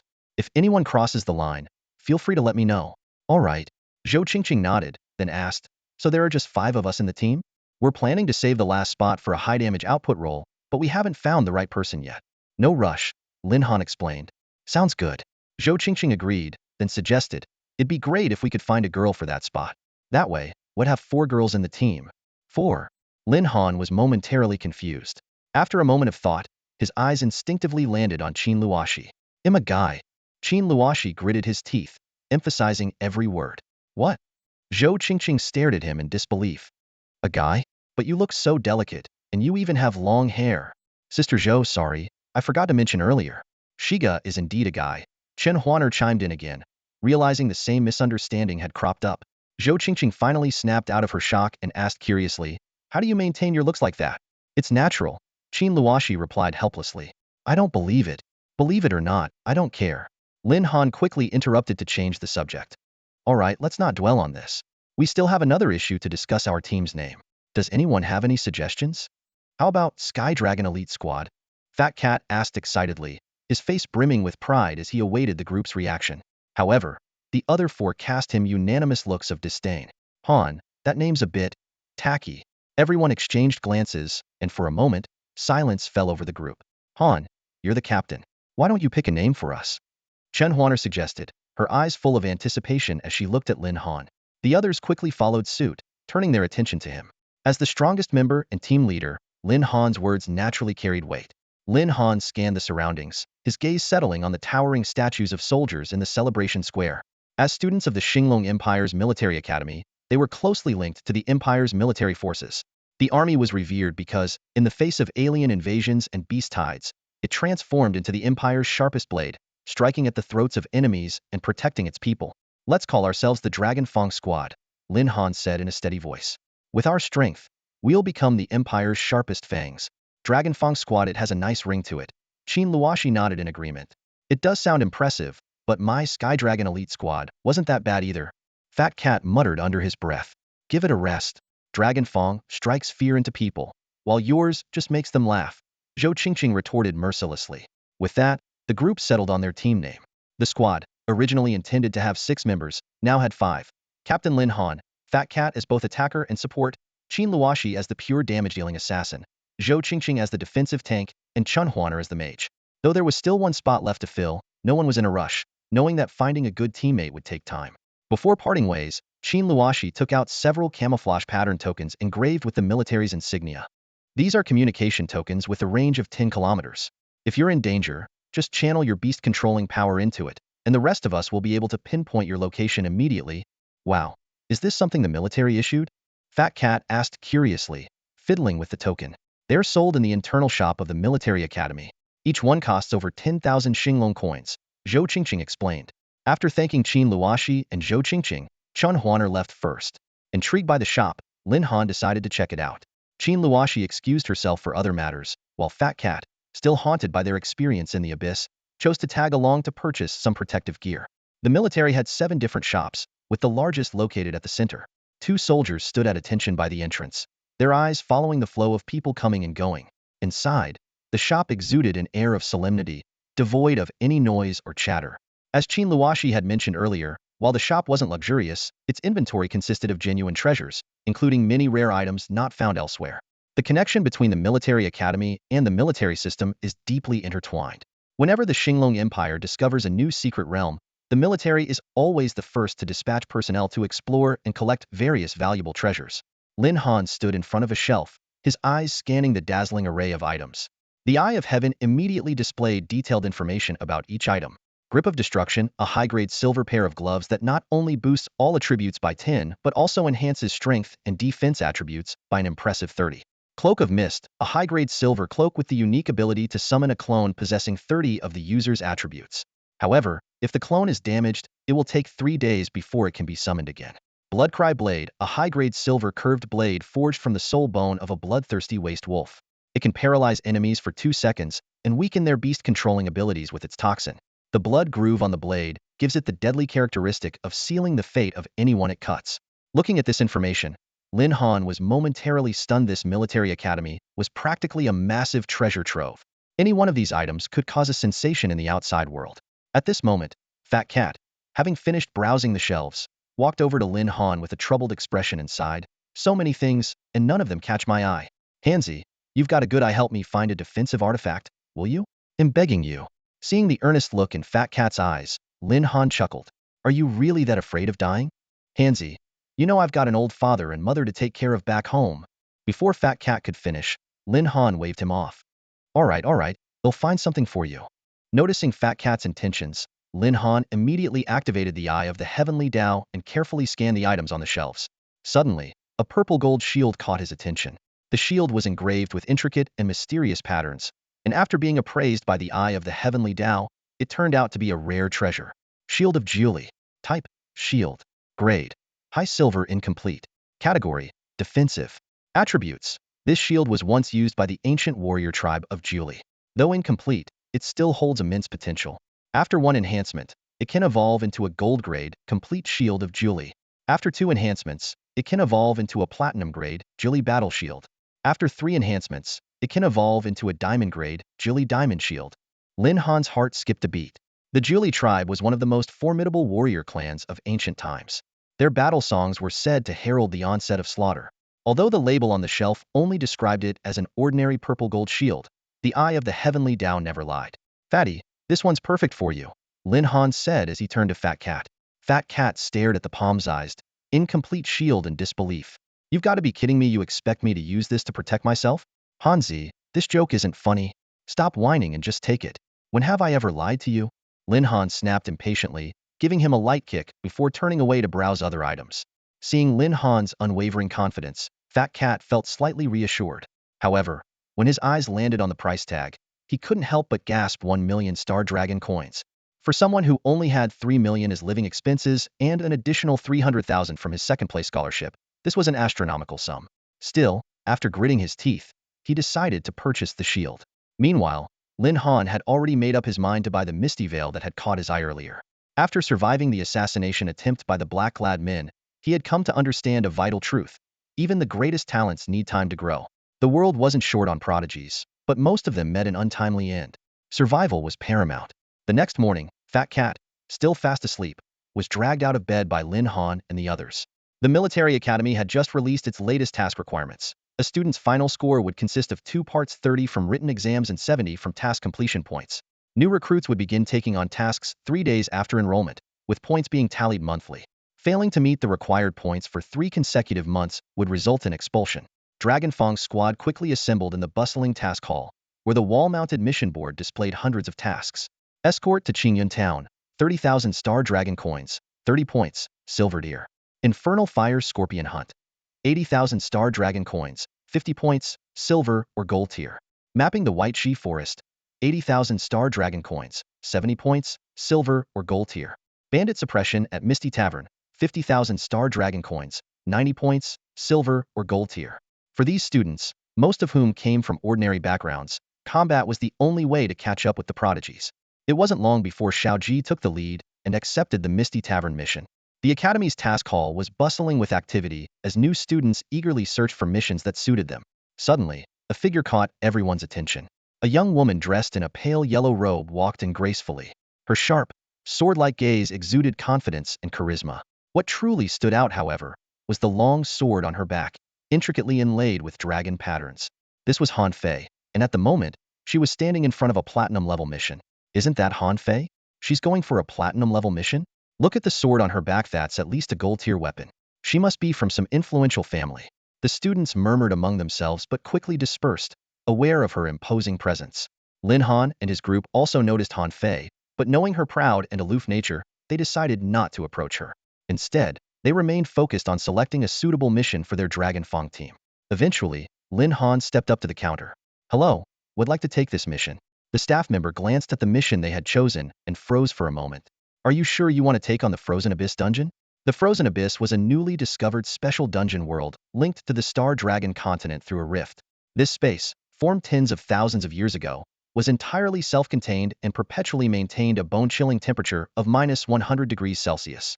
It was home to a host of exceptionally powerful beasts, and the extreme environment made survival nearly impossible for ordinary beast tamers. The mission's objective was clear. Enter the Frozen Abyss, locate and defeat the Platinum-tier Ice Domain Overlord, and obtain the Frost of Snow. This material was not only essential for crafting entry-level platinum equipment, but also a critical resource for advancing Ice-type platinum beasts to diamond level. "Yes, this is the one. Please register us for it," Lin Han said firmly. The Dragon Fong squad had just completed their team registration, and their actions immediately caused a stir in the mission hall. The reason? They had accepted an A-level mission that had remained untouched and uncompleted for 3 whole years. The mission details were bold and striking. Travel to the extreme Frost Domain, take down the Frost Domain Lord, and retrieve the Frost of Snow. The rewards were lavish: 200,000 Star Dragon coins, a mid-air exchange voucher, and 200 Academy points.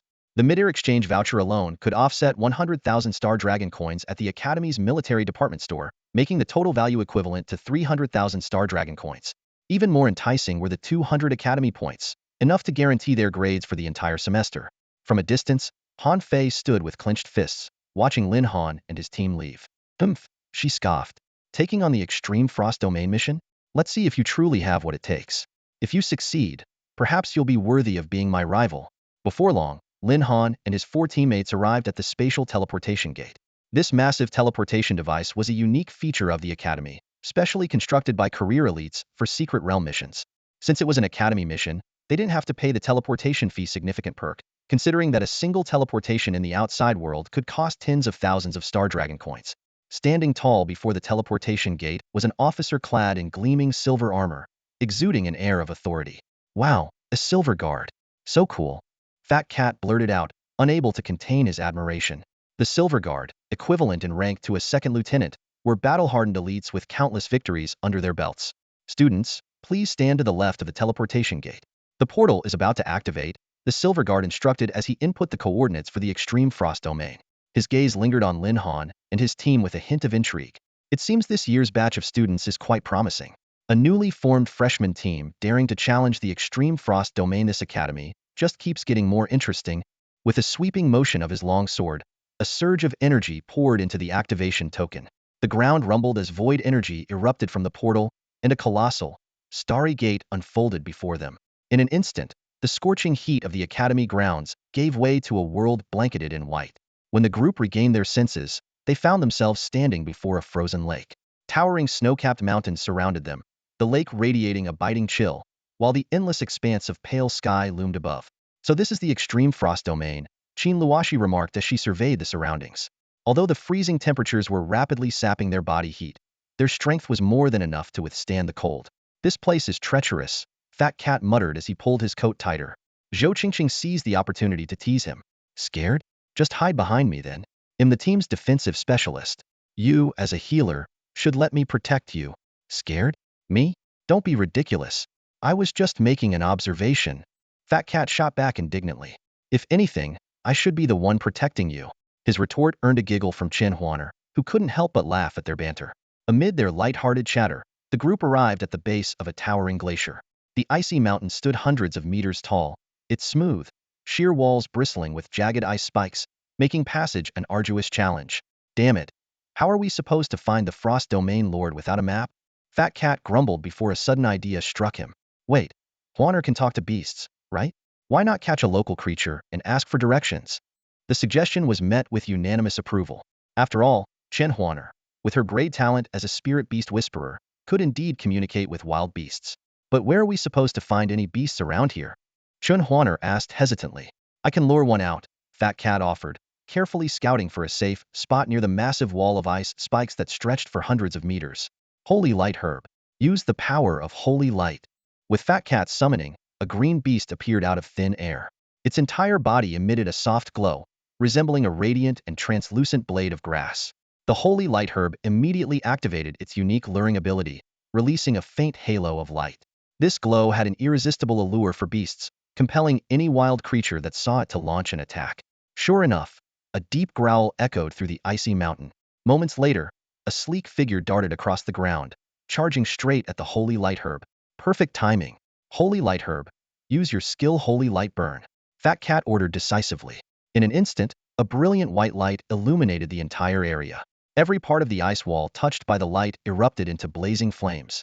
It was then that Lin Han and the others got a clear look at the Atakara snow leopard, as if sculpted from pure ice. Under the searing burn of the Holy Light Herb, the snow leopard endured the torment of both fire and ice before shattering into countless fragments. Damn it, these beasts are too weak. I accidentally killed it, Fat Cat remarked with a hint of smugness. Just as the group was about to move forward, a series of beastly roars erupted from within the icy mountain. The ground began to tremble slightly as dozens of snow leopards emerged from every direction, clearly intent on surrounding Lin Han and his team. Finally, it's my turn to take action. Knight's charge. Zhou Qingqing exclaimed as her body became enveloped in a glowing white protective aura. Her awakened knightly talent.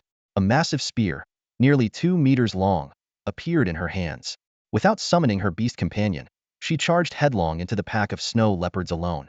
You're all going down. Zhou Qingqing bellowed, wielding her spear with unstoppable force. Snow leopards were sent flying wherever she went, and the once ferocious beast pack quickly fell into disarray. Impressive, brutal, Fat Cat muttered, stunned by the scene, but he quickly snapped out of it and shouted, Holy Light Herb, Holy Light Burn. With Zhou Qingqing and Fat Cat attacking in unison, the snow leopard pack suffered heavy losses, their numbers dwindling rapidly. As the battle neared its end, Chen Huaner called out from the rear, Sister Zhou, Fat Cat, save one for me. Got it. This one's still breathing. It's all yours. Zhou Qingqing firmly held a trembling snow leopard in her hands, its body quivering with fear. With a casual flick, she tossed it to the ground in front of Chen Huaner. Not bad, fatty. You didn't drag us down this time, she remarked, her tone rare with approval.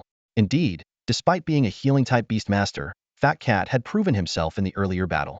Thanks to his legendary great aptitude, combined with his own combat skills and his Blevel Berserk talent, his fighting prowess was on par with any frontliner. TCH, you haven't even seen the full extent of my skills yet.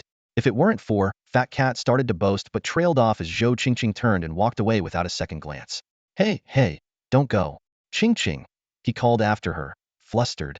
Everyone gathered around the snow leopard, staring at it like hunters eyeing their prey. Although the creature couldn't speak, its eyes were full of pleading submission, clearly terrified out of its wits. Chen Huaner's body began to emit a faint glow as a six-pointed star slowly appeared, rotating above her. Waves of energy rippled outward. This was her spirit diviner talent in action. Snow leopard, do you know where the Ice Lord is? She asked, her voice calm but commanding. The snow leopard froze for a moment, then let out a low growl. Through her spirit diviner ability, Chen Huaner quickly interpreted its response. The Ice Lord is further ahead. We'll need to cross this ice mountain. However, there are some ferocious beast tribes on the southern slope, and the Ice Lord resides in the deepest part of the frozen domain. Your talent is truly something else, Qin Luoshi remarked, unable to hide her admiration. This ability is invaluable for navigating dungeons and finding targets. The group knew their journey to the Ice Lord's domain was far from over. The immediate challenge was scaling the icy wall that loomed before them. Come forth, Qilin, Lin Han commanded, his voice steady. In an instant, a towering figure emerged, a magnificent Qilin wreathed in blazing flames, its fiery aura dispelling the surrounding chill. The creature stood nearly 3 meters tall, its molten red body radiating pure power. Destroy the ice wall, Lin Han ordered. It's little Qilin, Chen Huaner exclaimed, delighted to see the familiar beast. Zhou Qingqing, encountering the Qilin for the first time, instinctively tensed, sensing the overwhelming danger it exuded. The Qilin roared, a deafening sound that echoed across the frozen landscape. Flames erupted beneath its feet as it charged forward, summoning a barrage of fireballs that rained down upon the icy barrier. The thick wall of ice began to melt under the searing heat, and within moments, a massive opening appeared. With its task complete, the Qilin snorted disdainfully, releasing a puff of flame before nuzzling against Lin Han, as if to complain about being bothered with such a trivial task. What kind of beast is this? Its aptitude must be at least stellar grade or higher, Qin Luoshi muttered in awe, her gaze fixed on the Qilin. Every one of your beasts is extraordinary, Lin Han. Lin Han merely smiled, offering no explanation. As the group passed through the ice wall, the tranquility was abruptly shattered by a cacophony of piercing screeches. The holy light herb cradled in Fat Cat's arms began to tremble with alarm. Shadows emerged from all directions, hundreds of them, their numbers seemingly endless. Holy crap, there's so many. Fat Cat blurted out, his eyes wide. Is this a beast tide? Chen Huaner asked, her voice tinged with unease. The ground beneath them began to quake violently as the horde approached. The five quickly assumed a battle formation. Zhou Qingqing took the front, with Qin Luoshi and Lin Han guarding the flanks. Fat Cat and Chen Huaner positioned themselves in the center, ready to provide support and magical attacks. Lin Han summoned his Black Tortoise, while Zhou Qingqing's centaur appeared by her side. Although Qin Luoshi had yet to call forth her beast, her formidable strength left no room for doubt. Hold your fire for now. Let me take the lead, Lin Han instructed, his voice steady as his sharp gaze scanned the battlefield. A beast tide of this scale couldn't be random, there had to be a powerful beast orchestrating the attack from the shadows. He was determined to find it. Xuanwu, unleash the triple water cannon. Go. At the command, Xuanwu, now elevated to king level, soared effortlessly into the air. Its massive 8-meter frame moved steadily across the icy surface, each step causing the frozen ground to emit deep, resonating tremors. 3 powerful streams of water shot out from Xuanwu's mouth, each the size of a boulder, fanning out in a wide arc and blasting a massive gap through the beast horde. The oppressive aura of Xuanwu's bloodline sent waves of dread rippling through the surrounding creatures. The beast horde, composed of ice demon foxes and lion bears, hesitated, unwilling to act rashly. Chen Huaner observed the scene intently, quickly analyzing. These ferocious beasts may come in various forms, but most of them are at the silver rank. They're all recorded in the high school beast encyclopedia. Although the beasts weren't particularly powerful individually, their sheer numbers allowed them to regroup quickly, encircling the group once more. At that moment, Zhou Qingqing seized the opportunity. Mounting her centaur, she charged directly toward the gap Lin Han had created. The centaur's forehead antenna extended swiftly, transforming into a gleaming, icy spear over a meter long. As expected of a knight talent, she's a formidable force in team battles, Fat Cat remarked, watching Zhou Qingqing tear through the beast horde like a tiger among sheep. Watch the skies. A sudden bestial cry echoed from behind the mountain peak. Qin Luoshi, agile and decisive, swiftly dispatched 2 white-beard savage bears before warily glancing upward. Hundreds of wind phantom beasts descended from above. Though they were only 2 meters in height, their wings spanned an impressive 4 meters, covered in sharp, needle-like spikes. These bronze-level beasts surrounded the group in mere moments, their wings unleashing a torrent of spikes. The dark projectiles rained down like a storm, dense and relentless. Damn it, everyone take cover, Lin Han commanded sternly. While a single spike was unlikely to be fatal, the overwhelming barrage posed a serious threat, significantly diminishing their combat effectiveness. Under such an unrelenting assault, the group had no choice but to shift into a defensive stance. As Xuanwu was about to retreat, Lin Han considered having it use its shield armor to protect everyone. Suddenly, a familiar voice belonging to Zhou Qingqing rang out from ahead, Shield of Light. Zhou Qingqing stood her ground, her hands radiating immense magical energy that she channeled into the centaur. The centaur let out a thunderous roar, its cry echoing across the sky, and immediately activated its holy light shield ability. A massive shield of light, spanning dozens of meters, materialized above Lin Han and the others, perfectly blocking the rain of falling spikes. The shield was soon covered in dense black marks, and though it held off the attack for now, the relentless assault from the wind-charmed beasts showed no signs of stopping. Beads of sweat appeared on Zhou Qingqing's forehead as it became clear that maintaining the shield of light was taking a toll on her. Now's our chance, everyone. Break through, Lin Han commanded decisively. They'll help you, came a voice from behind. Fat Cat, seeing the situation, immediately activated his innate skill, Empower. This break ability, which he had refined through research, not only enhanced his own capabilities but also boosted the attributes of anyone around him, including beast tamers. A crimson glow surged from Fat Cat's body, swiftly infusing the other members of the Dragon Fong team. Zhou Qingqing instantly felt a wave of warmth coursing through her, significantly boosting her attributes. Her drained magical energy replenished rapidly, and the cracks in the shield of light began to mend. Thank you, Zhou Qingqing said. No problem. Just call me Brother Fat Cat from now on, he replied with a grin.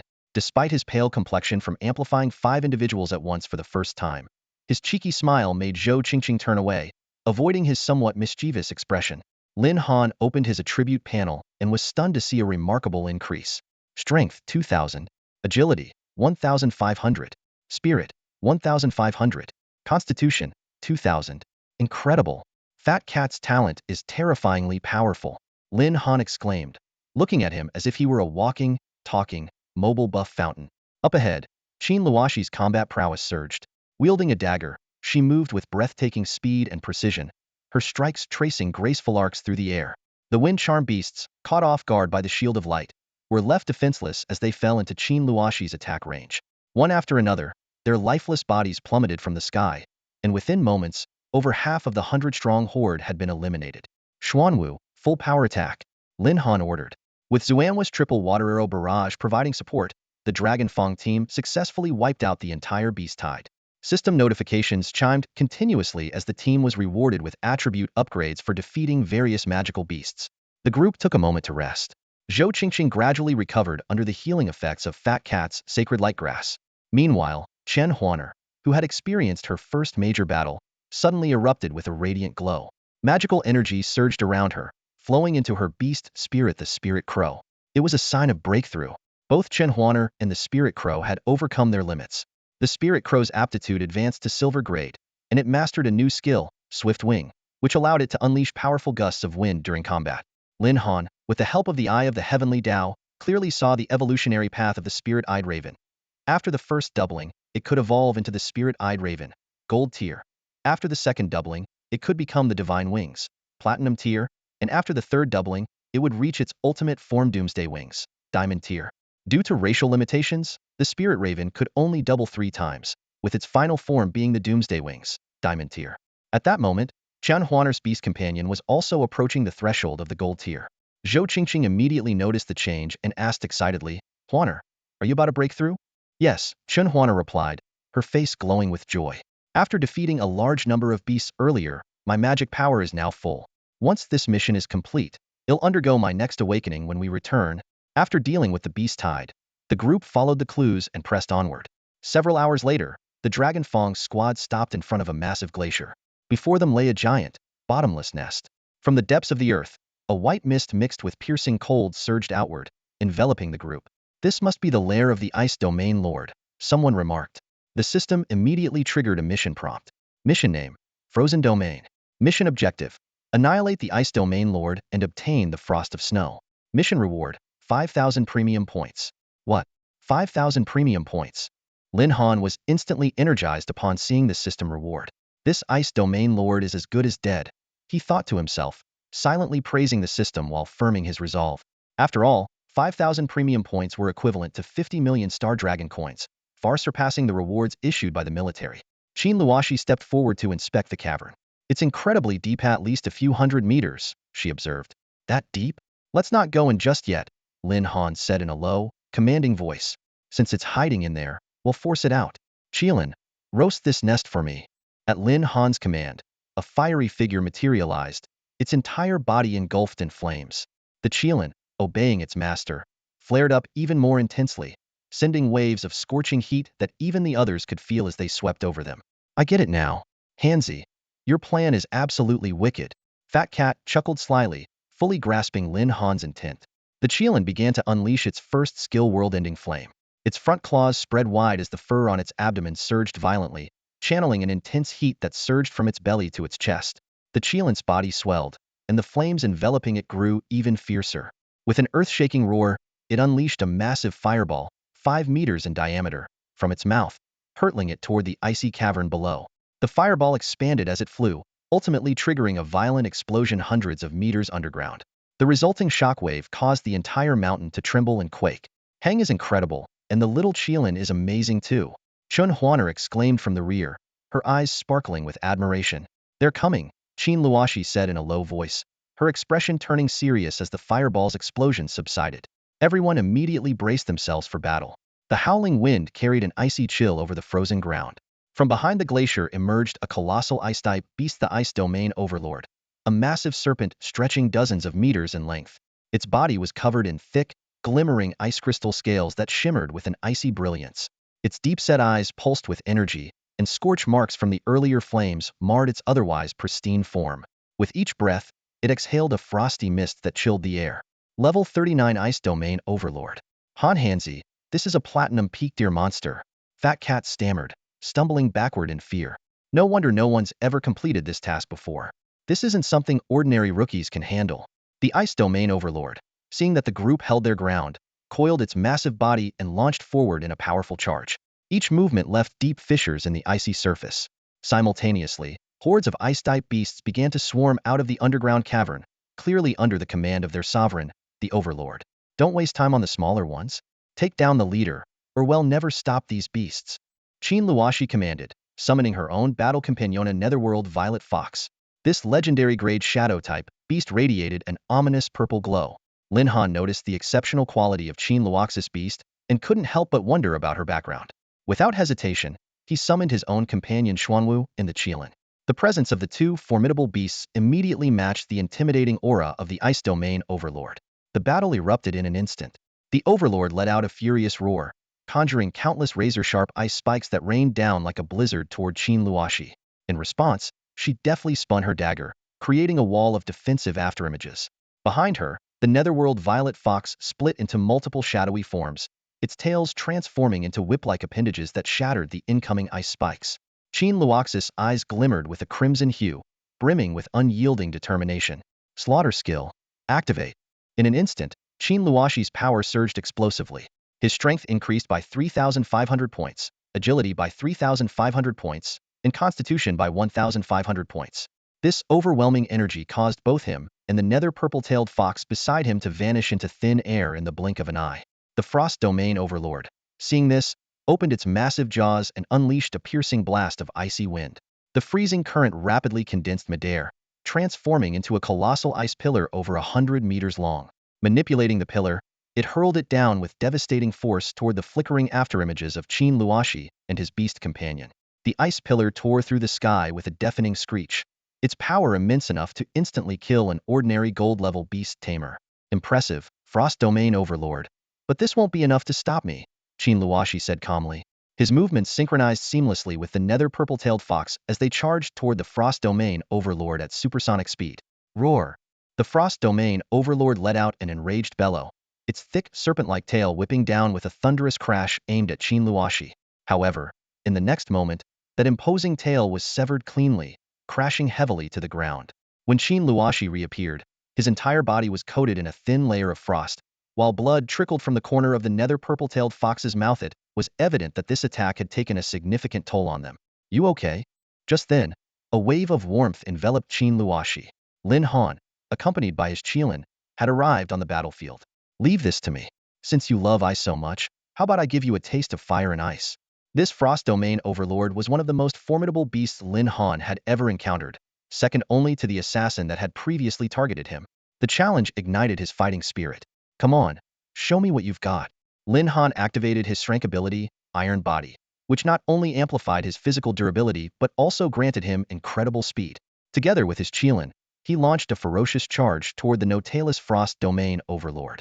Their sheer velocity was so astonishing that even Qin Luoshi, watching from the sidelines, was momentarily stunned. Qin Luoxi stood behind, her brows slightly furrowed, watching Lin Han move at a speed that defied human limits. Her heart was filled with awe. As someone who had rigorously trained in combat techniques since childhood, she was well aware of how challenging it was to face off against a beast heathen. Yet Lin Han dared to confront the Ice Domain Lord directly. This man was nothing short of a monster. On the battlefield, nearly 100 ice-type beasts surged from dozens of directions, charging at the Dragon Fong squad.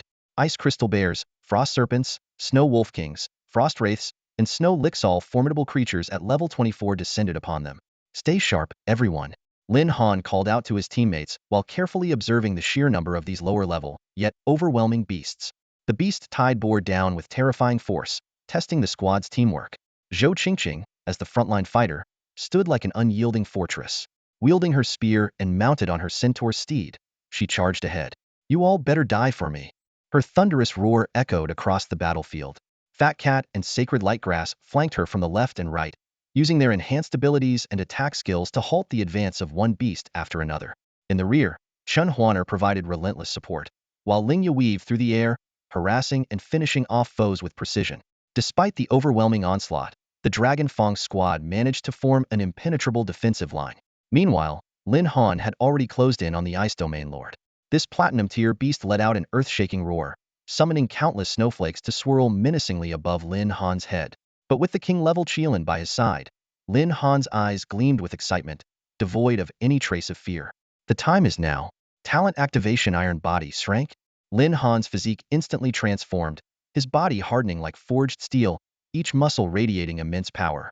Beside him, the Qilin was enveloped in a strange, shifting flame, transitioning from a fiery red to orange-yellow, and finally to a devastating blue-green inferno.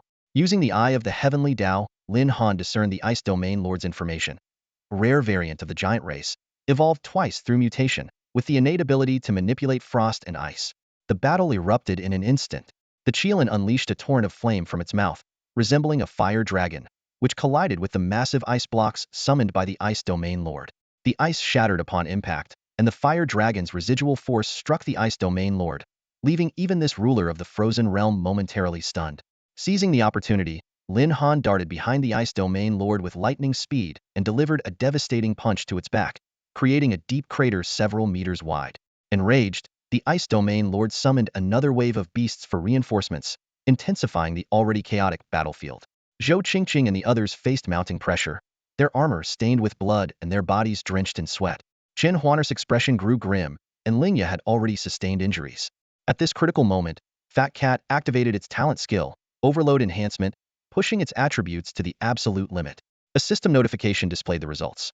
Under the boost of its Brank Enhancement talent, Fat Cat's strength increased by 4,000 points, agility by 3,000 points, and both spirit and endurance by 3,000 and 4,500 points, respectively. Lin Han noticed the dramatic transformation and cast a quick glance toward the ground, his attention momentarily drawn to the squad's efforts. Fat Cat's performance brought immense surprise to Lin Han, boosting his confidence in the battle unfolding behind him.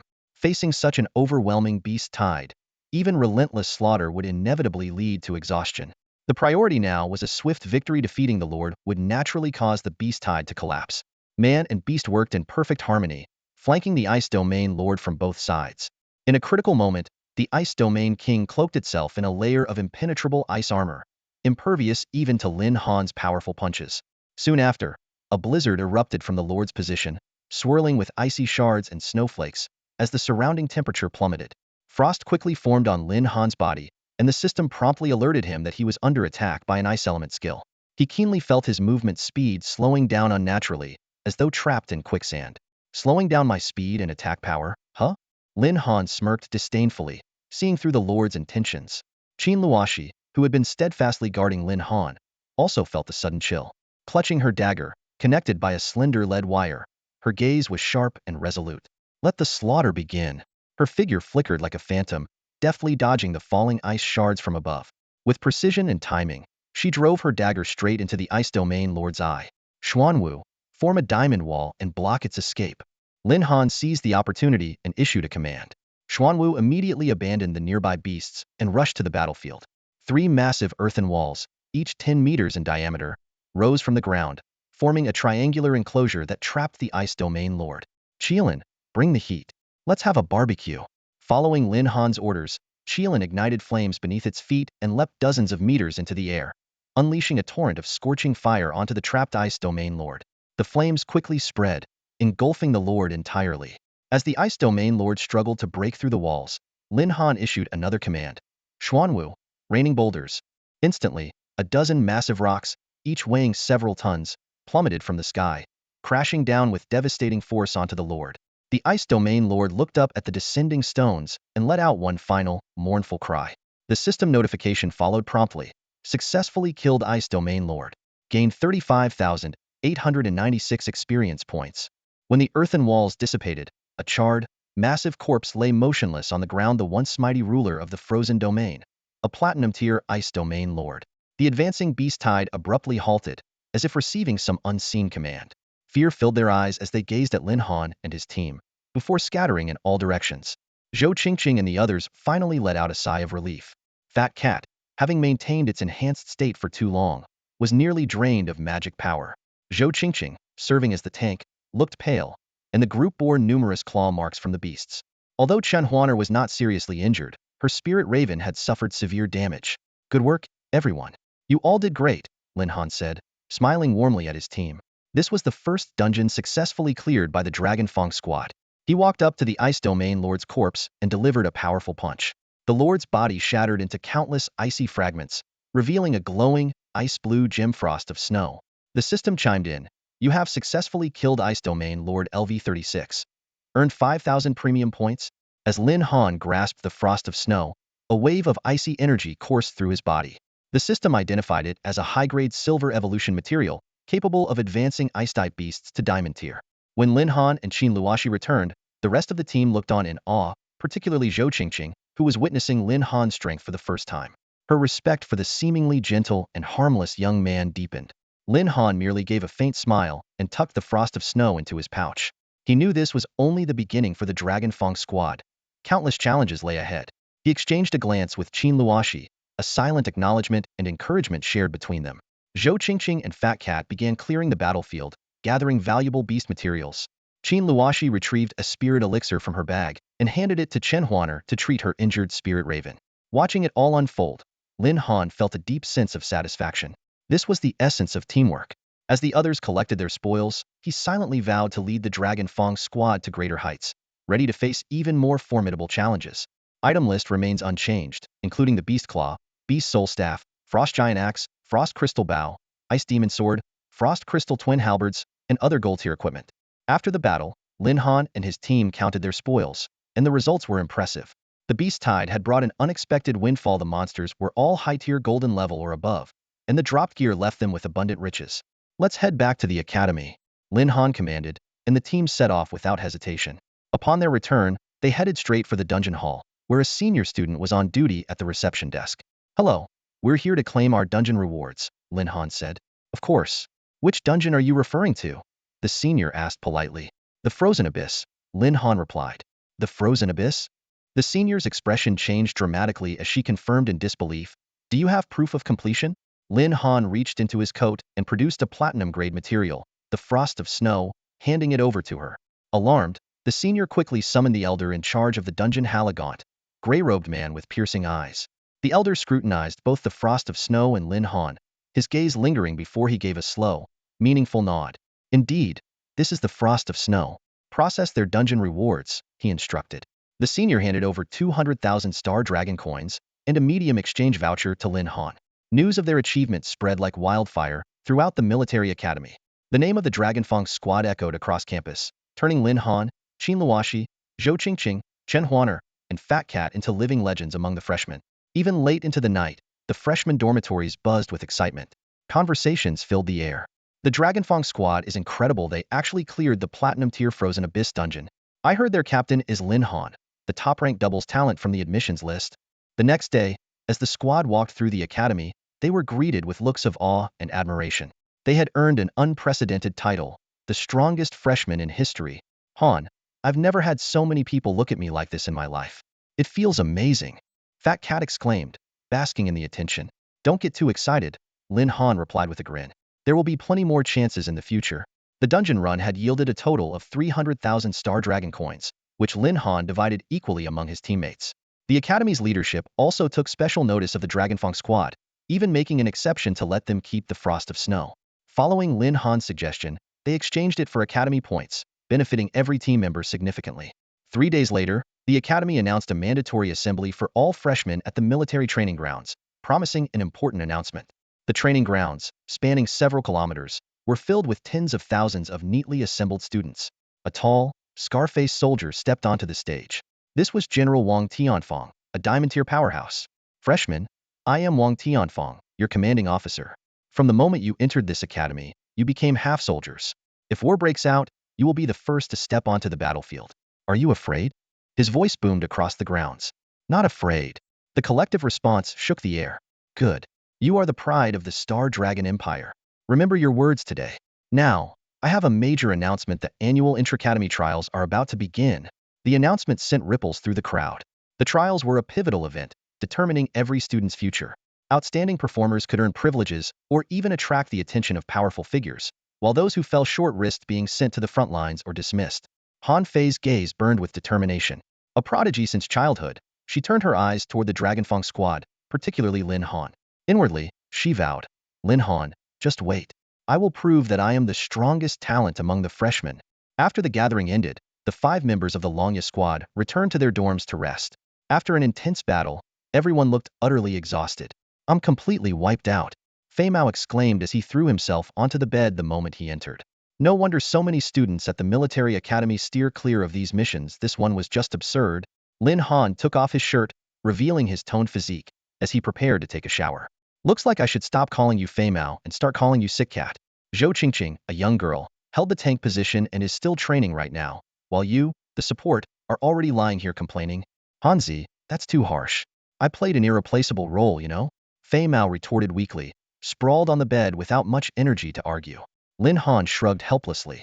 As a longtime friend, he knew Fei Mao's personality inside and out. If Fei Mao put in even a bit more effort, those extra pounds would have disappeared ages ago. You're going to shower? Qin Luoshi, who had been silent, suddenly spoke up, his voice tinged with an unusual tone. Lin Han looked up and noticed that Qin Luoshi's cheeks were flushed, his eyes darting around like a startled kitten. Yeah, why? Lin Han asked, puzzled. Can you wait a bit? Let me go first. Qin Luoshi stammered, keeping his gaze fixed on the floor. With his creation eye, Lin Han noticed the lingering redness on Qin Luoshi's face, which, for a fleeting moment, made him mistake him for a girl. But he quickly dismissed the thought. After all, Qin Luoshi was a strikingly handsome young man, the kind of face that would make him a top-tier celebrity in another life. All right, you go first, Lin Han agreed. Qin Luoshi let out a sigh of relief, grabbed his change of clothes, and hurried into the bathroom, slamming the door shut and locking it behind him. Hanzi, what did you do to upset that tomboy this time? Fei Mao asked nosily. Upset? Not at all. We get along just fine. Maybe it's just part of his personality. He's a Ancina generation genius. After all, being a bit eccentric is only natural. Fei Mao nodded thoughtfully. He used to think Qin Luoshi was dark and unsociable, but his opinion had shifted after their last mission. Despite occasional odd behavior, Qin Luoshi was not only second in strength only to Lin Han, but also genuinely cared about his teammates. He was someone worth trusting. All right, if you want to rest, do it now, Lin Han said with a serious expression. The Academy's unified recruitment exam is only half a month away. It will be a grueling battle. Fei Mao, you can't slack off this time like you usually do. Your talent is among the best, and the competition is team-based. Don't drag the squad down. Xue Wushuang suddenly jumped up from his bed, realizing the gravity of the situation. This wasn't about fighting Alanite, it was about carrying the pride of the entire team. Don't worry, Hanzi. I won't disgrace the Longya squad. This is our first major competition, and we have to make our team name echo through the academy. Seeing Xue Wushuang's determined enthusiasm, Lin Han nodded in satisfaction. Now that's what I like to hear. Oh, shut up. I'm not wasting time arguing with you. I'm heading to train and work on sinking with holy light grass. With that, Fei Mao left the room, brimming with energy, and dashed toward the academy's training grounds. Lin Han's lips curled into a confident smile. He silently calculated that the team he had meticulously assembled could undoubtedly rank among the top 5 in the entire military academy. Even though his teammates might not match the prowess of other elite groups, with the advantage of his system's cheat-like support, he was fully confident in leading the team to stand out in the upcoming competition. If this could earn them preferential access to the academy's resources, it would be an opportunity too good to pass up. Meanwhile, in the bathroom, Qin Luoshi leaned against the cold tiles, gasping for breath. The image of Lin Han's perfectly sculpted muscles when he took off his shirt earlier seemed seared into his mind, flashing repeatedly. He shook his head vigorously, trying to dispel these distracting thoughts. Taking a few deep breaths, he finally managed to calm his restless emotions. The next morning, as the first light of dawn broke, the cafeteria was already bustling with activity. The 5 members of the Longya squad gathered promptly at their designated spot, the air filled with the enticing aroma of various breakfasts. Every student admitted to the military academy was exceptionally gifted.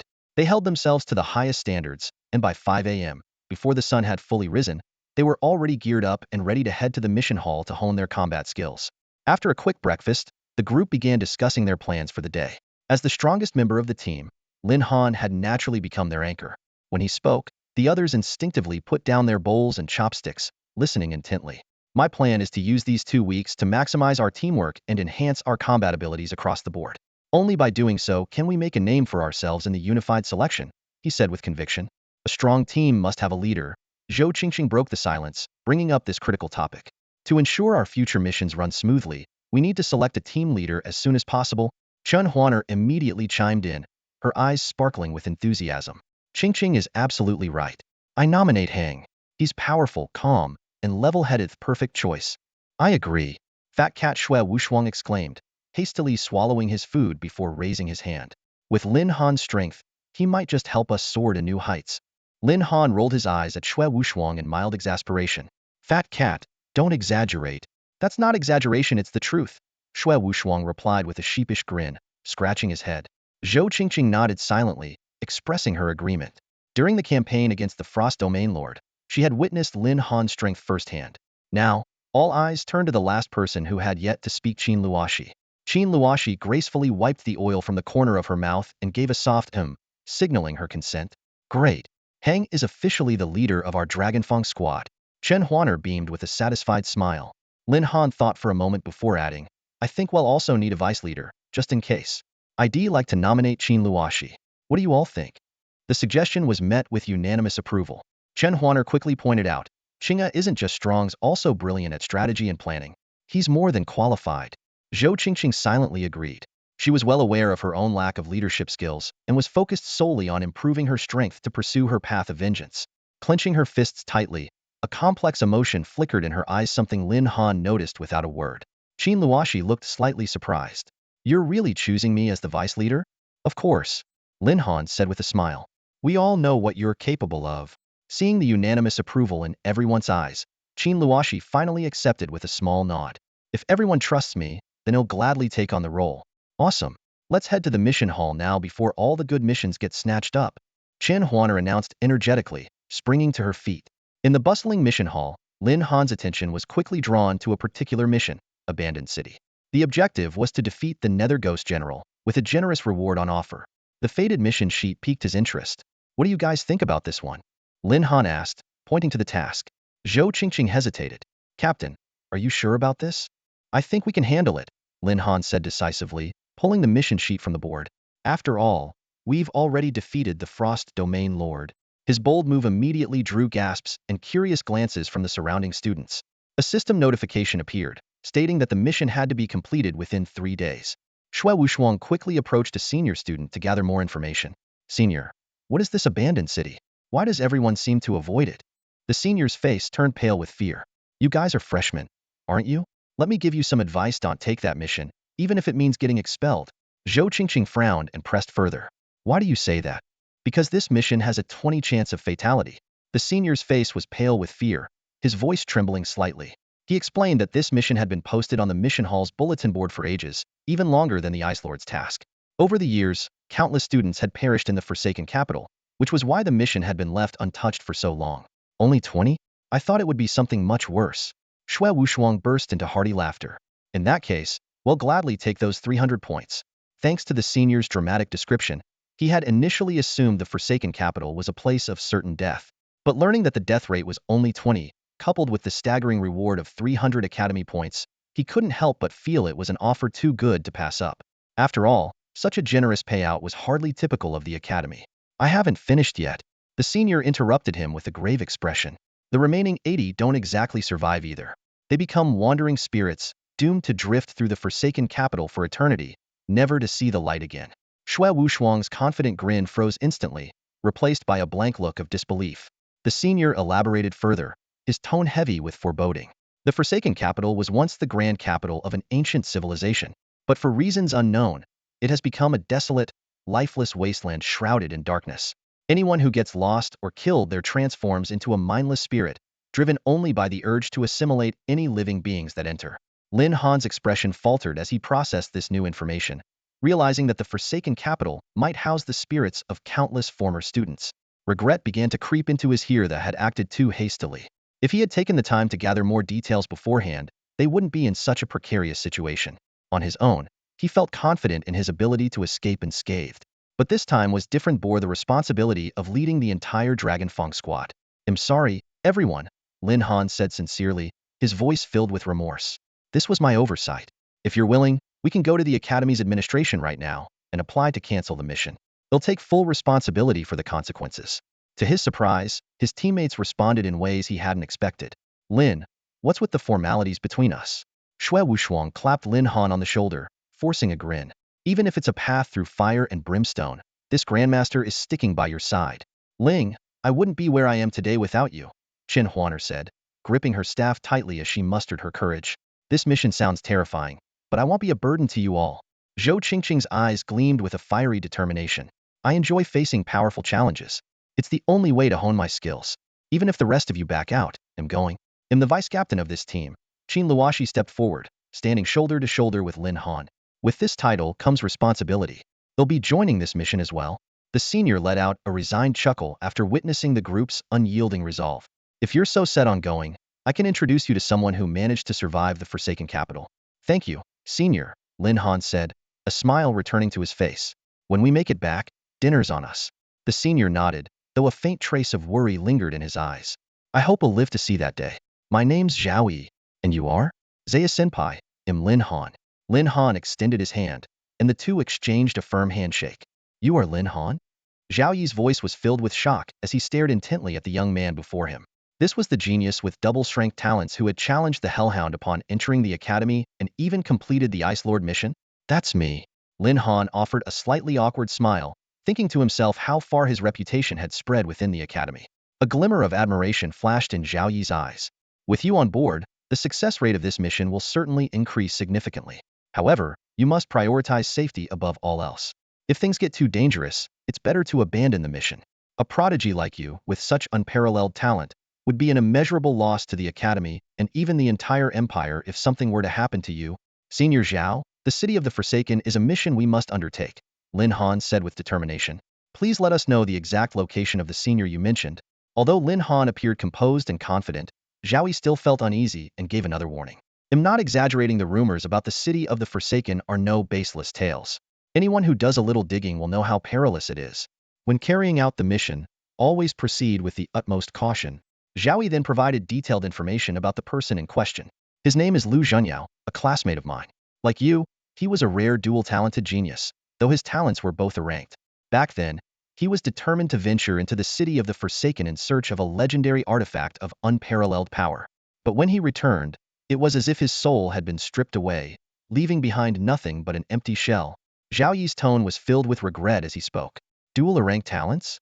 Shui Wushuang's eyes widened in disbelief. "What a waste." Zhou Qingqing's expression grew serious. "For someone of that caliber to meet such a fate, it seems this mission is far more dangerous than we imagined." "Fortune favors the bold," Fat Cat said, puffing out his chest with confidence. "My beast companion is the sacred light grass. It's naturally effective against dark forces. When the time comes, he'll make sure to provide you all with the best protection." In front of a luxurious villa in Hueda City, Lin Han and his team arrived at their destination using the address provided by Zhao Yi. After confirming the house number and other details, Lin Han stepped forward and knocked on the door. Moments later, a middle-aged man dressed like a butler opened the door to greet them. Upon seeing the striking military academy emblem on their chests, a professional smile immediately appeared on his face. "You must all be outstanding students from the military academy.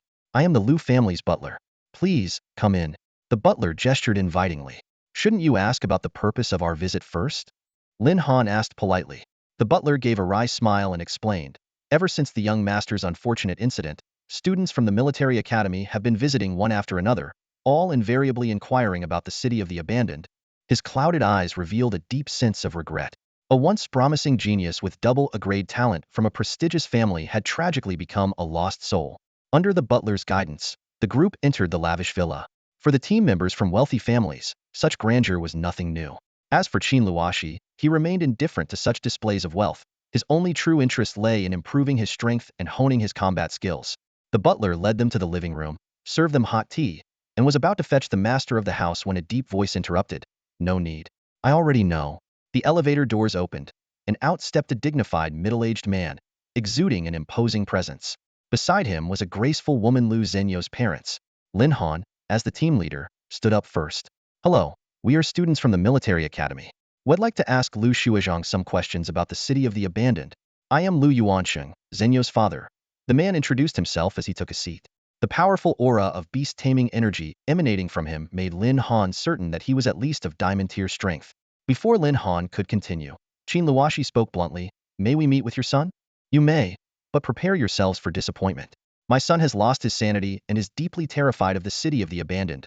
Lu Yuansheng said calmly, as though he had come to terms with the situation. I advise you not to go there. That place is utterly unfit for human survival. The danger level listed in your mission is just the surface. The true threats are beyond even my understanding. As Lin Han hesitated over the feasibility of the mission, a sudden system notification rang in his mind. System random mission triggered. Venture into the city of the abandoned, uncover its secrets, and restore it to normalcy. Mission reward, 10,000 credits. This was the highest reward Lin Han had ever seen, instantly solidifying his resolve. Shui Wushuang attempted to showcase their capabilities. Don't worry, we recently defeated the Ice Lord. However, Lu Yuansheng's reaction left him awkwardly embarrassed. The Ice Lord? Sounds vaguely familiar. Was it really you who killed it? Lin Han quickly stepped in to smooth things over. Uncle Lu, we've already decided to take on this mission. Please allow us to meet your son. We have many questions to ask him. Seeing that his attempts to dissuade them were futile, Lu Yuansheng relented. He had encountered many students like them before. Since they were determined to learn about the city of the abandoned, he decided to let them proceed as they wished. Lu Yuansheng led Lin Han and the others into a room, where the sight of a frail figure sitting alone on the bed immediately caught their attention. It was his son, Lu Zhengyao. But what shocked Lin Han was the complete absence of vitality emanating from the young man, as though he were facing nothing more than a lifeless shell. Can young Master Lu still answer our questions? Chen Huaner cut straight to the point. If Lu Zhengyao was truly as the rumors described, their mission would likely end in failure. Venturing into the perilous abandoned city without any concrete information was the last thing Lin Han wanted. Lu Yuansheng shook his head with a bitter smile. Even I can't say for sure. Ever since the tragedy, Zhengyao has become very unstable. Sometimes he can hold a normal conversation, but most of the time, he's like this. Fat cat sighed. We might as well give it a try. Even if he's unconscious, at least we can say we made the effort. As the group stood in awkward silence, Zhou Qingqing suddenly stepped forward. She approached Lu Zhengyao and spoke gently, Senior Lu, we are students from the military academy, and we've taken on the mission involving the abandoned city. Could you tell us anything about it? After a long silence, Lu Zhengyao suddenly spoke, his voice trembling. The abandoned city, don't go. Don't go. Zhengyao. Lu Yuansheng rushed forward and embraced his son, his emotions surging. For the first time since the disaster, Lu Zhengyao had managed to speak a coherent sentence. His once lifeless eyes now glimmered faintly with hope. There's still hope. There must be a way to save him.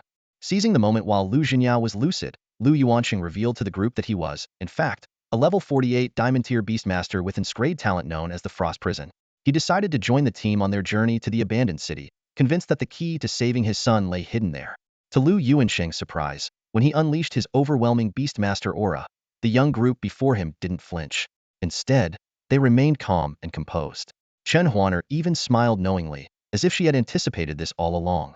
Lin Han gazed at the tall, upright middle-aged man before him, a glimmer of surprise flashing in his eyes.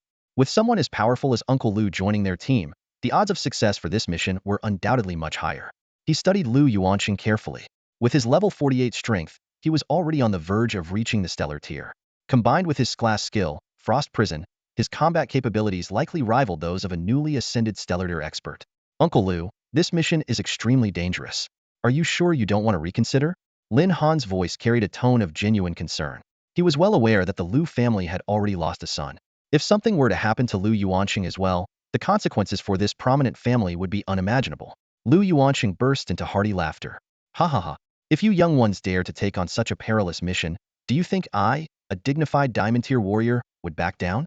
His resolute demeanor left no doubt had already made up his mind to join the Dragon Fong squad on their venture into the Forsaken City. They'll provide full protection for you throughout this mission.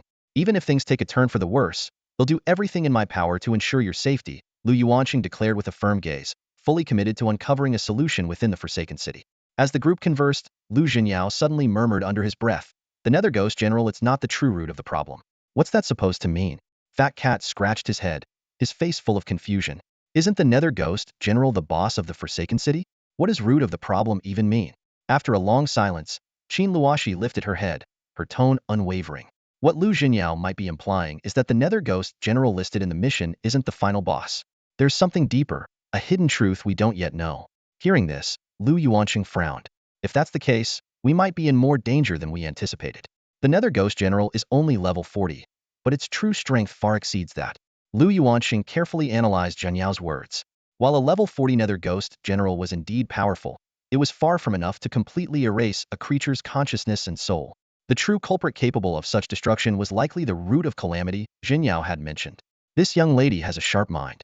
Time is of the essence. When do you plan to set off? Lu Yuanqing nodded in approval, surprised that the most unassuming member of the group was the first to grasp the hidden meaning behind Jinyao's words. Ahem. Uncle Lu. Actually, Qin Luoxi is a man, Lin Han quickly corrected, worried that this misunderstanding might offend Qin Luoxi. What? A man? My apologies. My apologies. I must be getting old. Eyesight isn't what it used to be. Lu Yuanqing awkwardly coughed and apologized to Qin Luoxi. It's fine. I'm used to it. Qin Luoxi replied calmly, his expression indifferent. Lin Han glanced at Qin Luoxi's slender figure and strikingly delicate features, thinking to himself that it was an understandable mistake. Anyone would assume he was a graceful young woman at first glance. We share the same sense of urgency, Uncle Lu. This task cannot be delayed. We plan to set out for the abandoned city this afternoon. Lin Han quickly redirected the conversation. That works perfectly. I'll meet you at the abandoned city this afternoon, Lu Yuanqing said with a serious expression. After leaving the Lu residence, the group returned to the military academy and used the rewards from the Ice Lord mission to exchange for a large amount of practical equipment, including disposable weapons and medical supplies. The difficulty of this mission surpassed anything they'd encountered before, leaving no room for error. After a brief rest, the Dragon Fong squad gathered at the academy gates. Meanwhile, at the outskirts of the abandoned city, Lu Yuanqing lit a cigarette, his brows furrowed in thought. Suddenly sensing something, he turned around and saw 5 figures approaching in the distance. Uncle Lu, we meet again, Lin Han greeted with a smile. Lu Yuanqing, ever considerate, extinguished his cigarette in response. I just arrived as well. Since everyone's ready, let's head in, Lin Han said, glancing beyond Lu Yuanqing. Behind the barrier lay a thick fog, with visibility reduced to less than 20 meters, undoubtedly adding to the mission's challenge. Lu Yuanqing provided a detailed briefing on the abandoned city's conditions. It was perpetually shrouded in dense fog, with visibility limited to about 15 meters, and teeming with wandering spirits. From his Beastmaster space, he retrieved 5 small square pendants and handed them out. These are called light pendants. By channeling power into them, they emit light energy that can disperse some of the fog. While their effect is limited, they'll at least prevent you from being completely blind. As the team infused their power into the pendants, they emitted a soft glow. Xue Wushuang excitedly summoned her light grass, instantly bathing an area of 3 to 4 dozen meters in a warm, luminous aura. An epic-grade beast? And of the light attribute, no less? That makes things much easier, Lu Yuanqing said with a smile. You truly live up to the reputation of the military academy students. Fat Cat, we're counting on you for visibility, Lin Han said, patting Xue Wushuang on the shoulder. Don't worry, Han, leave it to me. Xue Wushuang replied confidently. Lu Yuanqing gave a final reminder for everyone to remain vigilant and not stray from the range of the light energy, lest they be swallowed by the darkness and turned into wandering spirits. Xue Wushuang, brimming with confidence, declared herself the MVP of the mission, prompting Zhou Qingqing and Chen Huaner to quietly distance themselves. Qin Luoxi, as always, listened calmly to Lu Yuanqing's warnings. As the 6 crossed the barrier, a wave of oppressive darkness immediately enveloped them. The group quickly activated their light pendants, while Xue Wushuang expanded her light domain, her light grass radiating a gentle energy that pushed back the surrounding fog and shadows. This place is so eerie, Chen Huaner shivered, scanning her surroundings warily. Everyone summoned their beast. Lin Han positioned his Qilin at the front and Xuanwu at the rear, taking on a key role as the second strongest fighter after Lu Yuanqing. Qin Luoxi's nether-purple fox moved effortlessly through the environment, darting back and forth. There's a ghost up ahead, take it down, Qin Luoxi said, his eyes glinting as his figure blurred, moving in sync with his nether-purple fox toward the target. The rest of the group followed closely, finally glimpsing a translucent humanoid figure through the mist the wandering spirit described in their mission. A piercing scream shattered the silence. Qin Luoshi's sword gleamed with a flash of cold light as it cut through the air, instantly obliterating the wraith before her.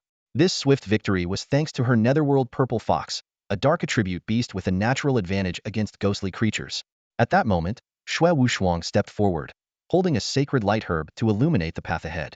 As the mist gradually dispersed under the herb's radiant glow, the sight that emerged froze him in place. A chilling scene unfolded. Countless wraiths, aligned like a disciplined army, were drifting menacingly toward their group.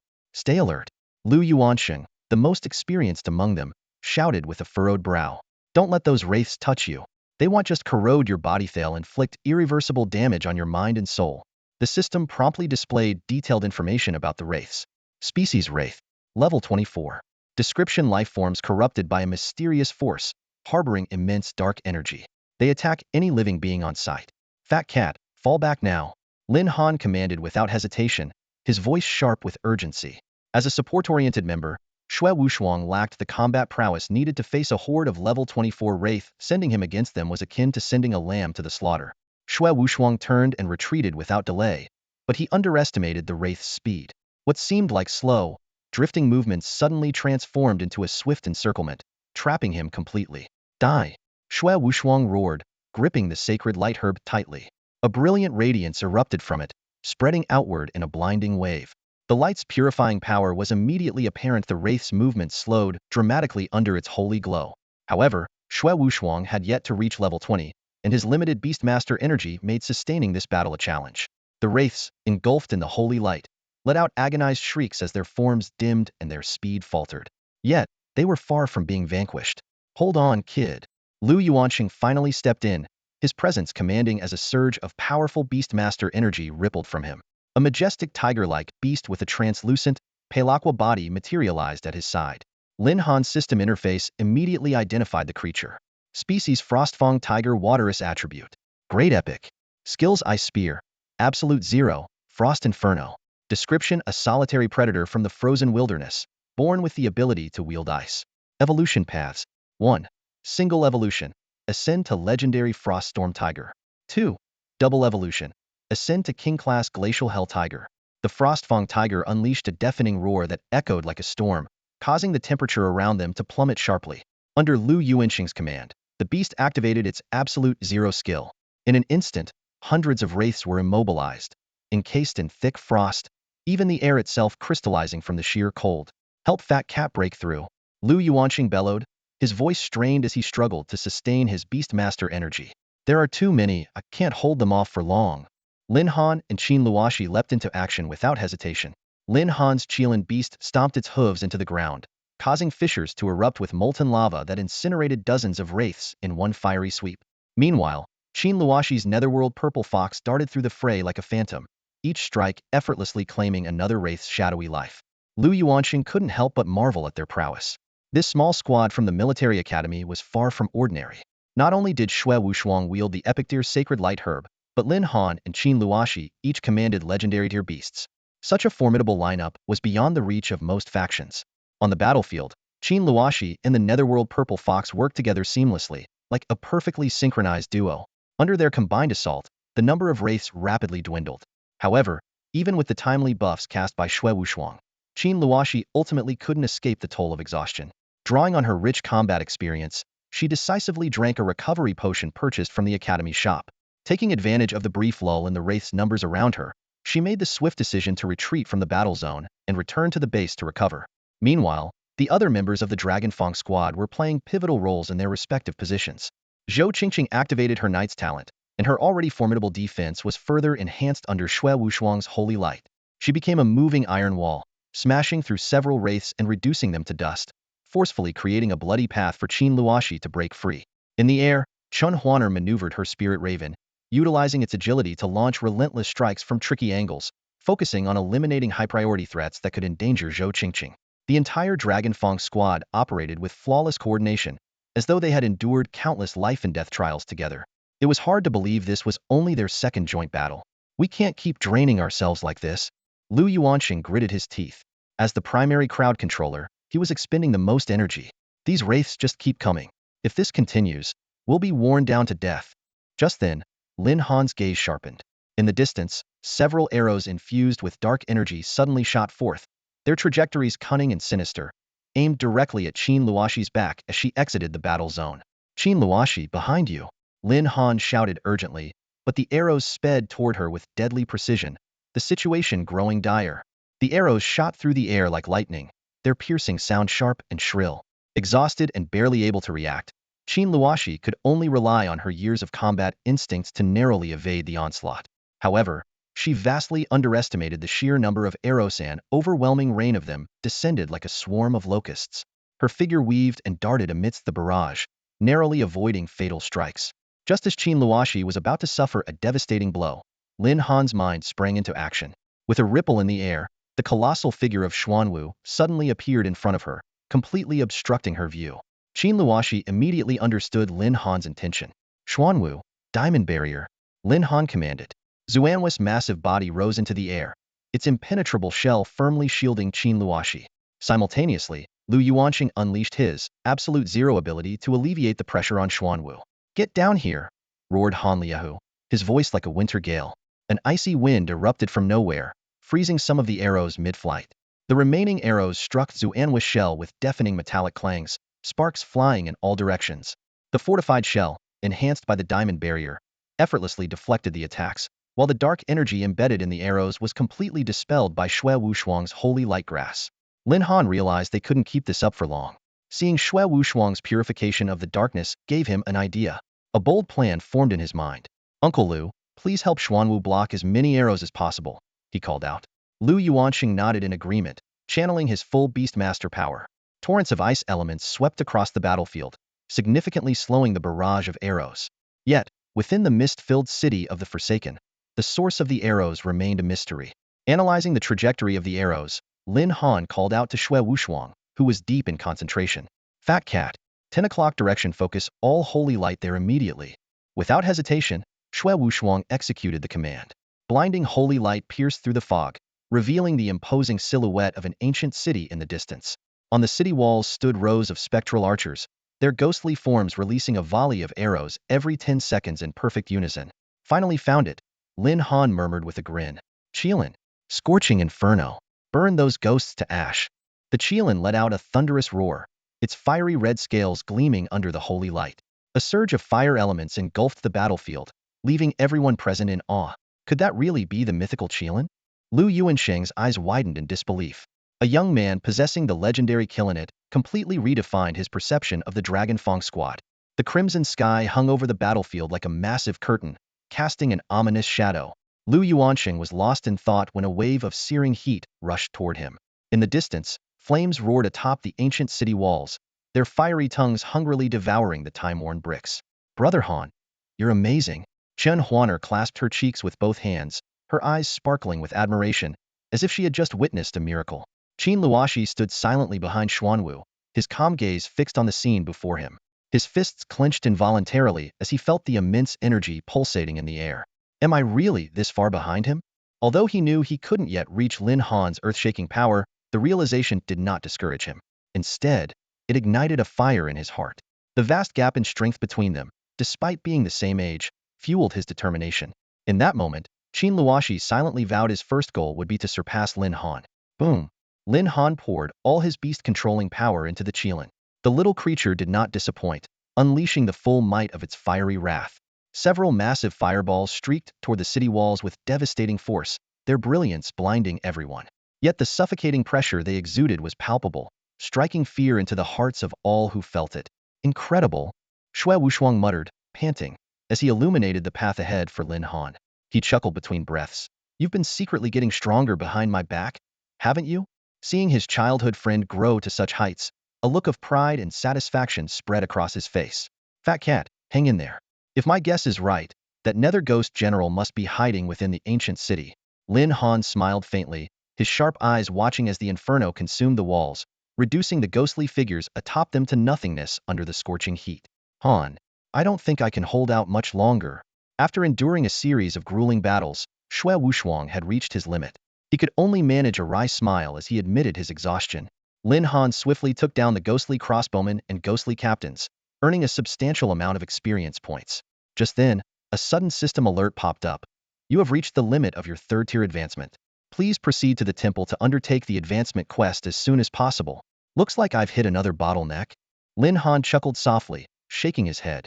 He couldn't help but wonder if his rapid leveling would attract unnecessary attention. As the embers of the blazing inferno gradually faded, the distant ancient city became shrouded in mist once more.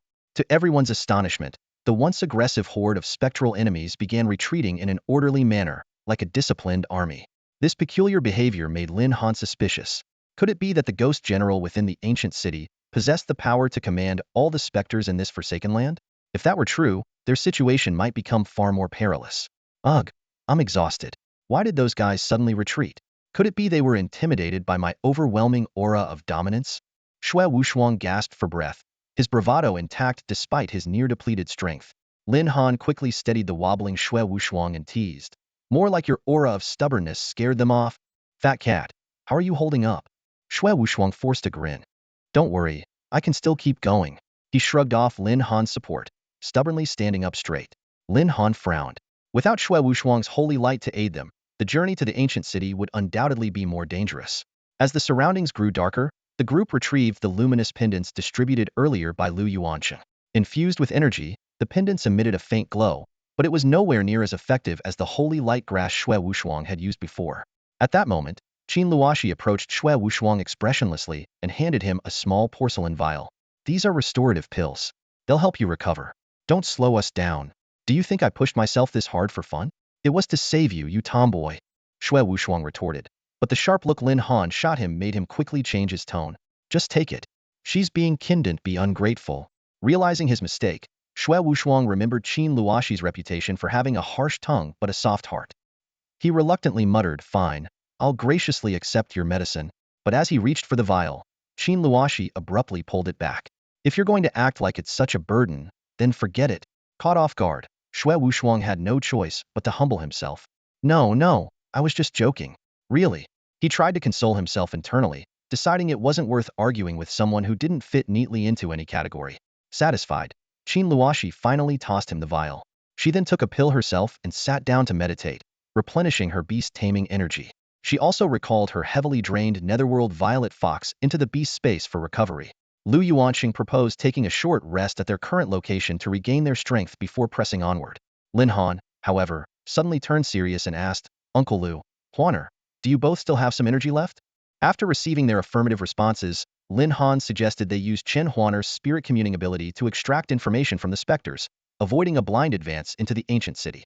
While Lu Yuansheng voiced some concerns, Chen Huaner volunteered without hesitation.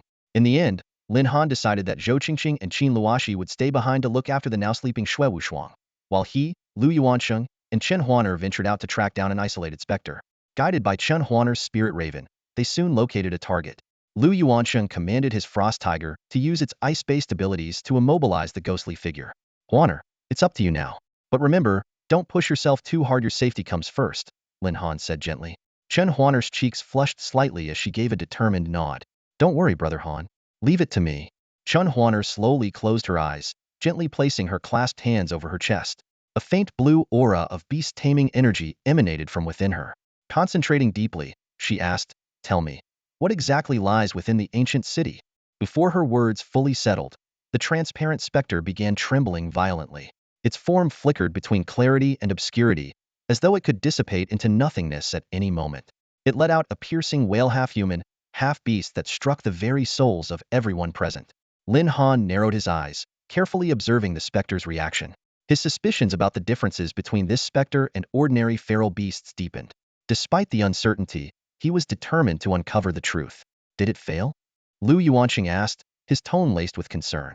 No, not yet, Chen Huaner replied through gritted teeth. She immediately shifted her question. Where is the Nether Ghost General?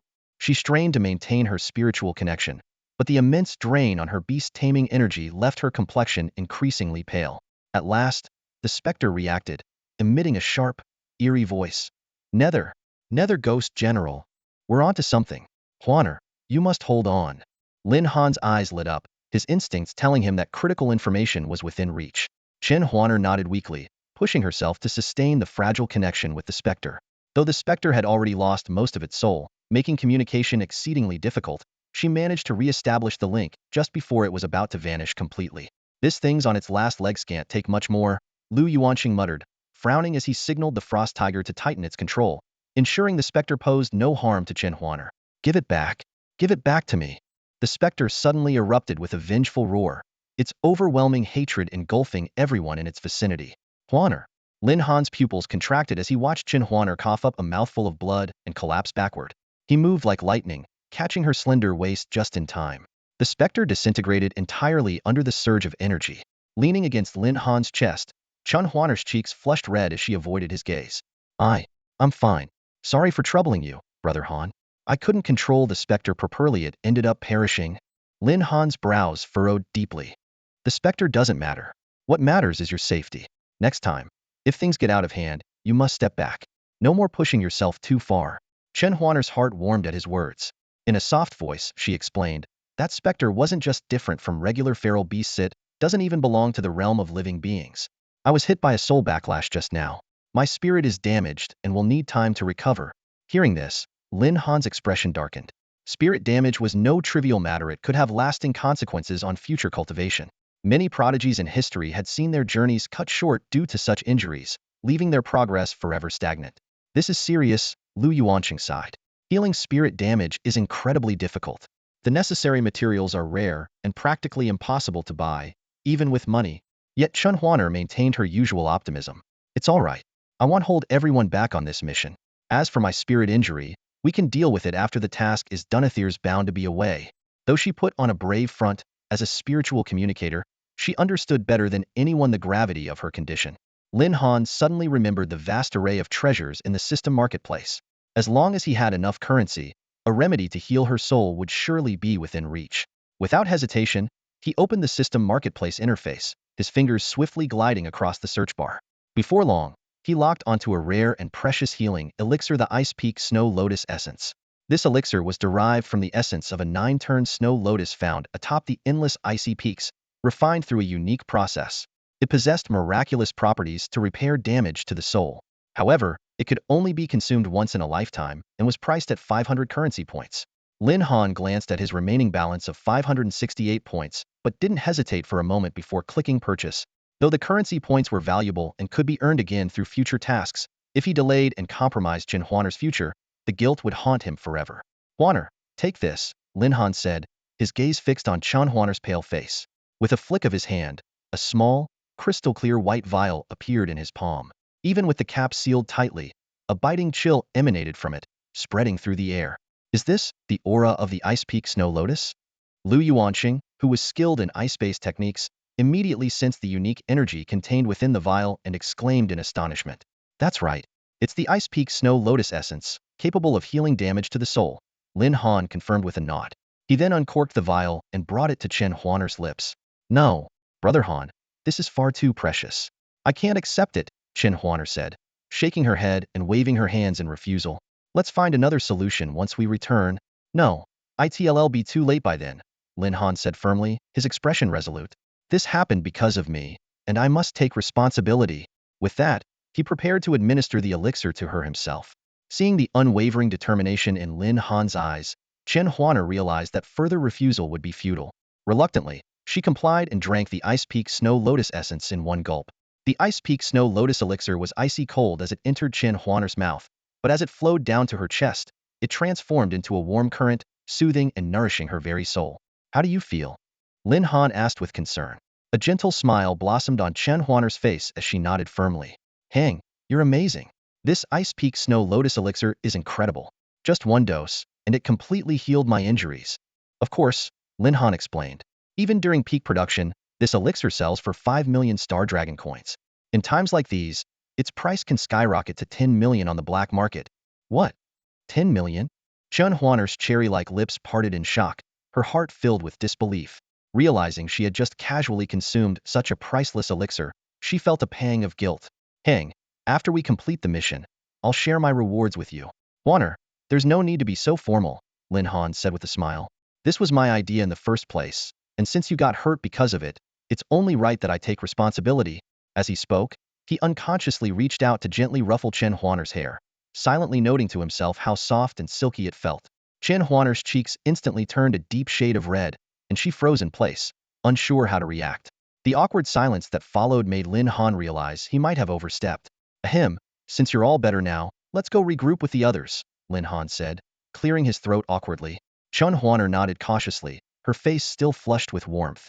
Lu Yuanqing observed the interaction with a knowing smile, as if he had seen right through them.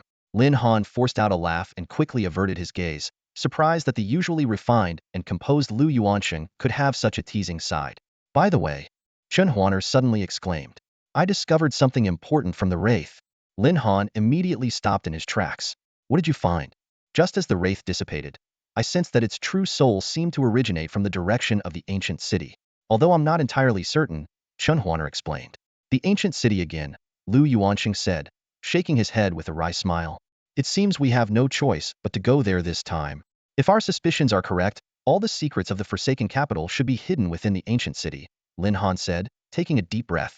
After regrouping with the other three, Chen Huaner briefly recounted their encounter. Lin Han solemnly reminded everyone to remain vigilant about the Nether Ghost General lurking in the ancient city. Well, since we're here, we might as well take on the Ghost General if we have to, Xue Wushuang said cheerfully, her energy restored. TCH, don't treat the Nether Ghost General like some ordinary beast from a low-level dungeon, Zhou Qingqing said coldly. Just don't drag us down. With Qin Luoxi's silent approval, the team set out once more. Xue Wushuang's holy light illuminated their path as they carried ample energy rods for emergencies. As they approached the ancient city, an unsettling realization dawned on them: there were no wraiths in sight. Lin Han led Qilin and Xuanwu ahead to scout, and before long, they arrived at the city wall where he had previously used his skills. The sight before them was awe-inspiring.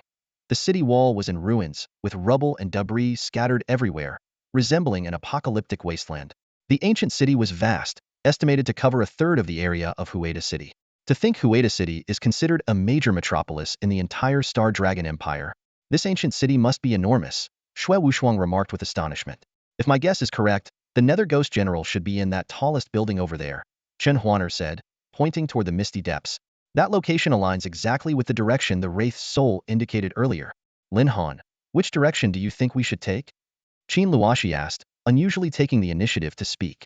Lin Han raised an eyebrow, slightly surprised. I think we should follow Huaner's suggestion. The Nether Ghost General is likely in that direction. Everyone nodded in agreement and began heading in the direction Chen Huaner had indicated. A dense, ominous darkness enveloped the surroundings, sending chills down their spines. Fatty, shrink the range of the holy light to just around us. Don't let it extend outward. We don't want to alert anything, Lu Yuanqing instructed cautiously.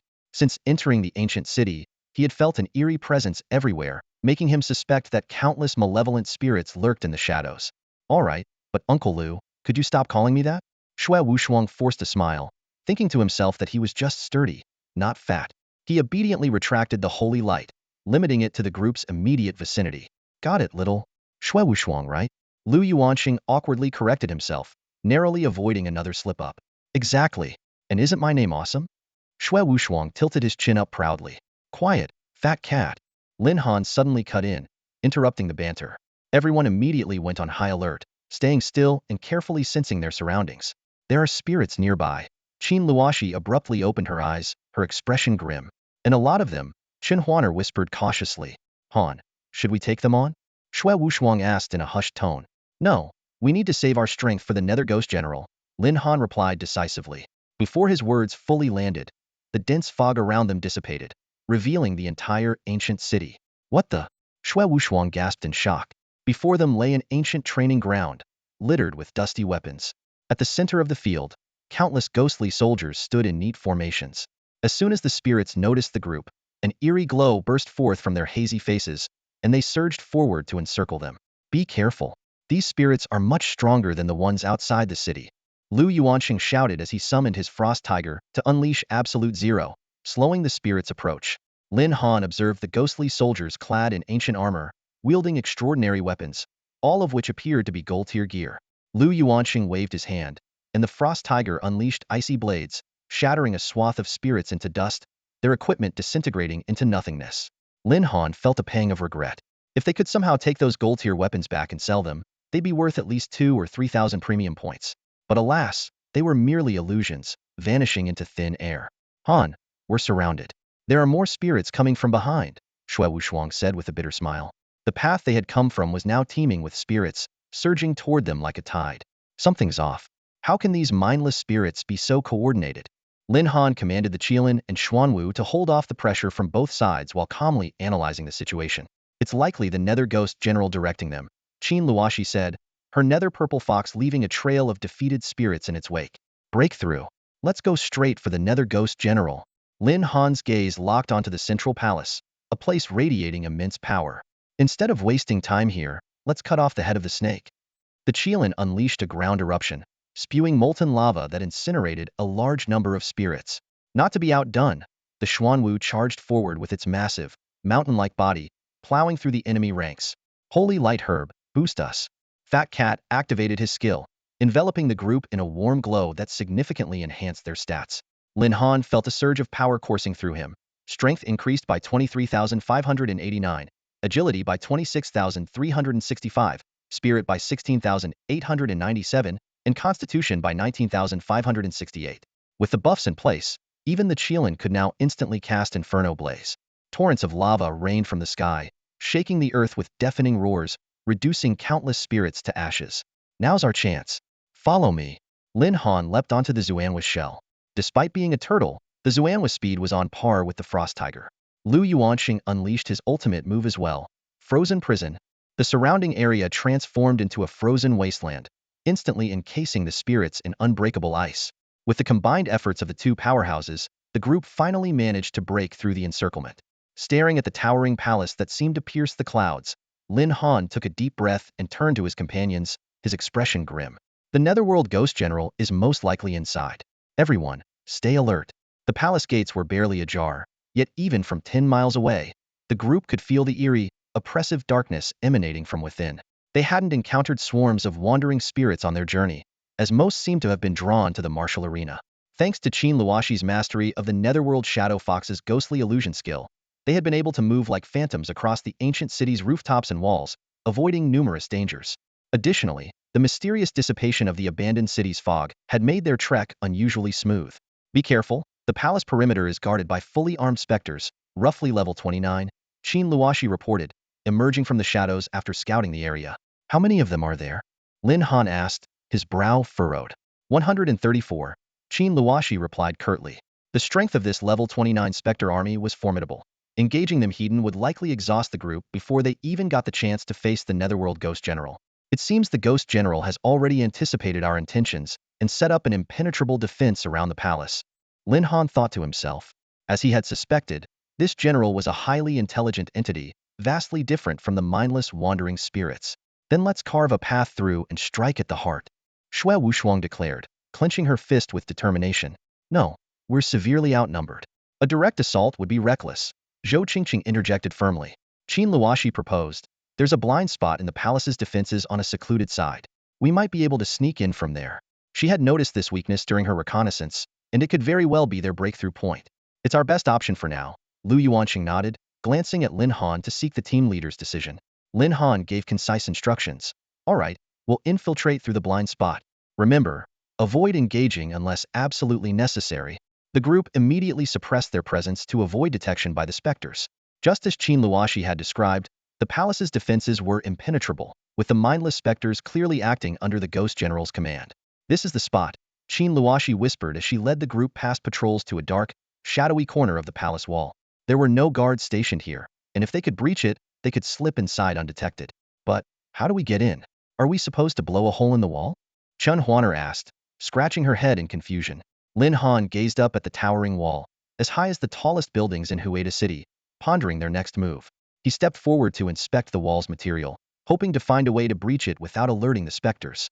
However, the moment his hand touched the wall, a deafening roar erupted from within the palace. Kill! Kill! Kill! The cries of battle were accompanied by an overwhelming surge of dark energy. Have we been discovered? Lu Yuanxing asked, scanning their surroundings warily. No time to think about it now, we're completely exposed.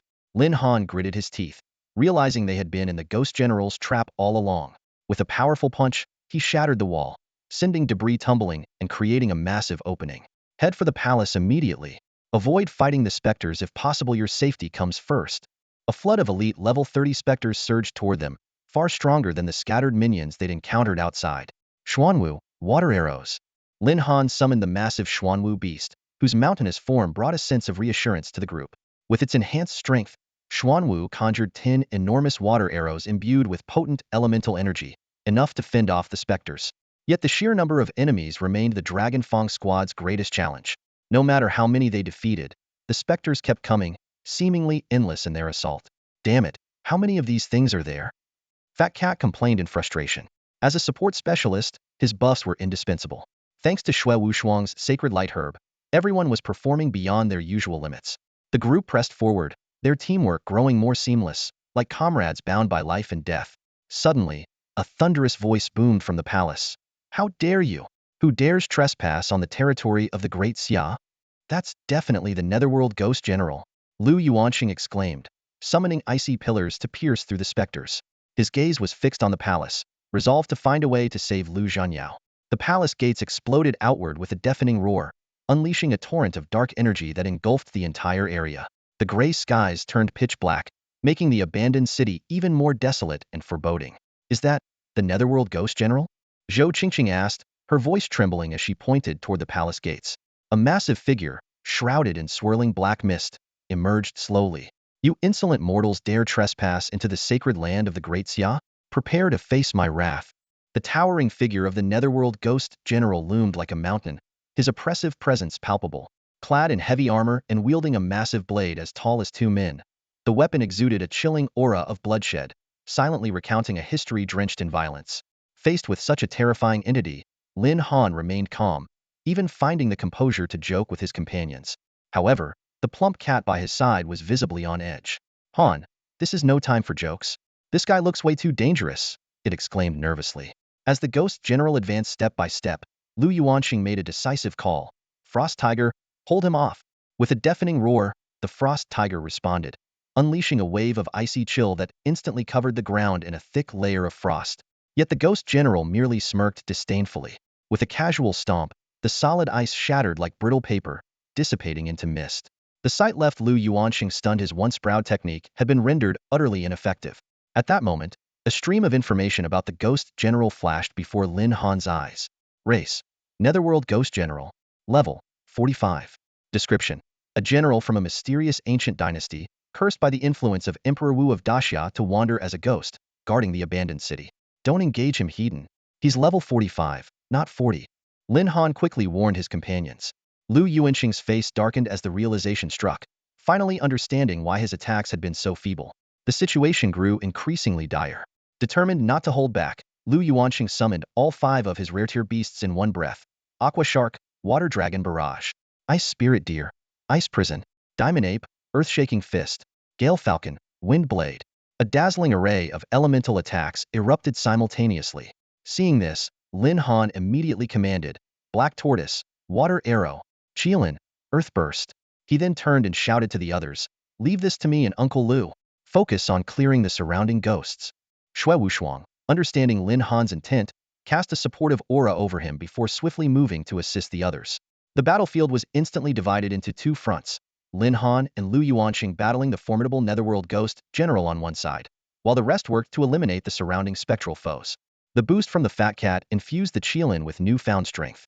Once again, the Qilin unleashed its blazing inferno, scorching the heavens, but this time, its power far surpassed what it had been before.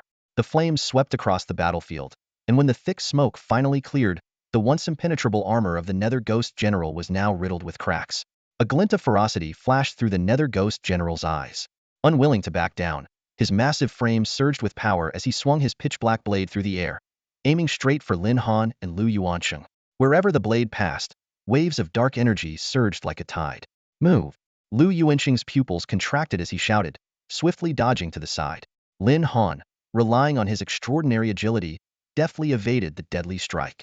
He knew all too well that if this terrifyingly powerful attack landed, even the mighty Xuanwu, known for its unmatched defense, might not withstand it, let alone himself.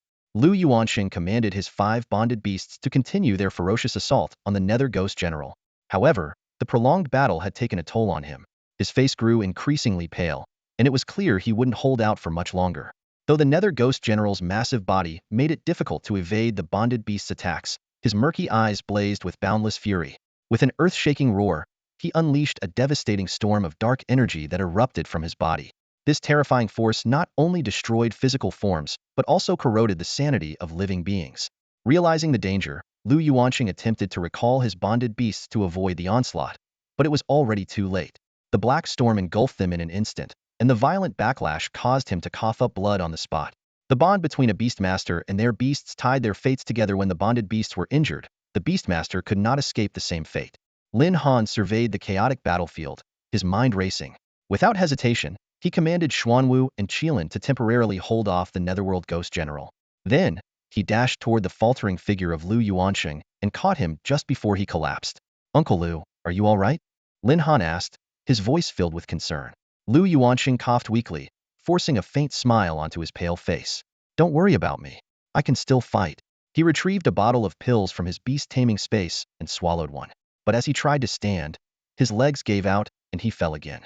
His 5 contracted beasts had suffered devastating injuries under the Ghost General's relentless assault, which directly impacted his own condition.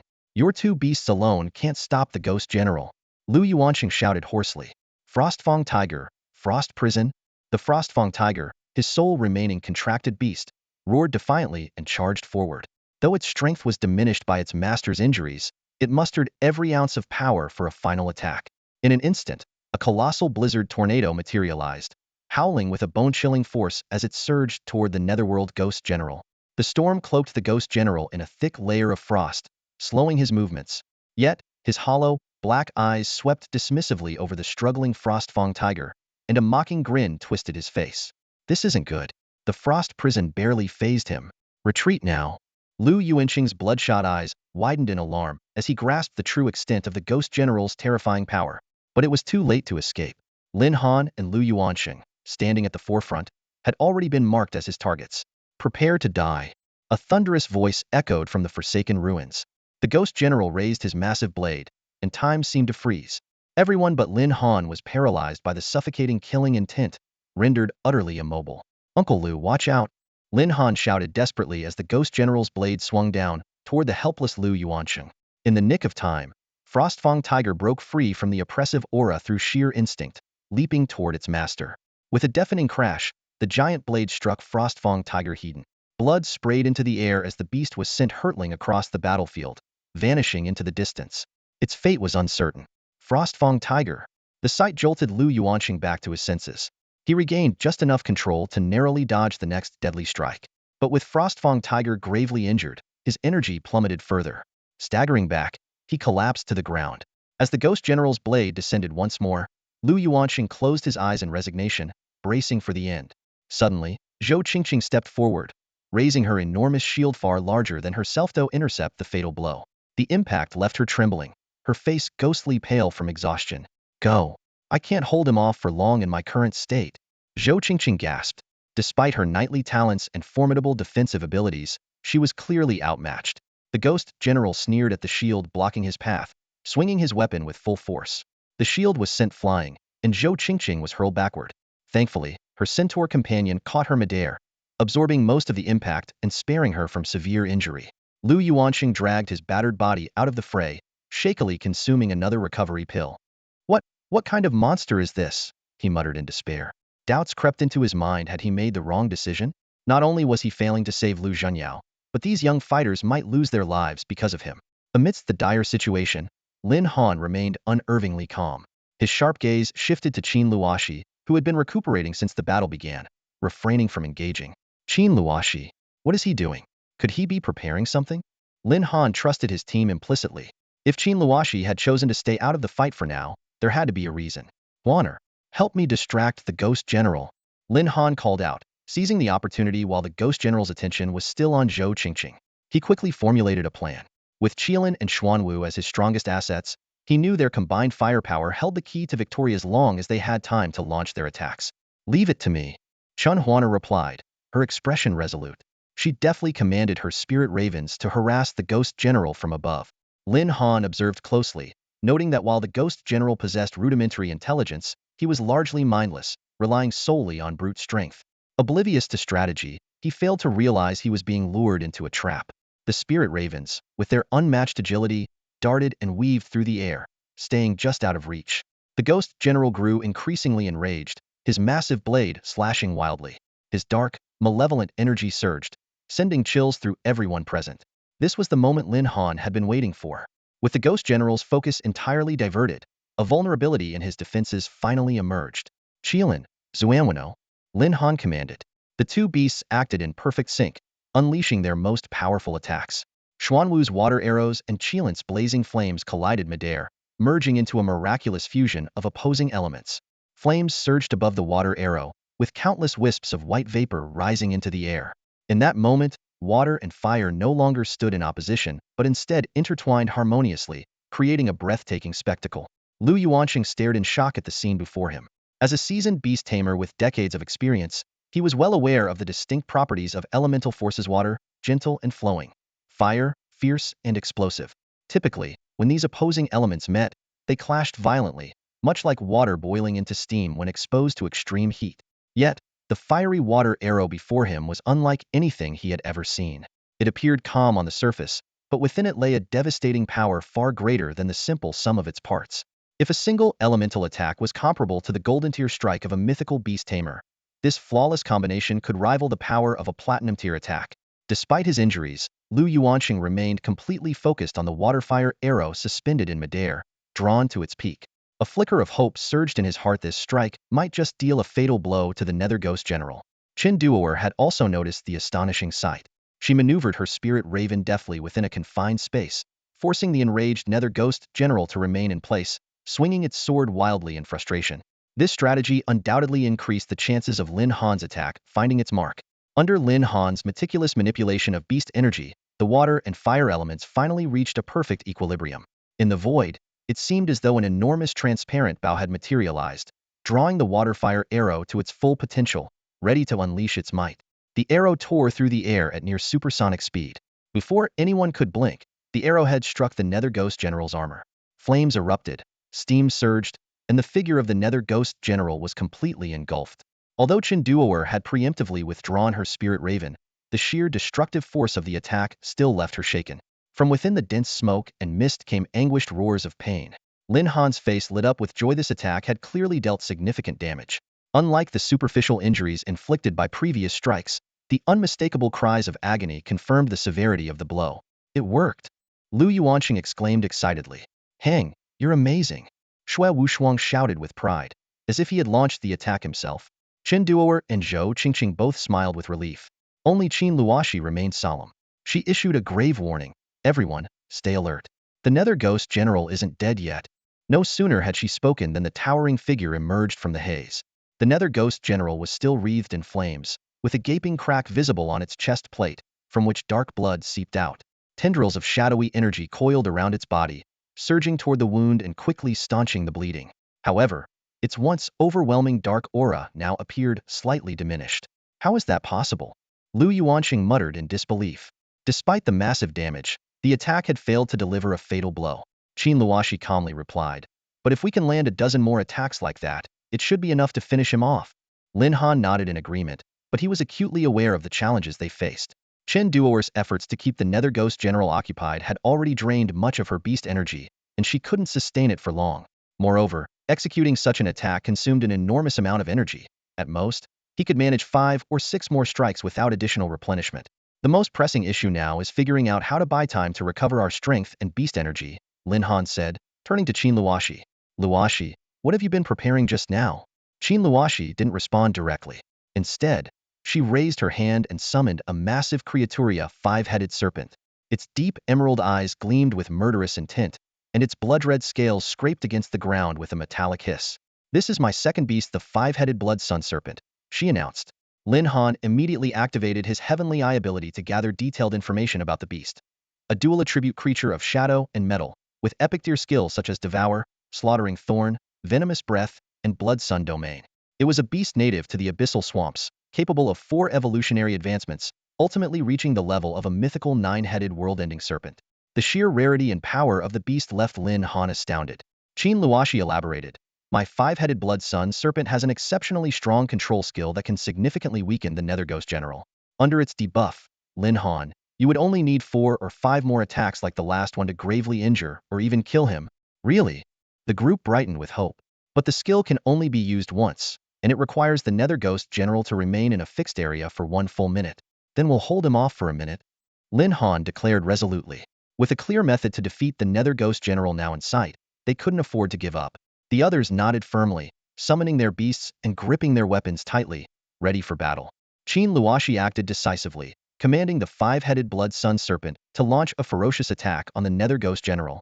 The massive serpent stirred up a cloud of dust as it surged forward, closing in on the Dark General in an instant. The black light in the Nether Ghost General's eyes intensified, as though ignited by killing intent, and his iron sword slashed through the air to meet the attack. One of the serpent's heads, with its meter-long sharp horn, collided directly with the giant sword, while the other heads attacked from various angles, attempting to bite. However, the gap in strength was insurmountable. The 30-level Blood Sun Serpent was forced to retreat, injured, after only a few rounds of combat. Zhou Qingqing quickly stepped in, wielding her giant shield to block several fatal attacks just as the Blood Sun Serpent reached its limit. With these two tanks holding the front line, Lin Han and Qin Huaner began delivering coordinated ranged attacks. The group abandoned reckless offensives and instead focused on observing the Nether Ghost General's movements, timing their strikes to precisely disrupt his actions. As the battle rhythm gradually fell into sync, everyone found moments to catch their breath. Seizing the opportunity, Qin Luoshi activated her bloodline skill, Blood Sun Domain. With a low command, a crimson aura spread from beneath the 5-headed Blood Sun Serpent, forming a circular domain with a 40-meter diameter that enveloped the Nether Ghost General. Countless crimson threads emerged from the ground, slowly winding toward the general. These threads grew thicker over time, and Lin Han immediately recognized this as the powerful control skill Qin Luoshi had mentioned. The 5-headed Blood Sun Serpent, weakened from the skill's energy drain, had to temporarily withdraw from the battlefield. Without the massive beast to bear the brunt of the attacks, the situation became tense. Each strike from the Nether Ghost General sent Zhou Qingqing flying hundreds of meters, leaving the team's formation on the brink of collapse. At that critical moment, Xue Wushuang finally recovered enough beast mastery energy to summon the sacred light grass and activate its binding skill. Pouring all his energy into it, the sacred light grass rapidly expanded, its flexible leaves entwining the Nether Ghost General's limbs and torso while secreting paralyzing toxins. With the binding complete, the Nether Ghost General's movements were almost entirely restrained. Just as the team breathed a sigh of relief, he began to struggle violently, tearing through several leaves. Xue Wushuang shouted urgently, reminding his teammates to keep attacking. Over the next minute, the group realized that only sustained pressure could truly bring this formidable enemy down. Even the severely injured Lu Yuanqing forced himself to rise and cast his skills. As the Blood Sun Domain's effect reached its final second, the crimson threads flared brilliantly. The Nether Ghost General let out a deafening, earth-shaking scream, his aura visibly weakening. Lin Han, now, use the water-fire attack, Qin Luoshi urged anxiously. Lin Han immediately unleashed his water-fire arrows, while Xue Wushuang concentrated on keeping the sacred light grass tightly binding the general's limbs. 5 consecutive water-fire arrows struck the Nether Ghost General's exposed chest with pinpoint accuracy, creating a massive, gaping wound at his vital point. Dark energy surged in an attempt to heal the damage, but the wound refused to close. Sensing the enemy's resistance weakening, Xue Wushuang praised Lin Han with excitement. Qin Luoshi, finally showing a relieved expression, assured the group that the Blood Sun Domain would last for another hour, and together with Xue Wushuang's binding, they had the situation under control. As the team prepared to regroup and conclude the battle, Lu Yuanqing stepped forward with a proposal to conduct an experiment related to the abandoned city. All eyes turned to Lin Han, who, after considering the system mission, agreed to the suggestion with enthusiasm. Uncle Lu, what kind of experiment are you planning to do? Lin Han asked curiously. Lu Yuanqing didn't answer immediately. Instead, he retrieved 2 items from his Beastmaster Spasea, seemingly ordinary mirror, and a bottle filled with a transparent liquid. What's this? Xue Wushuang recognized the bottle as one used for tequila, but the pairing of the 2 items left him puzzled. Uncle Lu, this doesn't seem like the right place to be drinking, does it? Setting the bottle down, Lu Yuanqing held up the mirror and explained. This is the Soul Mirror, a legendary artifact capable of purifying the corruption and chaos within a soul. A legendary artifact? Qin Huaner's eyes sparkled with excitement. She had never seen something so rare and valuable before. Purifying the soul. Qin Luoshi murmured thoughtfully, as if she had already guessed Lu Yuanqing's intentions. Picking up the bottle, Lu Yuanqing continued. This isn't ordinary liquor. It's a specially crafted potion by Master Carlos. Carlos? Zhou Qingqing hesitated for a moment. That name sounds familiar. Qin Luoshi quickly filled in. He was a royal-level beastmaster from centuries ago, renowned for his soul-related abilities and also a brilliant alchemist. Exactly, Lu Yuanqing nodded. This potion can temporarily restore the consciousness of soul-based entities to what it was when they were alive. Lin Han's face lit up with understanding. Uncle Lu, you're planning to restore the consciousness of the Nether Ghost General to uncover the truth, aren't you? That's right. Lu Yuanqing's voice carried a note of excitement. I prepared this specifically before entering the ruins, and am glad it's finally coming in handy. Then let's get started. Lin Han urged eagerly. Lu Yuanqing approached the Nether Ghost General, who was slumped on the ground. He pried open its mouth and poured the potion in. The liquid quickly spread throughout its body, reaching deep into its soul and suppressing the dark energy within. Slowly, the reasoning that had been dormant for tens of thousands of years began to awaken. It's time for the next step, Lin Han reminded him. Raising the soul mirror, Lu Yuanqing directed its reflective surface toward the massive head of the Nether Ghost General. He called out repeatedly, "You've slept long enough. It's time to wake up." The Nether Ghost General slowly opened its eyes, gazing at its reflection in the mirror. Its face was twisted, and its crimson eyes flickered.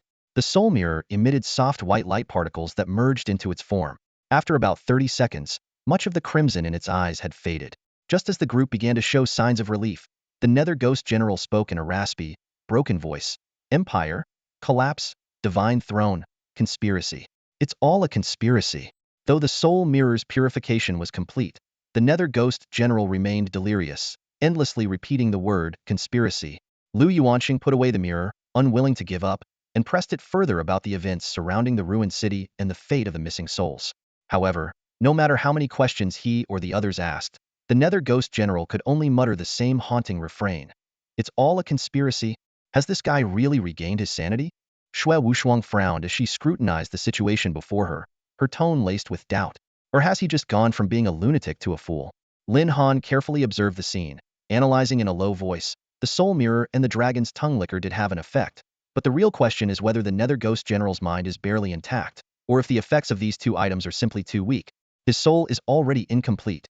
Qin Luoshi spoke slowly, her gaze heavy with concern. It's clear that his soul was forcibly torn apart by some incredibly powerful being. Even the strongest mind-restoring elixirs can't repair fragments of the soul that are already lost.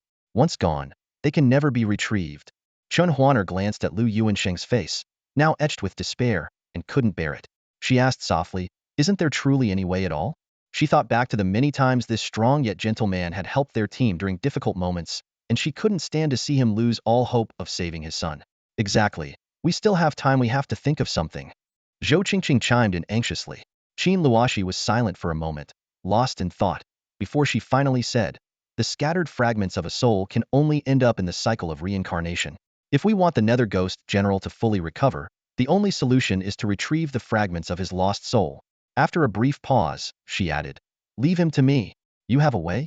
Lin Han asked in surprise, his expression reflecting his disbelief. All eyes, including Lu Yuanqing's, turned to Qin Luoshi. Everyone present understood one thing. During this relic mission, Qin Luoshi had displayed abilities that were nothing short of extraordinary. In the previous boss battle, if it hadn't been for her five-headed blood sun serpent, the team would have either been wiped out entirely or forced to flee in panic with no guarantee that any of them would have escaped. And now, not only had she managed to weaken the Nether Ghost General for a full hour, but she also revealed the possibility of being able to locate fragments of a soul.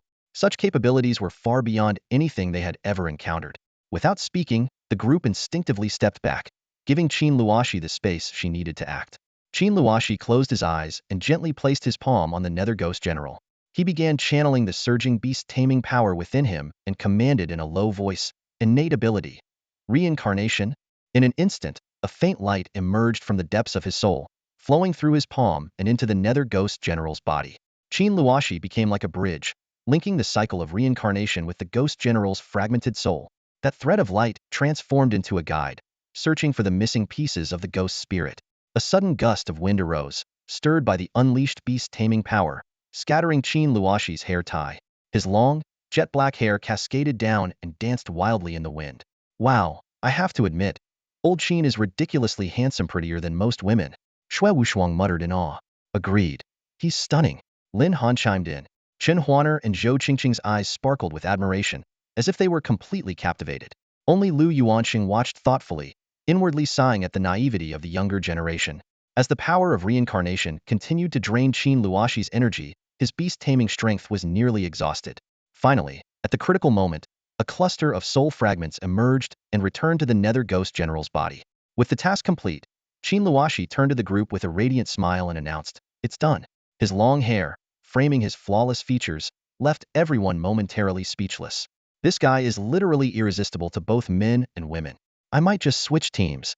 Even Lu Yuanqing found himself momentarily dazed. Noticing Lin Han's subtle gesture, Qin Luoshi realized his hair was still loose. Hastily pulling out a spare hair tie, he gathered his hair back up. "Playing it cool," he remarked. "Come on, guys. It's just that I'm a little good-looking. No need to overreact." "A little good-looking? Old Qin, you're insanely good-looking," Shui Wushuang teased, secretly wondering if Qin Luoshi was some reincarnated celestial beauty. "Brother Qin, even a goddess would pale in comparison to you," Chen Huaner said with genuine admiration. All right, enough with the jokes." Lin Han interrupted, steering the conversation back to the matter at hand. "Luoshi, are you sure it worked?" "Of course it worked," Qin Luoshi replied, his tone light despite his evident exhaustion. "My hidden talent, reincarnation, allows me to connect with the cycle of life and death. Coupled with the Nether Ghost General's soul aura, finding the fragments was easy. It just took a lot out of me." Hearing the implied strain in Qin Luoshi's voice, Lin Han nodded. "Get some rest. I'll go check on him." With that, he approached the Nether Ghost General. By now, the crimson glow in the Ghost General's eyes had nearly faded.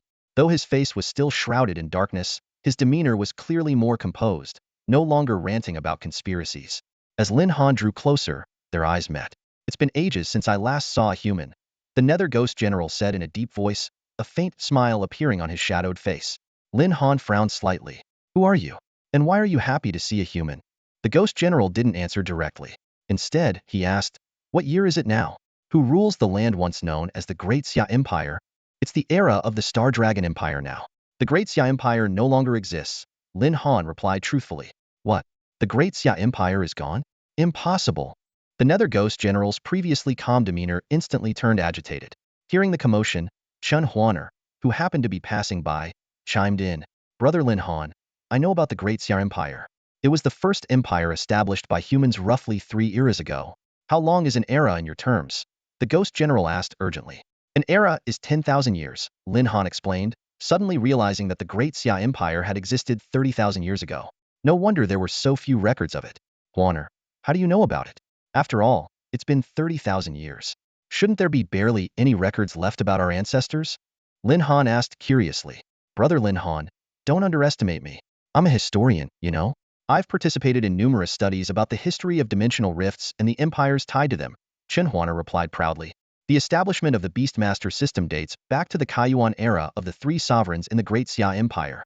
This sentence seemed to open the floodgates for Chen Huaner, a girl who was usually quiet and reserved.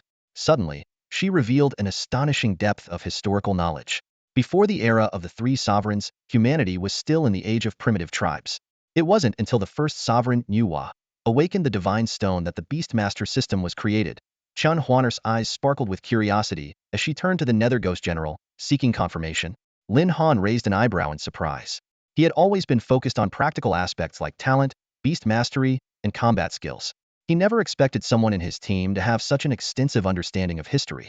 Lu Yuanqing, Shui Wushuang, and Zhou Qingqing also moved closer, clearly intrigued by this hidden piece of ancient history. The Nether Ghost General picked up where Chen Huaner left off, a proud expression crossing his face. "That's correct. The second sovereign, Fuxi, mastered the 2 divine beasts, Hichu and Luoshu, leading humanity to its zenith. The third sovereign, Swerin, harnessed the power of the heavenly flame to repel the invasion of the 3 divine clans, earning humanity eternal glory." As he spoke, a trace of melancholy flickered in the Nether Ghost General's eyes. The once glorious empire he held dear had ultimately faded into the mists of time. This sense of impermanence and the rise and fall of civilizations was something that perhaps only Chen Huaner, with her passion for history, could somewhat comprehend. Sensing an opportunity, Lin Han posed the most pressing question. "Senior, what exactly is the story behind this ancient city of ruins?" The Netherworld Ghost General's gaze bypassed Lin Han and landed directly on Chen Huaner. "Is there any connection between the Xinglong Empire and the Daxia Empire?" Lin Han immediately lowered her head in embarrassment. When it came to history, she was indeed no match for Chen Huaner. Chen Huaner remained calm and began to explain eloquently. "From the Daxia Empire to the present, 3 eras have passed. Although countless empires have risen and fallen during this time, the bloodline of Daxia has never been severed. The Xinglong Empire was founded by descendants who carry the dragon blood of Daxia. Today, with the three divine thrones coexisting, even the ferocious beast clans must show respect. Hearing her explanation, the Netherworld Ghost General's expression visibly softened. He began recounting a piece of long-lost history. The Daxia Empire was established by Emperor Wu. Emperor Wu was the strongest being since the three founding emperors of the Kaiyuan era. He not only reached the peak of level 100, but also controlled two divine beasts, the Daxia Dragon Sparrow and the Worm of Time and Space. Everyone held their breath, listening intently. Even someone as knowledgeable as Chen Huaner only had fragmented knowledge about the Daxia Empire from 3 eras ago. To hear it directly from someone who had experienced it was truly rare. Just as Emperor Wu was about to break through to an even higher realm, a dimensional rift suddenly appeared in the sky above the imperial capital. The Ghost General's voice turned hoarse. 6 divine throne-level beings descended, claiming to be envoys from the Temple of Chaos, tasked with executing Emperor Wu. Their power was cataclysmic. We, the guards patrolling the imperial capital, were instantly crushed to the ground.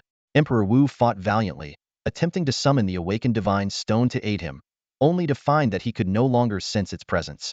In desperation, he used the bloodline ability of the Worm of Time and Space to send away a large number of his subjects. At the cost of his life, he managed to take down 2 of the divine envoys. Senior, why didn't you leave with the others? Chen Huaner asked softly. I was a holy rank commander under Emperor Wu, in charge of the Imperial Guard. Defending the capital and protecting His Majesty was my duty, the Ghost General declared proudly, his voice filled with unwavering resolve. Lin Han couldn't help but admire Chen Huaner's skill in asking questions. The others, too, began to see their mage teammate in a new light. The Ghost General continued, this ruined city was once the imperial capital of the Daxia Empire. Of the 2 divine envoys who were killed, one was buried alongside Emperor Wu in the underground tomb of the capital, while the other, after death, transformed into a terrifying force of death that polluted the entire city. Everyone who didn't evacuate became vengeful spirits. As for me, my soul was corrupted by this dark power, turning me into what I am now. The truth was revealed, and everyone expressed their gratitude. Shortly after, Lin Han received a system notification indicating the completion of her mission, along with a reward of 10,000 gold points. Kneeling on the ground, Lu Yuanqing asked in a trembling voice, Senior, is there any way to save my son, who has been tainted by the darkness? The divine envoys are the source of the corruption. Only they possess the means to resolve it, the Ghost General replied slowly. Lin Han suddenly had an idea. What about the relics of the divine envoy buried in the tomb? Could they help? Smart kid. The Ghost General's eyes lit up. Obtaining the blood of that divine envoy could indeed dispel the dark corruption. Lu Yuanqing was overwhelmed with joy, tears streaming down his face. At that moment, Lin Han received a new system mission. To venture into the underground tomb beneath the imperial palace and retrieve the blood of the divine envoy. The reward was 20,000 gold points. Noticing the smile spreading across Lin Han's face, Xue Wushuang teased, Heng, what's got you so happy? Shut up. Lin Han quickly wiped the grin off her face and retorted irritably. After finishing her questions, Chen Huaner eagerly leaned closer to the Nether Ghost General. As a historian, meeting a living relic from the past was nothing short of a divine opportunity. The Nether Ghost General displayed remarkable patience, not only answering her every question in detail, but also sharing many little-known historical secrets. Although Zhou Qingqing wasn't particularly interested in history, she was utterly captivated by these legendary tales, listening intently from the side. Meanwhile, Qin Luoxi sat cross-legged on the ground, focusing on restoring her beast-taming powers. Everyone was doing their best to recover and prepare. After all, the palace they were about to explore was the resting place of 2 unparalleled powerhouses. It was likely the area most heavily corrupted by darkness, and they needed to be in peak condition to face whatever lay ahead. About half an hour later, Chen Huaner suddenly exclaimed, Senior, what's happening to you? Everyone turned toward her voice, only to see the Nether Ghost General's body gradually dissolving into shimmering particles of light. Little one, take this map. I believe it will be of use to you, the Nether Ghost General said with a calm tone, seemingly unfazed by his imminent disappearance. He then summoned his beast, the Scorching Cloud Hawk, revealing its impressive attribute panel. From the blazing cloud wings to the rebirth flame, its 9 skills showcased its extraordinary power. It turned out that the Nether Ghost General was once the holy commander under Emperor Wu's command. To hold such a title, his strength likely reached the Saint Seat level. His beast had clearly been nurtured to its peak state as well. Young lady, do you like my beast? Yes, I love it. Chen Huaner replied without hesitation. The Nether Ghost General smiled warmly and took out a beast egg. This is Little Fire's egg. I'm giving it to you. Consider it a way for little fire to leave behind a legacy in this world. Someone who remembers the glory of the great Xiao's history must surely be extraordinary. As soon as he finished speaking, his body began to fade faster, transforming into countless specks of starlight and vanishing entirely. Chen Huaner's joy turned into sorrow in an instant, and tears streamed down her face. Senior, senior, thank you, she sobbed. Qin Luoxi walked over to Chen Huaner, gently patting her shoulder. She explained that this was the inevitable result of a fragmented soul returning to the cycle of reincarnation and that, for the senior, it was a form of release. The group then observed a moment of silence, paying their respects to the holy commander who had guarded the capital of the great Xia Empire for 30,000 years. Once their emotions settled, Lin Han suggested they move on. However, they were unaware that elsewhere in the ruins, a figure identical to the Nether Ghost General was slowly taking shape. With the map provided by the Nether Ghost General, they found the entrance to Emperor Wu's palace dungeon within 20 minutes.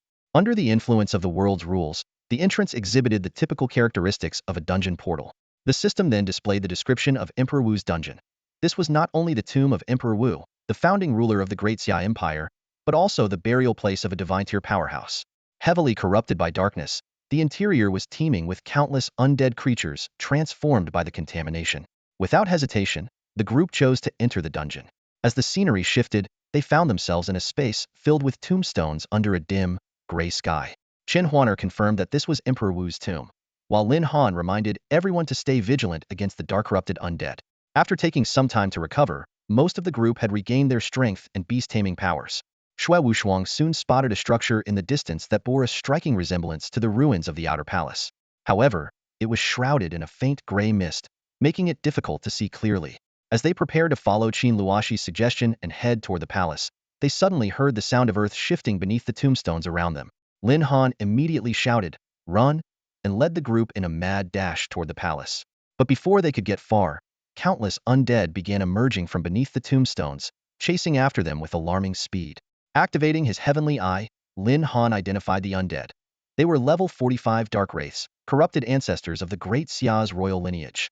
Drawn to the presence of the living, they would relentlessly attack without end. Lin Han immediately summoned the Qilin and Xuanwu, with the two mythical beasts guarding the team from the front and rear. Qin Luoxi's netherworld purple fox appeared next, its figure morphing into a phantom as it lunged toward the undead horde on the right. On the left flank of the battlefield, Chen Huaner's spirit raven and Shui Wushuang's holy light grass worked in perfect harmony. The holy light grass controlled the enemies, while the spirit raven focused on dealing damage. Meanwhile, Zhou Qingqing and Lu Yuanqing maneuvered along the edges of the battlefield, taking care of any stragglers. The battle was exceptionally smooth, with many of the undead being slain before they could even get close. Except for Lin Han, Qin Luoxi, and Lu Yuanqing, most of the team members were merely mid-level silver beastmasters. However, in this ancient ruin, after taking down an overwhelming number of ghosts and undead, their experience points and beastmaster energy were increasing at an astonishing rate. Following a period of rest, everyone was now brimming with fighting spirit. Even Lin Han and Qin Luoxi had gained significant experience from these battles. As the team continued to clear out the undead, they steadily advanced toward the imperial palace. The moment they stepped through the palace gates, a bizarre scene unfolded. All the undead abruptly ceased their pursuit and retreated to their respective gravestones, burying themselves once more. Heh, I was just getting used to fighting these ghouls. Shui Wushuang chuckled. His epic deer holy light grass had a natural advantage against such foes, making him thrive in these battles. I've reached level 20. What about you, Huaner? Zhou Qingqing asked excitedly. I'm maxed out too. Chen Huaner replied. Once we finish this mission, let's awaken together. Count me in. I just hit the cap as well. Shui Wushuang quickly chimed in, imagining how impressive it would be to awaken alongside two beauties. Looks like your squad is on its way to becoming a golden rank team. Lu Yuanqing exclaimed, clearly impressed. These young talents were no less gifted than his own son. Their future potential was boundless. Not just a golden rank team. Luoxi, you've already hit level 30, haven't you? Lin Han suddenly asked. You're no different, Qin Luoxi replied calmly. Wait, does this mean that after this mission, the entire team will awaken? And we'll soon have 2 platinum-tier beast masters among us? Shui Wushuang exclaimed in shock. Lu Yuanqing was left speechless. The extraordinary growth of these 2 young beast masters, coupled with their high-tier beasts, hinted at an extraordinary background. Hang, are you really going to leave me a whole tier behind?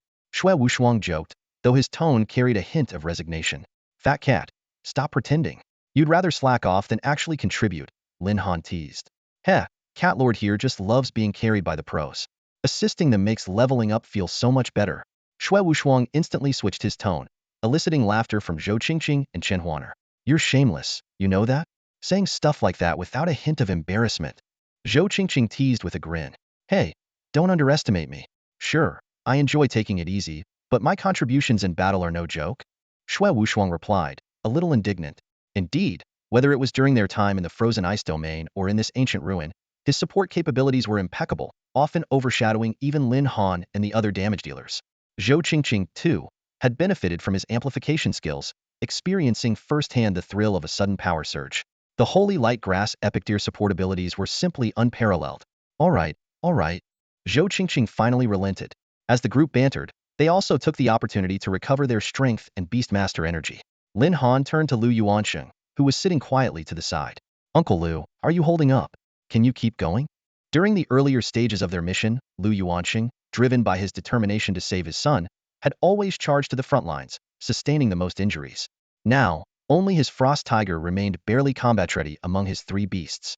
The sight of his unwavering fatherly love brought Lin Han's thoughts back to his long-lost parents, who might also have their own struggles. But the thought was fleeting, and his gaze quickly grew resolute. Staring at the grand palace of the ancient Xia Empire, which had stood for 3 epochs, he said firmly, it's time to move out. The group worked together to push open the palace doors, releasing a thick cloud of dust. Though the palace still retained traces of its former grandeur, centuries of decay had left even the most splendid decorations in ruins. The dragon and phoenix carvings within the hall, however, still exuded a sense of majesty and dominance. Everyone, stay alert. The monsters in the Mythical Emperor's tomb won't be limited to just those outside, Qin Luoxi warned. The darkness here is overwhelming. The corrupted undead should be appearing any moment now, Shui Wushuang said as he summoned his holy light grass, carefully sensing the surrounding energy. With his heightened attunement to the darkness, he naturally took on the role of the team's scout. Zhou Qingqing silently observed Shui Wushuang. Her impression of this teammate, who always claimed to prefer lying low but consistently stepped up when it mattered most, had significantly improved. He truly was a reliable companion. Lin Han's gaze shifted to the elevated platform in the Grand Hall. That was where the Mythical Emperor would have once sat, reigning over his empire. Now, 2 coffins rested there. Even from a distance, the faint golden glow emanating from the coffins was unmistakable. Is that where the Mythical Emperor lies? Lin Han murmured to himself. It should be. And the other coffin likely belongs to the divine servant who ascended to the rank of a god, Qin Luoxi added, her eyes fixed on the platform. If that's the case, the divine servant's blood is most likely hidden there, Lin Han speculated, silently considering that the Mythical Emperor's legacy mentioned in the system's mission might also be found in that very spot. Then what are we waiting for? Shui Wushuang said eagerly. Now that we know where to go, let's check it out. Hearing this, Lu Yuanqing was the first to step toward the platform. However, just as he was about to ascend the first step, an unexpected change occurred. A swarm of undead creatures emerged from the platform, their sheer numbers and speed leaving the group with barely any time to react. These monsters are at least level 45. Stay alert, everyone, Qin Luoxi warned, her voice steady but laced with caution. Her assessment was based on intel they had gathered before entering the Mythical Emperor dungeon. The creatures here ranged from level 45 to 50, with the most formidable of them a level 50 boss likely lurking in the depths, waiting for their arrival. The harsh reality was undeniable. Within their party, Shui Wushuang, Zhou Qingqing, and Chen Huaner had only just reached level 30.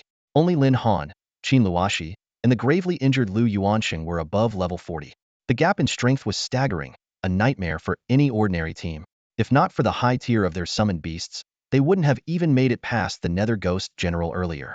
Lin Han activated his celestial eye, instantly analyzing the details of the undead before them.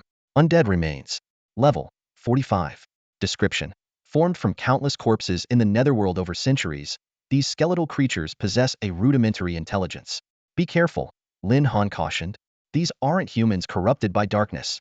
They're native undead from the netherworld. Their strength could easily surpass that of typical level 45 monsters. So, we have no choice but to take them down if we want to move forward, Zhou Qingqing said, gripping her weapon tightly.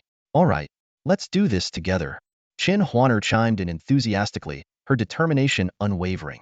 After countless battles fought side by side, the team's trust in one another had become unshakable. With such powerful and dependable companions at their side, what enemy could they possibly fear? Let's fight, Lin Han commanded, his voice firm. In an instant, the black tortoise and the Qilin materialized beside him, their majestic forms emanating power. Qin Luoxi followed suit. summoning her netherworld purple fox and the five-headed blood sun serpent. Chen Huaner's spirit raven swooped in, its sharp cries piercing the air. Zhou Qingqing's body glimmered faintly with white light as she brandished a colossal spear nearly 2 meters long in her right hand, a heavy shield firmly gripped in her left. "Get out of my way!" Zhou Qingqing roared, slamming her shield into the advancing undead. The force sent a cluster of them staggering backward, and with a sweeping motion of her spear, she launched several more into the air. Seizing the moment, Lin Han shouted, "Fat cat, amplify!" Xue Wushuang nodded without hesitation. A surge of radiant energy enveloped Lin Han, amplifying his power. Under the enhancement, the Qilin's blazing inferno and the Black Tortoise's rapid water arrows erupted with devastating force. Fire and water collided violently in the midst of the undead horde, creating an explosive spectacle that obliterated nearly half their numbers in a single wave. Meanwhile, Qin Luoxi darted across the battlefield like a shadow, her movements precise and fluid. She struck with deadly efficiency, her beasts seamlessly complementing her rhythm. Every second, another undead fell to her relentless assault. Xue Wushuang and Chen Huaner worked in perfect harmony, one focusing on offense, the other on control, systematically thinning the enemy ranks. Even in his weakened state, Lu Yuanxing refused to sit idly by. These young warriors were risking their lives to secure the divine servant's blood and save his son. How could he allow himself to merely watch? Summoning the last of his strength, he called forth his Frostclaw Tiger, which joined the fray to assist with finishing off enemies and providing additional crowd control. Though these undead were comparable in level to the Nether Ghost General, their strength was only about twice that of ordinary specters. Against the Dragon Fong squad, they were formidable but far from insurmountable. The story continues with thrilling developments, introducing new undead threats, Lin Han's strategic insights, and a lighthearted remark from Xue Wushuang. Due to space constraints, the detailed continuation is omitted here, but rest assured, the action and camaraderie remain as vibrant as ever. The group quickly entered the corridor on the left side of the Grand Hall. Behind them, the corroded soldiers and spirit hounds surged forward like a flood, pouring down from the platform without any regard for their surroundings. The hall's decorations were flattened in their wake. The ground was riddled with deep pits left by the corroded soldiers, emitting a sharp, acrid stench. As they moved into the narrow corridor, the two types of undead creatures scrambled and jostled against each other. The collisions between the corroded soldiers only amplified their corrosive abilities, but when the spirit hounds came into contact with them, their bodies, composed of decayed flesh and bone, were rapidly corroded. The spirit hounds retaliated fiercely, baring their gaping jaws and tearing into their foes. Chaos erupted as the undead began to slaughter each other before they could even reach the group. Taking advantage of the situation, Lin Han and his companions swiftly dispatched the already weakened creatures. "Boss Lin Han, you're a genius," Chen Huaner exclaimed excitedly. "Yeah, Hang, your instincts are incredible," Xue Wushuang chimed in. Qin Luoxi, however, rolled her eyes in exasperation. "You're calling that simple tactic genius? You all really need to figure out whether the problem is your intelligence or someone else's brilliance." Lin Han shared Qin Luoxi's sentiment. After analyzing the characteristics of the two types of undead with his heavenly eye, the strategy had naturally fallen into place. He had shared this information with the group in advance, yet only Qin Luoxi had grasped the idea. This left him slightly concerned about the team's potential. Meanwhile, Lu Yuanxing's eyes gleamed with growing admiration. What had started as a hopeful gamble in these ruins had not only uncovered a cure for his son, but also led to the discovery of the blood of the divine servant. This group of young individuals, barely reaching levels 30 to 40, had effortlessly navigated the long-abandoned land of the Forsakina challenge no one from the military academy had conquered in years and even triggered a hidden quest. Their talent was boundless. Overcome with excitement, he felt his physical condition improve and summoned his Frost Tiger to assist in the battle. Lin Han watched as his teammates displayed increasingly synchronized coordination, a sense of pride welling up inside him. The formation of the Dragon Fong squad was no impulsive decision. These individuals might very well become his closest allies in the future. Stay alert, everyone. The spirit hounds are almost wiped out. Next up are the corroded soldiers at full strength, Qin Luoxi warned.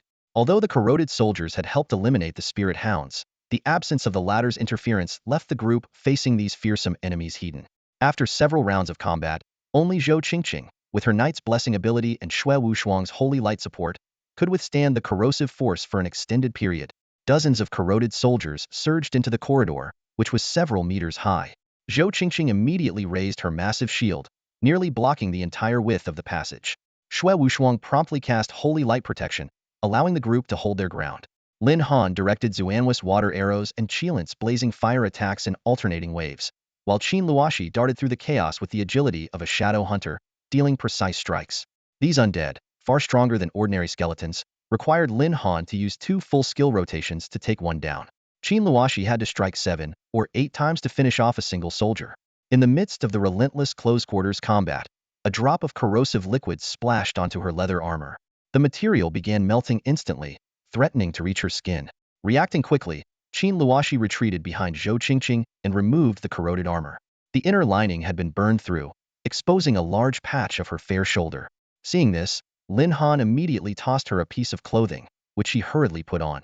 "Kindage, are you okay?" Zhou Qingqing and the others finally had a moment to check on her.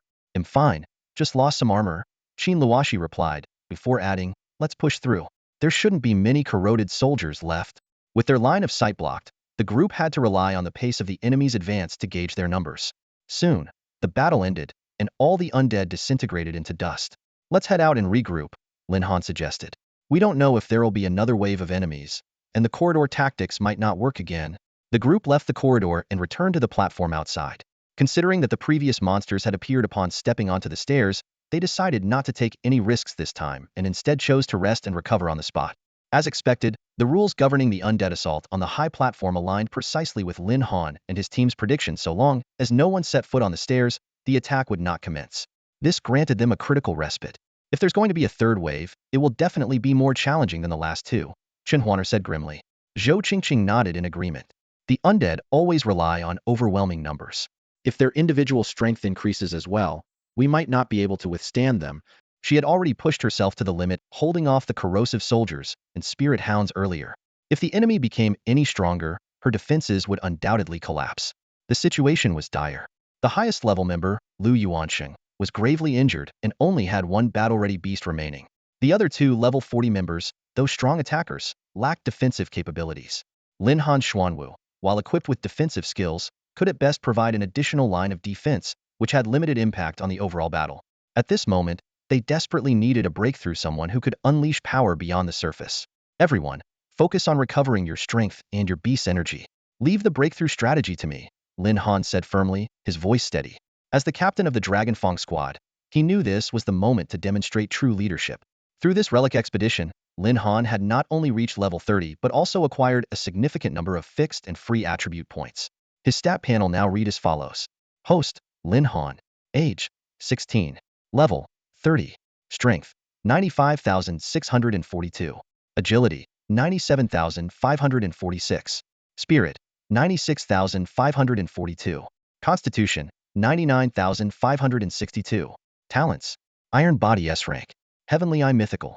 With nearly 100,000 points in each attribute, Lin Han's power had effectively doubled, enabling them to survive the second wave of undead attacks. But now, to break through once more, he had to rely on the pay-to-win doubling system. The 10,000 gold points he had earned from completing the relic exploration task were enough to upgrade one of his beast's talents to the peerless level.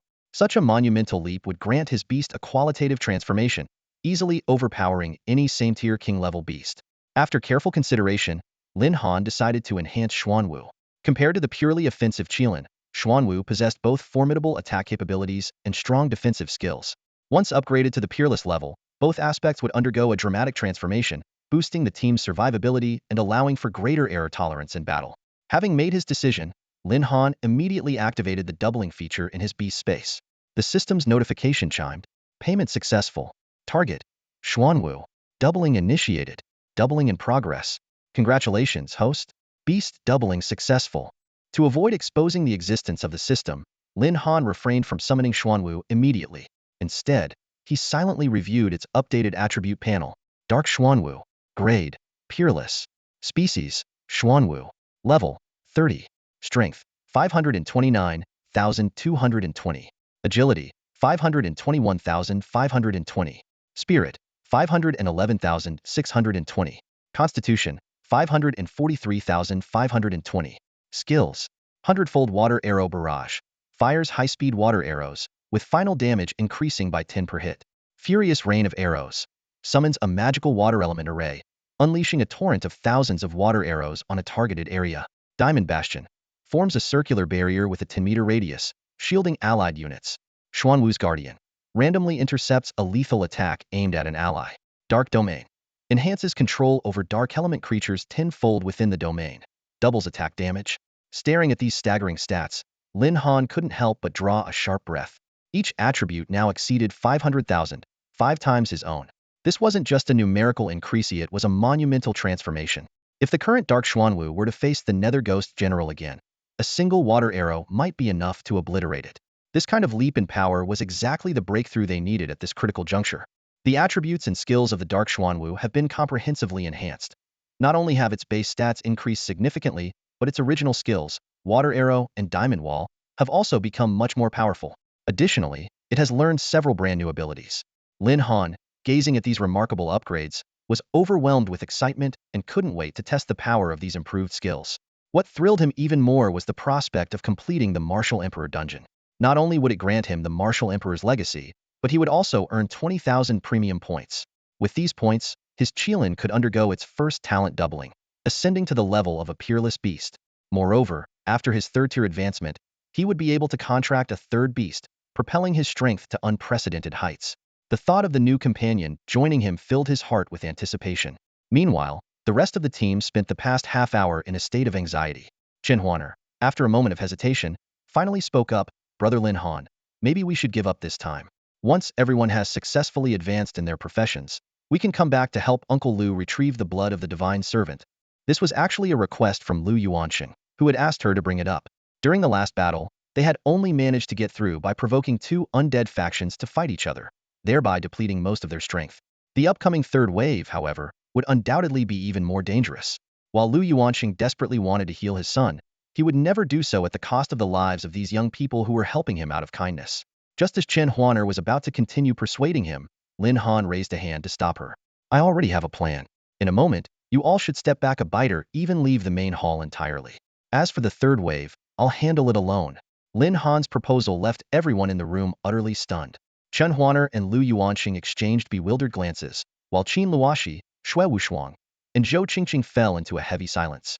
Despite having witnessed Lin Han's extraordinary power in the ruins, the notion of him single-handedly facing an army of level 45 undead seemed far-fetched, if not impossible. "Don't look at me like that, I'm serious," Lin Han insisted, his voice steady but firm. Yet, as the group continued staring at him as if he'd lost his mind, he realized it was time to prove his words. With a single command, a massive black beast materialized from his beast-taming space. The sheer presence of the creature made everyone instinctively summon their own beasts or draw their weapons in preparation. "Are the undead attacking already?" Shui Wushuang exclaimed in alarm. As the beast fully emerged, its form became clear, a creature resembling the legendary Xuanwu, but far more fearsome. It bore a ferocious dragon's head, limbs as thick as towering columns, and eyes so deep and dark they seemed capable of consuming the very soul. Its back was shielded by dense, black scales, while a massive serpent coiled menacingly around its tail. Though its silhouette resembled Xuanwu, its size was nearly double, and the aura it exuded was no longer one of calm stability but of overwhelming, destructive darkness. "This is Xuanwu," Lin Han explained, a hint of pride in his voice. "Except, well, he accidentally evolved into a supreme-tier Dark Xuanwu." Accidentally? Evolved? Supreme-tier? The group was left speechless, their minds struggling to process his words. A method capable of evolving beasts to such a level was nothing short of miraculous. Yet, the undeniable power radiating from the Dark Xuanwu made it clear that Lin Han wasn't exaggerating. Trusting in his abilities, the group ultimately accepted his proposal. After a brief rest, everyone, except for Lin Han, retreated to the palace gates. According to Lin Han, Xuanwu's newfound strength came with immense destructive power, making it difficult to protect others during battle. He needed to test the waters alone. Once more, Lin Han summoned the Dark Xuanwu. Despite its colossal size, it fit surprisingly well within the Grand Palace Hall, a testament to the majesty of the ancient structure. It wasn't hard to imagine that the Beast Emperor of old had once commanded similarly massive creatures here, with the hall's towering ceilings designed to accommodate such beings. Alongside Xuanwu, Lin Han also summoned his Qilin. The mighty beast glanced at Xuanwu, momentarily taken aback by its transformation. Sensing its curiosity, Lin Han reassured it with a grin. "Don't worry. Once this battle is over, I'll be your turn to evolve." The Qilin, as the sovereign of all beasts, naturally yearned for greater strength, and Lin Han had already decided to use the 20,000 premium points he was about to earn to enhance it fully. Steeling himself, Lin Han ascended the steps leading to the raised platform at the center of the hall. Suddenly, an icy chill emanated from the shadowy coffin resting there. Moments later, towering knights astride spectral warhorses began to materialize out of thin air. Through his heavenly eye, Lin Han quickly identified them. Nether Knights, level 48. Elite cavalry of the Underworld Lord's Nether Legion, high-ranking undead with extensive combat experience. Skills: Deathly Thrust, Fatal Charge, War Stomp, Soul Reap. These Nether Knights were formidable enough to serve as final bosses in most other dungeons. Yet here, there were 20 of them. The sheer power of such a cavalry unit charging in unison was staggering, and Lin Han couldn't help but feel the weight of the challenge ahead. Outside the palace, the group watched the unfolding scene with bated breath. Chun Huaner's voice trembled with worry. Do you think Lin Han can handle this? Of course he can. Surprisingly, it was Lu Yuanxing, who had only known Lin Han for a few days, who spoke up with conviction. I may be 20 years your senior, but I've seen my fair share of people. I believe in Lin Han. Shui Wushuang also smiled confidently. Brother Han never takes on a fight he's not prepared for. Just watch. Still, he summoned his holy light grass, ready to provide support at a moment's notice. Back inside, the 20 colossal Nether Knights charged forward like an unstoppable tidal wave. Lin Han, however, remained calm. Instead of meeting them heat, he commanded the Dark Xuanwu to activate its adamantine barrier. A translucent, impenetrable shield expanded from Xuanwu's body, forming a protective dome with a 10-meter radius that enveloped both Lin Han and the Qilin. In the blink of an eye, the Nether Knights reached the barrier, their spectral steeds thundering forward with unrelenting momentum, slamming into the adamantine barrier with a force that shook the very air. With a deafening crash, the impact sent shockwaves rippling in all directions, so powerful that even Qin Luoxi and the others in the distance felt the tremors. Shui Wushuang anxiously turned her gaze toward the battlefield, her face etched with worry. As the dust settled, the group saw that the iron armor on the head of the Nether Knight's steed had been shattered, yet the invisible barrier remained unscathed. Lin Han's heart leaped with joy. Dark Xuanwu's defense truly lived up to its reputation. Still, despite his confidence in Xuanwu's abilities, the overwhelming disparity in both level and numbers between the two sides kept him on edge. Seizing the opportunity, Lin Han immediately commanded Xuanwu and Qilin to launch a counterattack. Qilin's signature move, Inferno Blaze, engulfed the Grand Hall in flames, the roaring fire casting a crimson glow on everyone's faces. The familiar sight of this powerful skill filled the team members with renewed determination, and they cheered Lin Han on from afar, knowing the battle had surpassed their own capabilities and that their role was to lend moral support. Though Qilin's attack wasn't fatal, it successfully weakened the frontline knights. Following up, Dark Xuanwu unleashed Water Arrow Barrage, a torrent of water arrows raining down on one of the Nether Knights. The knight, sensing the imminent danger, attempted to evade but was hindered by the cramped battlefield. Just as Lin Han thought the attack would inflict serious damage, the knight suddenly activated Undead Charge, teleporting 10 meters away from the adamantine barrier, causing most of the water arrows to miss their mark. Enraged by the failed assault, Dark Xuanwu unleashed a new skill, Furious Arrow Storm. Tens of thousands of water arrows materialized within a deep blue magic circle, blanketing all the Nether Knights. While many knights managed to escape using Undead Charge, 5 were struck, their bodies and mounts sent sprawling. Yet, these injured knights did not disintegrate into ashes typical undead would, indicating they had not truly perished. Lin Han ordered Qilin to use Inferno Blaze to finish them off, but eerily, they remained intact. This anomaly furrowed Lin Han's brow in deep concern. The remaining 15 knights regrouped and shifted their strategy, focusing their attacks on a single spot of the adamantine barrier. Lin Han's alarm grew. These adversaries had suddenly become far more strategic. He was acutely aware that the barrier had both a time limit and a durability threshold. With no other option, he commanded relentless attacks, cycling through Inferno Blaze, Water Arrow Barrage, and Furious Arrow Storm. The clash of fire and water elements created continuous explosions across the battlefield, rapidly reducing the number of Nether Knights to just 5. At that moment, the adamantine barrier finally shattered. Lin Han tensed, bracing himself for the worst. Through the celestial eye, he had learned that the Nether Knights possessed 4 skills: Undead Pierce, Death Charge, War Stomp, and an enigmatic 4th skill, Soul Reap, which had yet to be used. Was it a passive ability? This uncertainty gnawed at Lin Han's mind like a thorn. With their defense compromised, the only hope lay in Dark Xuanwu's raw strength, bolstered by its impressive 500,000 four-dimensional attributes. The remaining 5 knights launched Death Charge simultaneously, closing the distance to Xuanwu in an instant and driving their spears forward with immense force. The combined power of their strike sent Xuanwu's massive form skidding back several dozen meters, though the resulting backlash caused one heavily injured knight to drop his weapon. Lin Han and Qilin seized the opening, swiftly closing in to strike the disarmed knight down. Yet, as before, the knight's body did not disintegrate. Just as Lin Han prepared to retreat, The other knights activated War Stomp. The ground quaked violently, and the surging earth element threatened to trap Lin Han in a perilous situation. Lin Han found himself within the attack range of the War Stomp, teetering on the edge of life and death. At the entrance of the Grand Hall, the team members witnessed this perilous moment. Xue Wushuang immediately prepared to use the Holy Light Grass to save him, but Qin Luoxi stopped her abruptly. Wait, observe a bit more. Lin Han must have a plan, Qin Luoxi said in a steady voice. If we don't act now, it'll be too late. Xue Wushuang retorted, his tone filled with urgency and anger. Lu Yuanxing analyzed calmly, the Dark Xuanwu is in such good condition. Lin Han wouldn't risk close combat without a reason. He must have a strategy. Before he could finish, a blue circular shield suddenly appeared around Lin Han, completely neutralizing the earth elemental eruption caused by the War Stomp. The sight left the team in awe. This must be a new skill from the Xuanwu. With this shield, it's like an enhanced version of a knight's talent, Zhou Qingqing said enviously. Chen Huaner agreed. If mages could have such a shield, close combat would be nothing to fear. Seeing Lin Han unharmed, Xue Wushuang finally felt relieved but refrained from joining the discussion. Qin Luoxi, however, fell into deep thought. Since entering the academy, she had assumed the gap between her SA rank and the doubles rank of others was minimal. She even believed her combat experience and beast taming skills might surpass theirs. Yet, since the formation of the longest squad, Lin Han's abilities had grown increasingly unfathomable. She couldn't tell whether he was progressing rapidly or had been holding back all along. On the battlefield, only 4 Nether Knights remained, and Lin Han had successfully fended off this wave of attacks on his own. Hope glimmered in Lu Yuanxing's eyes.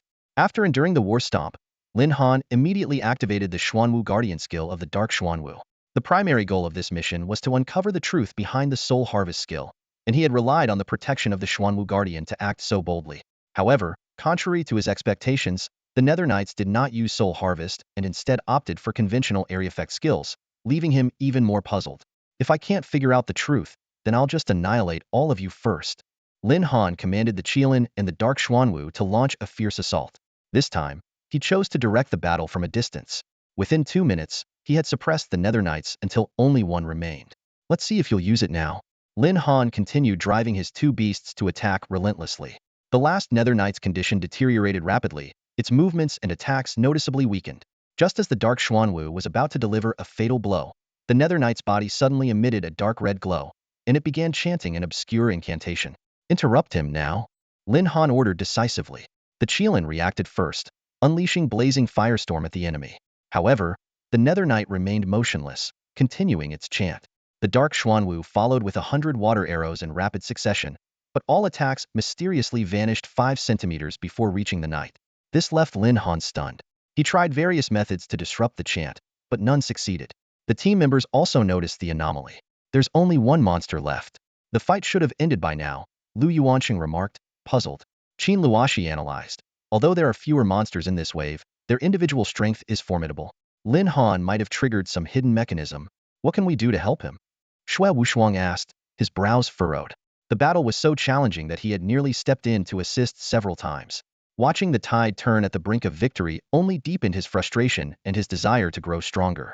Should we join the fight and increase the damage output? Maybe we can take it down directly, Chen Huaner suggested. Let's observe for now. Lin Han will let us know if he needs our help, Qin Luoxi replied, choosing to trust Lin Han's judgment. The Nether Knight's chant continued for 5 minutes. When it finally stopped, the dark red glow around its body surged, producing a powerful suction force aimed at the corpses of the other Nether Knights on the ground. Dark red gaseous orbs began to rise from the corpses, drifting toward the last knight. Throughout this process, Lin Han's attacks remained futile, unable to prevent what was happening. 19 spheres of dark red energy were devoured one by the Nether Knight, and his body began undergoing a shocking transformation. Lin Han could only watch cautiously, ordering his 2 spirit beasts to retreat to his side. The dark Black Tortoise's diamond barrier had fully recovered, providing sufficient defense against any sudden attacks and buying them crucial reaction time. When the transformation of the Nether Knight finally stopped, a completely reborn undead creature stood before Lin Han. Through the eye of heaven, the creature's detailed information immediately surfaced. Nether Knight Commander level 50. Title: Commander of the Netherworld Cavalry. Origin: once an ordinary Nether Knight, he unleashed the Metal Soul Harvest during a battle, fusing the souls of all his comrades. This dramatically boosted his strength, and after slaying his enemies, he ascended to the rank of Commander. Skills: Undead Thrust, Death Charge, War Stomp, Nether Judgment, Blood Battle Domain. The battle described here, Could it be this one? And the slain enemy? Is that supposed to be me? Lin Han muttered to himself sarcastically. Quite the ego boost, huh? Still, he had to admit that the soul harvesting had indeed led to a qualitative leap for this Nether Knight. His level had shot up to 50, and he had gained 2 new skills. The same abilities wielded by a higher-level undead creature were bound to be exponentially more powerful. Especially those 2 new skills. Nether Judgment seemed like a powerful ultimate attack, while Blood Battle Domain sounded like some kind of berserk ability triggered at low health. Having made these assessments, Lin Han felt unexpectedly calm. The Dark Black Tortoise was essentially a fortress in terms of defense-enhanced physical protection, group shielding abilities, and last resort survival skills all combined to greatly improve their margin for error in battle. The evolved Nether Knight commander now had an even more imposing physique. His battered armor remained, but the dark energy swirling around him had grown significantly denser. 2 curved horns had sprouted from his head, making his appearance resemble a demon more than an undead. Pathetic insects. How dare you attack the Nether Knight under the command of the Divine Throne? Prepare to face the judgment of the Lord of the Netherworld. The Nether Knight commander declared coldly, delivering a melodramatic line before charging with his spear. A flash of undead light streaked through the air as he launched a death charge, attempting to close the distance and kill Lin Han in an instant. Lin Han rolled his eyes and promptly activated the diamond barrier. The ensuing collision was even more violent than before, with shockwaves rippling outward. Cracks appeared on the barrier but were quickly repaired. From his previous encounter with 20 Nether Knights, Lin Han had learned that the diamond barrier could evenly distribute localized damage across its entire surface. Even if cracks formed, the barrier's total energy would swiftly mend them. Judging by the current intensity of attacks, the barrier could endure at least 7 or 8 more hits. This time, Lin Han decided to change his strategy from a prolonged battle of attrition. The Dark Black Tortoise still had an ace up its sleeve, the Dark Domain. With the Nether Knight commander's newfound strength in dark energy, the Dark Domain would likely have an even greater impact on him. As the enemy continued to assault the diamond barrier, the Dark Black Tortoise unleashed its Dark Domain. An inky blackness seeped from its body, expanding rapidly and enveloping the entire battlefield.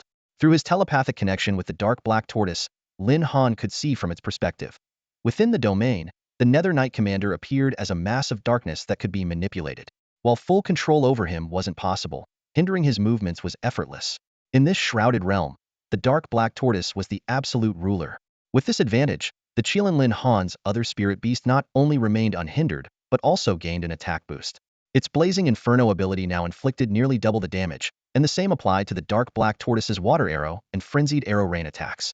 The disoriented Nether Knight commander became little more than a sitting duck, taking hit after hit. However, his evolved defense and health had increased several times over, and it took a relentless bombardment of 10 minutes to trigger the conditions for his blood battle domain.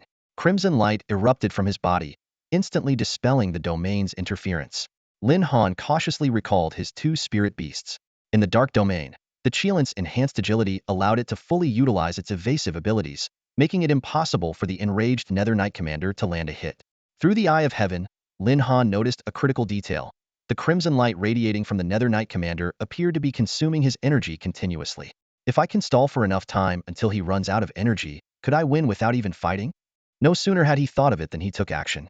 With the Dark Black Tortoise providing solid defense, the Qilin began to toy with the Nether Knight commander, luring him to chase and swing wildly in the dark domain, never managing to connect. Another 10 minutes passed, and the crimson light surrounding the Nether Knight commander finally faded. The 19 souls he had absorbed were completely exhausted. It's time to send you on your way, Lin Han said with a cold smile, launching his final attack. The Dark Xuanwu's water arrows struck with pinpoint accuracy, delivering 100 consecutive hits. The 3rd arrow shattered the body of the Nether Cavalry commander, and the 4th arrow's explosive water elements obliterated the enemy entirely. A system notification promptly confirmed the kill, awarding 358,960 experience points. Despite the nearly 360,000 XP gained from defeating a target 20 levels higher, Lin Han, who had already reached the level cap of 30, experienced no tangible progress. Nonetheless, as he gazed at the mountain of loot before him, his spirits remained high. Battle's over, Lin Han called out to his team. The group quickly gathered around him. Hang, that fight was so intense. I almost couldn't stop myself from rushing in to help you, Shui Wushuang said with a grin. Fat cat, don't you know my strength by now? Relax, Lin Han replied, patting his brother on the shoulder. Seeing Lin Han safe and sound, everyone breathed a sigh of relief. Their attention was soon drawn to the pile of loot on the ground. Zhou Qingqing was the first to pick up a shield and, upon examining its attributes, exclaimed in delight. Nether War Shield, a diamond-tier defensive item. The group was astonished after confirming its stats. Lin Han explained, that last monster was level 50, so a diamond tier drop isn't surprising. You all worked hard on this mission. Take whatever you can use. Anything else, well, sell and split the profit later. Thanks, Boss Lin. The group responded in unison. After completing numerous missions together, the Dragon Fong squad had built deep trust, making loot distribution simple and straightforward. Off to the side, Qin Luoshi couldn't help but smile as she watched the heartwarming scene. Uncle Lu, the undead invasion should be over now. All that's left is to ascend the high platform and retrieve the blood of the divine servant, Lin Han said to Lu Yuanchen. After enduring a series of grueling battles, the team was in high spirits, buoyed by their rewards. Lu Yuanqing didn't say much, but his eyes conveyed sincere gratitude. Under Lin Han's leadership, the team resolutely began ascending the platform. Just as Lin Han had predicted, there were no further undead attacks. After climbing several hundred steps, they arrived before two sarcophagi radiating light, the others shrouded in darkness belonging to the Martial Emperor and the Divine Servant, respectively. Within the Martial Emperor's palace, the power of light suppressed the darkness. Your Majesty, forgive my intrusion, Lin Han murmured, placing his hand on the Martial Emperor's sarcophagus. Instantly, a stream of information flooded his mind. To those who have made it here, you must possess extraordinary talent. The Martial Emperor's inheritance and relics lie within this sarcophagus. May you achieve greatness and thwart the Chaos Temple schemes. This message, left by the Martial Emperor, mentioned a plot by the Chaos Temple, which made Lin Han frown. An organization that could dispatch 6 deity-level divine servants 3 epochs ago was unimaginably powerful. 3 millennia later, they were likely even stronger, and their shadowy conspiracy still loomed over the world. Don't worry, Your Majesty. I will do everything in my power. Lin Han silently vowed before pushing open the sarcophagus. The group held their breath, anticipating the sight of the legendary Martial Emperor's remains, only to find a miniature sundial and a metal token inside. Lin Han examined and revealed the item's details. Sundial of the Martial Emperor. A divine-tier special item capable of tracking the traces of a space-time worm. Martial Emperor's inheritance ticket. A divine-tier item that grants access to an ultimate dungeon, usable only by a Supreme King-level individual. The team's eyes lit up with excitement. The space-time worm was a divine-tier beast, and obtaining it let alone forming a contract with it would be an incredible stroke of fortune. The Martial Emperor's inheritance was even more precious. As a legendary figure who had single-handedly fought 6 deity-level divine servants and slain 2, his legacy promised unimaginable power. Lin Han stored the 2 treasures. He'll hold on to these for now. None of the team members objected. As the relics were removed, the sarcophagus light grew brighter, quickly erasing the nearby darkness. The dark energy surrounding the divine servant's sarcophagus dissipated entirely. Even in death, the Martial Emperor continues to aid us, the perceptive Qin Luoshi remarked. She understood that the retained darkness had been a test for future generations, and now that the trial was over, it was only natural to cleanse the area of its filth.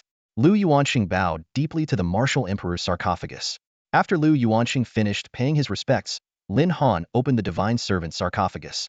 Inside, a single drop of pitch-black liquid hovered in the air. This doesn't look like blood at all, Shui Wushuang remarked, puzzled. Lin Han immediately used the heavenly eye of Dao to inspect it. Blood of the divine servant, a divine-tier special item capable of restoring a soul on the brink of losing its way. This is the blood of the divine servant, Lin Han declared firmly. The moment his words fell, all eyes turned to the solitary black droplet suspended within the divine servant's sarcophagus. As the leader who had guided the team with unwavering precision throughout their perilous journey, Lin Han's judgment was beyond reproach. No one doubted him. At the back of the group, Lu Yuanqing stood with hands trembling ever so slightly. The closer they came to their goal, the more cautious he became. He had endured too many crushing disappointments in the past. Only when Lin Han's decisive confirmation reached his ears did he allow himself a small exhale of relief. Yet, he reigned in his emotions. True joy would come only when his son was finally cured. Sensing Lu Yuanqing's restrained anticipation, Qin Luoshi spoke softly, "Uncle Lu, you should take it." The others caught on immediately, stepping aside to clear a path. With measured calm, Lu Yuanqing stepped forward and, with a simple wave of his hand, secured the blood of the divine servant within his beast space. At that very moment, a system notification echoed in Lin Han's mind. Ding. System task, Martial Emperor instance, completed. Reward, 20,000 premium points. The message sent a surge of exhilaration through him. 2 consecutive random tasks completed, netting him a total of 30,000 premium points more than he had ever earned before. The task is complete. It's time we head back, Lin Han suggested. The intensity of the mission had clearly taken its toll, as exhaustion was etched on every face. Snow Wushuang burst out in excitement. Finally, it's over. Zhou Qingqing, Chen Huaner, and Qin Luoxi shared relieved smiles. For Chen Huaner, this mission had been especially rewarding. Not only had she uncovered a wealth of historical records about the Great Xia Empire, but she had also received a rare Scorching Cloud Eagle Beast Egg from the Nether Ghost General. Once she completed her third awakening task, she would gain a legendary grade beast companion. Before leaving the instance, Lu Yuanqing invited everyone to witness him using the blood of the divine servant to heal his son the following day. The group readily agreed. Back at the academy, the weary team members retired to their dorms for much-needed rest, while Lin Han headed alone to the instance hall to submit the mission. When Lin Han mentioned the task name, City of Ruins, to the receptionist senior, her eyes widened in disbelief. "You mean that City of Ruins?" she stammered. For decades, no one had managed to complete it. The revelation caused an immediate uproar in the hall. After thorough verification, it was confirmed the task had been completed. Each member of the Dragon Fong squad received a stunning reward of 1 million Dragon Star coins and 300 Academy points. News of their achievement spread through the Academy like wildfire. Coupled with their prior success in the Extreme Frost Domain mission, the Dragon Fong squad quickly became the Academy's most celebrated team. Yet, oblivious to the buzz around them, the team members were already sound asleep in their dorms, too drained to notice the frenzy their accomplishments had stirred. That same evening, Han Fei led her squad to the mission hall, eager to flaunt their completion of a challenging 200-point task. However, upon hearing whispers of the legendary City of Ruins mission being conquered, curiosity got the better of her.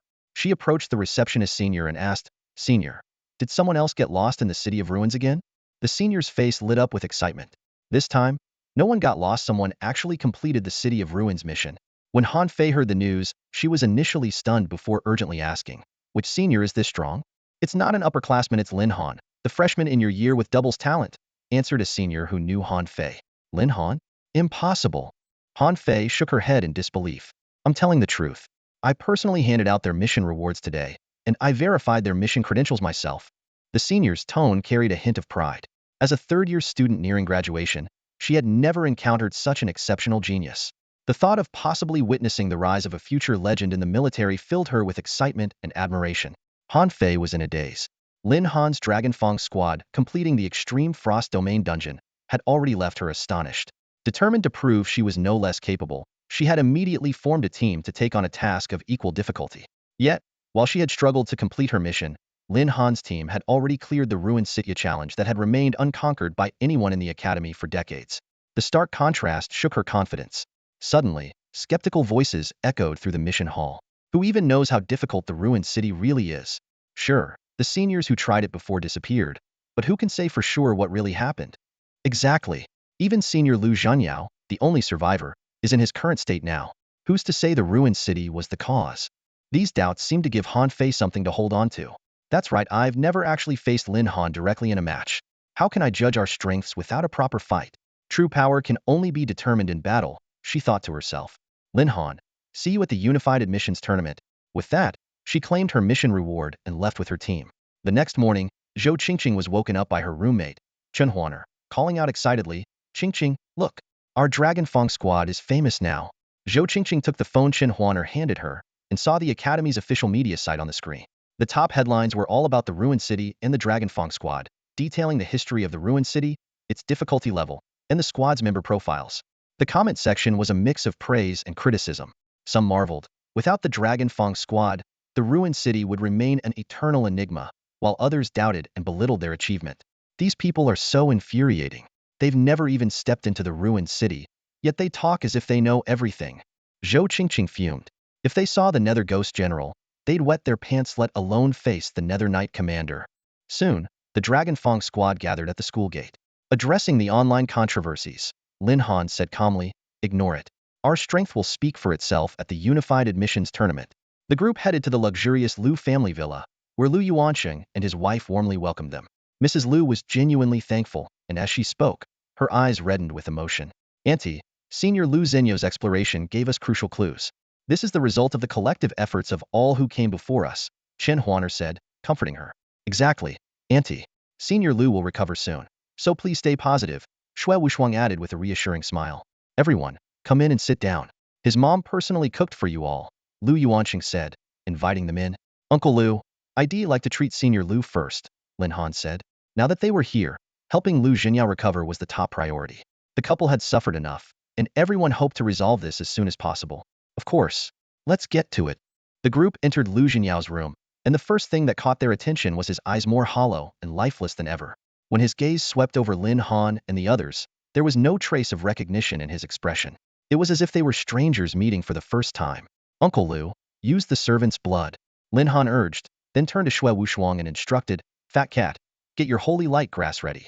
If any dark energy leaks out, purify it immediately. Xue Wushuang nodded in agreement and summoned the holy light grass. All eyes shifted to Lu Yuanqing. With a wave of his hand, a droplet of pitch-black blood hovered in front of everyone. Although the dark energy within it had been suppressed by the martial emperor, its chilling aura still made everyone shudder. The moment Lu Zhenyao saw the black droplet, his previously lifeless eyes were instantly consumed by darkness. His face contorted in pain, and a heart-wrenching scream echoed throughout the villa. In the living room, Lu's mother clenched her fists tightly as she heard her son's agonized cries. Seeing this, Xue Wushuang immediately amplified the energy of the holy light grass, enveloping the room in a warm, radiant glow. Lu Yuanqing brought the servant's blood closer to Lu Zhenyao and began casting a spell. The black droplet started spinning rapidly in his hand, generating a faint suction force that grew stronger with each passing moment. After about 10 minutes, the spinning and suction of the servant's blood reached their peak. At that moment, the darkness in Lu Zhenyao's eyes could no longer resist the immense pull and began to separate. The detached darkness formed tiny black droplets, which were gradually absorbed back into the servant's blood. Everyone in the room held their breath, watching intently. These dark energies being extracted were the very forces that had latched onto Lu Zhenyao's soul, relentlessly eroding his consciousness and causing him to lose himself. The purification process lasted for half an hour. Finally, the darkness in Lu Zhenyao's eyes vanished entirely, and the servant's blood ceased its spinning. Lu Yuanqing, still holding the droplet, remained motionless, fearing that any sudden movement might undo their efforts. Only when Lin Han gently reminded him, Uncle Lu, it's done, did he finally relax, confirming the process was complete. Afterward, Lu Zhenyao fell unconscious, lying motionless on the bed. Lu Yuanqing gazed at his son with worry, then turned to the members of the Dragon Fong squad for guidance. As everyone pondered the situation, Qin Luoshi spoke up to reassure him, Uncle Lu, I possess the reincarnation talent and have some understanding of souls. The method we used, following the guidelines of the Nether Ghost General, is correct. However, cleansing a soul is extraordinarily painful for ordinary people. It's like how a stomach pump can leave someone feeling unwell for a long time. Senior Lu's current condition is normal, he just needs some time to rest and recover. These words brought a wave of relief to everyone. Lu Yuanqing let out a long sigh and handed the servant's blood to Lin Han. I've used up what I needed from the servant's blood. It has no further use to me, so we'll leave it in your care. Lin Han accepted the droplet, which had lost most of its potency, and stored it in his beast space for potential future use. Afterward, the Dragon Fong squad joined the Lu family for dinner before returning to the academy. On the way back, Xue Wushuang suggested, Hang, since we've all reached the maximum level, why don't we start our awakening quests? Chen Huaner chimed in, yeah, once we level up, we can take on higher level missions, which will help us grow stronger. We don't want to always just watch you and Qing'e fighting on the front lines. Lin Han nodded in agreement. You're right. It's time for us to awaken. Let's head straight to the Awakening Temple and take on the quests. Let's aim to break through in the coming days. At that moment, Chen Huaner brought up the Academy's class assignment notice. Seeing the puzzled looks on everyone's faces, she explained in detail, the Military Academy allows students to freely choose their classes, but you'll need to pass the class advisor's assessment. I recommend Class 13 for new students. It's both a genius class and a hell class, led by a star-ranked beast master as the advisor. Oh, and the advisor is also a stunning beauty. In the end, following Chen Huaner's suggestion, the group unanimously decided to choose this class. Upon arriving at the Awakening Temple, Lin Han turned to the group and said, All right, let's split up for the next few days. I hope the next time we meet, everyone will have completed their awakening. The Awakening Temple at the Military Academy was indeed far more magnificent than the one in Sioux City. Lin Han, along with the other members of the Dragon Fong squad, entered the temple and was assigned to different attendants. A young lady dressed in professional attire, with an air of elegance, guided Lin Han to Awakening Room number 369. Mr. Lin Han, this is your Awakening Room. I believe you are already familiar with the rules. Her voice was melodious and pleasant. After completing the registration, she seemed to recognize him as the captain of the Dragon Fong squad, the team that had cleared the ruins capital. A trace of amazement flickered in her eyes. However, as a staff member of the Awakening Temple, she maintained her professionalism and refrained from asking any questions about that mission. It was only after Lin Han stepped into the room that she couldn't resist glancing back a few times. Inside the Awakening Room, A familiar sensation filled the air. As Lin Han gazed at the awakening stone, he recalled the words of the Nether Ghost General. The stone had mysteriously vanished 3 eras ago, and what transpired during its absence remained a mystery. Whether that disappearance had affected the stone was also unknown. Lin Han immediately used his heavenly eye to examine it. Awakening stone. Aptitude. Unknown. Race. Unknown. Awakened fragment level. Unknown. Strength. Unknown. Agility. Unknown. Spirit. Unknown. Constitution. Unknown.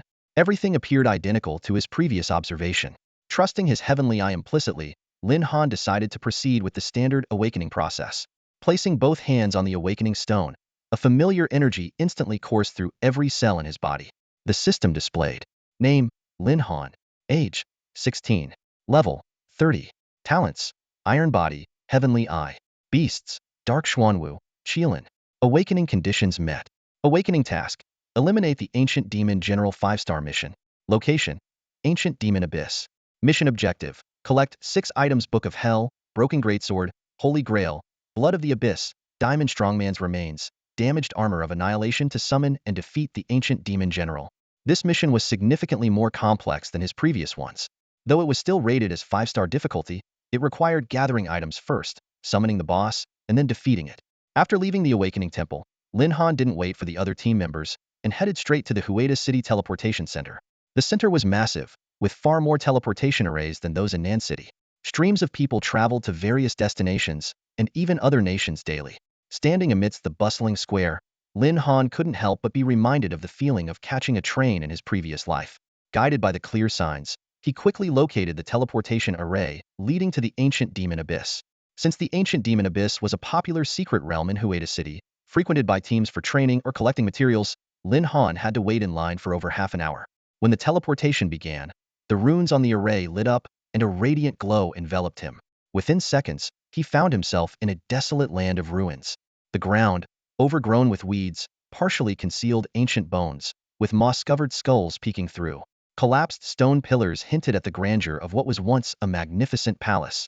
Having experienced the ruins' capital, Lin Han had gained a deeper appreciation for the vastness of human history.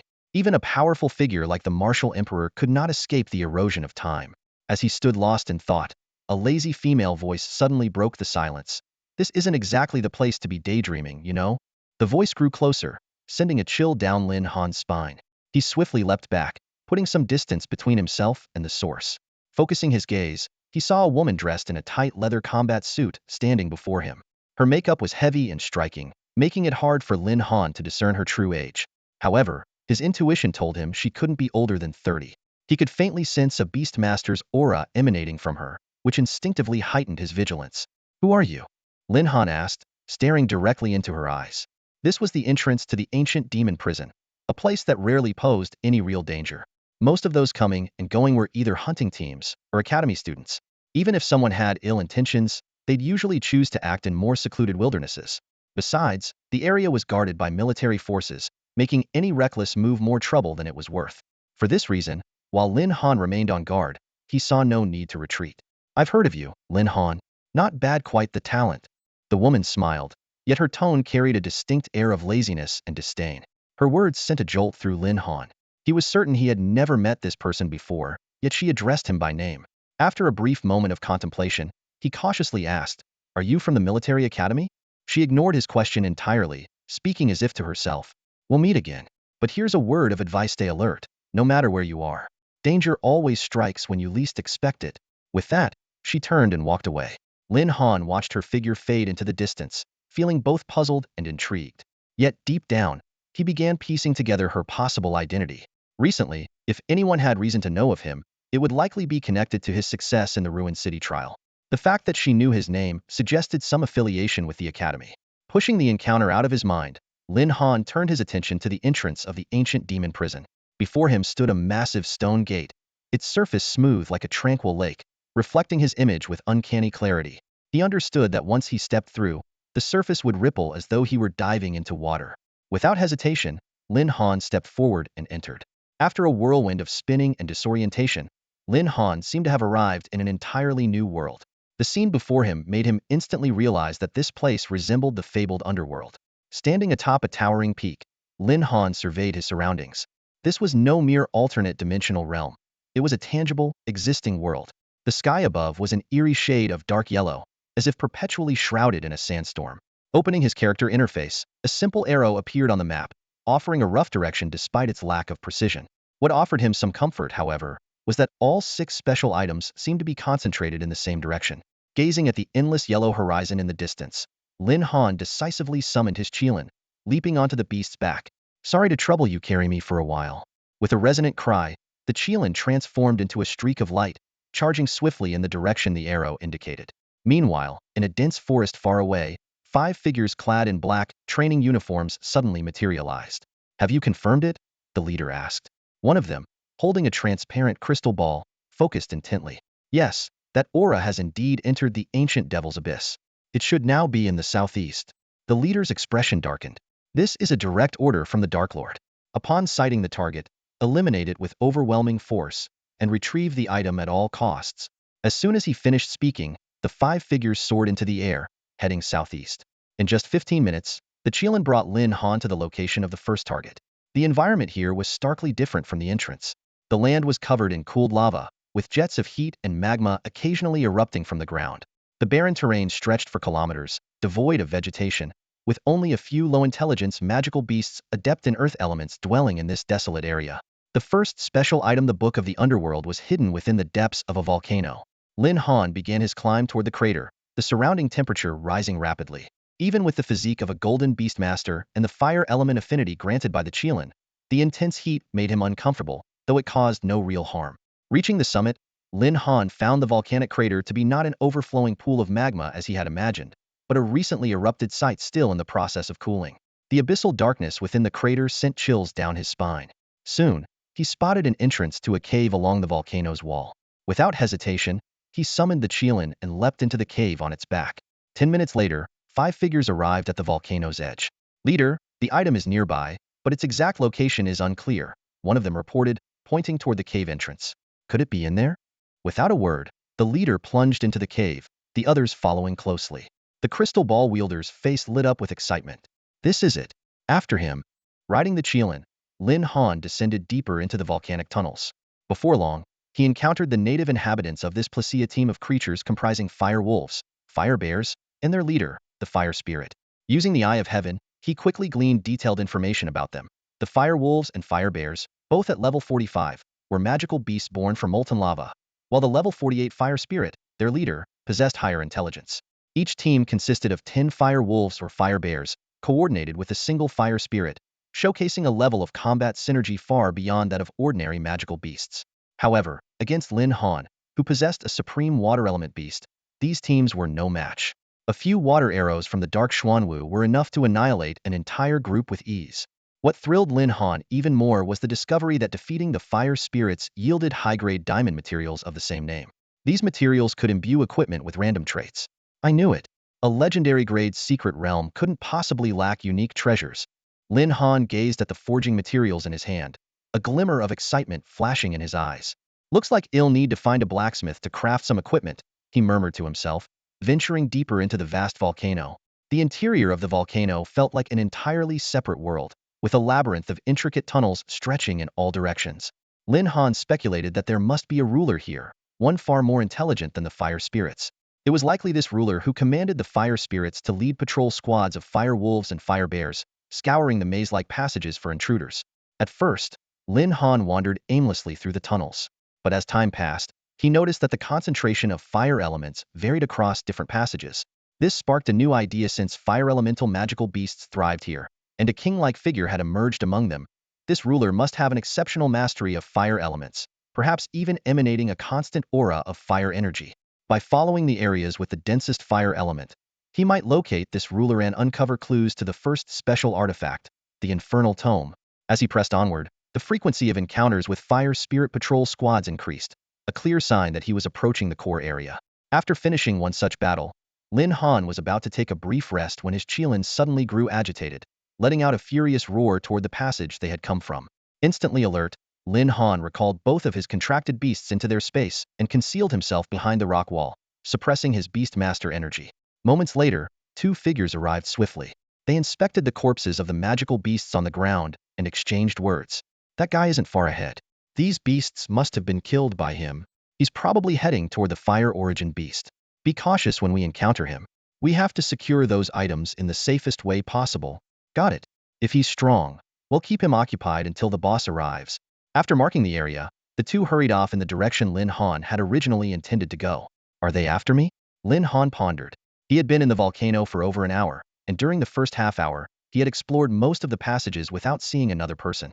These two were clearly tracking someone, and it was highly likely that he was their target. What concerned him more was that they seemed to have other companions. Erasing their markers, Lin Han left a false trail pointing toward a different passage before quietly following them.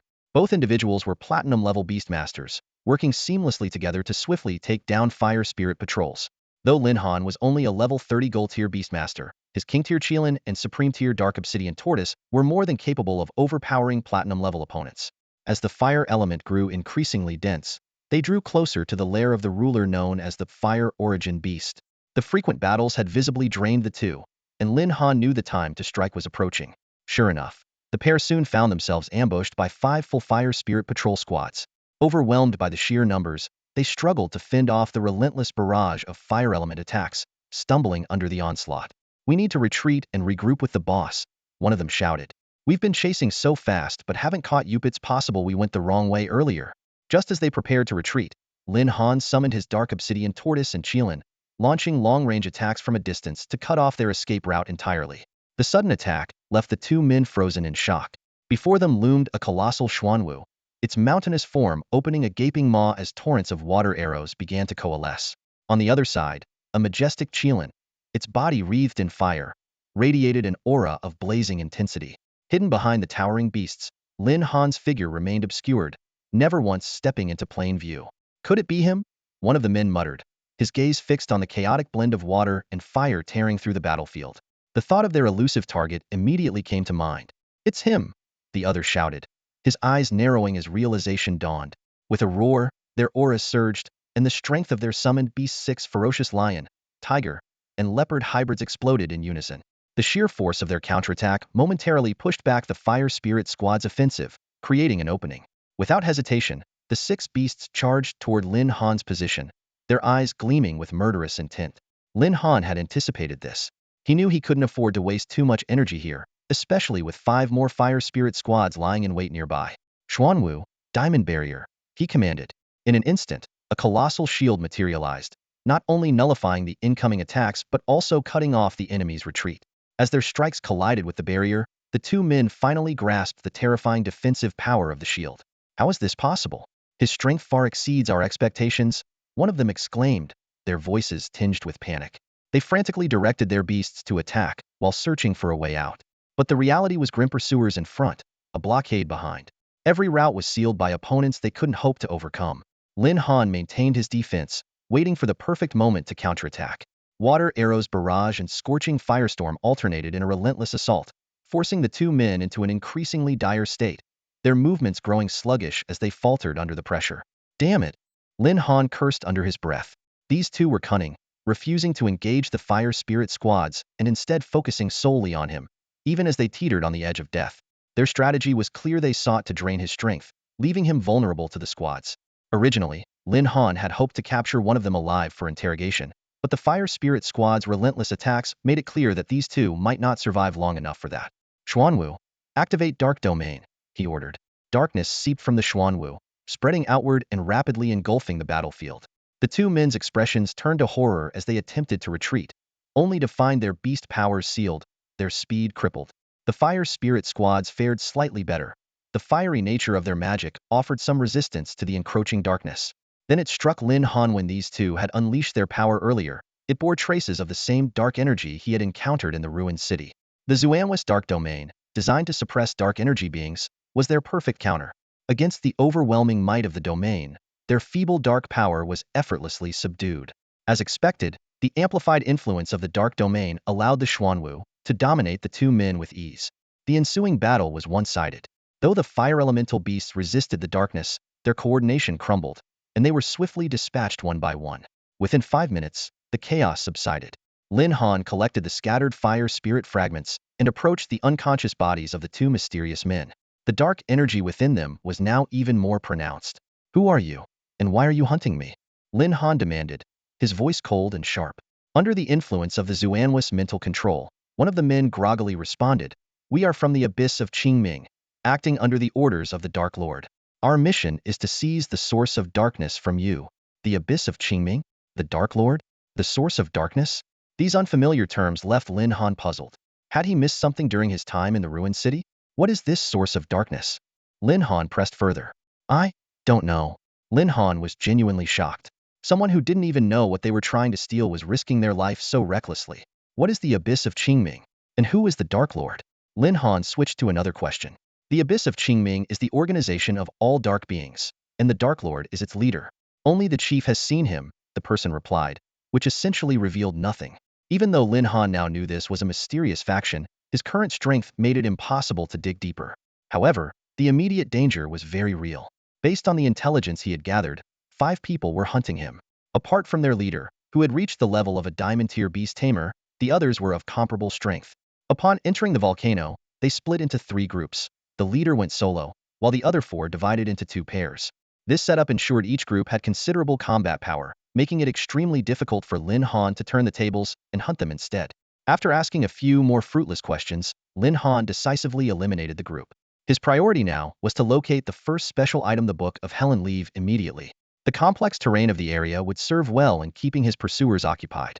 Lin Han pressed forward, heading toward the area with the highest concentration of fire elements. Along the way, he encountered more and more fire spirits, at times facing as many as 5 squads simultaneously. However, thanks to the overwhelming power of his absolute-tier beast, the Dark Black Tortoise, all these battles were resolved efficiently. As a result, his collection of fire spirits steadily grew. The denser the fire elements became, the more it seemed his Qilin was adapting to the environment. Its combat skills were noticeably growing stronger. After passing through a narrow corridor, Lin Han suddenly found himself in a vast open space. It seemed as though the entire interior of the volcano had been hollowed out. The space was nearly 100 meters tall and just as wide. Standing at less than 2 meters tall, Lin Han looked minuscule in comparison. In the center of the chamber sat a massive fiery figure, engulfed in blazing flames that churned across its body. Even from a great distance, Lin Han could feel sweat pouring down his face. At that moment, his Qilin, which had been in a state of heightened excitement, conveyed a message: it wanted to challenge this fire elemental beast to a duel. Defeating and consuming its fire spirit would greatly benefit the Qilin. When Lin Han asked how to avoid being ganged up on, the Qilin responded calmly, "For a fire elemental king beast, strength determines respect. Unknown duels are the basic rule." Even so, Lin Han wasn't entirely reassured. He retreated into the corridor with the Qilin. The 20,000 points he had earned from clearing the Mythical Emperor dungeon had not yet been spent, and now was the perfect time to evolve the Qilin. Once the Qilin completed its evolution, its chances of defeating the fire elemental beast would increase dramatically. Lin Han recalled the Qilin into his beast space and summoned the Dark Black Tortoise to guard him. Then, he initiated the system's doubling feature. Awaken. Payment successful. Target. Qilin. Doubling initiated. Doubling in progress. Congratulations, host. Beast doubling successful. As the system notification ended, the Qilin's newly evolved stats were displayed. Blazing Qilin. Grade. Absolute tier. Species. Qilin. Level. 30. Strength. 569,220. Agility. 551,520. Spirit. 501,620. Constitution. 533,520. Skills. 1. Magma Burst. Harness raging fire elements beneath the enemy's feet, merging them with earth elements to create a magma explosion that deals extensive high-temperature damage. 2. Inferno Blaze. Summon searing flames to form a 10-meter radius sphere resembling a miniature sun, smashing it into enemies. 3. Fiery Meteor Strike. Call forth 100 fire meteors to bombard a designated area. 4. Blazing Dash. A mobility skill that allows 5 consecutive fiery dashes, dealing heavy damage to enemies along the path. While the Dark Black Tortoise's evolution had brought it to a well-rounded peak, the Qilin's evolution focused entirely on offense. Its original skills had been significantly enhanced. Magma Burst replaced the previous ground-based attack, while Inferno Blaze's power increased several-fold. The 2 newly acquired skills were even more astonishing. Fiery Meteor Strike summoned 100 meteors, capable of obliterating everything in its wake, while Blazing Dash combined mobility and devastation into one lethal move. Together, these skills granted the Blazing Qilin unparalleled agility and firepower on the battlefield. Statistically, the Qilin now showcased high attack and agility, forming a sharp contrast to the tank-like dark black tortoise. When Lin Han summoned the Qilin again, its size had grown several times larger than before. Although still smaller than the dark black tortoise, its presence was undeniably imposing. As the blazing Qilin appeared, the surrounding fire elements surged wildly. Sensing the disturbance, the fire elemental beast in the center of the cavern abruptly stood up, its dangerous gaze locking onto Lin Han's corridor. "Go, Qilin. I believe in you," Lin Han said. The Qilin charged toward the fire elemental beast without hesitation. Although it had assured Lin Han that the duel would be honored, the fire elemental beast was still a diamond-tier magical creature with intelligence rivaling that of humans. If it resorted to underhanded tactics, Lin Han might not even have the chance to escape. As the distance between the two beasts rapidly closed, Lin Han's heart raced. Within seconds, the two fiery creatures were face-to-face, their menacing growls revealing sharp teeth and deadly claws. A fierce battle was about to erupt. The cavern, with its hundreds of entrances, was teeming with countless fire-aligned magical creatures. But as soon as the aura of the two king beasts was unleashed, all the lesser creatures cowered in fear, lying prostrate on the ground as if awaiting the coronation of a new ruler.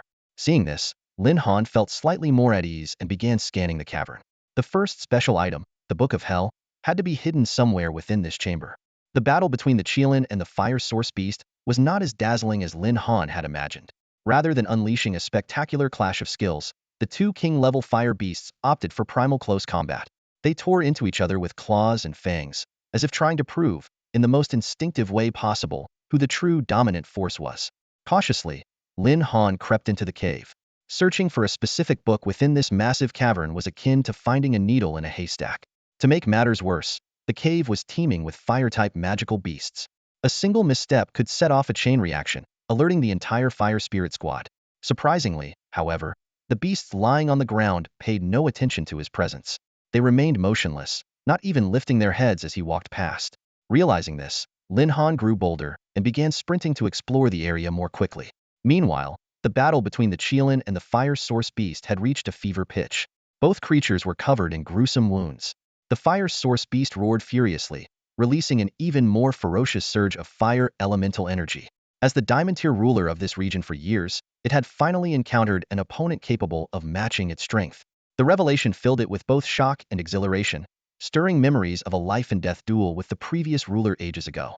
The Qilin, too, was brimming with fighting spirit. Despite being only at the gold-tier level, its extraordinary physique and bloodline as a supreme-grade beast allowed it to gradually turn the tide from being suppressed to fighting on equal footing. What thrilled it even more was the sensation of a power within the fire source beast, something that could greatly enhance its own strength.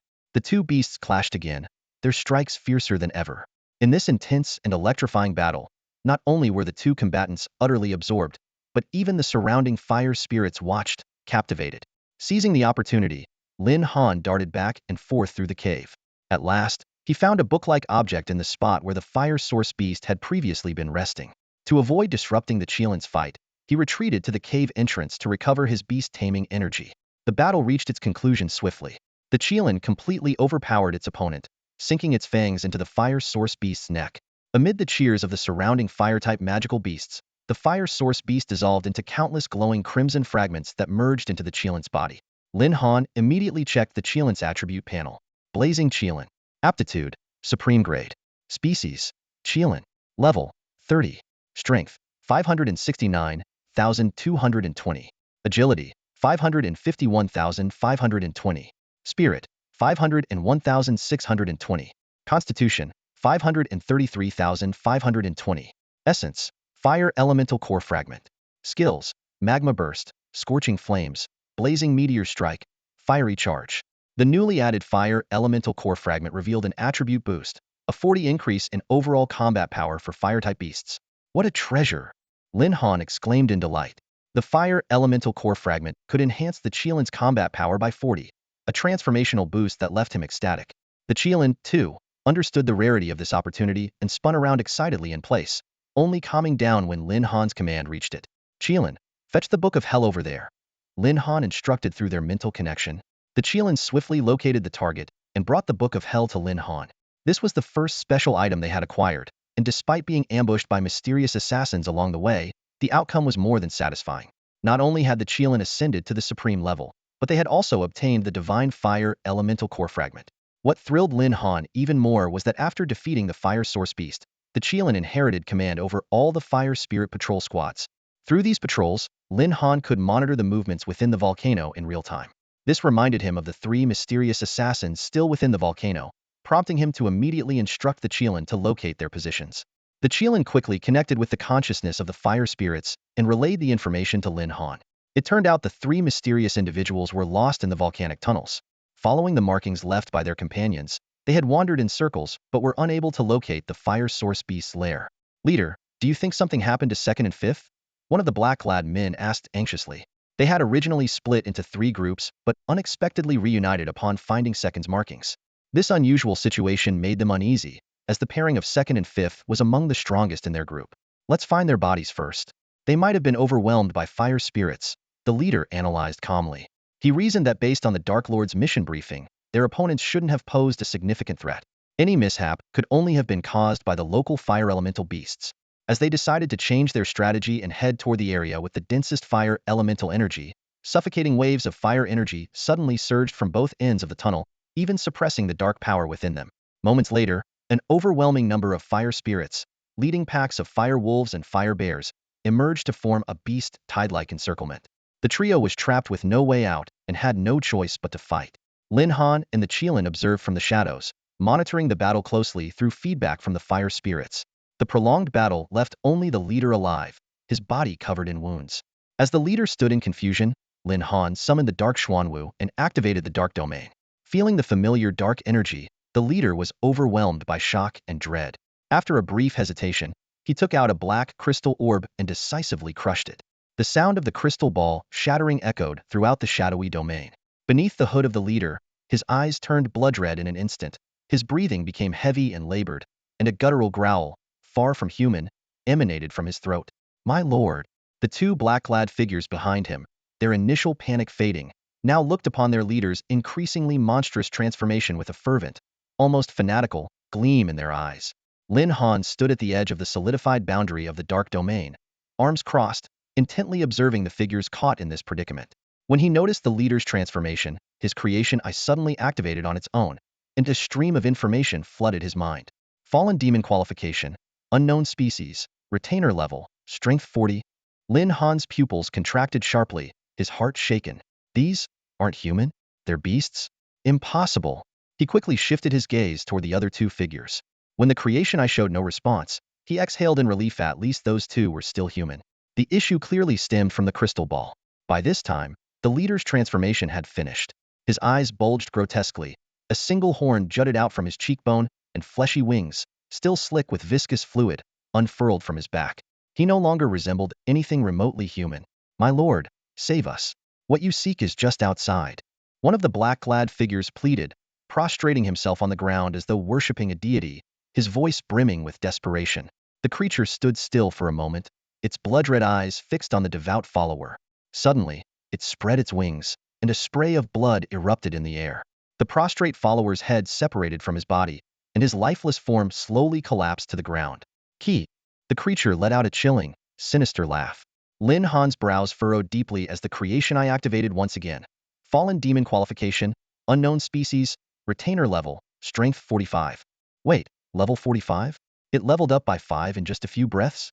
Lin Han's heart raced, alarm bells ringing in his mind. The remaining black-clad figure, instead of recoiling in fear at his companion's gruesome death, grew even more frenzied and began approaching the creature with unrestrained zeal. "This isn't good. Dark Xuanwu, stop that man and keep him away from the creature," Lin Han ordered decisively. The Dark Xuanwu let out a deep growl, and the black-clad man's eyes instantly glazed over. His body became shrouded in a dark mist, and under the creature's watchful gaze, he abruptly turned and bolted away. The creature seemed momentarily taken aback by this turn of events. It only reacted after the man had run several steps, its crimson eyes snapping toward the edge of the domain where Lin Han stood. Even through the barrier, the creature's gaze sent a chilling dread down Lin Han's spine. Roar! The fiery cry of the blazed Qilin jolted Lin Han back to his senses. He gently patted the Qilin's head, reassuring it, "I'm fine. No need to worry." Staring at the creature locked in a deadly gaze with him from within the domain, Lin Han's eyes glinted with killing intent. "Damn it, almost got spooked. I don't care if you're a demon or a man, I'll take you down first and ask questions later." Sensing their master's determination, The Xuanwu and the Qilin let out a resounding roar in unison. The Xuanwu's shell extended outward, forming a protective barrier around Lin Han and the blazed Qilin. The Qilin stepped forward, flames radiating outward from its body in waves, though they softened to a harmless flicker when brushing against Lin Han and the dark Xuanwu. Feeling the thin veil of flame enveloping his body, Lin Han's mind conjured up new information. Blazed Qilin innate ability, Flame's sovereign capability to enhance allied beasts, and the soul-bonded master. Enhancement scales with the progression of the bloodline. Could this be a bonus from devouring that fire elemental core fragment? Lin Han mused. Before he could delve deeper into thought, the humanoid creature vanished into thin air, only to reappear a mere 10 meters in front of him. The dark Xuanwu slowly raised its massive head, its somber beastly eyes locking onto the creature's sudden presence. It can escape the dark domain? Lin Han instinctively leapt backward, and just as his feet left the ground, the thin layer of flames surrounding Lin Han suddenly crackled with a sharp burning sound, and the pungent scent of charred flesh filled the air. He instinctively tried to retreat and create some distance, but his legs refused to obey. Instead, his entire body was flung backward like a feather, soaring several meters before narrowly avoiding plunging into the magma pool behind him. At that moment, Lin Han sensed a mysterious power stirring within him, gathering strength. The humanoid demon moved with astonishing speed, its leathery wings spreading silently, leaving only a blurred shadow in its wake. It extended its sharp claws, lunging toward Lin Han. In the split second before impact, the fire Qilin unleashed a blazing stream of fire, instantly forming a fiery barrier on the ground. The demon froze in its tracks, its crimson eyes locked onto the fire Qilin, while the tips of its outstretched claws were scorched into charred remnants by the searing flames. Seizing the opportunity, Lin Han leaped into action. As his body touched the fiery barrier, the thin flame layer around him absorbed the fire completely. The energy within him grew increasingly restless, and his innate iron body ability activated.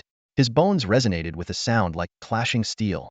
Lin Han swung a powerful punch, aiming for the demon's head, but his strike missed its mark as the creature effortlessly evaded. Suddenly, a deafening explosion shattered the air.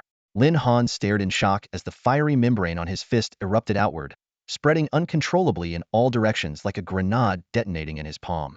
The scorching blast wave engulfed half his body. In the nick of time, the fire Qilin transformed into a fiery shadow and caught Lin Han, who had been hurled backward by the shockwave. Dazed, he looked down at the noticeably dimmed flames still clinging weakly to his body. "Did you do this?" Lin Han asked, his voice trembling as he stared at the scene before him. He had braced himself for severe injuries, certain that taking the blast Hedon would leave him gravely wounded. Yet, to his astonishment, he was completely unharmed. The searing heat wave and the overwhelming surge of energy from the explosion had seemed intent on mutual destruction. How had he emerged unscathed? The flame Qilin raised its head proudly, its fiery eyes gleaming like scattered starlight. In the distance, a low, guttural roar rumbled through the earth. The dark black tortoise approached, its colossal frame looming like a moving mountain. With each step, the ground beneath its feet split apart in jagged cracks, molten lava seeping slowly from the fractures. Lin Han barely had time to marvel at the flame Qilin's raw power before his eyes locked onto the figure at the explosion's epicenter, humanoid monstrosity. The creature was frozen mid-motion, as though caught while trying to evade the blast. Half of its body was obliterated, the remains a grotesque mess of charred flesh, with dark purple blood oozing steadily from the mangled stump. And yet, even in its shattered state, the creature's crimson eyes remained fixed on Lin Han, filled with a mix of defiance and disbelief. It must have realized he was unharmed, as a fleeting glint of shock flickered in its gaze. Despite its ruinous injuries, it clung to life with an unyielding tenacity. Still alive after that? Lin Han arched a brow, his tone laced with incredulity. He knew firsthand the devastating force of that explosion. Even with his nearly indestructible body, he wouldn't have survived without the protective barrier of flames. Uninterested in uncovering the creature's secrets, he decided to eliminate the threat before it could cause further trouble. "Flame Qilin, incinerated on the spot," he commanded sharply. As his words fell, Lin Han withdrew the dark black tortoise into his beast space, causing the oppressive dark domain conjured by the black-clad adversary to dissipate. The flame Qilin stepped forward, its fiery red mane shimmering with even greater brilliance under the flickering glow of its own flames. In an instant, the ground beneath the creature's broken remains gave way with a deafening crack. Geysers of molten lava erupted skyward, and a vortex of fire engulfed the area, consuming everything in its path. The air crackled with intensity as the flames roared, their heat devouring the creature's remnants. Within moments, the monstrosity was reduced to nothingness, not even ash remained. Lin Han approached cautiously, the overwhelming heat radiating from the scorched earth forcing him to shield his face. He couldn't help but marvel at the flame Cheelant's unparalleled strength. Despite the creature's higher level and formidable aura, the Cheelant's flames of oblivion had unleashed a truly apocalyptic power. Just as Lin Han readied himself to interrogate the last of the black-clad figures, something caught his eye. From the molten pit still steaming with residual heat, a faint, eerie blue light began to shimmer. Intrigued, Lin Han extended his hand. To his surprise, the glowing speck seemed almost sentient, drifting gently toward him before settling into his palm. Let me know if you'd like me to continue refining the rest of the story while preserving its vivid imagery and narrative flow. Lin Han raised an eyebrow as he examined the newly acquired silver cross in his hand. Yet another piece of diamond-tier equipment. The system notification promptly appeared. Name: Bloodstained Cross. Type: Badge. Level: Diamond Low Tier. Category: Protective. Description: a mysterious entity once descended upon a village and took a liking to its sole monastery, fusing it into its own existence. The last surviving nun was transformed into its servant. On that fateful day, blood stained the cross that hung upon the young girl's chest. Effect: grants the wearer immunity from external damage 3 times per day, with a maximum threshold of diamond-tier attack evaluations. This is a bit redundant compared to my iron body skill, but it could make a decent gift for Fat Cat. He's been lacking accessories like this, Lin Han muttered to himself. He stepped over the dissolving remains of the nun and moved toward the central platform of the cathedral. There stood a lifelike stone statue, so intricately carved that it appeared almost human. The delicate features of the statue were eerily realistic, down to the faintly visible veins beneath her skin. In her hands, she held a silver chalice, filled with a thick, dark red liquid. "The Holy Grail is mine," Lin Han said as he reached for the silver chalice. As he gazed into the blood-like liquid, his own reflection twisted and decayed within it, causing a wave of discomfort to rise in his chest. Deciding he didn't need to read its description, he swiftly stored the chalice in his inventory.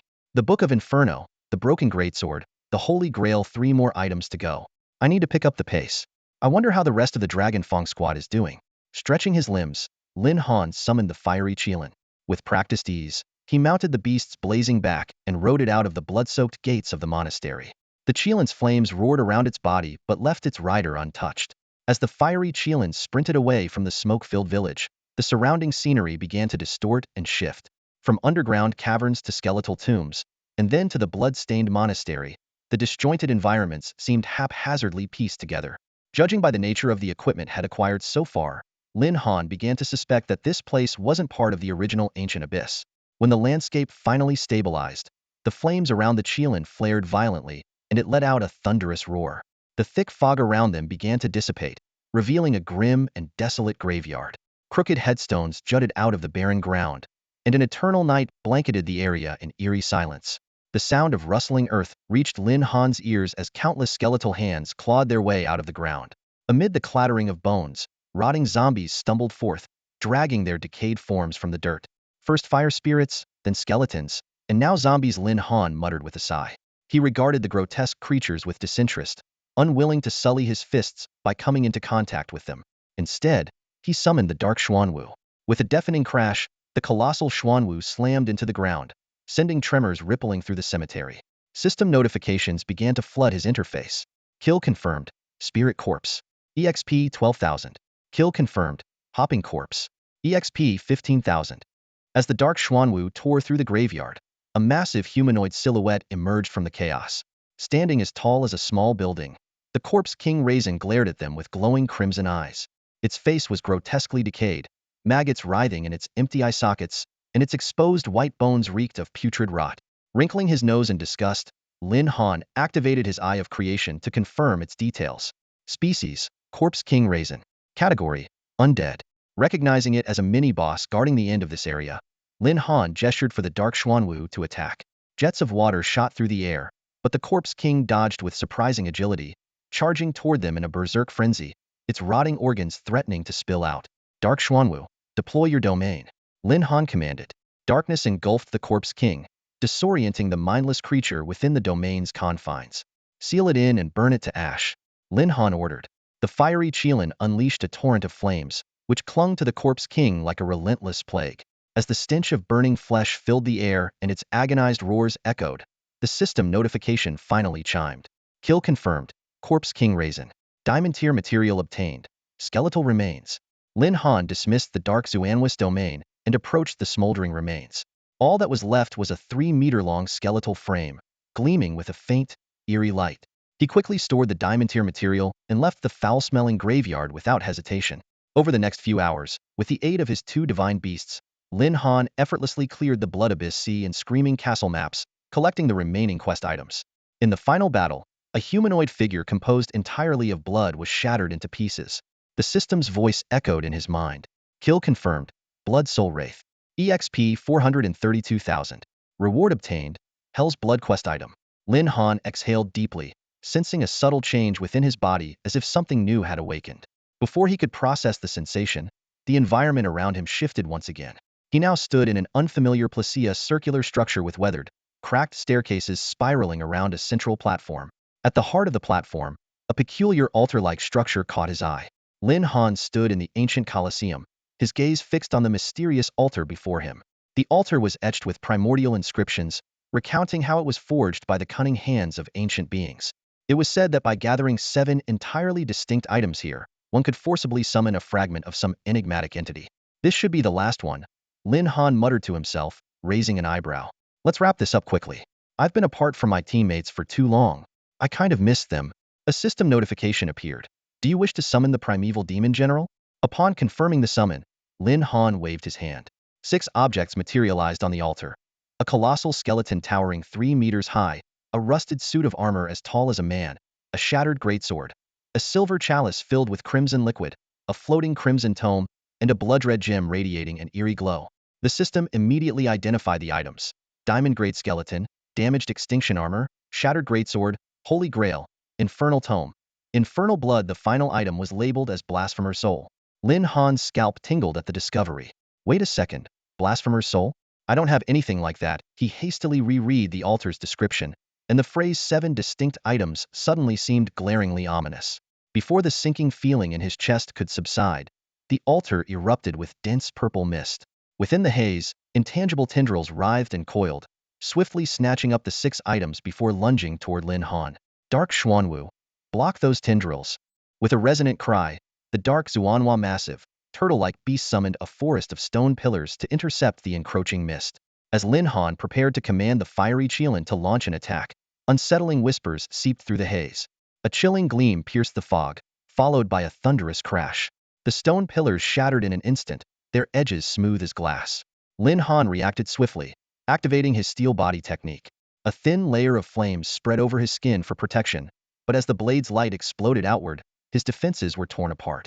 His chest was exposed, and blood trickled down from a fresh wound that split his shirt. Gritting his teeth, Lin Han stared into the mist as a new system notification appeared. Primeval Demon, General Level 55. Awakened through the summoning of 6 disparate items, it is incomplete and mindless, driven by a ravenous desire to consume the summoner's soul to restore itself. The slumbering primeval king, enraged by the theft of its power, has cursed this act as blasphemy. Skills: Primal Domain, Blood Curse Reaping. Before Lin Han could process the information, a flurry of devastating attacks came his way. The searing pain in his chest kept him sharply focused. This level 55 primeval demon general might very well be pushing the limits of what he could handle. Dark Xuanwu, Guardian Shield. At his command, intricate patterns glowed across the dark Xuanhua shell. 3 protective turtle's hell shields materialized, encircling Lin Han and the fiery Qilin. Fiery Qilin, let's go. The Qilin's eyes ignited with fierce determination at the sight of its injured master. Lava surged beneath its hooves as it unleashed its signature skill, Inferno Blaze. Flames roared, filling the air with scorching heat as a massive wave of fire engulfed the fog-shrouded demon general. But the demon general emerged unscathed, charging through the inferno with chilling resolve. Its greatsword gleamed with icy menace. The hastily formed stone shields of the dark Xuanwu crumbled under a single blow. Though the fiery Qilin's flames scorched the creature's flesh, they failed to halt its advance. Beneath its charred armor, 2 crimson eyes locked onto Lin Han with relentless malice. Even with the Qilin's innate flame sovereign ability bolstering his agility, Lin Han couldn't entirely evade the demon general's strikes. Another slash found its mark, leaving a fresh wound across his arm. The dark Xuanwu bellowed, releasing torrents of water in a desperate attempt to shield its master, but its sluggish pace couldn't keep up. The demon general hounded Lin Han like a rabid beast, its massive sword moving with unnatural ease. In the midst of the chaos, an idea sparked in Lin Han's mind. Fiery Qilin. The Qilin transformed into a streak of fire, charging directly at the demon general. Lin Han leapt onto its back, using its speed to weave through the arena. As they circled their foe, Lin Han noticed a subtle change in the demon general's movements.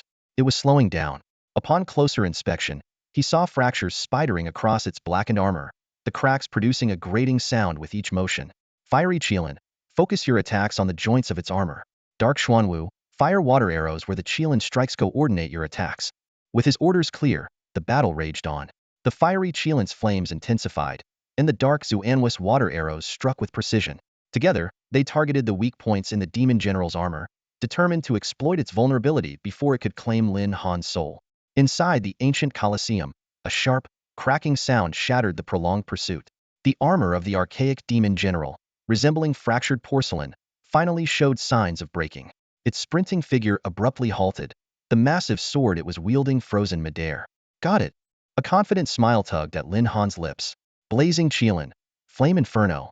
At his command, the blazing Qilin raised its head and unleashed a torrent of searing flames.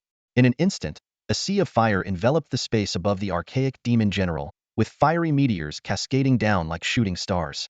Dark Xuanwu. Hold it in place. Don't let it escape the flames. The dark Xuanwu let out a low growl, stomping its 4 massive feet into the ground. Cracks rapidly spread beneath the archaic demon general, and thick stone pillars, wide enough for 3 people to encircle, erupted from the earth, firmly trapping the demon. The archaic demon general roared furiously, thrashing against its fiery confines. But with every struggle, its armor shattered further, disintegrating into countless charred fragments. Now stripped of its impenetrable armor, its vulnerable body was fully exposed to the relentless blaze. Seizing the moment, Lin Han activated his steel body to its limit, his skin radiating heat that warped the air around him. Channeling immense power into his right fist, he launched forward with explosive force, delivering a fiery punch directly at the demon. The instant his fist connected, the flames erupted violently. The familiar shockwave and heat wave rippled outward. The blazing Qilin, understanding Lin Han's intent, transformed into a streak of light and reappeared behind him, catching his airborne figure as he rebounded from the impact. At the same time, a gaping, bloody hole appeared in the chest of the archaic demon general, its charred flesh surrounding the wound. Black smoke poured from its mouth as it toppled to the ground, its balance lost. The stone pillars restraining it shattered from within, sending shards flying like arrows, one of which lodged directly into its right eye. The massive sword slipped from its grasp, clattering to the ground as the demon writhed in agony. Lin Han steadied himself and was about to breathe a sigh of relief when he realized the expected notification of victory had not arrived. Still alive? Even after all that? He watched the fallen opponent warily. Suddenly, an unforeseen transformation occurred. The archaic demon general ceased its struggles, its single remaining eye wide open. Its body began to swell rapidly before exploding into a cloud of blood mist right before Lin Han's stunned gaze. Successfully defeated the archaic demon general. Experience points 136,000. The blood mist slowly coalesced into a vague, humanoid face, its deep, black eyes exuding an overwhelming malice that seemed ready to devour Lin Han. The Eye of Creation activated on its own, but only displayed a series of unknown descriptors. Unknown potential, unknown species, unknown level. This eerie scene sent chills down Lin Han's spine, reminding him of the awakening temple. Just as he prepared to act, the blood face began to dissipate. The oppressive atmosphere lifted, and Lin Han instinctively stepped back. As his vision cleared, the familiar system prompt echoed in his mind. Ding. Awakening quest. Eliminate the archaic demon general 5 stars completed. Reward, 30,000 gold points. System detection. Host level meets the minimum requirement. New items available in the system shop. Please check for updates. The joy of receiving 30,000 gold points quickly overshadowed the dread brought by the blood face. At that moment, the surrounding space began to destabilize. Warning. The archaic demon general has been defeated. A random map will now generate. The ancient Colosseum is collapsing. Please evacuate immediately. A starry, shimmering teleportation array appeared before Lin Han. He recalled the blazing Qilin and dark Xuanwu, stepping into the array to leave the archaic demon abyss. Emerging into the open, he was greeted by a clear blue sky and fresh, invigorating air.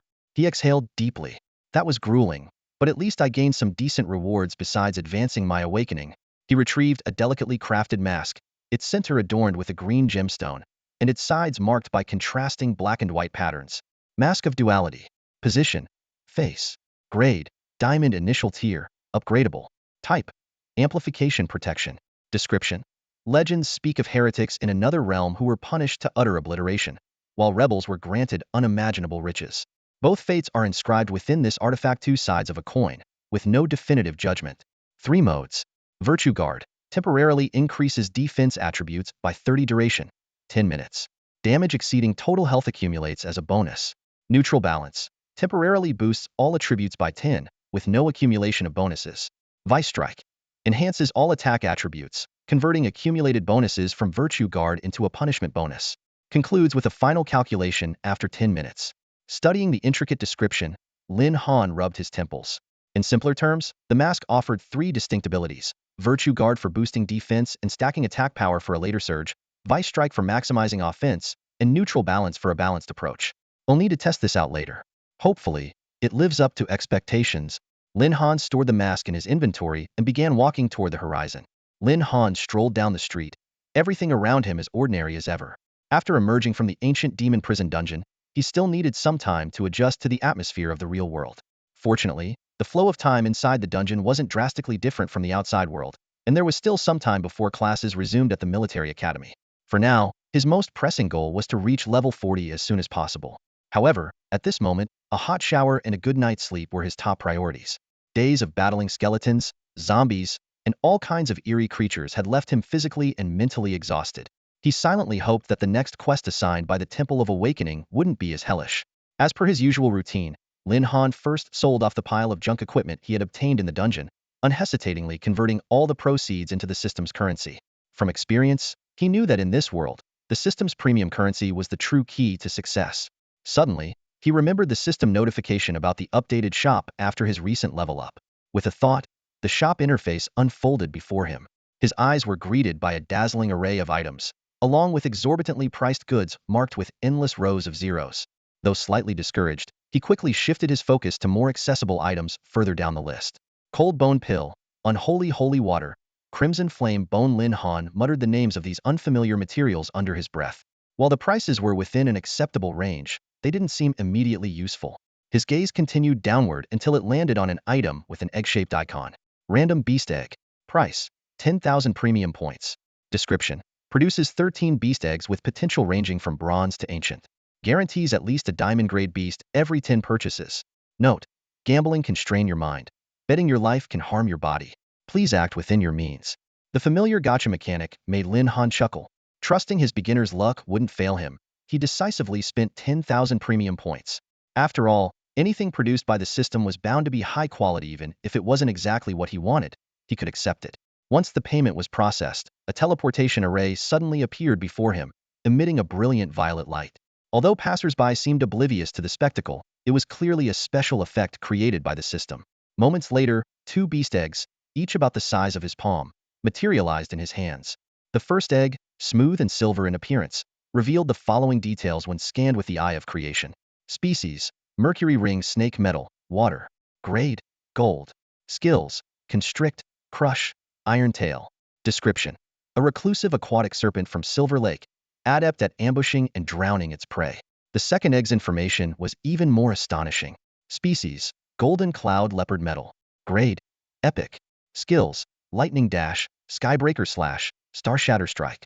Description, the apex predator of the Layun grasslands, known for its violent temperament and wariness of outsiders. Evolution path, can evolve once into the legendary Golden Cloud Spirit Leopard and twice into the king-tier Golden Sky-Piercing Leopard.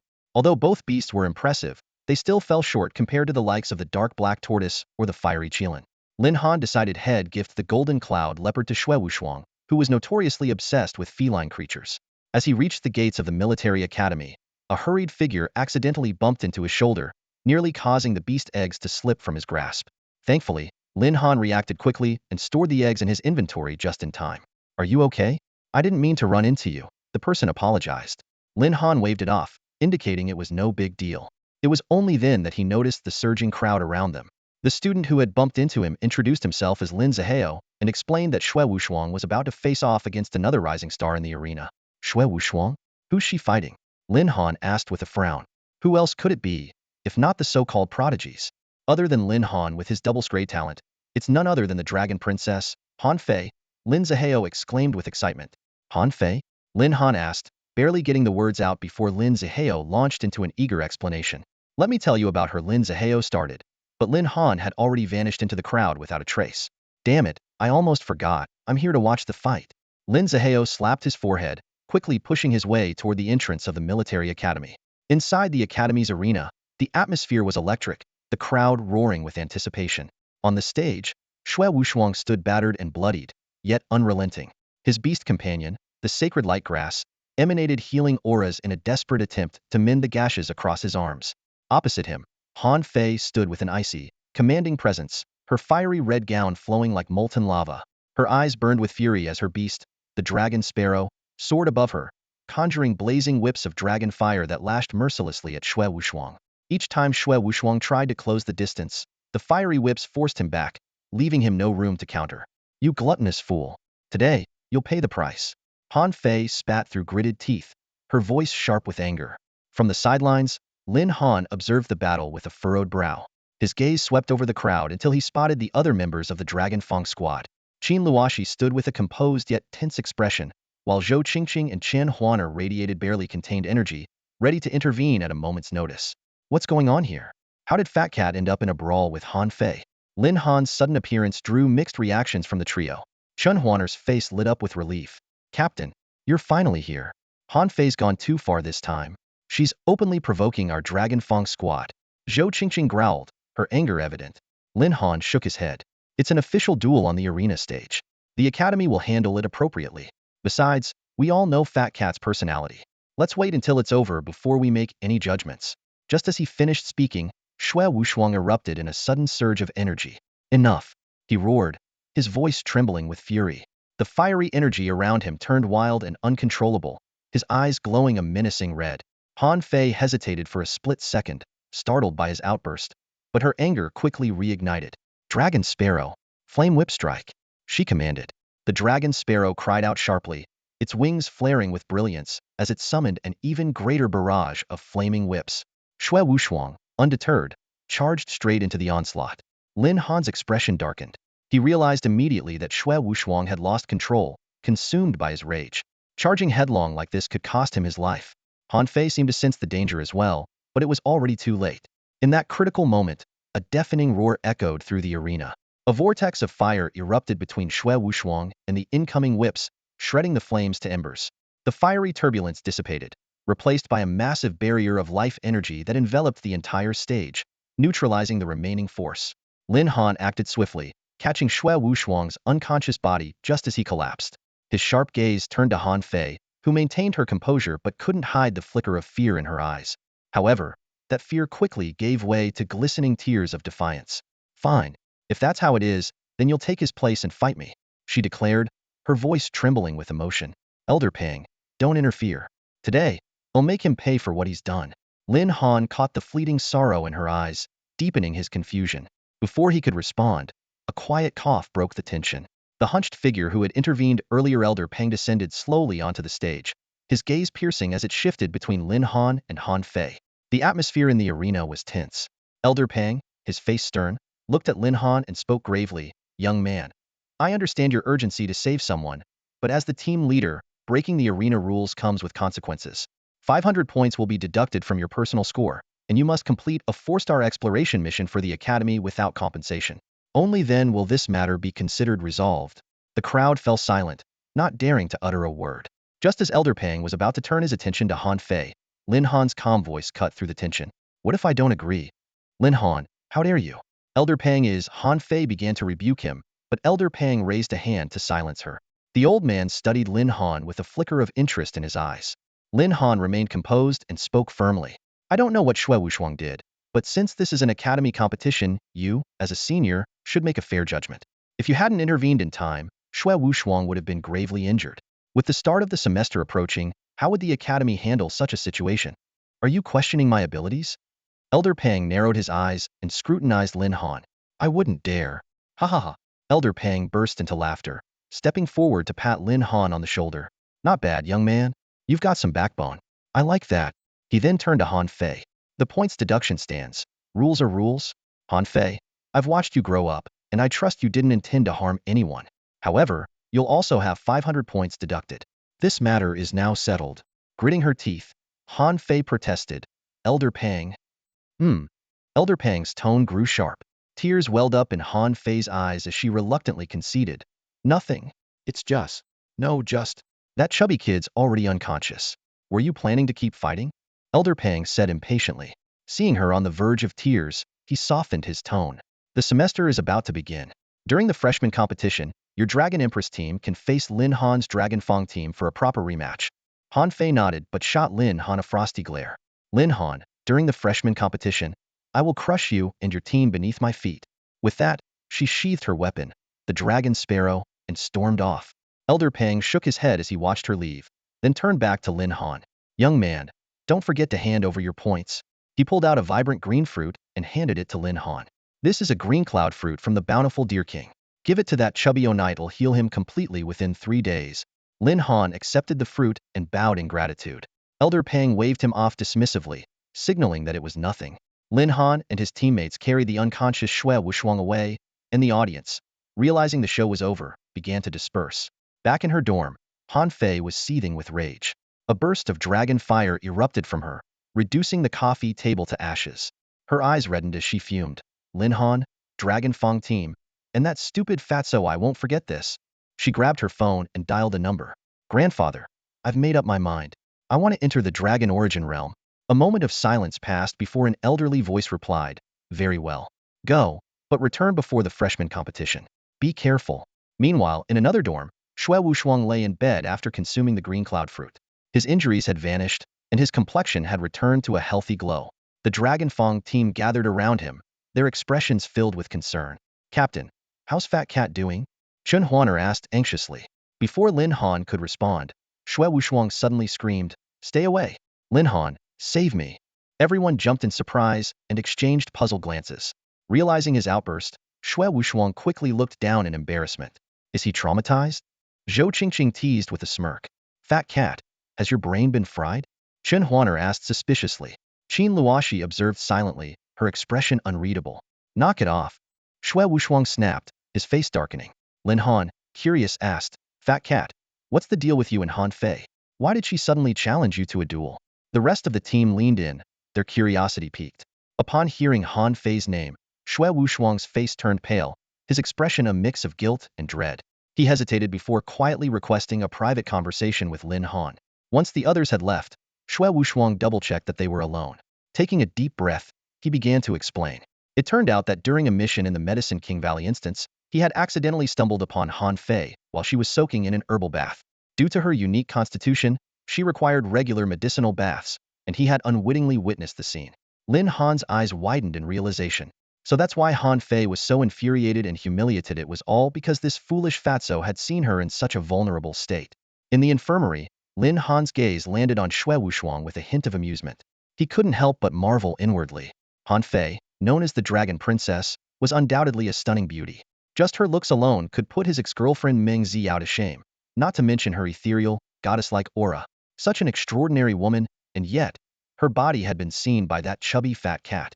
After recounting the events, Xue Wushuang's round face was still flushed, and he appeared unusually dejected. Covering his face with both hands, he muttered in despair, It's over, it's over. My life's ruined at the hands of that fierce woman. My glorious future, gone. Seeing this, Lin Han tried to console him. Look on the bright city, at least you're still alive, right? Boss, if you really don't know how to comfort someone, maybe just don't say anything. Xue Wushuang gave Lin Han a resentful look. Lin Han chuckled, all right, I'll stop teasing you. It's not the end of the world. You saw her body, yes, but she already beat you up for it. She'll probably let you off the hook now. You don't get it. Han Fei is the darling of the military academy, Xue Wushuang said gravely. Her grandfather, Han Gu, is a big shot in the military, someone with real clout. The military academy is just a talent pipeline for the military. The more he spoke, the more despondent he became. Lin Han's tone turned serious. All right, pull yourself together. Han Fei and I have already made an agreement during the upcoming freshman competition. We'll settle everything between her team and our Longya squad. After that, it's a clean slate. Freshman competition? Xue Wushuang's eyes widened. Linzi, did that fierce woman really say that? You don't believe me now? Lin Han raised an eyebrow. Relax, there were plenty of witnesses at the time. She cares about her reputation. She wouldn't go back on her word. The priority now is to prepare for the competition and improve our strength. With that, Lin Han turned to leave. Linzi, where are you going? Shui Wushuang called after him. Back to the dorm to rest. Just finished a mission, I am exhausted. There's still plenty of time before the competition. Shui Wushuang's voice trembled. Linzi, the freshman competition is the day after tomorrow. You're heading off to sleep now? Aren't you going to practice team coordination? The day after tomorrow? That's soon. Shui Wushuang went on to explain the significance and rules of the freshman competition in detail. Lin Han immediately changed his mind. Since you're mostly recovered, go round up the rest of the team. Training starts this afternoon. When Lin Han opened the door, he found Qin Luoxi, Zhou Qingqing, and Chen Huaner eavesdropping outside. The three of them looked embarrassed, and Chen Huaner mumbled an explanation, saying they had come to call them for training. Half an hour later, the group gathered in the academy's designated training room for teams. It resembled an indoor arena, with spectators seating on both sides and a smooth marble floor in the center. Lin Han had everyone line up and began assessing each member's abilities. He started by introducing himself, level 31, with the talents of Iron Body and Eye of Creation. He possessed a level 40 Dark Black Tortoise and a level 42 Fiery Qiaolin, making him suitable for team support and damage output. Chen Huaner and Zhou Qingqing followed, introducing their own abilities. Just as Lin Han was about to ask Shui Wushuang, a cool voice from behind interrupted him. It was Qin Luoxi. Qin Luoxi stood before the group and introduced herself briefly. Level 35, Talent, Reincarnation. My beasts are a level 40 Netherworld Violet Fox and a level 52, Five-Headed Blood Sun Serpent. Her words caused a wave of astonishment among the crowd. Even Lin Han couldn't help but freeze in surprise. For a beast tamer to control beasts 2 tiers above their own level was an extraordinary feat in their world. Unfazed by the collective shock, Qin Luoxi continued, the Five-Headed Blood Sun Serpent typically won't participate in battles. If it does, casualties are inevitable, which makes it unsuitable for the freshman competition. Lin Han nodded in understanding. He chose not to delve into how Qin Luoxi managed to possess such high-level beasts. After all, everyone had their secrets. Then, his gaze shifted to Shui Wushuang, standing nearby. The chubby young man grinned proudly and puffed out his chest. Me, Shui Wushuang, level 30, Talent, Bloodrage Berserk. My beast is a level 45 Holy Light Grass. His declaration plunged the group into silence once again. Chen Huaner frowned and questioned, Fat Cat, are you serious? I can believe Luoxage, but how could your Holy Light Grass be stronger than the captain's level? And isn't your talent just plain berserk? Where did the blood rage part come from? Shui Wushuang stood even taller, waving his hand with confidence. In an instant, the training ground was illuminated by radiant light, and a half-human-tall yellow-green plant materialized. Lin Han immediately activated his creation eye, and detailed information appeared. Holy Light Grass, level 45, light attribute, plant type. When Lin Han's gaze shifted to Shui Wushuang, his pupils contracted slightly. Shui Wushuang was indeed level 30, and his talent was undeniably Bloodrage Berserk. It's real, Lin Han said, maintaining his composure. Hearing this, Zhou Qingqing and Chen Huaner could no longer sit still. One tugged at the leaves of the Holy Light Grass, while the other leaned close to its flower to examine it thoroughly. Could it be a second awakening? Qin Luoxi broke the silence, her delicate face full of astonishment. Shui Wushuang seemed slightly uneasy under Qin Luoxi's gaze. Scratching his head, he confirmed, that's exactly it. Second awakening? Lin Han asked, puzzled. Qin Luoxi explained, it's an extremely rare phenomenon where a talent undergoes a secondary awakening after meeting certain conditions. In the last century of the Star Dragon Empire, only one beast tamer has experienced this. In Shangjuan. Oh, I know him, Chen Huaner exclaimed. He's one of the Empire's 5 great saints now, right? Under the group's curious stares, Shui Wushuang quickly clarified, don't look at me like that. It was pure luck. During a rank-up mission, I stumbled upon a crimson herb. As soon as I plucked it, it melted into my palm like water, and both my talent and the Holy Light Grass changed after that. Talk about being blessed by fortune. Lin Han sighed, recalling the grueling effort it took to upgrade his own beasts, Qiaolin and Xuanwu. Comparing that to Fat Cat's sheer luck, he couldn't help but chuckle. Soon after, Lin Han clapped his hands to rally the team and began outlining their strategy. He assigned roles with precision. Chen Huaner would handle rear reconnaissance, Shui Wushuang was tasked with protecting her. Zhou Qingqing would serve as the team's shield, and Qin Luoxi would take charge of close combat. As the first training exercise began, Lin Han waved his hand, transforming the training ground into a dense jungle. The group promptly summoned their beasts. Qin Luoxi's Netherworld Violet Fox, Zhou Qingqing's Centaur Warrior, and Chen Huaner's Spirit Raven. Suddenly, Chen Huaner, through her Spirit Raven, detected movement on the left. Lin Han immediately commanded his Dark Xuanwu to launch an attack. A cloud of dust erupted as the strike landed. Guided by the spirit raven, Shui Wushuang charged into the bushes and delivered a powerful punch. Just then, the sharp sound of arrows slicing through the air filled the scene. The speed of the incoming projectiles made Shen Huaner's face pale with alarm. That's all for today. Thank you so much for watching. I hope you guys enjoyed. If you wish to have another part of this recap, please give us at least 1,000 likes. Please don't forget to comment and subscribe to our channel for more content like this. Until next time.